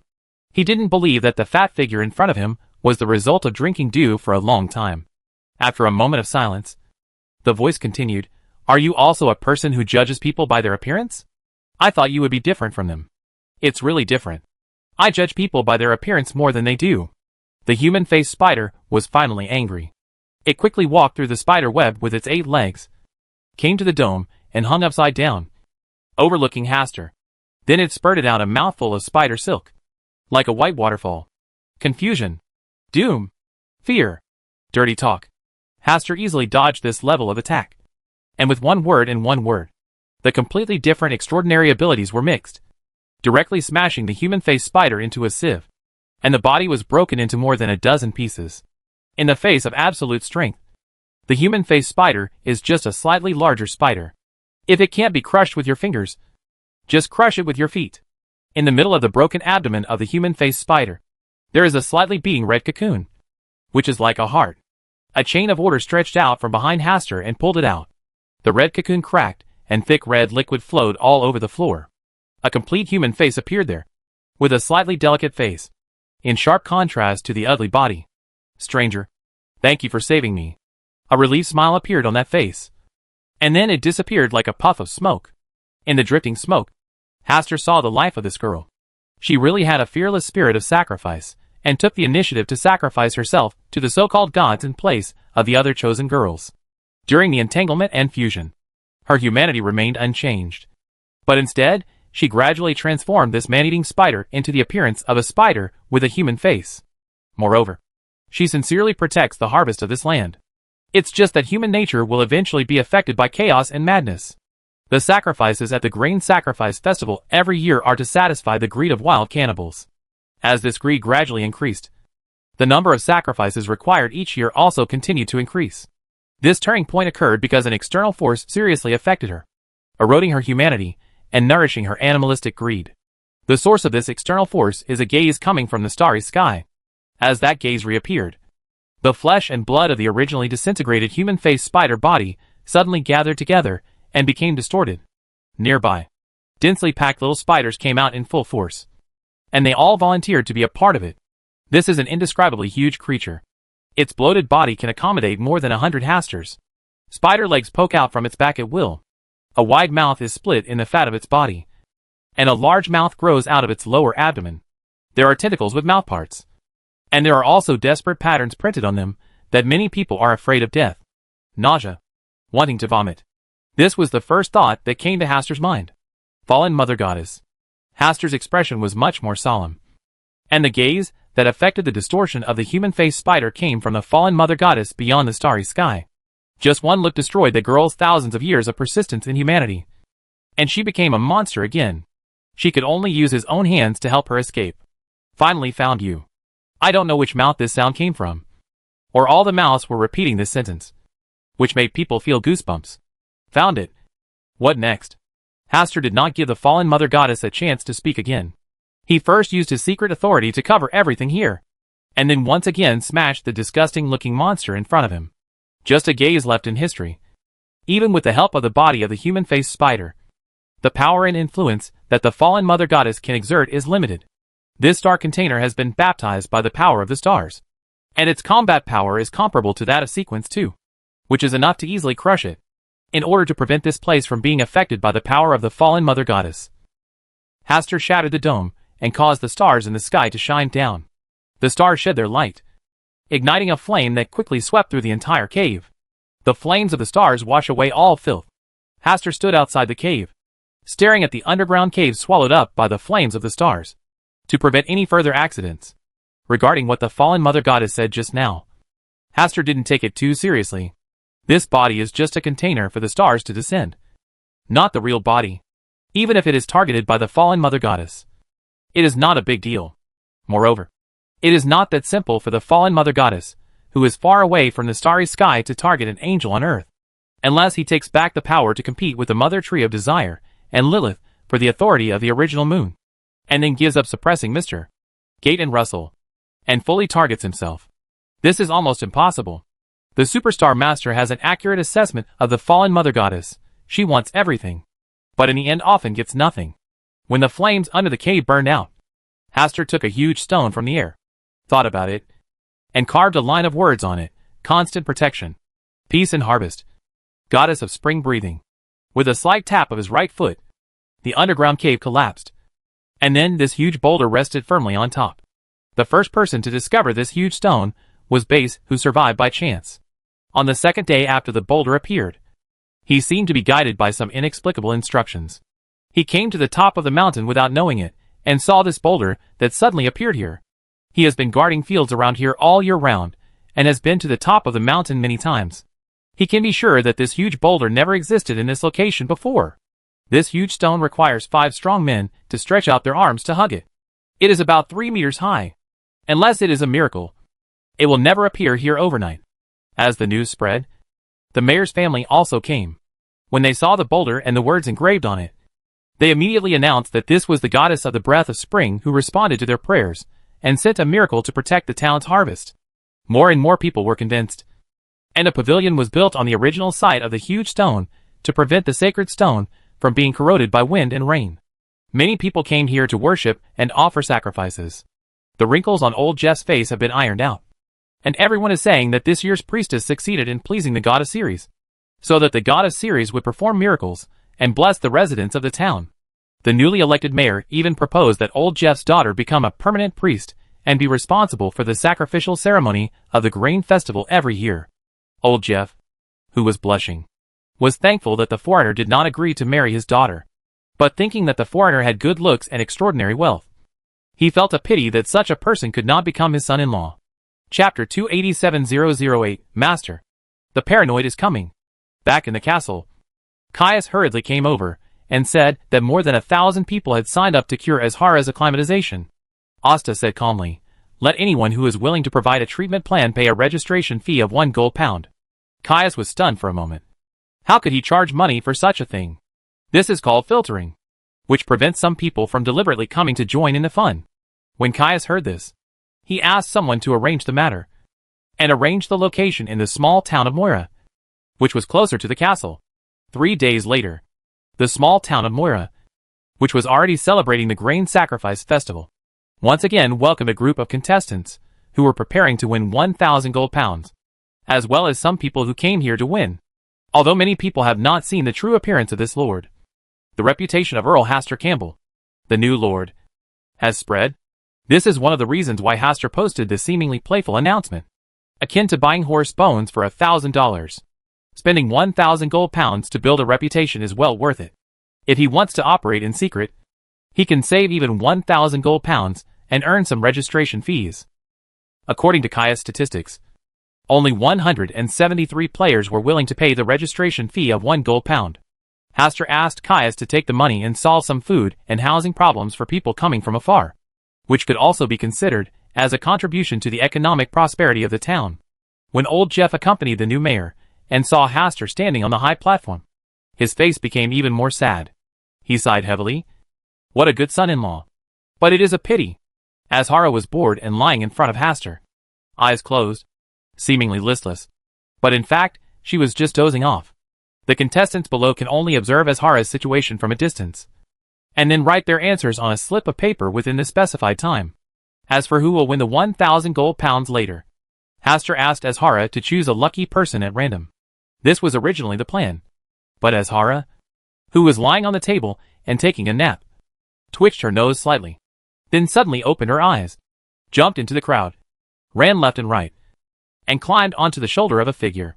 Sharon. She actually came to participate in this small program. In this regard, Hastur could only announce that Sharon won the 1,000 pound prize, and at the same time return the 1 pound registration fee to those players who lacked a little luck, and also let them eat in the town for free for a day. As for the rules of fairness, they are always meant to be broken. Afterwards, Hastur chatted with the mayor of Moira town for a few words, and then returned to the castle under the complicated eyes of old Jeff. On the way, Hastur asked Sharon how she came back on time. Sharon hugged Azhara, who was in a good mood, and said calmly, 1,000 gold pounds is also a considerable amount of wealth. Meow? Even Azhara doesn't believe your words. You really don't think something happened to Azhara, do you? Sharon did not speak, but tilted her head slightly. Recently, a ship carrying demigod-level mummies will pass through Pudding Port in South Wales from the southern continent. It's really here. Sharon turned around, her eyes revealing a trace of disbelief. Do you know about this? Hastur smiled and said, I was just trying to play a game with 008. I didn't expect that a ship carrying mummies would actually arrive in South Wales. It might just be a simple coincidence. In order to help Sharon advance to Sequence 4, Hastur did write a script once using 008 and used it in conjunction with his Blessing of Destiny. This is just an attempt, and he doesn't know what the result will be. After all, 008 cannot affect people and things on the southern continent. So, it really could be a coincidence. It's a bit strange to say it's a coincidence in front of 008. Sharon took a deep look at Hastur and remained silent. How is your teacher's recovery? Asta casually brought up the topic to avoid making the atmosphere too awkward. Back at the castle, the people sent by the Archduke of Southwell were already waiting here, accompanied by the pair of sisters. Faced with the kindness of the Grand Duke of Southwell, Hastur could only accept the sisters, and then handed them over to Caius. It's not that easy to place spies around him. The 2 attendants sent by Debbie Augustus last time are still focusing on looking after his home and hospital. February 12th. Hastur received 3 replies from Backland. 1 from Greco, 1 from Butler Neal, and 1 from Miss Audrey. In the study, Hastur first opened Greg's letter, which contained some of the latest political trends and greetings in the Kingdom of Loan. Butler Neal's letter seemed very formal, detailing the recent matters, including the factory and the law firm. On the letter one by one, 13 pieces of paper were written in total. After reading Butler Neal's letter, Hastur gently rubbed the corners of his eyes and took a break before opening Audrey's letter. Mr. Hastur, I finally waited for your letter. The news about the steam train explosion in East Tucker County has been reported back to Backland, which makes me really worried about you. The king was furious and sent many people to East Tucker County to investigate the matter thoroughly. Of course, Susie and I both firmly believe that Mr. Hastur will not be easily defeated by such trouble and will reach South Wales safely. Mr. Hastur has indeed lived up to my and Susie's trust. Recently, I received a letter from my second brother in the southern continent.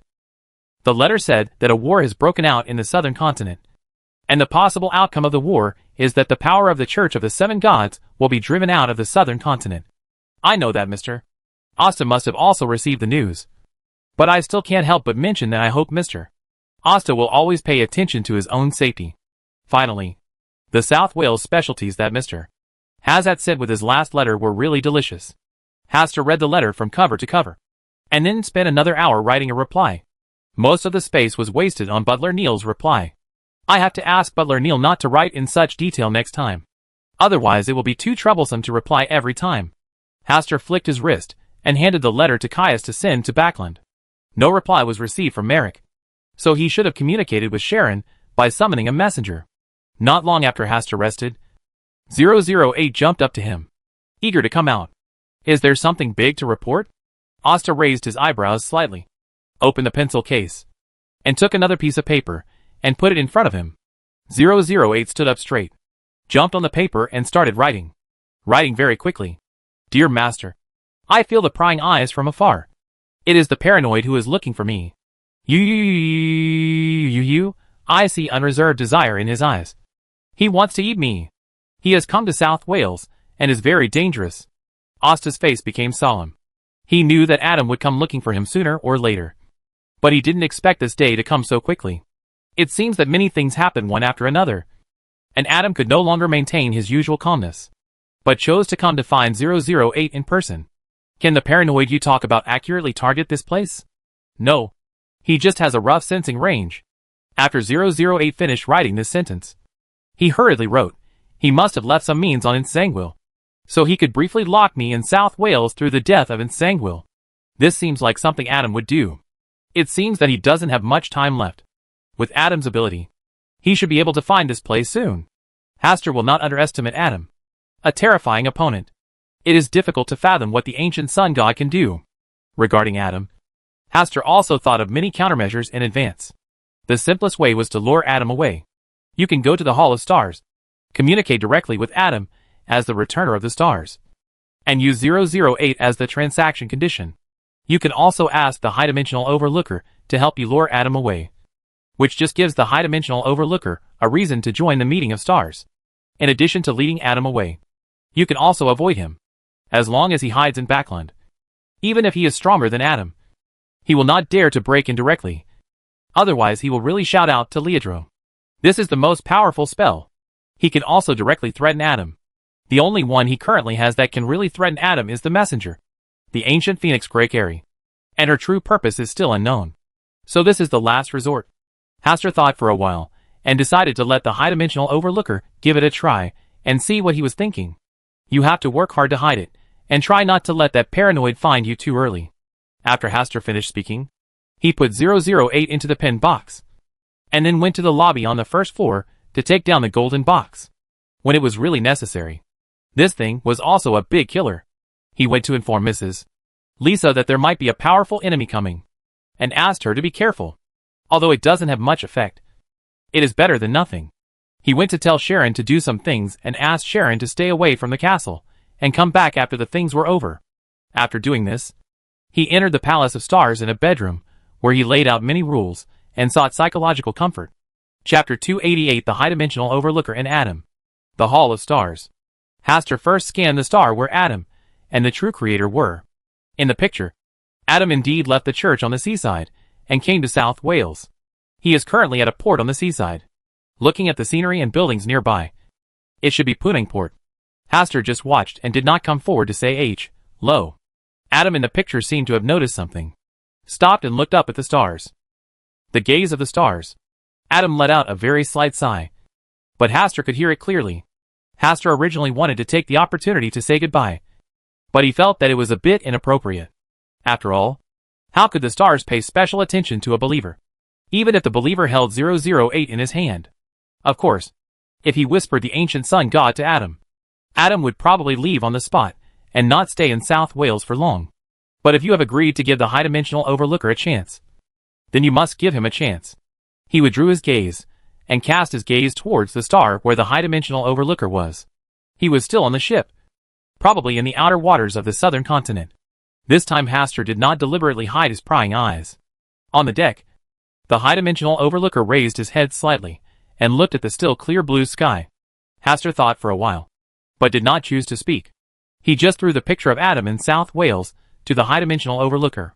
With his ability to travel through space, he would definitely be able to intercept Adam as long as he took action. The reason why I didn't choose to speak was that, firstly, I could appear inscrutable and maintain the status of the stars. And secondly, I could try the high-dimensional overlooker and see how he would handle this matter.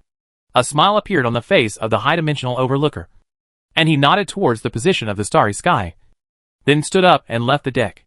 The space naturally gave way in front of him, paving a space channel to reach Adam.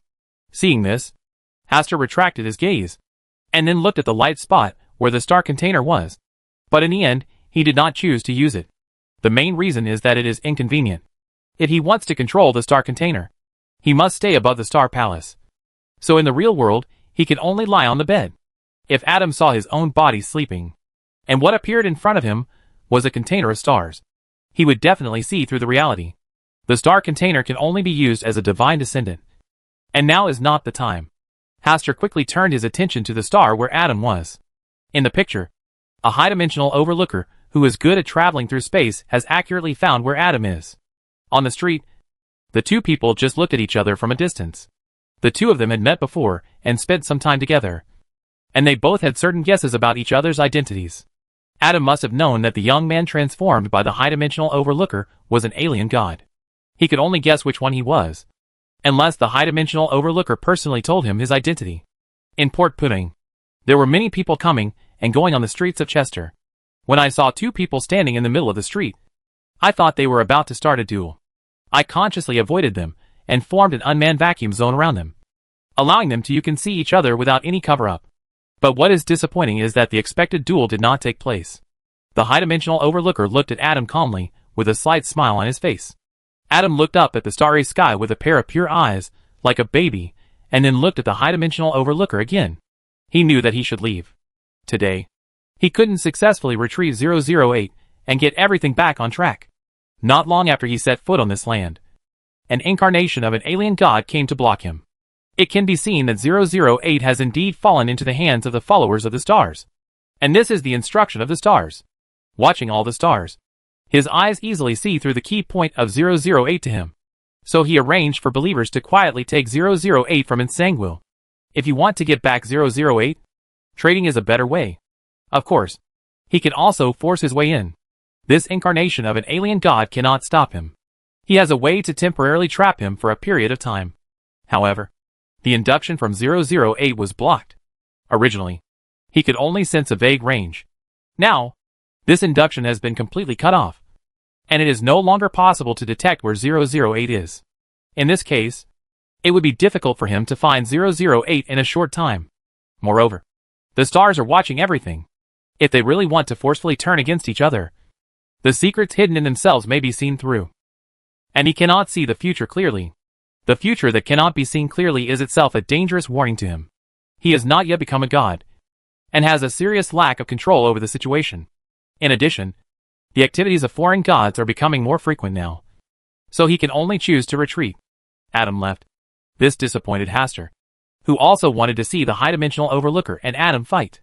But he also knew that under the gaze of the stars, Adam would not easily take action against the high-dimensional overlooker, lest his secrets be exposed. The high-dimensional overlooker who drove away Adam also looked up at the starry sky, showing a smile that he thought was friendly. It's a bit permeable. This smile made Hastur, who originally wanted to lead him to the Hall of Stars, hesitate for a moment. After staring at the high-dimensional overlooker for a while, Hastur finally extended the chain of order, contacted the star where the high-dimensional overlooker was located, and guided him to the Hall of Stars. The image of the high-dimensional overlooker is a mirror with a smooth surface, and his true form is reflected on it. The folded spaces are piled up to form his body. The curve of time is his limbs, and the bright spot is his wisdom. The high-dimensional overlooker, who arrived at the Hall of Stars for the first time, looked around curiously, and then looked at the starry sky above the head of the Hall of Stars. His eyes showed obsession, with no hidden emotion at all, and Hastur couldn't help but look sideways. Could it be that he thought it was interesting to spy on foreign gods like this, and wanted to implement one in his own home? The big screen is always flat, but here the stars are three-dimensional. Is it equivalent to progress across generations? Hastur did not interrupt, and allowed the high-dimensional overlooker to observe the starry sky above his head. It's so fun. After a long time, Galway looked down and let out a sigh. Hastur said calmly, "You who are hiding in deep space, aren't you tired of observing? It used to happen, but not now." Dimensional overlooker spoke, came to the long table, and glanced at the 12 seats.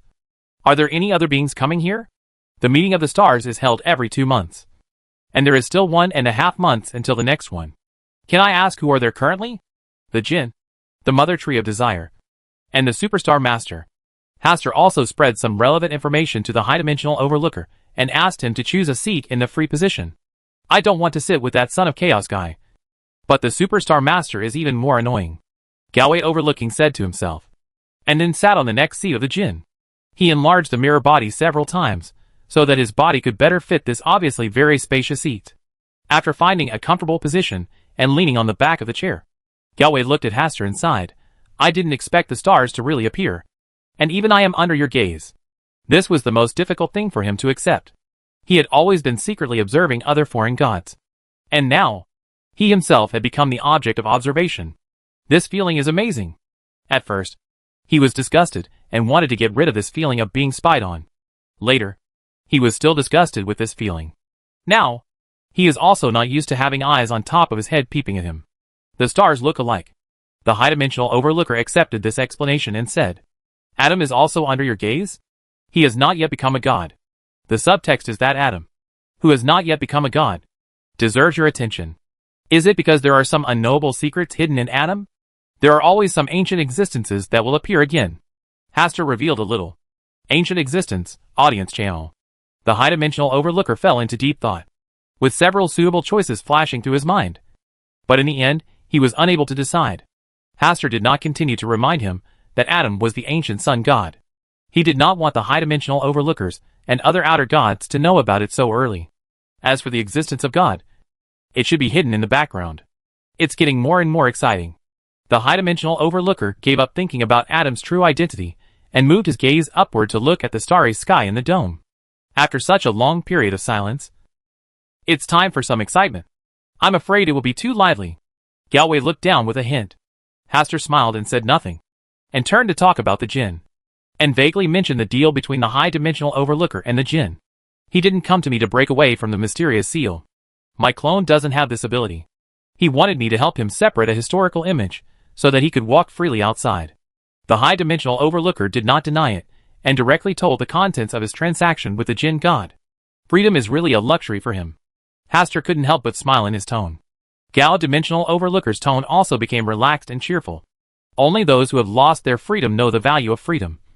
And the same is true for him. But you didn't fulfill your agreement with him. If the high-dimensional overlooker helps the Jinn to create a clone that can walk freely, then he will definitely be able to detect it from the star where the Jinn is. I don't like his character very much. Letting him out will only cause trouble for me." Dimensional overlooker thought for a moment, and then said, "The agreement between me and him is that the other part of him can find me on his own. The hiding place is the rule of the game. Then it is estimated that the Jinn will not be able to figure it out before the end of the world. The place where the high-dimensional overlooker is hiding is very secret. Now his body seems to have fallen into some kind of deep sleep, and has completely integrated into the depths of time and space. With only half of the Sons of Chaos left, it is very difficult to not only avoid the dangers in the stars, but also to find the high-dimensional overlookers hidden in the depths of multiple time and space. After chatting for a few more words, Hastur sent the high-dimensional overlooker away. After sorting out his thoughts for a while, he glanced at the star where Adam was. At this moment, he had returned to the seaside church where he started. He has not yet become a god, and his strength is limited, so he cannot hide from the prying eyes of the stars. To achieve this step, it would be possible at least until he becomes a god and merges with the true creator. But now, if Adam wants to become a god, he must first take 008 from himself. Thinking of this, Hastur's eyes looked at the location of the true creator. He had not made any movements and seemed not to care about what happened to Adam at all. Hastur scanned the stars again before leaving the Hall of Stars. I got up and came to the desk. 008, who was lying in the pencil case, started jumping around again. Chapter 289 Jin. I just want to return to the starry sky. Master, that paranoid man seems to have left, and I can no longer sense his longing gaze. It's this box. As soon as I stay next to this golden box, I will automatically block his eyes from prying eyes. This is really a good thing. I really want this golden box to be my new sleeping place. But every time I think about it, I feel a little scared. Oh my god. What is it carrying? I dare not pry. My strong desire to live tells me that once I try to take risks, I may die. And I will die miserably. I'm not as timid as Nsangwil, but I still need to accompany my master. And I can't make fun of my own safety. This is the self-awareness that a qualified servant should have. When Hastur opened the pin box, 008 couldn't wait to write several paragraphs on the blank paper. Hastur read it from the beginning and said calmly, "Then you will always stay by this golden box from now on. My kind master, put a stick of ice cream together with the sun. Although the sun does not emit any malice, the ice cream still cannot withstand the light from the sun. Over time, it will naturally melt." Hastur glanced at the book of prophecy beside him. "I can put it with you as well. This is really a huge temptation. But dear master, please allow me to choose to refuse. No matter how perfect love is, it can't shake the master's position in my heart. Now I just want to stay quietly by the master's side."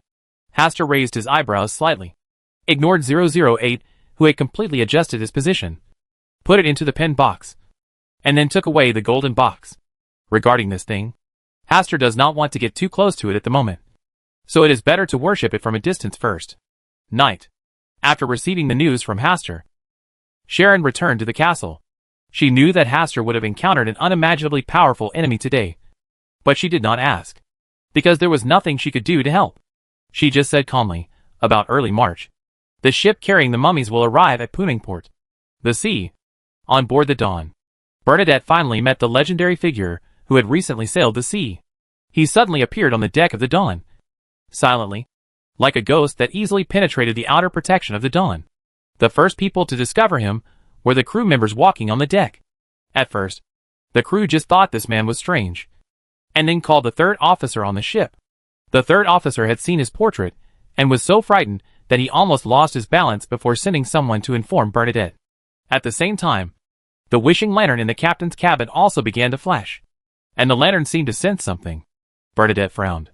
She first strengthened the seal of the wishing lamp so that the jinn could no longer cause trouble, then prayed to the stars to report the situation, and finally put away the wishing lamp and came to the deck. "Believers of the stars, don't be so nervous.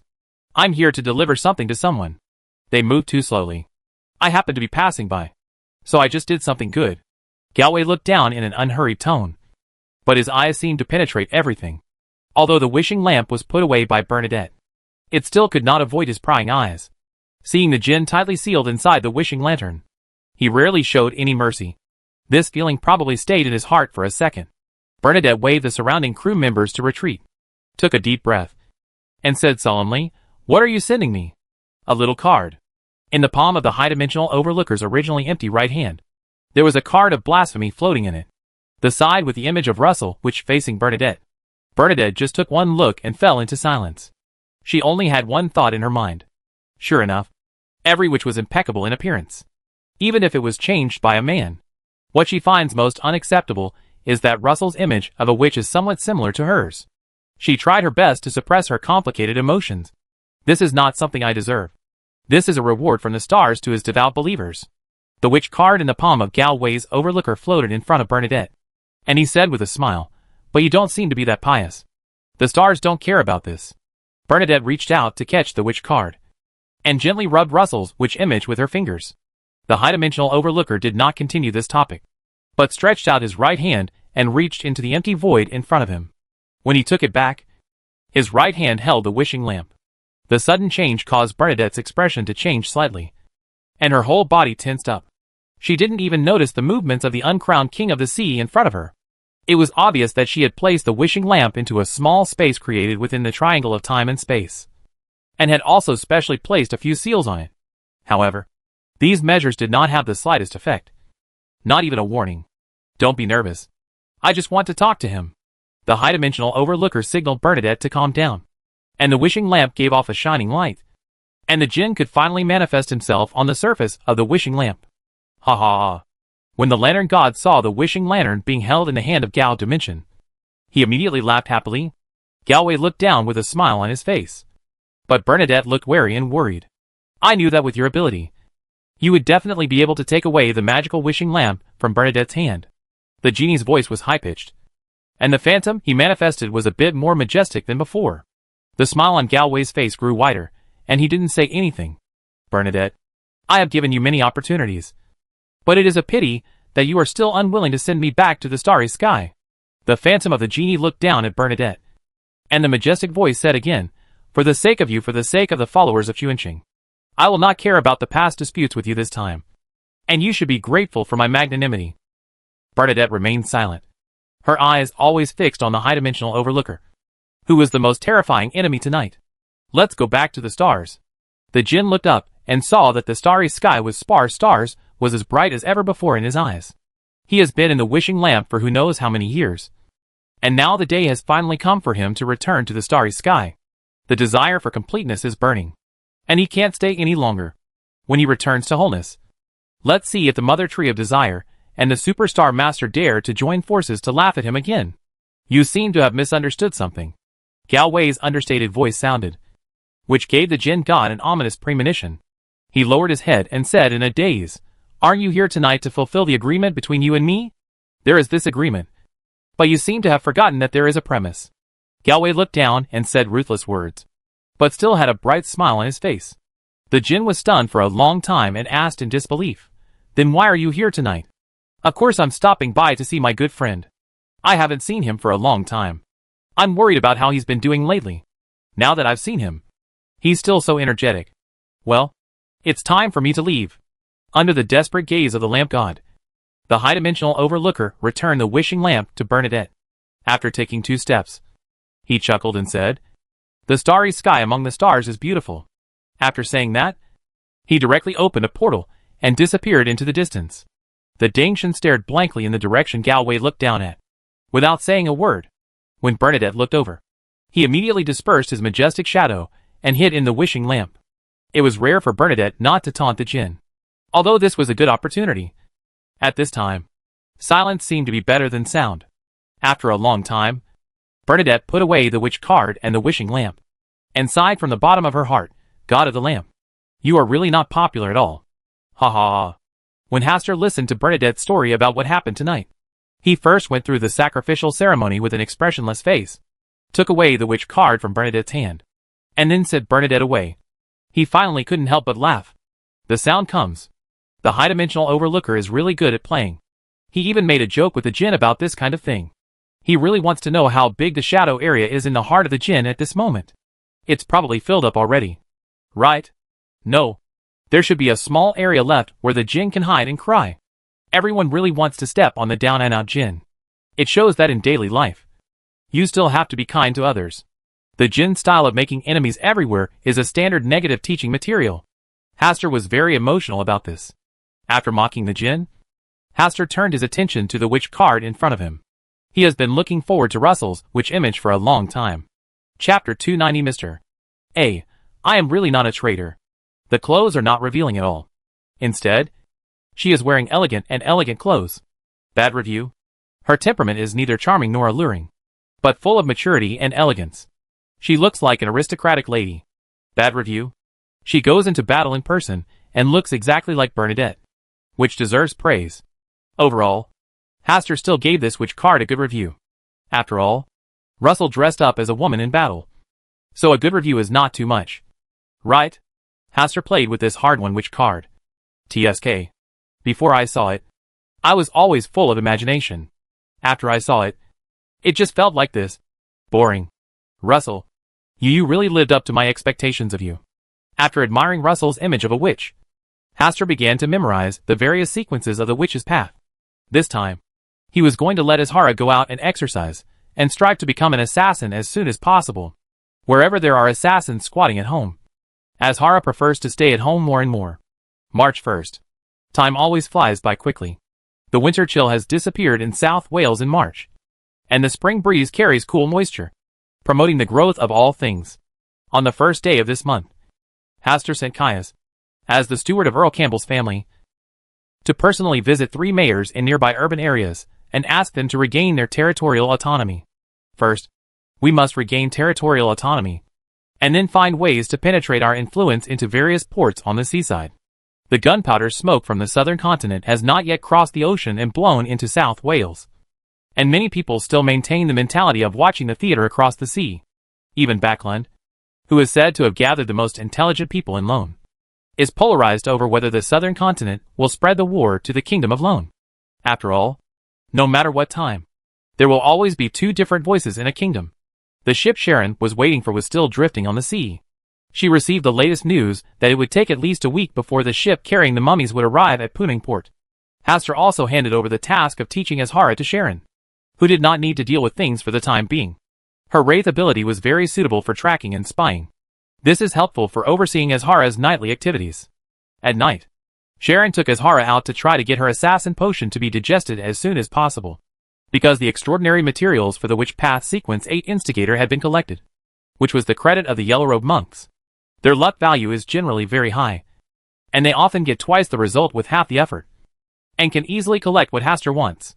In the Hall of Stars, Haster scanned the stars as usual. There was nothing unusual, and his eyes fell on the light spot of the star container. During this time, Mr. I had been praying and asking God to come. He seemed to have encountered some major event. Haster now has a very good impression of Mr. A, and doesn't mind fulfilling his small wish. In TMU town, at the end of a small road in the southwest, hidden in the jungle, there is a house quietly bathed in the light of the stars. In the prayer room on the 2nd floor, Mr. A's handsome brows were furrowed into a frown, and his demeanor was not as calm as before. He looked very impatient and uneasy. He walked around the room uneasily for several times. When he looked up and saw the statue of the Lord, his mood became even more complicated. He always thought that he was the most loyal believer to the Lord, but he never expected that one day he would be accused of being a traitor to the Aurora Society and betraying the faith of the Lord. Faith in the Lord is far more important than his life. He will never abandon it, but will always follow it. But recently, when he was secretly communicating with other members of the Aurora Society, he was suddenly told that he had been expelled from the Aurora Society. He was no longer the Mr. A who was responsible for managing Backland's affairs. Some fanatical Aurora Society believers actually attacked him directly. He had no choice but to kill these insane members to prevent them from affecting the Lord's purity. But before they died, they cursed themselves viciously, and even said that a saint would personally come to deal with this traitor. There are only 5 saints in total in the Aurora Society, and their status is higher than their 22 divine envoys. Each saint is at least a sequence for demigod. It was the dividing line between humans and gods. A powerful symbol. Mr. A felt deeply frightened, and he almost began to wonder, had he really betrayed the Aurora Society? No. There must be some misunderstanding. Mr. A corrected his thoughts in time, and always believed so until he learned from an Aurora Society member the reason why he was considered a traitor. He could no longer remain calm. The reason for defecting given by the Aurora Society is, Mr. A is greedy for the Lord's divine power, and wants to be promoted further, so he can escape from Backland with the Lord's divine power. His current whereabouts are a mystery. He clearly left Backland in accordance with the Lord's oracle. But why did it become the reason for him to defect from the Aurora Society? Could it be that the Lord arranged it this way on purpose? But is there any deeper meaning in doing so? The more he thought about it, the more blasphemy he felt. He could only pray to the Lord's statue every day. asking the Lord to answer his doubts. Finally, his piety moved the Lord, and the Lord's incarnation came again tonight. Thump. Mr. A knelt down directly in front of the container of stars, raised his head slightly, clenched his hands, and dug his nails into the flesh of his palms. He said with great pain, Lord, I have always believed in you devoutly, and have always been guided by your figure. It is the only light in my pale life. I really have not betrayed your faith. If I really have ungrateful thoughts, even if they only flash in my heart once, I will go to the gallows and endure all the misery, torture. The painful and aggrieved words caused Mr. A's originally handsome face to become slightly deformed. Hastur did not speak. He was also in a complicated mood. From his point of view, Mr. A's behavior was not only a betrayal of belief in the true Creator, but also a blatant blasphemy. He put in the greatest effort into the birth of the star container. But from Mr. A's perspective, he has definitely not betrayed the Aurora Society, nor has he deviated from his belief in the true Creator. On the contrary, he is still the most trusted and relied upon believer of the Lord. And if you look at it from the perspective of the Aurora Society, Mr. A's behavior is a real traitor. Merciful Lord, is this a test you deliberately left for me? Mr. A quickly found a suitable reason for himself. Hastur still just looked at him, and then with his extremely expectant eyes, he calmly said, when you can bear all the infamy and sacrifice, you are the most qualified believer. He knew that all this was the result of the Lord treating him differently. The Lord, the only Lord he believes in, always loves his devout believers so much. Did you see that? I am not a traitor. All of this is the Lord's love. Mr. A shouted crazily in his heart, rubbed his sore and swollen eyes, resisted the urge to cry, and managed to calm down. Thank you, Lord, for everything. Your expectations are my greatest motivation to move forward. As Lord, the most devout believer, even if it costs my life, I will bear all the infamy and sacrifice, as the Lord expects. After comforting the emotional Mr. A, Hastur opened the door to the spirit world and left. Lord, your love always comes as a surprise. Mr. A murmured, his previous frustration and uneasiness gone from his face. For him now, even if Lord Aurelius comes to him in person, he will not say a word about this matter. Bear all the infamy and sacrifices, just like the path walked by the Lord. March 6th is a day Azhara deserves to remember. This is the day she successfully digested the assassin's potion under Sharon's watch and care. According to Sharon, during this time, she threw Azhara alone into the depths of the uninhabited jungle, letting her follow the opportunistic predators in the jungle to learn how to kill prey by surprise. Assassins have never been about facing the enemy head-on. Learning to be calm and patient, and looking for or creating assassination opportunities is the real assassin. Cold-bloodedness and ruthlessness are just closer to the understanding of the human species. In the eyes of a cat assassin, there is only the difference between predator and prey. Azhara, who has returned from school, has a serious face and a tight face. She likes to stay in the shadows and looks at everything with a pair of deep eyes, as if she is looking for the next suitable prey. This state of affairs only lasted 2 days. When Hastur took out the dried fish, Azhara looked happy and hugged the dried fish and giggled. Azhara has already learned to speak, but it seems to be repelled by talking, and expresses its emotions through meowing sounds of varying severity. Instigator. This is the name of your next sequence. First, you need to understand the meaning of the word instigation. Meow. Instigation refers to the act of instilling one's intentions into people who do not have such intentions by means of persuasion, inducement, instruction, encouragement, bribery, etc., causing them to act in accordance with the instigator's intentions. Meow. Originally, Hastur wanted Sharon to take over the preaching job, but Sharon saw through his intention to be lazy and found a reason to refuse. Helpless, Hastur could only hold Azhara by himself and start preaching. Chapter 291 Navy and Pirates.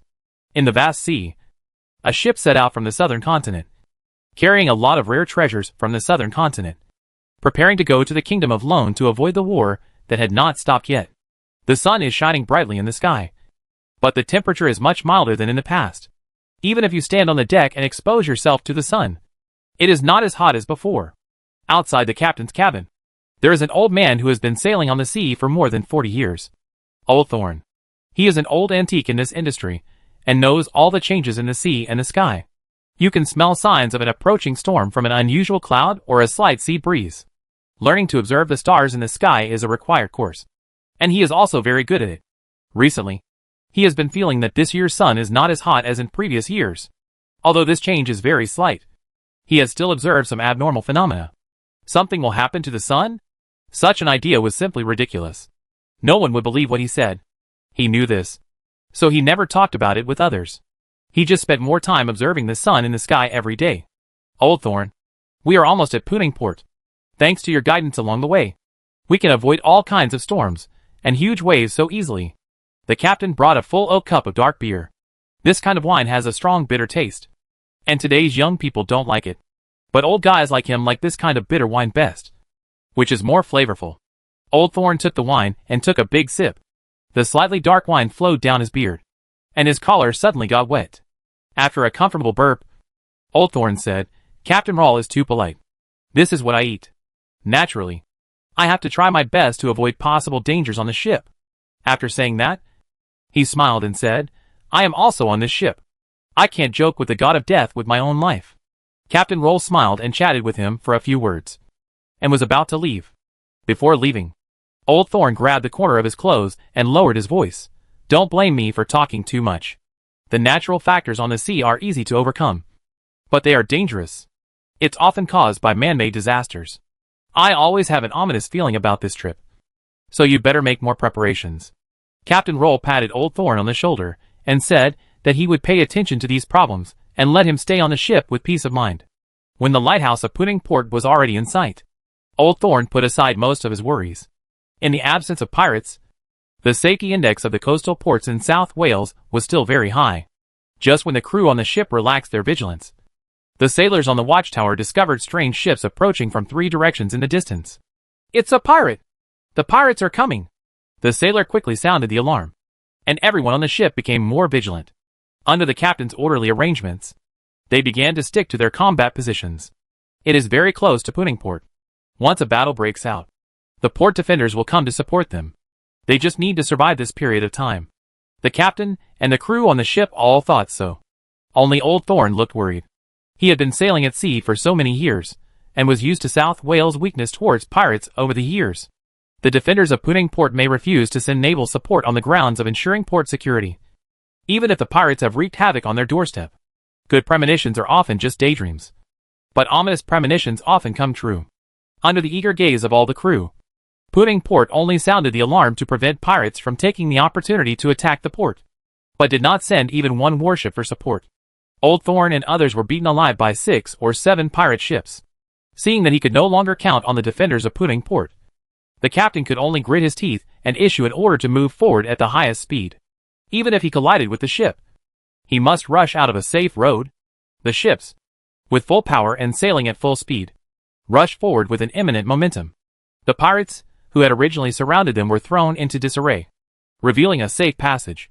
The captain immediately commanded the crew to seize this opportunity and escape from the encirclement. They were very lucky and successfully escaped from the pirate encirclement. However, during the forced invasion, the entire ship was almost sunk by the pirates' artillery fire, and fire broke out everywhere.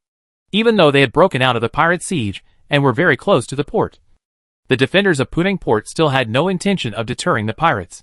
They would rather put the warship in the harbor to enjoy the wind than take it out for a spin. Old Thorn, who was used to seeing the incompetence of the South Wales port defenders, just sighed, and then sat and watched the young crew members and passengers greet the Puddingport defenders. The South Wales Archduke and all the stupid people in extremely vulgar language. Nobles who are afraid of death. Fortunately, the small pirate group with only 6 or 7 ships did not dare to directly conflict with the Puddingport defenders and left angrily. The burning ship finally docked. But instead of a cordial greeting, it received a heartless tax bill for docking at the port, facing those crew members and passengers who dared to insult. The Puddingport defenders acted particularly bravely at this moment. If you don't cooperate, you'll be beaten. If you don't cooperate again, you'll be locked up. If you dare to cause trouble, you'll be shot on the spot. No matter how angry the captain was, he could only pay a large fee, with a huge tax bill and the cost of repairing the ship. Even though a large amount of ticket money has been collected for this trip, part of the money still needs to be paid. Old Thorn could hear the captain's constant curses from a distance, and he no longer looked as cheerful as when he served him a drink just now. in addition to the captain and crew. He also heard several passengers, who were obviously nobles of the Lone Kingdom. They were filled with indignation and said that they would report to the king when they returned to Backland, loudly rebuking the uselessness of the South Wales Navy. After listening for a while, Old Thorn went to Captain Rawle to mutter a few words. Captain Rawle soon put away the anger on his face and went to talk to the passengers. In both words, he accused the Southwell County Commissioner, from the Grand Duke to the incompetence of an ordinary naval officer. In a 3-story hotel room in Puddingport, Asta was watching everything that happened through the window. The incompetence of South Wales's navy and its fear of pirates really opened his eyes. He found out clearly that there were more than 20 small warships, 8 medium-sized warships, and 1 heavy warship in Puddingport. The overall naval combat power is much higher than the 7 pirate ships just now, except for 1 barely considered medium-sized ship. Those pirate ships were all small ships, and could not be compared with well-equipped warships. Even if only 2 medium-sized warships were launched, it would be enough to scare the pirates. But the result was shocking, which made Hastur deeply worried about the coastal defense issues of the Lone Kingdom. With such fighting power and ethos, once the war in the southern continent spreads, the entire coastal defense line will collapse in one blow. After all, a navy that even pirates are afraid of cannot compare with the regular army of the southern continent. Sharon, who was standing at the window on the other side, looked over. She knew that half of Hastur's purpose of visiting South Wales was to consolidate South Wales's coastal defense line. It's really disappointing. Even I can't stand it anymore, Asta said with a smile. Sharon calmly uttered one word. It's difficult. The civil strife in the southern continent will not end for a while. If you want to attack South Wales, you will need to prepare for at least half a year. There is still a lot of time. Hastur is still very optimistic about the future. You can take advantage of the situation. Miss Sharon, how do you know what I'm thinking? Hastur looked at Sharon in surprise. He was indeed planning to use the hands of the lone nobles, who had returned from the southern continent to complain to the king and put pressure on the Grand Duke of Southwell, forcing him to delegate power to him. Sharon glanced at Hastur lightly. Do I look stupid? Hastur quickly explained that he had no such intention. And Ashara, who was lying on the windowsill, meowed twice at the right time to Sharon. It means that her master just looks down on her intelligence. With a slight coldness in Sharon's eyes, she glanced at Hastur, and then began to knead Ashara, who was inciting the trouble. Not long after he became an instigator, he had already learned how to control fire. Dear sister, your worrying second brother has returned safely from the southern continent and set foot in the kingdom's territory at 4 o'clock in the afternoon on March 8th. This should have been a happy thing. But when we were approaching Puddingport, we encountered an incident. The heroic navy of our kingdom was actually afraid of the little pirates and allowed them to rob merchant ships outside the port. I feel sorry for the kingdom. We are deeply concerned about the coastal defense issues. Didn't Count Hall, who is always wise, see this clearly? He was also blinded by the falsehood that he boasted. If one day the war from the south spreads, this will become their most powerful stepping stone to attack the kingdom. Perhaps I can stay here, wait for the war to come, and fight for the title of Earl on the battlefield. Sigh. I really don't want to go back to Backland and see Hibbert's proud smiling face. He will definitely take the opportunity to ridicule me for leaving the southern continent and nail me to the pillar of shame for this matter. But the wanderer who has returned from afar really misses his family, especially his lovely and kind sister. He hasn't heard her call him second brother for a long time.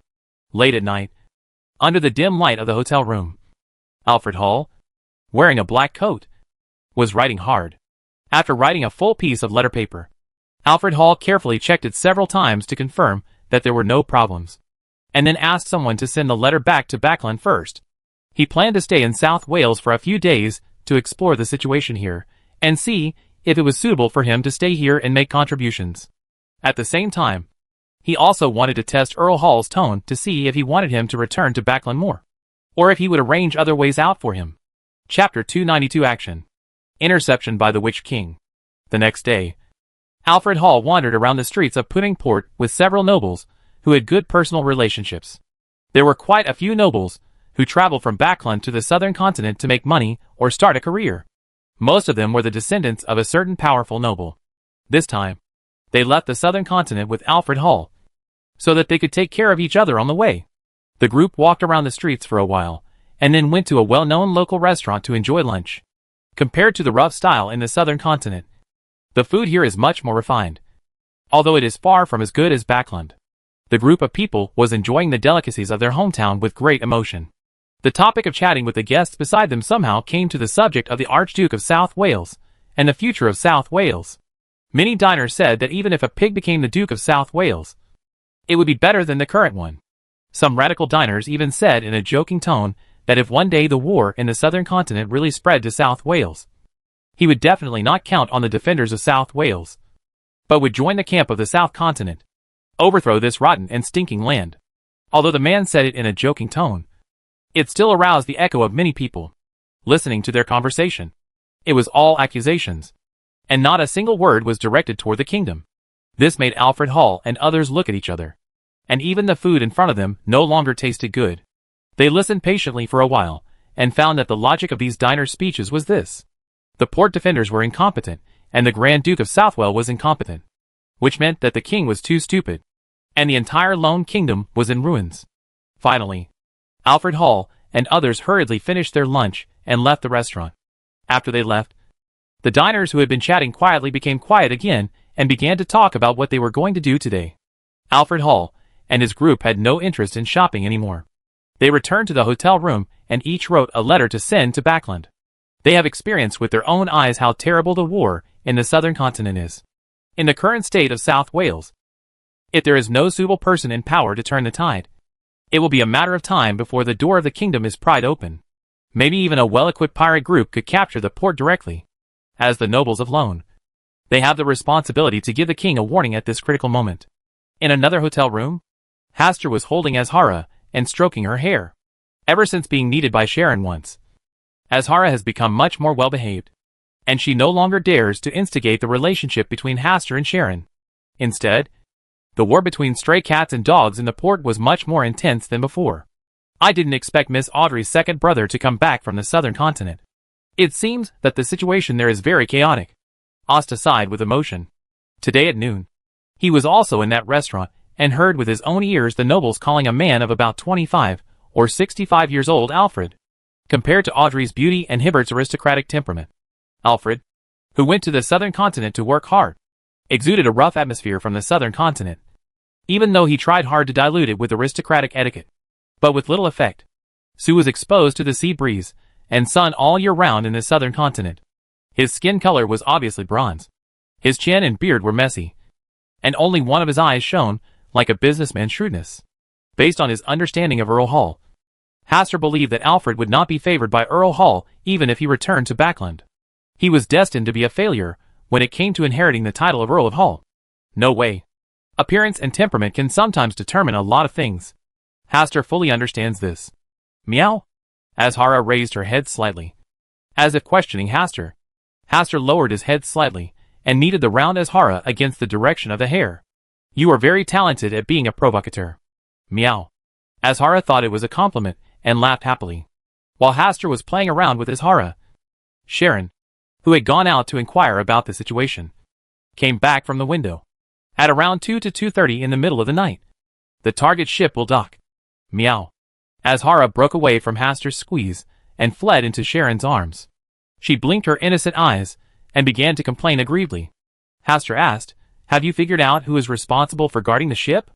There is a high probability that it is a sequence 4.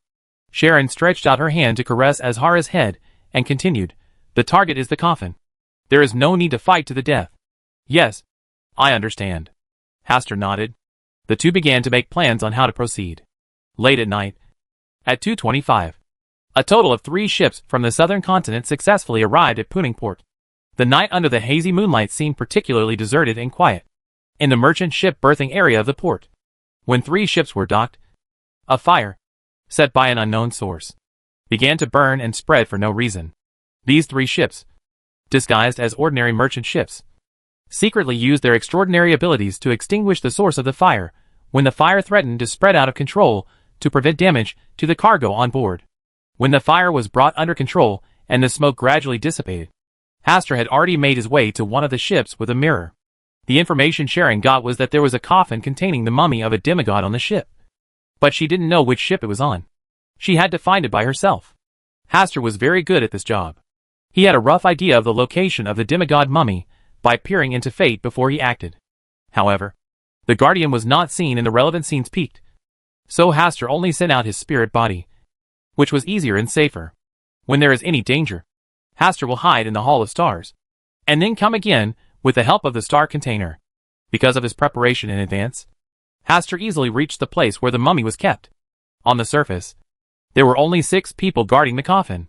They were divided into 3 groups, with 2 people in each group. 2 groups patrolled alternately, and the other group always stayed near the target coffin. Even if there was a fire on the ship just now, they did not leave their posts. Hastur hid in the corner and did not take action immediately. The plan he and Sharon made was to send the coffin into the spirit world and then transport the coffin away from the spirit world. Otherwise, if you want to transport the coffin in front of everyone, you need to defeat all the guards on the ship. If this is the case, Hastur doesn't need to sneak in secretly. He can just grab it openly.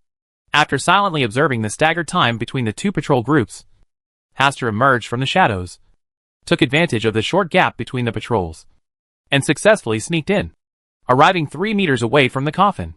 Now we only need to deal with the 2 guards, who are always there to send the coffin into the spirit world. In order to ensure nothing goes wrong, Hastur specially brought the witch card with him.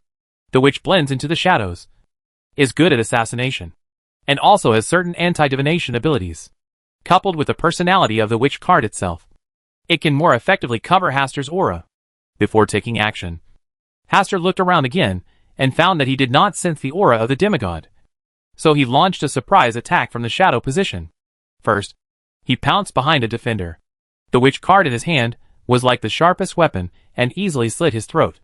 At the same time, he used mental shock moves to control the other person so that he could not issue a warning. Then he pounced in front of him, with a horrified look in his eyes. He slit his throat with the edge of the witch card. After quickly dealing with the 2 people, Hastur pushed the corner of the coffin away before the other guardians had time to react. When he clearly saw that there was indeed a mummy filled with spices lying inside, Hastur threw the mirror he was carrying into the coffin, and let Sharon, who was hidden in the mirror, take the coffin into the spiritual world. This would take some time. So Hastur put away the witch card, used the ability of the war emblem, covered himself with a layer of armor, held a big sword, and stood in front of the coffin to buy Sharon time.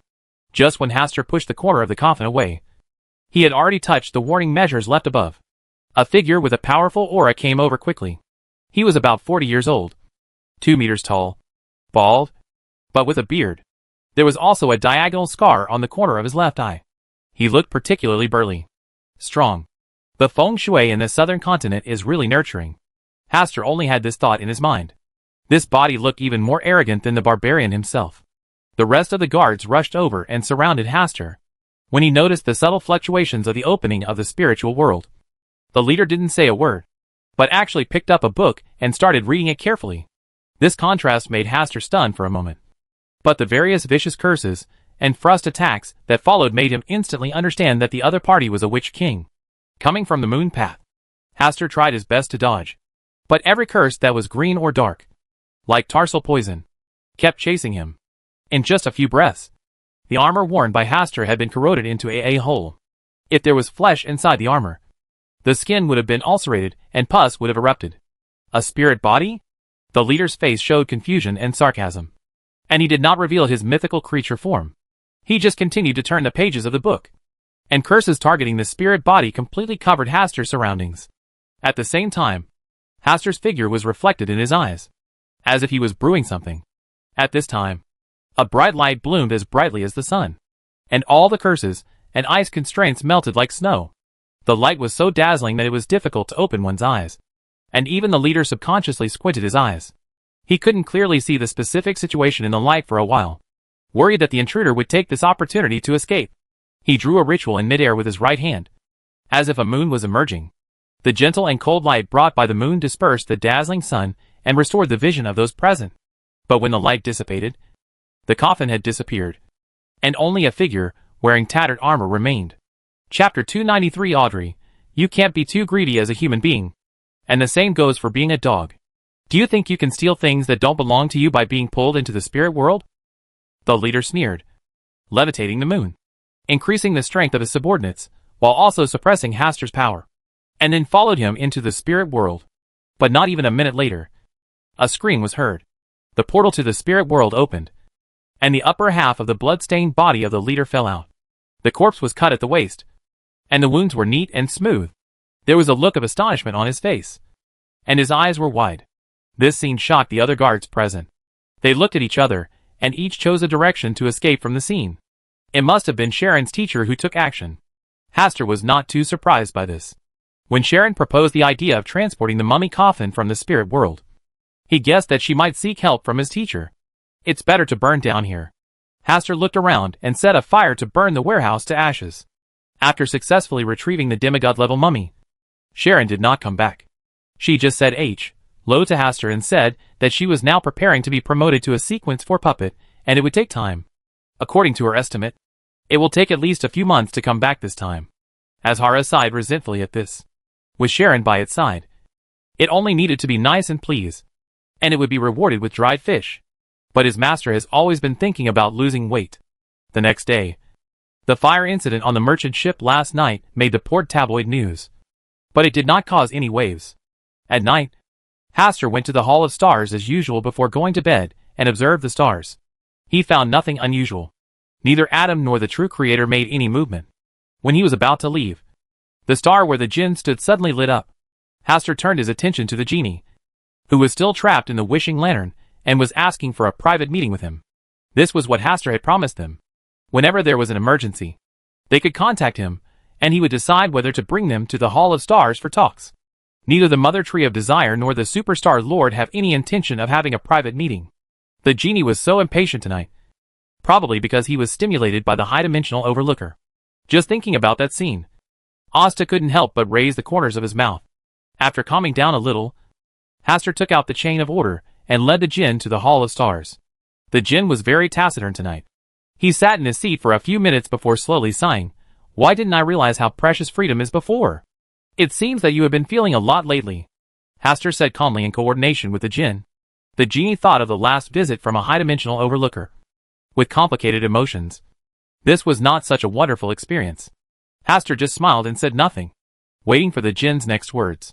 Has the high-dimensional overlooker already been to the Hall of Stars? Well, that's the day he comes to find you. The jinn coughed lightly. He really didn't want to recall what happened that day. Since that day, he didn't know how to face Bernadette, and could only remain silent and pretend to be dead. After another brief silence, the jinn god said solemnly, I want to return to the starry sky. What conditions do you need to help me achieve my wish? Facing the jinn god's submission, Hastur had no disturbance in his heart. He just said calmly, the stars are awakening, and you are one of them. Before the end, you will return to the starry sky. The jinn smiled and said, Is this a prophecy from the stars?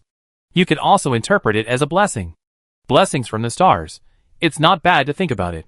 The jinn didn't worry about anything anymore, and his irritable mood finally calmed down. He was just a little regretful, and he should have come to Chuanxing earlier to talk alone. Alas, I still can't let go of my airs after all. When I came to the human world, I didn't learn many good things, but I developed a lot of bad habits. The jinn, who was confident in his heart, had no desire to continue the conversation. He just asked, Can I stay here to rest a little longer? Hastur nodded at this, and cursed in his heart. It seems that the high-dimensional overlooker dealt a really big blow to him last time. The jinn did not leave, and for the sake of his so-called high status and dignity, Hastur did not take the initiative to expel the jinn. He could only stay with the jinn in the Hall of Stars until 3 o'clock in the night before sending the jinn away. Fortunately, when the jinn finally left, he didn't say another word about coming back next time. Caius was very efficient in his work. He returned to the castle on March 12th and followed Hastur's instructions to arrange his people into appropriate positions and take over everything in the territory. Once you have a territory and enough plantations to produce food, the natural next step is to recruit soldiers. In the Kingdom of Lone, every lord enjoys certain rights to recruit soldiers within his own territory. This right has been continuously weakened in the process of consolidating royal power. The number of lords conscripts began to be limited, and it was gradually reduced from tens of thousands to the current 200. These 200 soldiers can be equipped with armor and weapons. Once the number exceeds the limit, it will be considered a serious crime of treason and will be guillotined. Hastur's ambitions are not that big. He will first send 200 soldiers, and then use the Yellow Monk organization to secretly expand the scale. Although ordinary soldiers have no role in this world where gods exist, They are an indispensable part in guarding the town and maintaining peace and stability. In order to complete the task of recruiting 200 soldiers as quickly as possible, Hastur directly allocated 100,000 gold pounds to Caius for the activity expenses. This moved Caius, who had never raised money from Hastur, and almost brought him to tears. The things he did in the past were all paid for by their yellow-robed monk organization, and some small amounts of money were taken out of his pocket. He did not dare to ask Hastur to reimburse these expenses, so he could only contribute his own small treasury silently. What made him even more delighted was that it meant that he was truly trusted and his position was truly solid. After solving these tedious matters, Mrs. Lisa, who had not been seen for a long time, suddenly came to Asta and said that she had been successfully promoted. Now she is a sequence 2 divine enlightenment. The main feature of this sequence is to listen to the oracle and act according to the divine revelation. If you want to speed up the digestion of magic potion, you must gain the favor of the god you believe in. Once the gods become dissatisfied with her, she will be trapped in this sequence for the rest of her life, and may even increase the risk of losing control. This is tantamount to surrendering one's life and future to the gods one believes in. Hastur believed that he was unable to do this. He would not surrender his life and soul to a superior god. But for a devout believer like Mrs. Lisa, this is a great honor and a goal she has always pursued. Hastur accepted Lady Lisa's allegiance, but he still did not consider himself the Pope of the Yellow Monks. He was afraid that he would accidentally jump to this extraordinary path. After all, the temptation to advance from sequence 4 to sequence 1 in one go was too great. Backland. Letters from South Wales arrived here, and several of them were delivered to King George III. But the next moment after reading these letters, they were burned by George III. He thought for a long time, and finally wrote a letter to the Archduke of Southwell. The issue of coastal border defense is the next top priority. Since the current Archduke of Southwell is unable to change it, he will give up power to the young Earl Campbell. Young people who dare to think and act are exactly what South Wales needs right now. At Earl Hall's house, Audrey received a letter from Punningport. A letter from her second brother Alfred. What a coincidence. I remember that, Mr. Asta's territory is not very far from Punningport. I don't know if the second brother has met Mr. Asta, Audrey murmured, then laughed and shook her head. The two of them didn't know each other, so even if they met, nothing would happen. Her mind returned to the letter. Audrey frowned slightly, and thought for a while, before deciding to give her second brother a little reminder. If her second brother really wanted to wait for the opportunity to make a successful career in South Wales, then working with Mr. Hastur would be a good choice. In this way, she doesn't have to worry too much about her second brother's safety. I guess Earl Hall thinks so too. After Audrey wrote a reply, she took a blank piece of paper and wrote another letter. This letter was addressed to Mr. Hastur. In these two letters, she introduced both parties respectively. As for what will happen next, it depends on the thoughts of her second brother and Mr. Hastur. Woof! Susie, who had been lying at the corner of the table, suddenly barked, reminding Audrey of its existence. Audrey's right hand holding the quill stopped and turned sideways to look at Susie.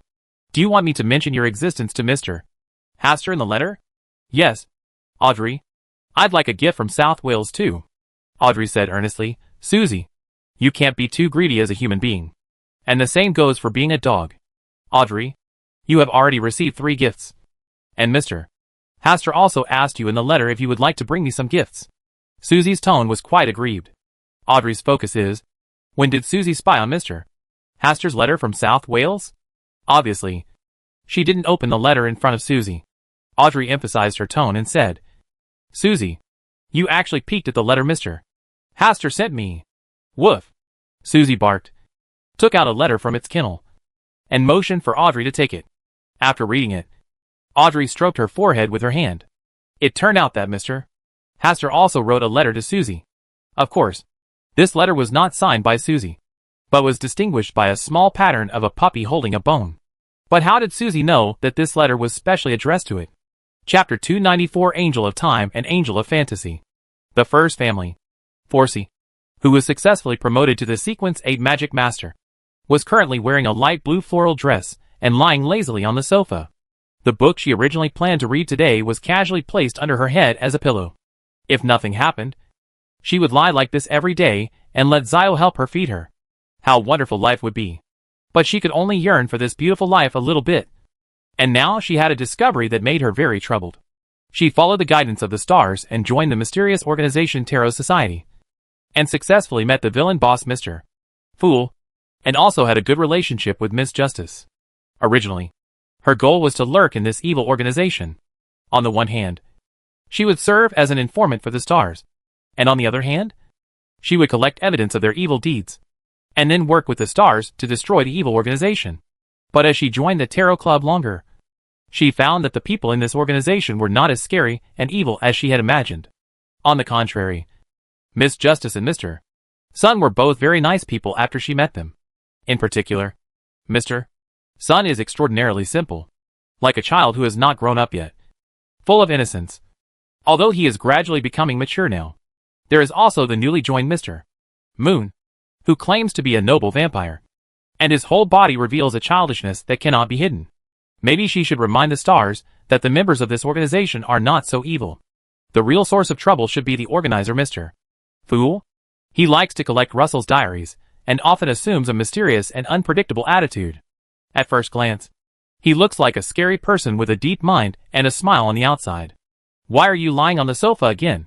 Didn't you say that you are going to work hard recently and start a new book? Zio, who returned from outside, started scolding Forsey, who was lying on the sofa as soon as he went out. Struggle is necessary, and new books must be opened.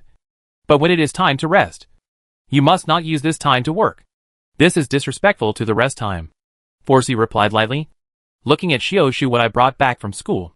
Various cooking ingredients, no finished cooked food, and no additional small desserts.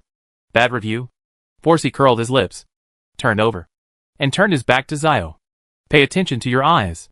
Do you think I don't want to buy something delicious? Shio put the ingredients he was carrying on the kitchen stove and walked out with a helpless expression on his face. Since the Chinese New Year, you have been lying at home to rest, citing some spring festival sequelae, and are not in any hurry to write. We are not the lucky ones, like Miss Audrey, who can wait to receive money. Forsey, if this continues, you can't support yourself. It's not that serious, is it? How long has it been since you went to the vegetable market to buy vegetables? The price of vegetables is now twice as expensive as before the new year. It is said that the temperature was too low during the spring festival, causing a large area of farmland to fail. For thought for a while, and felt that she could not make any sense on this topic. She then said, Zio, I should make more money than you every month. Right? Zio, who was about to say something else, opened his mouth. His face turned slightly red, and after saying I'm going to cook, he turned and returned to the kitchen. At night, when Zio was lying in the room sleeping, Forsey secretly prayed to the stars. There is no way. There are still many people in Backland looking for the whereabouts of the followers of the stars. A week ago, there was a person who was mistaken for a believer of the stars, and his body was dumped in a trash can in an alley. The familiar starry sky illuminates a small room. The restrained starlight does not leak out at all, and will not attract the attention of people outside. When Asta listened to Forsey's respectful and anxious report, he really wanted to say, why are you so addicted to drama? He remembered that he only gave Forsey a guide to join the Tarot Society. He did not say that the Tarot Society was an evil organization. Nor did he say that Mr. Fool was the leader of the villain. Forsey used her brain, which was good at making up stories, to come up with too many random thoughts. In response, Haster could only say with a slight chuckle, Mr. Fool is a pretty good person. You don't need to be so nervous. Ah, do the stars know that Mr. Fool? Forsey felt as if he had become a clown, and his cheeks began to heat up. We know each other. We are old friends. In order to dispel Forsey's miscellaneous thoughts, Asta didn't mind telling her more information. Old friend. Forsey lowered her head and took a deep breath. She felt like she really had become a clown. It was another Monday afternoon. After finishing the matter at hand, Klein leaned back on his seat, took out the flashy pocket watch wrapped with a gold chain, and looked at the time. There were still 20 minutes left before the Tarot Club meeting was to be held. He closed his eyes slightly and let himself fall asleep. When it was almost 3 o'clock, he got up and went to the bathroom, walking 4 steps backward to reach the gray fog. I don't know if it's because I've been having too many distracting thoughts in my mind recently, and even this floating gray mist is a little weirder than usual. The pleasant tarot session started with Russell's diary. Klein received 3 more Russell's diaries from Miss Justice and Mr. Hangman, in addition to some romantic affairs. There are two more valuable pieces of information mentioned in Russell's diary this time. A blasphemy card created by Russell was left in a book disguised as a bookmark and has not been discovered yet. Sequence 0 of the audience path is a visionary. And the 008 that fell into the hands of Nsangwil was a powerful sealed object on this extraordinary path. Klein is very interested in the blasphemous card that has not yet been discovered. If it happens to be his path as a diviner, it will save him a lot of time and money. Of course, such a coincidence will also make him more vigilant, just in case he is accidentally plotted by 008 again. Backlund's Russell Memorial Exhibition is still open, so he can try his luck tomorrow. Audrey, who was sitting at the bottom, raised her head slightly and glanced at Mr. Fool, who was thinking seriously, feeling a little embarrassed. This week's page of Russell's diary is already her last one. Mr. Haster specially left 8 pages of Russell's diary for her before leaving Backlund, so that she can provide it to Mr. Fool steadily every week, in exchange for various transactions and Mr. Fool's answers to her questions. She grew up rapidly. Currently, she is on par with Mr. Hangman in terms of ranking, and can be regarded as the first rank in the Tarot Club. Thinking of this, she straightened her back unconsciously and looked around at the others with a little pride. You can start now. Klein put down the Russell diary in his hand, indicating that they could trade and talk freely. This week's Little Sun Stories session has already talked about the rewards of exploring the ruined temple. The chief told us that when the omniscient and almighty God looks at this earth, he is surrounded by 8 angel kings, including God's descendants. Derek said while recalling, the chief suspects that Amon is the angel of time and the king of angels. The one on the mural is the angel of destiny, Aurelius the Tailier. 8 angel kings.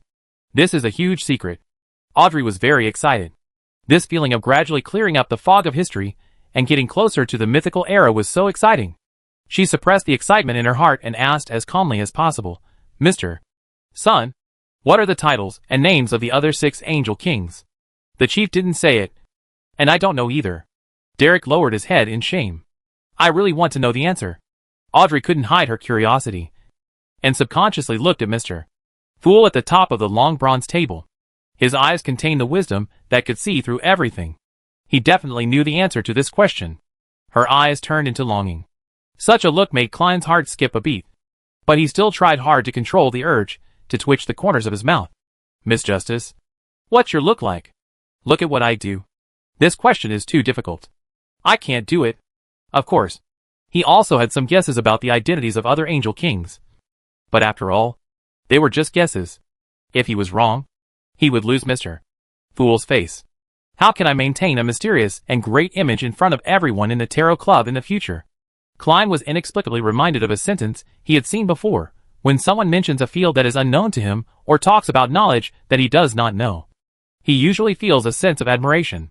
But when someone mentions something that he is familiar with, field, you will find that that person is just pretending. And there is nothing practical in his belly.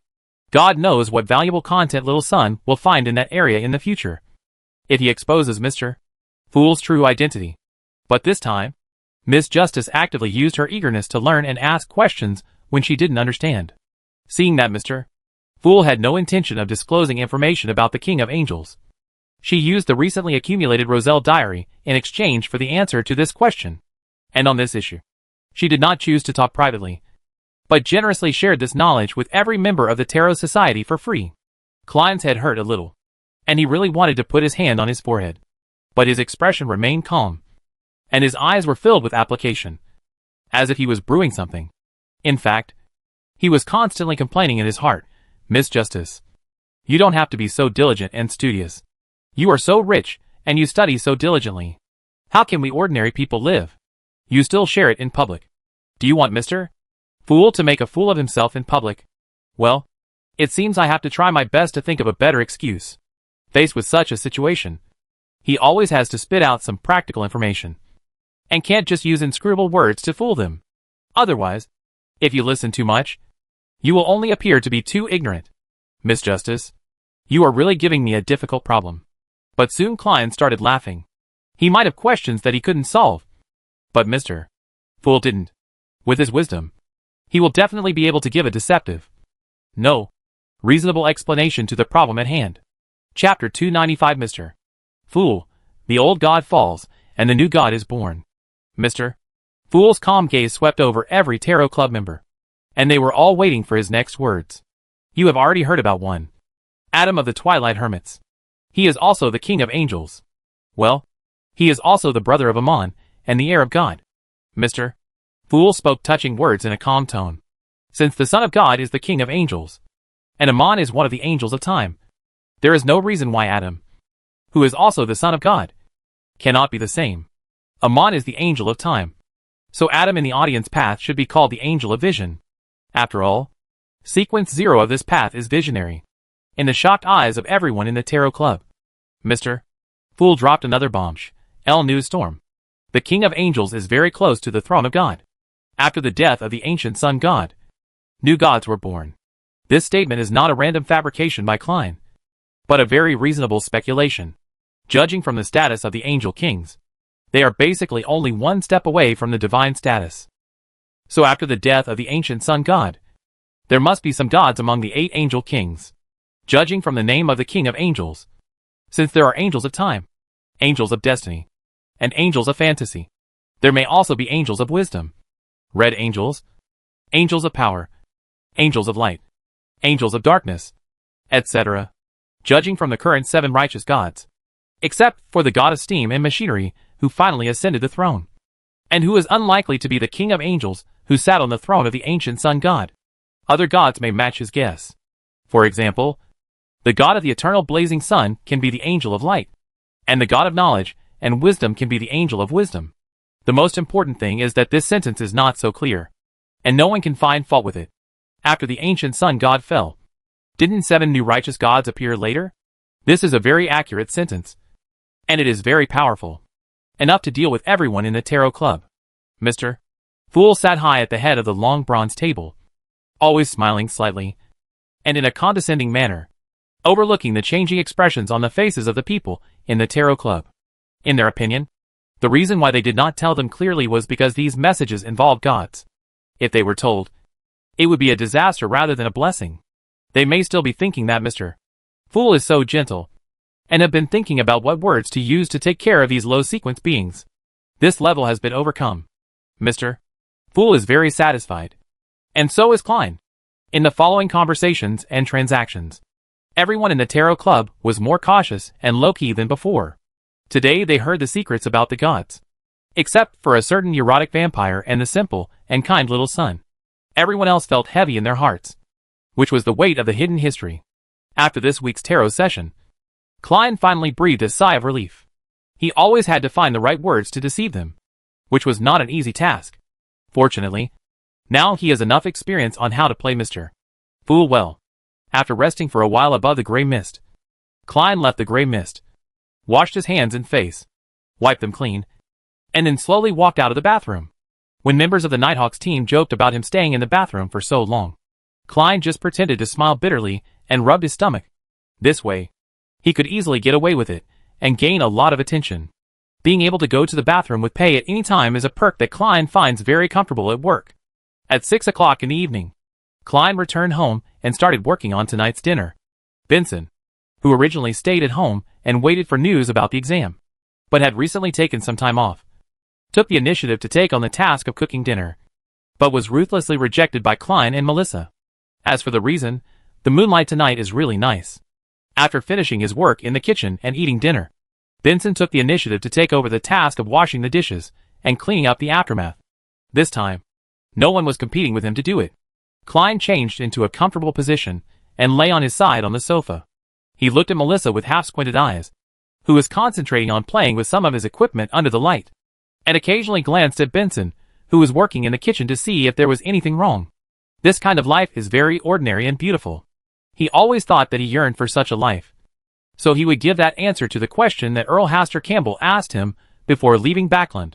But when he really lived such a leisurely and ordinary life, he felt that something was missing. Since he came to this world, he has been encountering various problems and events that could threaten his life, forcing him to make continuous progress and go further into the extraordinary world time and time again. After coming to Backland, everything in life suddenly became more comfortable, and I wouldn't encounter so many things every day.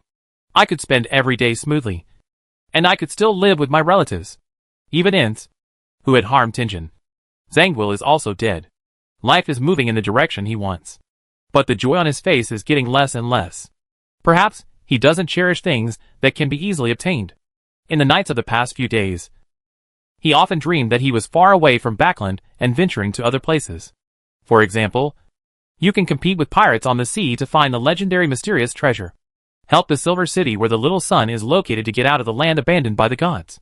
Or go to find a way to return to your hometown. Klein, you seem to be worried about something. Is it a work problem? After washing the dishes, Benson sat on the seat opposite the sofa and looked at Klein worriedly. A smile appeared on Klein's face. I was just thinking about some issues. You know, even though this is Backland, there are still a lot of people who don't like to use their brains. This will only hinder people like us from using our brains more diligently. Benson also laughed. Yes, you are right. Most of them can't use their brains as well as a curly baboon. Klein shook his head and said seriously, scientist research has shown that curly baboons are an intelligent group. But there is no research that proves that everyone's brain can function normally. Ha ha ha. Benson was stunned for a moment, then looked at Klein and laughed at the same time. The laughter of the two made Melissa, who was playing with precision instruments, shake her hands, wasting her previous time. She pouted dissatisfiedly at first, and then smiled lightly. The next day, while Klein was on a business trip, he stopped by the Russell Memorial Exhibition to try his luck. Unfortunately, his luck was not good this time. He carefully observed the bookmarks in each book, but none of them matched Russell's description. In the end, he could only leave the Russell Memorial Exhibition with regret, thinking that maybe the bookmark hidden by Russell was not here, but had been lost in the passage of time. There is also another possibility. The blasphemous card has been taken away by someone in advance, and the Church of Steam is the most suspect. Otherwise, they would not let ordinary people come in and out and look at the things Russell left behind at will. After visiting the Russell Memorial Exhibition, Klein went to St. Samuel's Church. Recently, Leonard was preparing to leave Backland and go on a mission outside. This is what Red Gloves has always done. This time their mission is to find the abnormal behavior that happened to Zangwill and to secretly recover the lost sealed artifact 008. Leonard, who had many interactions with Zangwill, was naturally chosen to be a member of this mission. On the long stone bench outside the entrance of St. Samuel's Church, Leonard fed the pigeons that were not very afraid of people with the feed in his hands, and said, "Sometimes I really envy your work. You can stay in Backland with peace of mind." Duh. Klein took a handful of feed from his palm and slowly spread it out. "I don't mind changing with you. I just want to go out and enjoy the different scenery. This is not possible. I have been looking forward to the opportunity to leave Backland." "Oh, is it because something sad happened here?" Leonard paused while feeding the pigeons and said in a somewhat unnatural tone, "I'm just used to yearning for freedom. Staying in one place all the time is not my style." "Have you been in Tingen for a long time?" Leonard scattered all the feed in his hands, then clapped his hands and stood up. "I'm leaving tomorrow. Wish me good luck."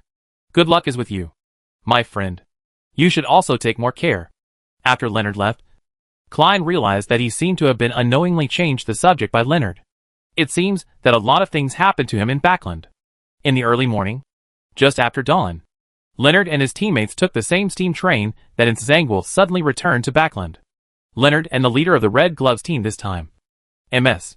Ilya, codenamed Eye of the Goddess, sat in the seat where Zangwill last sat, trying to get some inspiration. Ilya, who exuded a mature feminine charm, asked, "You have dealt with Zangwill many times. Under what circumstances do you think he would suddenly choose to return to Backland?" Leonard replied solemnly, "He is a very patient web spinner.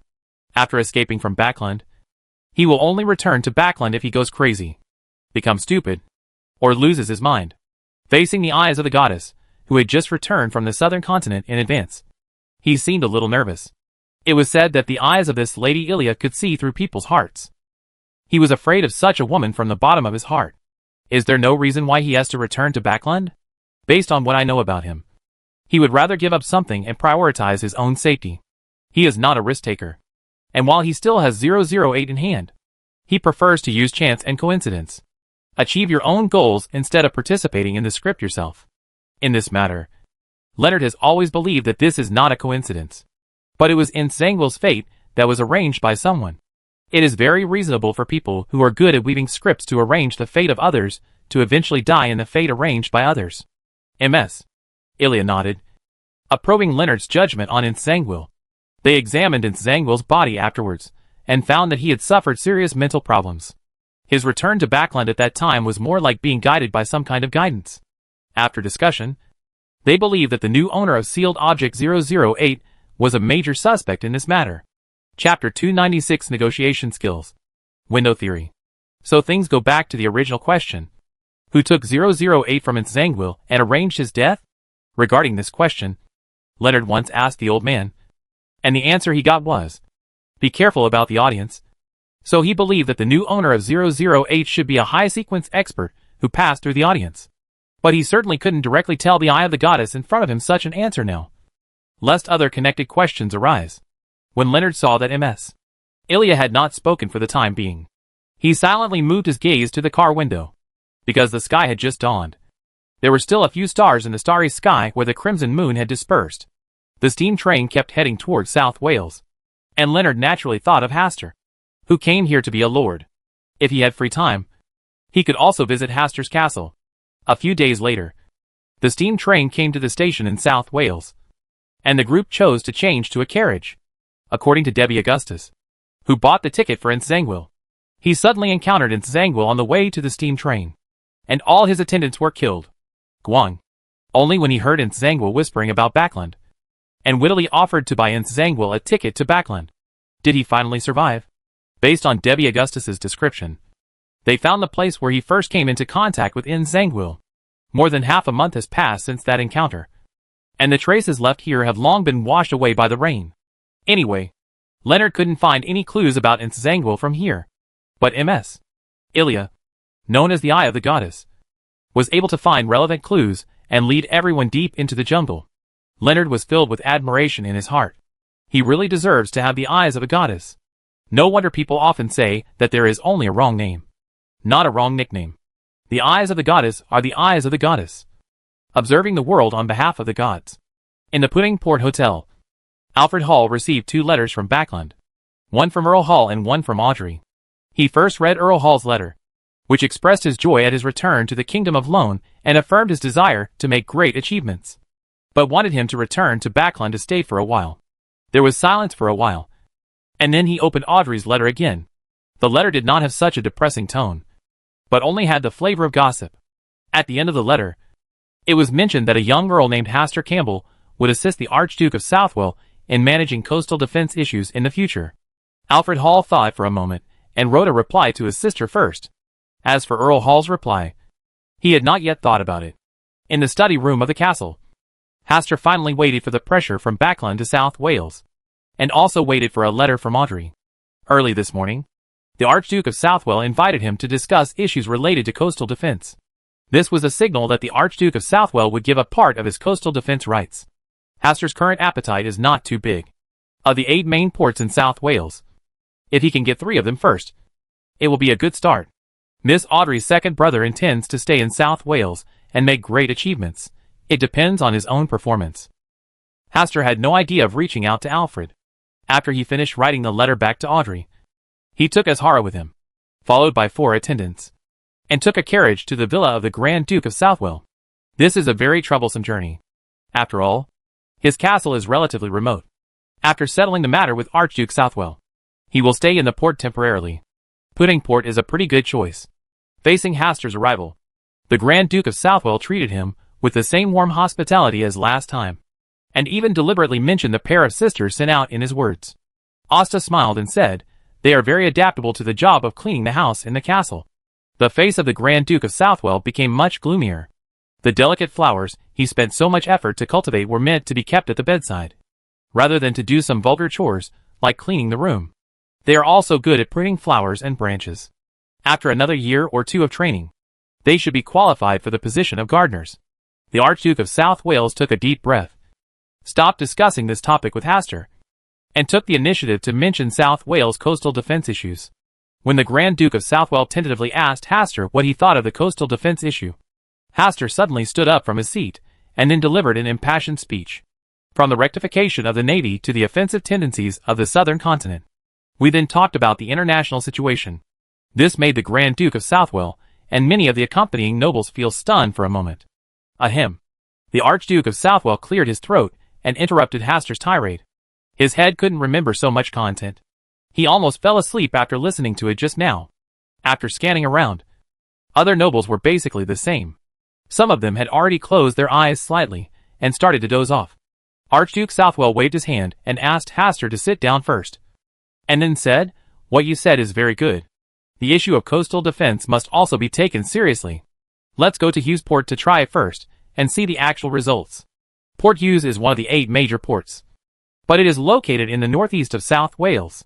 It is the northernmost port, and it is also the port with the least developed economy and the least oil and water. Hastur immediately rejected the arrangement of the Archduke of Southwell, saying that he wanted to unify the coastal defense of the entire Southwell County, and 8 important ports were indispensable. Such a huge appetite made the fat on Grand Duke Southwell's face tremble. This was no longer about giving away a little profit, but cutting his flesh with a knife. Of course, it was impossible for him to agree to such conditions, and he deliberately said, "You have just come here not long ago, and you are not familiar with the situation here yet.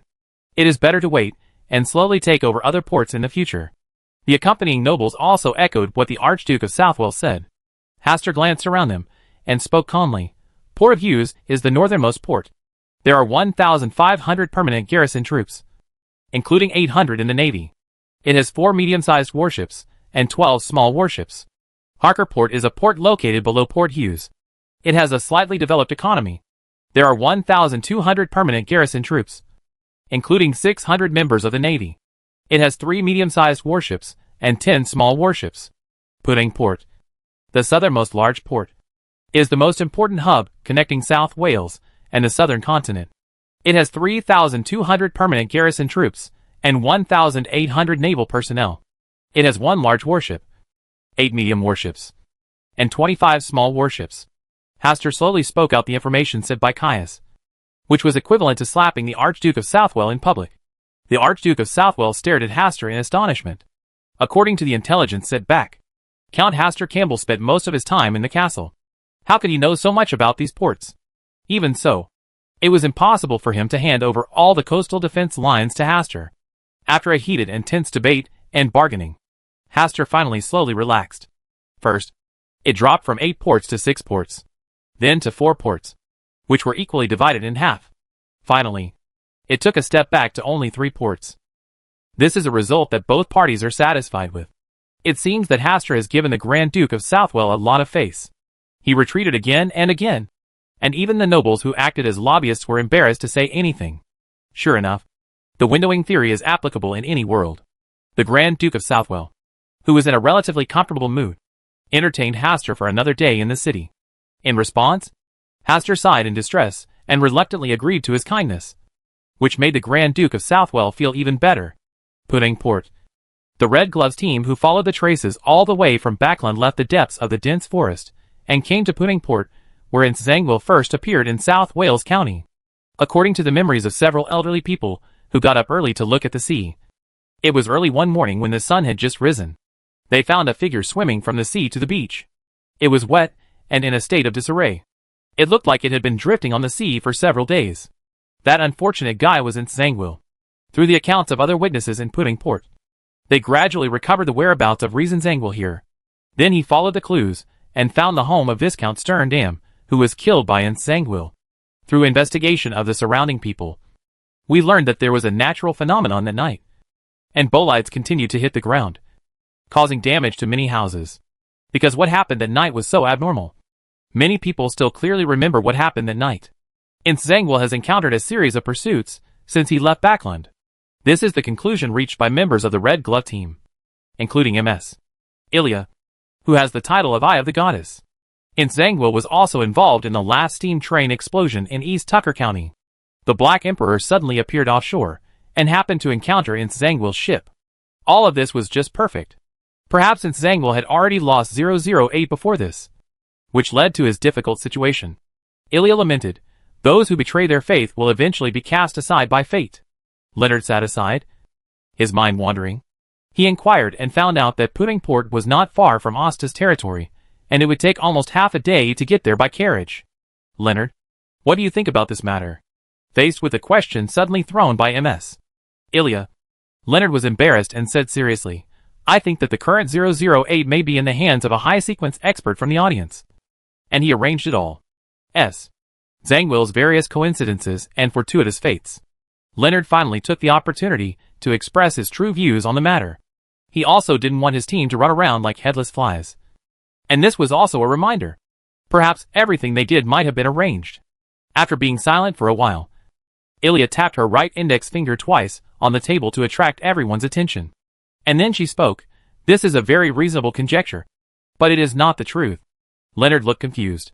Did the old man make a mistake in his judgment? Or is the eye of the goddess just in vain? Other members of the Red Glove team also looked puzzled. Ilya saw their reactions, but did not explain the problem. Continue to follow the clues of Viscount Stein. We are not far from the answer.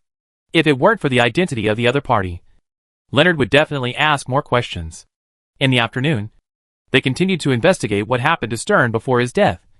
Why he invited Inth Zangwill home. And for what reason he killed Inth Zangwill. Viscount Stern. Without sufficient reasons, Inth Zangwill would not kill a nobleman who helped him when he was down. When the investigation was halfway through, Leonard was shocked to find that Hastur's name was also among the people Viscount Stein came into contact with during his lifetime. He frowned slightly, having a bad feeling in his heart that this matter might be related to Hastur. This is an intuition. If we really want to find a reason, it is that extraordinary people will always do extraordinary things. After the contact list was collected, Ms. Ilya assigned personnel to investigate the people on the list. Leonard stood aside silently, praying in his heart that the investigation into Hastur would not fall on him. He didn't want to treat his first friend in Backland the same way he treated his suspect. Leonard, do you know this Lord Hastur Campbell? Ilya's question broke Leonard's luck, and he could only nod his head. Well, then I'll leave it to you. Leonard sighed deeply in his heart. He seemed to have had bad luck recently. The Red Glove team worked very efficiently. At around 10 o'clock that night, Leonard appeared at the gate of the castle in Hastur territory. Sir, do you have an appointment with our lord? In the flower bed in front of the castle, a gardener holding a pair of scissors and chatting with a coachman blocked Leonard's path. Although it was strange that the gardener was holding a pair of big scissors at night, Leonard still tried his best to smile and said, I am your lord's friend in Backland. You just need to go in and inform me. And say Leonard come visit. Well, let's wait here for now. The person who spoke was the coachman next to him. He asked the gardener holding the big scissors to stare at him. And then he entered the castle to report. Leonard had a calm smile on his face. But the gaze from the gardener made him feel a little penetrating. Especially the large pair of scissors he held in his hand, which looked like they were made up of the slender legs of an adult man. He was staring at himself like he was looking at an animal waiting to be slaughtered on the chopping board. Leonard, who felt uncomfortable being stared at, took the initiative to bring up the subject. Your lord, what time do you usually rest at night? That is the freedom of the lord, and we never have the right to interfere. Leonard turned and said, the flowers and plants here are growing really well. Your skills are very good. Even in Backland, it is difficult to find a gardener who can compare with you. The gardener holding the big scissors calmed down slightly. It's much easier to trim flowers and plants than to trim people. I like this job very much. Leonard felt that there was really no more chatting that day, so he simply stopped talking. About 5 minutes later, Hastur personally walked out of the castle gate to greet his friend from Backland. Leonard straightened his back slightly, glanced at the gardener standing aside, and found that he was looking at Hastur with an almost fanatical look. What's happening here? Leonard was slightly stunned, but he didn't think too much. He took 2 quick steps and met Hastur, who was walking towards him. Welcome, my friend. I'm also happy to be here as a guest. Come inside and talk. After a brief exchange of greetings, Hastur led Leonard into the castle. It's past 10 o'clock and the moonlight is cold, especially on the outskirts of such a remote town. And the wind blowing is colder than in other places. When he walked into the castle, Leonard shivered unconsciously. In the living room on the first floor, Hastur invited Leonard to sit down and asked the maid to get the best tea here to entertain this friend, who was obviously on a mission. Based on Hastur's understanding of Leonard, there is only one reason why he suddenly visited the house at night, and it was a mission from the Red Glove team. It can be seen that the Red Gloves team has become suspicious of the death of Inth Zangwill, and even traced the clues to his head. So they asked Leonard to investigate some things in the name of visiting him. The two chatted a lot about the recent events in Backland. Leonard also deliberately mentioned the death of Inth Zangwill, but no useful information was captured from Hastur's face. Hastur did not continue chatting with Leonard on this topic. Nor did he ask him about the purpose of coming here tonight. He just talked to him in a normal way and hosted a banquet for him. This made Leonard hold back the words he wanted to say several times. In the end, he was embarrassed to directly mention the purpose of his trip when faced with Haster's warm reception. Time flies so fast. It's almost 12 o'clock. You've been tired from traveling all the way. So you better go back to your room and rest early. As for other things, we'll talk about it tomorrow. Haster glanced at the clock hanging on the wall to end the meeting tonight. Leonard also felt that it was too late to talk about serious matters. So he should wait until tomorrow, when he could go back to his room to sort out his thoughts. After following a young and beautiful maid through the corridor hung with more than a dozen paintings by famous artists, and then climbing the stairs from the corner, he finally arrived at the room where he would rest tonight. This was the first time he saw a big house with 3 stairs from the first floor to the second floor. Lying on the big bed that was soft and comfortable with a faint fragrance, Leonard almost fell asleep as soon as he touched the pillow.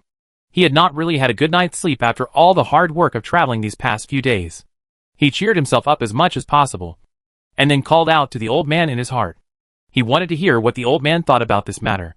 But no matter how he shouted, the old man refused to come out tonight, and didn't even say a word to him. Did the old man deliberately want to see how I would make a fool of myself in front of Haster? After thinking about it, Leonard still felt that this reason was more reliable. He reluctantly thought about some things again, then couldn't resist his sleepiness and fell into a deep sleep. At night, Leonard, who had fallen asleep, was awakened by the rumbling of his stomach. He covered his stomach with one hand and rubbed it a few times, lowered his head and sighed. You really can't eat anything good. You just ate a little more tonight, and you can't bear it anymore. It's really useless. He had no choice but to get up and go to the bathroom. The bathroom was the third one on the right side of his room. The maid who had led the way had introduced it to him in detail. Half an hour later, Leonard came out of the bathroom, feeling refreshed. He had just washed his face, and now he was very energetic and not sleepy at all. Looking at the brightly lit corridor, Leonard couldn't help feeling that the life of the nobles was really luxurious. The cost of lighting this night alone was enough to cover the expenses of a family of 3 for a week. Want to take the opportunity to explore this castle? This thought came to Leonard's mind inexplicably. He looked around at the deserted corridor and tried to walk some distance forward. I saw light coming out of one of the rooms, and I could faintly hear the sound of pen writing on paper. Leonard, who had originally planned to go back to his room to sleep, subconsciously walked towards that house. Before anyone could reach the door, the rustling sound of writing inside stopped. Soon the door creaked open, and an old man about 60 years old smiled and said, "Is it because the guest is not resting so late because he is not used to sleeping here? Or does he have any other needs? If any, feel free to tell me." Leonard quickly explained that he got up for a walk in the middle of the night because his stomach was upset. After talking for a few words, Leonard knew that the old man in front of him was called Mrs. Lisa. She was staying up late to write a book. She probably wanted to leave a little memory for herself in her few lives. Leonard also accepted Mrs. Lisa's invitation and entered her room to sit for a while. The quill still dipped in ink on the desk was not 008. This made him feel a lot more relaxed. He didn't stay here longer because he was really embarrassed to disturb an old man's quiet life late at night. After the interlude, Leonard also returned to the room and continued to sleep. Leonard woke up in a comfortable big bed at around 9 o'clock the next day. I glanced at the clock hanging on the right side of the bed. It was 9:46. He trembled, got up quickly, and put on his clothes.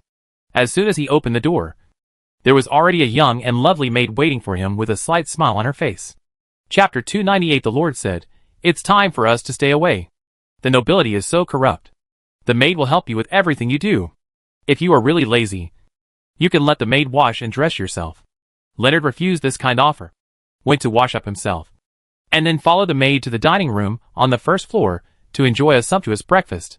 There were 2 maids waiting to serve him. The curiosity and admiration in their eyes made Leonard feel uncomfortable. After hastily finishing his breakfast, he headed to the back garden where Haster was. The back garden here is huge, comparable to a small forest. When he knew that this place and a large area of land nearby were Haster's territory, Leonard fell into deep silence. With such good material conditions, do we still need to snatch 008? Just stay at home and gnaw on your ancestral property. As long as you don't mess around casually, it will be enough to live a prosperous life. Come and taste the unique local mountain tea. Inside the pavilion, Haster invited Leonard to come over for tea. Leonard sat down and drank a cup of hot tea that Hastur had just poured. He was amazed at the first sip. This was the first time he had tasted such a strong tea aroma in his mouth. Even though he preferred drinking wine to tasting tea, he still had to admit that this tea was very good, and it should be the kind that is priced but not available in the market. This tea can only be found on the cliffs of that mountain.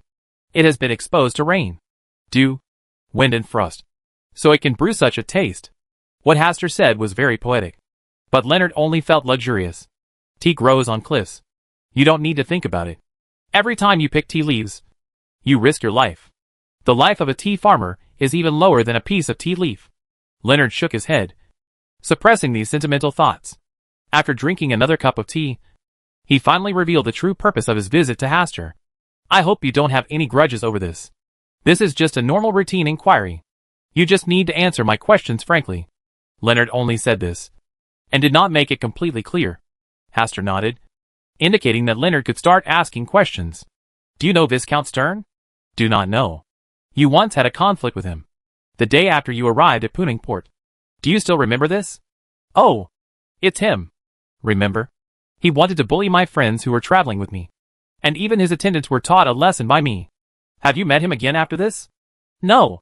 Leonard was slightly relieved, but soon he frowned again.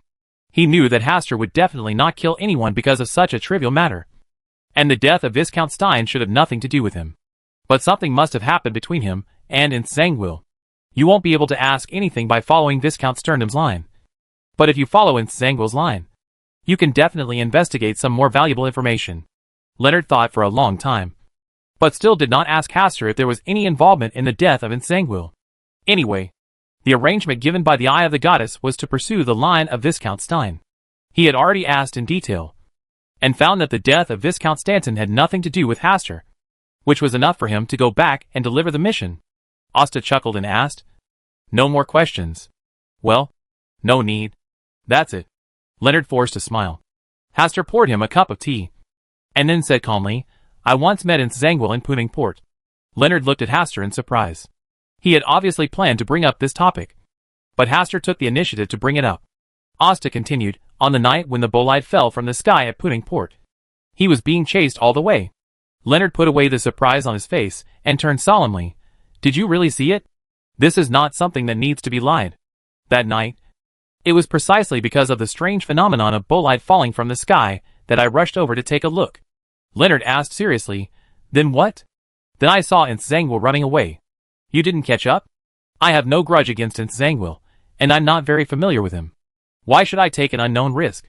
Leonard fell silent and frowned slightly. Hastur was indeed not familiar with Nsangwil, and it was very possible for him to choose to stay away from this matter. But he always felt that things were not that simple.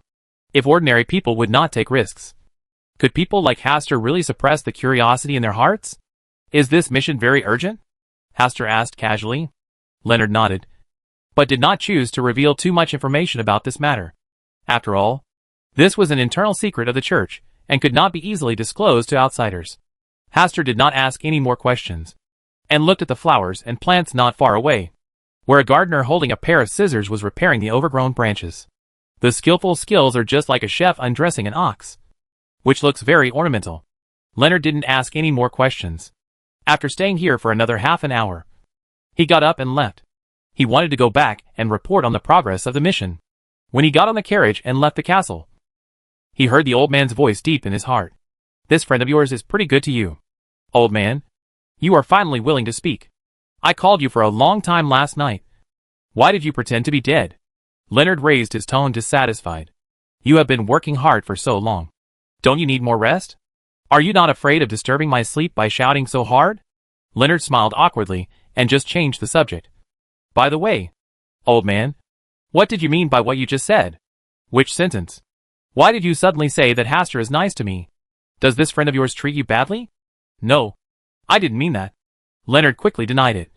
Still doubting, you wouldn't say something like that for no reason. Then just think of it as the reason why I didn't get a good rest last night. Old man, do you know something? Leonard would not believe such obvious and perfunctory remarks. When asking this question, should you think about it yourself? What do you want? Is it the truth of the matter, or to maintain the friendship between friends? Leonard was silent for a while. This was also the reason why he never wanted to face Hastur. He always felt very awkward. Wait a minute. Are you implying that the matter of Ensanguil is related to Hastur? Leonard grasped the key point from what he just said. Oh, I didn't say that. Leonard was so angry that he gritted his teeth. Old man, you just like to show off like this. You weren't a coffin seller when you were alive. Right? The voice deep inside disappeared for a moment. And finally only one sentence came. If you can walk out of that castle alive, you should be lucky that you have a good relationship with Mr. Hastur. Leonard's heart was itched by these words. But no matter how he pressed, the old man never answered his question. It was already past 4 o'clock in the afternoon when we returned to Puddingport. Ms. Ilya hadn't come back yet. So Leonard took a rest in the room for a while. At around 6 o'clock in the evening, Leonard went to Ilya to report what he had heard this time. He would report how Hastur answered, without any personal opinions. Ilya nodded calmly and said, Well, we have already investigated clearly what happened that night. There is indeed a group of mysterious people chasing Ensanguil. Leonard felt a little more relaxed and asked curiously, Have you found out which organization you are a member of? No, but we already have some clues. Seeing Leonard's face full of doubts, she added, The cult information collected in the church has not been updated for nearly 100 years. It is an organization that has not been born for a long time and does not have enough influence. Organizations that are powerful will not be included in the record. Leonard said indicating that he could understand, and then asked him about his next task. You have all worked hard during this period, so just rest here for 2 days.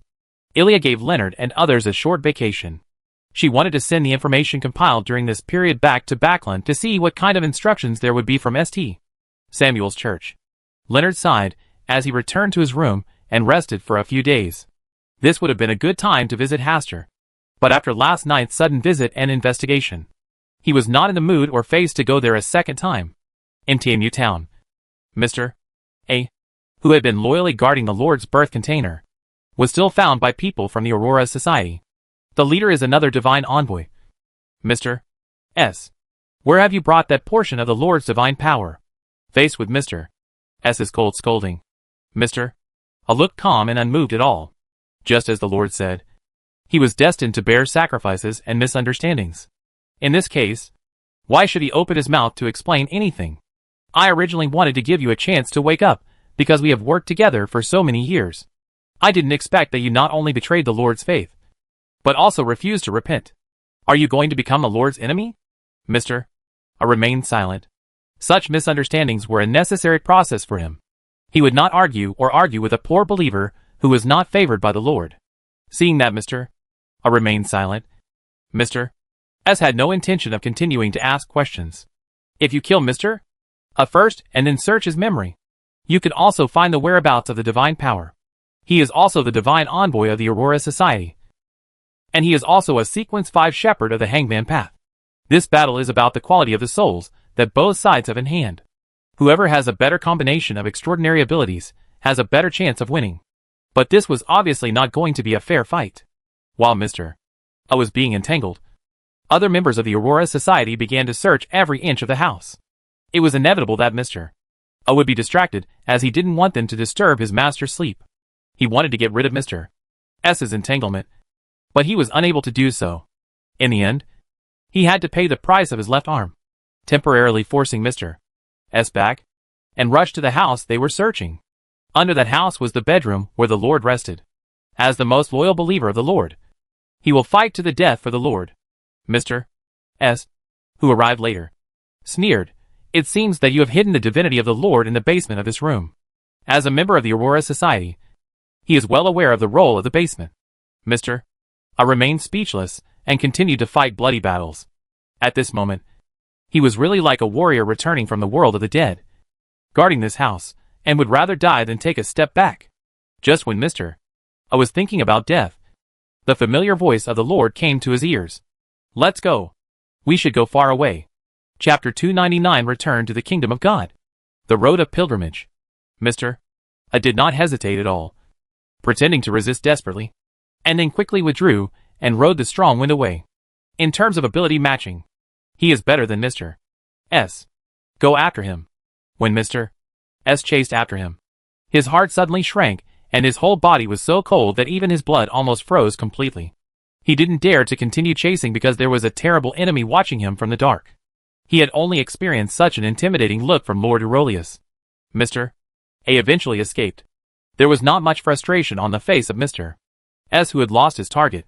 Today, the person who came to solve Mr. A's matter was not only him, a divine messenger, but also a saint. The reason why I hid in the dark and didn't take action was because I wanted to see who else was behind Mr. A. Right now, Lord Saint should have caught up with him. He just needs to stay here and wait for the news. After taking a look at the corner of the basement that had been exposed, Mr. S ordered his subordinates to dig out the basement. After drilling through the basement, Mr. S led people inside. The dark environment could not block his sight. In the quiet and cold basement, there was an empty coffin quietly placed. Apart from that, there was no other debris. When he was about to step forward to observe the coffin, to see if any key information remained, the originally intact coffin was like a sand coffin, decaying and withered, and then scattered into ashes. Mr. S's face became more solemn. After carefully inspecting the basement and finding no other problems, he left the basement. Not long after he came out, he saw the dark saint who came with him today returning empty-handed. Have you even lost the saint? Mr. S was very discerning and knew that the saint must have returned in vain just now. So he was very sensible and stayed aside quietly without saying anything. Did you find anything in the basement? A cold voice said from Kesma's mouth. Mr. S quickly told the truth about what happened in the basement just now. Kesma snorted coldly, with unwillingness flashing in his eyes. But in the end, he suppressed the discomfort in his heart and asked Mr. S to replace Mr. A as the person in charge of Backland before turning around and leaving. Mr. S respectfully watched Cosma leave. As for the continued pursuit of Mr. A, the saint did not mention it, which meant that this matter was no longer something they, the divine envoys, could solve. On the other side, Mr. A, who fled TMU town, came to the seaside port under the guidance of the oracle. It's time for them to be far from okay. Mr. A used his extraordinary ability to easily get a ship, and everyone on board except the sailor who was operating the ship was kicked off the ship. He came to the captain's cabin, which was reserved for the captain, and respectfully requested the coming of the Lord. When the channel to the spiritual world opened and the Lord's figure appeared in his field of vision, Mr. A truly felt relieved, realizing that the Lord was looking at his broken arm. Mr. A felt hot in his heart and said quickly, "Please don't worry, Lord. My injury will return to normal later." He looked seriously injured. But for him, who was once Bishop of Rose, physical injuries were never a problem. Hastur did not speak, but looked through the window at the vast sea in the distance. Compared to being on land, staying at sea can save you a lot of unnecessary trouble. To him, a container of stars, distance and space is nothing. The only thing to note is that he cannot come for too long during the day. Today, it was he who heard Mr. A's cry for help and prayers that he temporarily used a nap as an excuse to lie on the bed and go to the Hall of Stars to start the divine descent. The time he comes out should be kept within 2 hours, as much as possible, so as not to arouse unnecessary suspicion from others. At night, when the stars shine brightly, this is the time when this starry container really comes into play. Lord, where are we going? Mr. A, who had regrown his arms, asked in a low voice. He didn't quite understand what the Lord said about traveling far away, but at that moment he felt numb. Now that we have arrived on the sea by boat, we need a way forward. Wherever you look, that's the direction you're going. Mr. A's heart was suddenly shaken. He carefully compared the direction of sailing at this moment. His expression changed and he asked tremblingly, "Lord, are we going to return to your kingdom of God?" Return to the kingdom of God? It sounds interesting too. Hastur said calmly, "It's time to return to the once abandoned land. Could it be the legendary place abandoned by gods?" Mr. A was so excited that his breathing became dry. It is said that the Lord's kingdom of God is in the place abandoned by God. But over the years, believers have been coming one after another, always wanting to follow the Lord's gaze and return to the Lord's kingdom of God. Unfortunately, no believer has succeeded yet. To be able to enter the Lord's kingdom of God, one must at least be an angel. Only a person of this kind is qualified to serve the Lord. And do you have the chance to become an angel serving the Lord? Traveling afar and returning to the kingdom of God is your own pilgrimage. Could it be that this incarnation of the Lord appeared here just to extradite himself to the kingdom of God? The land abandoned by God? When Mr. A thought of this, his heartbeat almost stopped. Carrying all the sacrifices and infamy, he traveled far and embarked on the road to the kingdom of God. This is what we should do in our limited life. Lord, I understand. You, the merciful one, have been guiding me. Mr.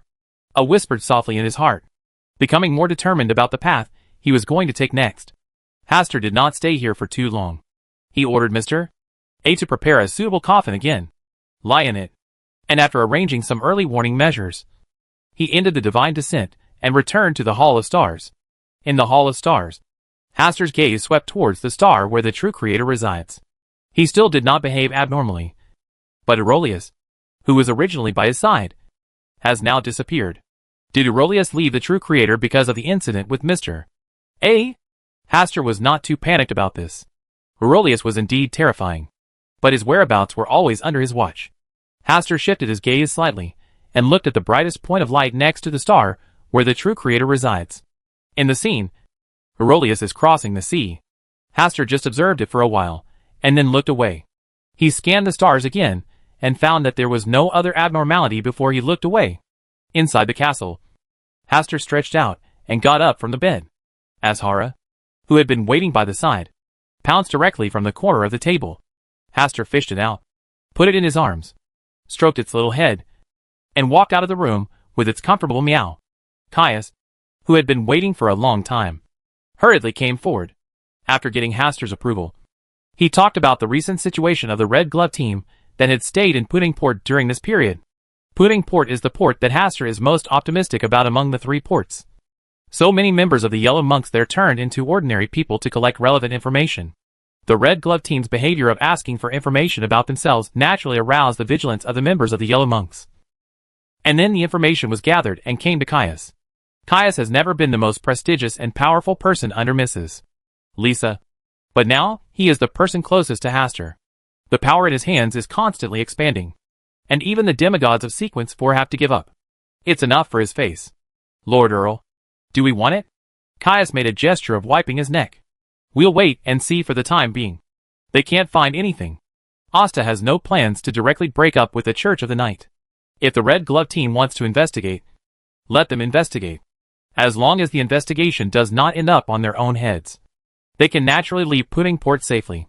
Master God Envoy, let me go there and watch. Mrs. Lisa came to Hastur, her face full of respect. She is different from Caius in that she is used to calling Hastur the Lord Divine Envoy instead of the Lord Count. Of course, she would have preferred to call him His Majesty the Pope directly, but Hastur refused to let her do so. In the end, she could only choose one of the 2 titles, Lord Earl and Lord Divine Envoy. I believe you will understand how to act. Asta agreed to Mrs. Lisa's offer. We have always been unknown followers chasing gods back in the dark night. Mrs. Lisa left this sentence. Caius said with great envy, Mrs. Lisa's energy is getting better and better recently. She seems to be much younger. It's great. Hastur just looked at him lightly and said nothing. Regarding the news that Mrs. Lisa has been promoted to Sequence 2, only he knows. And other members of the Yellow Monks do not know the inside story. Within the Yellow Monks, only by reaching the corresponding sequence and based on merit can one know the potion formula and promotion conditions of the next sequence. Currently, among the members of the Yellow Monk, there are no Sequence 3 life-stealing Beyonders. Under Lady Lisa, there are 6 Sequence 4 priests. This is all the current high-end combat power of the Yellow Monks organization. Unlike other extraordinary paths, this extraordinary path is the most difficult step to advance from Sequence 4 to Sequence 3. If you steal your life, it is easy to lose yourself. And in the end, you will also lose your own destiny. According to Caius, more than 8 members of the Yellow Friars had fallen at this stage. For a new organization that was founded about 100 years ago, it is very scary to have such a background. Moreover, under the leadership of Madame Lisa, the yellow-clothed monks have always believed in the policy of keeping a low profile and hiding nothing. Not many people have been lucky enough to witness the terrifying extraordinary abilities of this path. The Decafu who was successfully promoted from a Sequence 4 priest to a Sequence 3 lifestealer. The fate he stole was a Sequence 3 of the Moon Path. Stealing the destiny of a higher Sequence extraordinary is the promotion condition required to advance to Sequence 3 stealing life. The more difficult the promotion, the more terrifying the power it brings. If Durkav chose to leave at that time, Even with his sequence 2 strength, he would not be able to keep him. Unfortunately, he chose a fate of death for himself. Chapter 300 Instructions from the Serenity Church. Pudding Port. Ilya, who had been waiting patiently in the hotel for 2 days, finally received news from the church. But the news came from the Serenity Church. This made Ilya feel slightly depressed, and her face became more solemn. She didn't expect that just asking St. Samuel's church about the origin of this new organization would alert the Serenity Church, and that the latest instructions would also be sent from there. The Yellow Monk is a new organization hidden in the darkness, walking on the edge of destiny, following the back of a certain being. Its founder is an old lady. She is both the founder and the leader of the Yellow Monk. He is the mentor for the entire organization's direction. The abilities of their extraordinary path are good at arranging fate, playing tricks, and stealing. Be extremely careful when investigating encounters, especially their high-sequence extraordinaries. The god they believe in is called the King in Yellow. He is the master of the sea of stars in the distant sky, the nameless one of chaos and formlessness. Beyond these basic introductions, there is a very clear directive. At the Tranquility Church, I hope they will investigate whether 008 has really fallen into the hands of the Yellow Monk organization, and find out the organization's recent envoy, Angel? Ilya is keen on this word. For example, there are 22 divine envoys in Aurora, but these are what they call themselves, and this title is not recognized within the church, because their strength cannot bear the weight of this title. The true apostles of God are the spokespersons of God in the world. They are able to communicate directly with God, and even use the power of gods. They are more terrifying existences than those favored by God. This means that the Serenity Church believes that the mysterious existence pursued by the Yellow Monks is comparable to God's. There are many mysterious organizations in the extraordinary world, but there are only a few organizations that can actually perform miracles. For example, the Witch Sect, which believes in the original witch, the Aurora Society, which fanatically follows the fallen creator, and the Rose School, which has caused the most turmoil recently, etc. Of course, the gods they believe in are all heretics and evil gods in the eyes of the 7 major churches, and are terrifying existences of depravity and filth. This time, the information sent by the Serenity Church did not mention that it was an evil organization. It said that they were good at hiding and waiting, rarely intervened in the real world, and had not caused any harm for the time being. This is fundamentally different from the Aurora Society and the Witch Sect. The positioning is similar to extraordinary organizations such as the Esoteric Order, the Psychological Alchemy Society, and the School of Life. The Church of the 7 Gods does not blindly shout and kill members of these extraordinary organizations, as long as they do not do anything that endangers human lives or has a major impact. Most of them will turn a blind eye. After reading all the information, Ilya rubbed her brows lightly, thinking about countermeasures for a while, and then summoned the Red Glove team. After everyone gathered, Ilya pulled out 3 pages from a pile of information and said, "This is information about this newly emerged organization. You can read it by yourself later. If anyone knows relevant information or clues, you can contact me directly. Our next goal is to find out whether sealed artifact 008 is in the hands of this organization, and to find out their recent envoy." Ilya arranged the tasks and explained a lot of precautions before letting the members of the Red Gloves team read the information on their own. Leonard read the information and sighed. This organization called the Yellow Monks was so hidden that even the church didn't know much about them. This was the first time he had heard of the title King in Yellow. There were only fragmentary descriptions of him, but they made people feel scary for no reason. Instead of dealing with this new organization that likes to hide and wait, he would rather deal with the Aurora Society, which doesn't have much brains. After reading the relevant information, no one had any impression of this organization.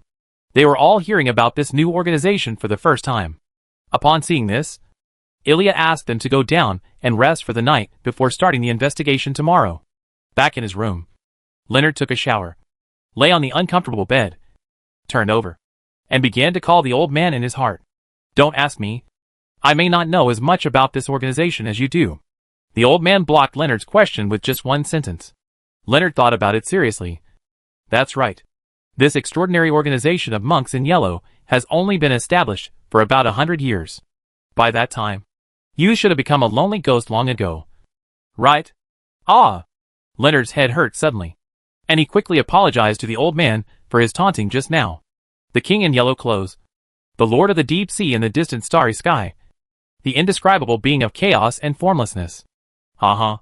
With such a description, His status is very high. Leonard's eyes lit up, and he asked tentatively, compared to the original witch and the fallen creator, which one is the most terrifying among them? One thing you need to always remember is that anything involving the stars is scary.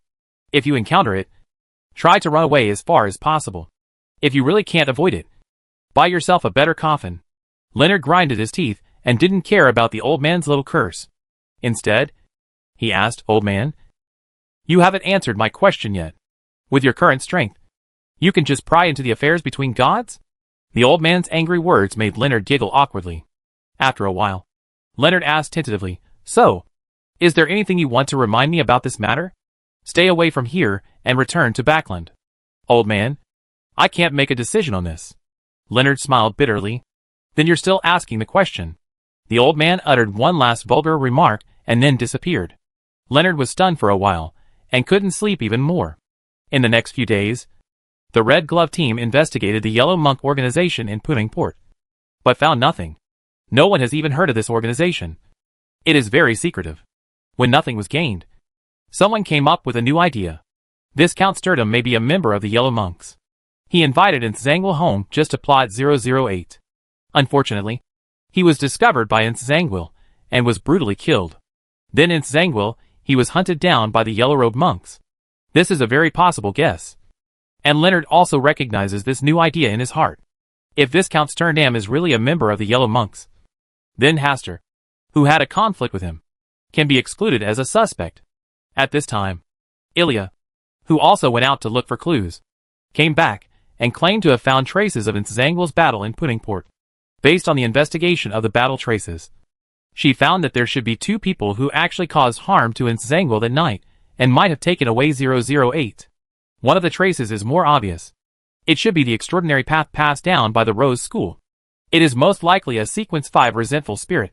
Ntzangwil was also attacked by him. Ilya is very confident in her own judgment. She was once the person in charge of the Church of the Night in the Southern Continent, and she is very familiar with the organization of the Rose School, including the process of their internal division into the Indulgence sect and the Temperance sect. According to her observations and inferences, the person who took action that night should be from the Temperance sect, the restraint lineage of the Rose School of Thought, coupled with the information about the Sequence 5 resentful soul, is enough for the next step of investigation. When Elijah sent the news back to St. Samuel's church, letter soon arrived. The letter contains a person's name and information about her. Sharon, the lucky person who escaped during the civil strife of the Rose School, was taught by Renette Tinacle, one of the leaders of the Rose School. After the civil strife of the Rose School and the suspected death of Renette Tinacle, Sharon crossed the ocean from the southern continent to the kingdom of Lone and briefly settled in Backland. She was seen in Puddingport some time ago. A merchant ship from the southern continent carrying a coffin containing a mummy mysteriously disappeared, suspected to be Sharon's fault. As for the reason why Sharon appeared in Puddingport from Backland, a possible guess was mentioned above. While in Backland, Sharon had frequent contact with a man named Asta Campbell. Not long ago, Asta Campbell accepted the king's appointment to go to South Wales to handle affairs. Sharon is suspected to have followed Asta Campbell to Puddingport at that time. Such detailed intelligence information made Ilya raise her eyebrows slightly, which showed that the church attached great importance to this matter, and even used the informants lurking within the Rose School. It is the consistent tradition of the Church of the Night to develop eyes and pay attention to the trends of each evil church. Asta Campbell, during the last investigation, the reason why he had a conflict with Viscount Stanton was because of a beautiful girl. It seems that this girl is Sharon. There happened to be two Beyonders targeting Ntzangwil, and things seemed to be much clearer all of a sudden. Ilya began to sort out the causes and consequences of this incident. The originally vague fog was dispelled, revealing the original truth of this incident. If Sharon is the key observation target, then Hastur Campbell also needs to be included in the observation list. And he may even be the main target. Sharon is already a member of the Rose School, and is currently the temporary leader of the Temperance sect. It is impossible for her to become a member of the Yellow Monks. Then it is suspected to be related to the member of the Yellow Monks. Only Hastur Campbell. Of course, it does not rule out the possibility that both of them have nothing to do with the monk in yellow, but just happen to meet and then target Ntzangwil. When Ilya told the members of the Red Gloves what she had speculated and what she said from St. Samuel's church, Leonard's mouth opened unconsciously. His eyes were a little dull, and he was going around in circles. All of this really has something to do with Hastur. Apart from being slightly shocked, Leonard had no other overly surprised emotions. When the old man refused to answer the question directly, he should have linked the matter to Hastur. Although it is not yet certain that this incident is related to Hastur. In his mind, he has basically identified it as Hastur. At this moment, a member of the Red Gloves team raised his hand slightly. And after getting Ilya's nod, he said, "While investigating today, we found an important clue. In Nsangui when I arrived at Pudding Port, the 008 on him had been lost at sea." As soon as these words came out, they immediately attracted everyone's attention, including Ilya's eyes with a hint of disbelief. When he arrived at Pudding Port, hadn't Zangwa lost his 008? Shouldn't it have been snatched away after arriving at Pudding Port?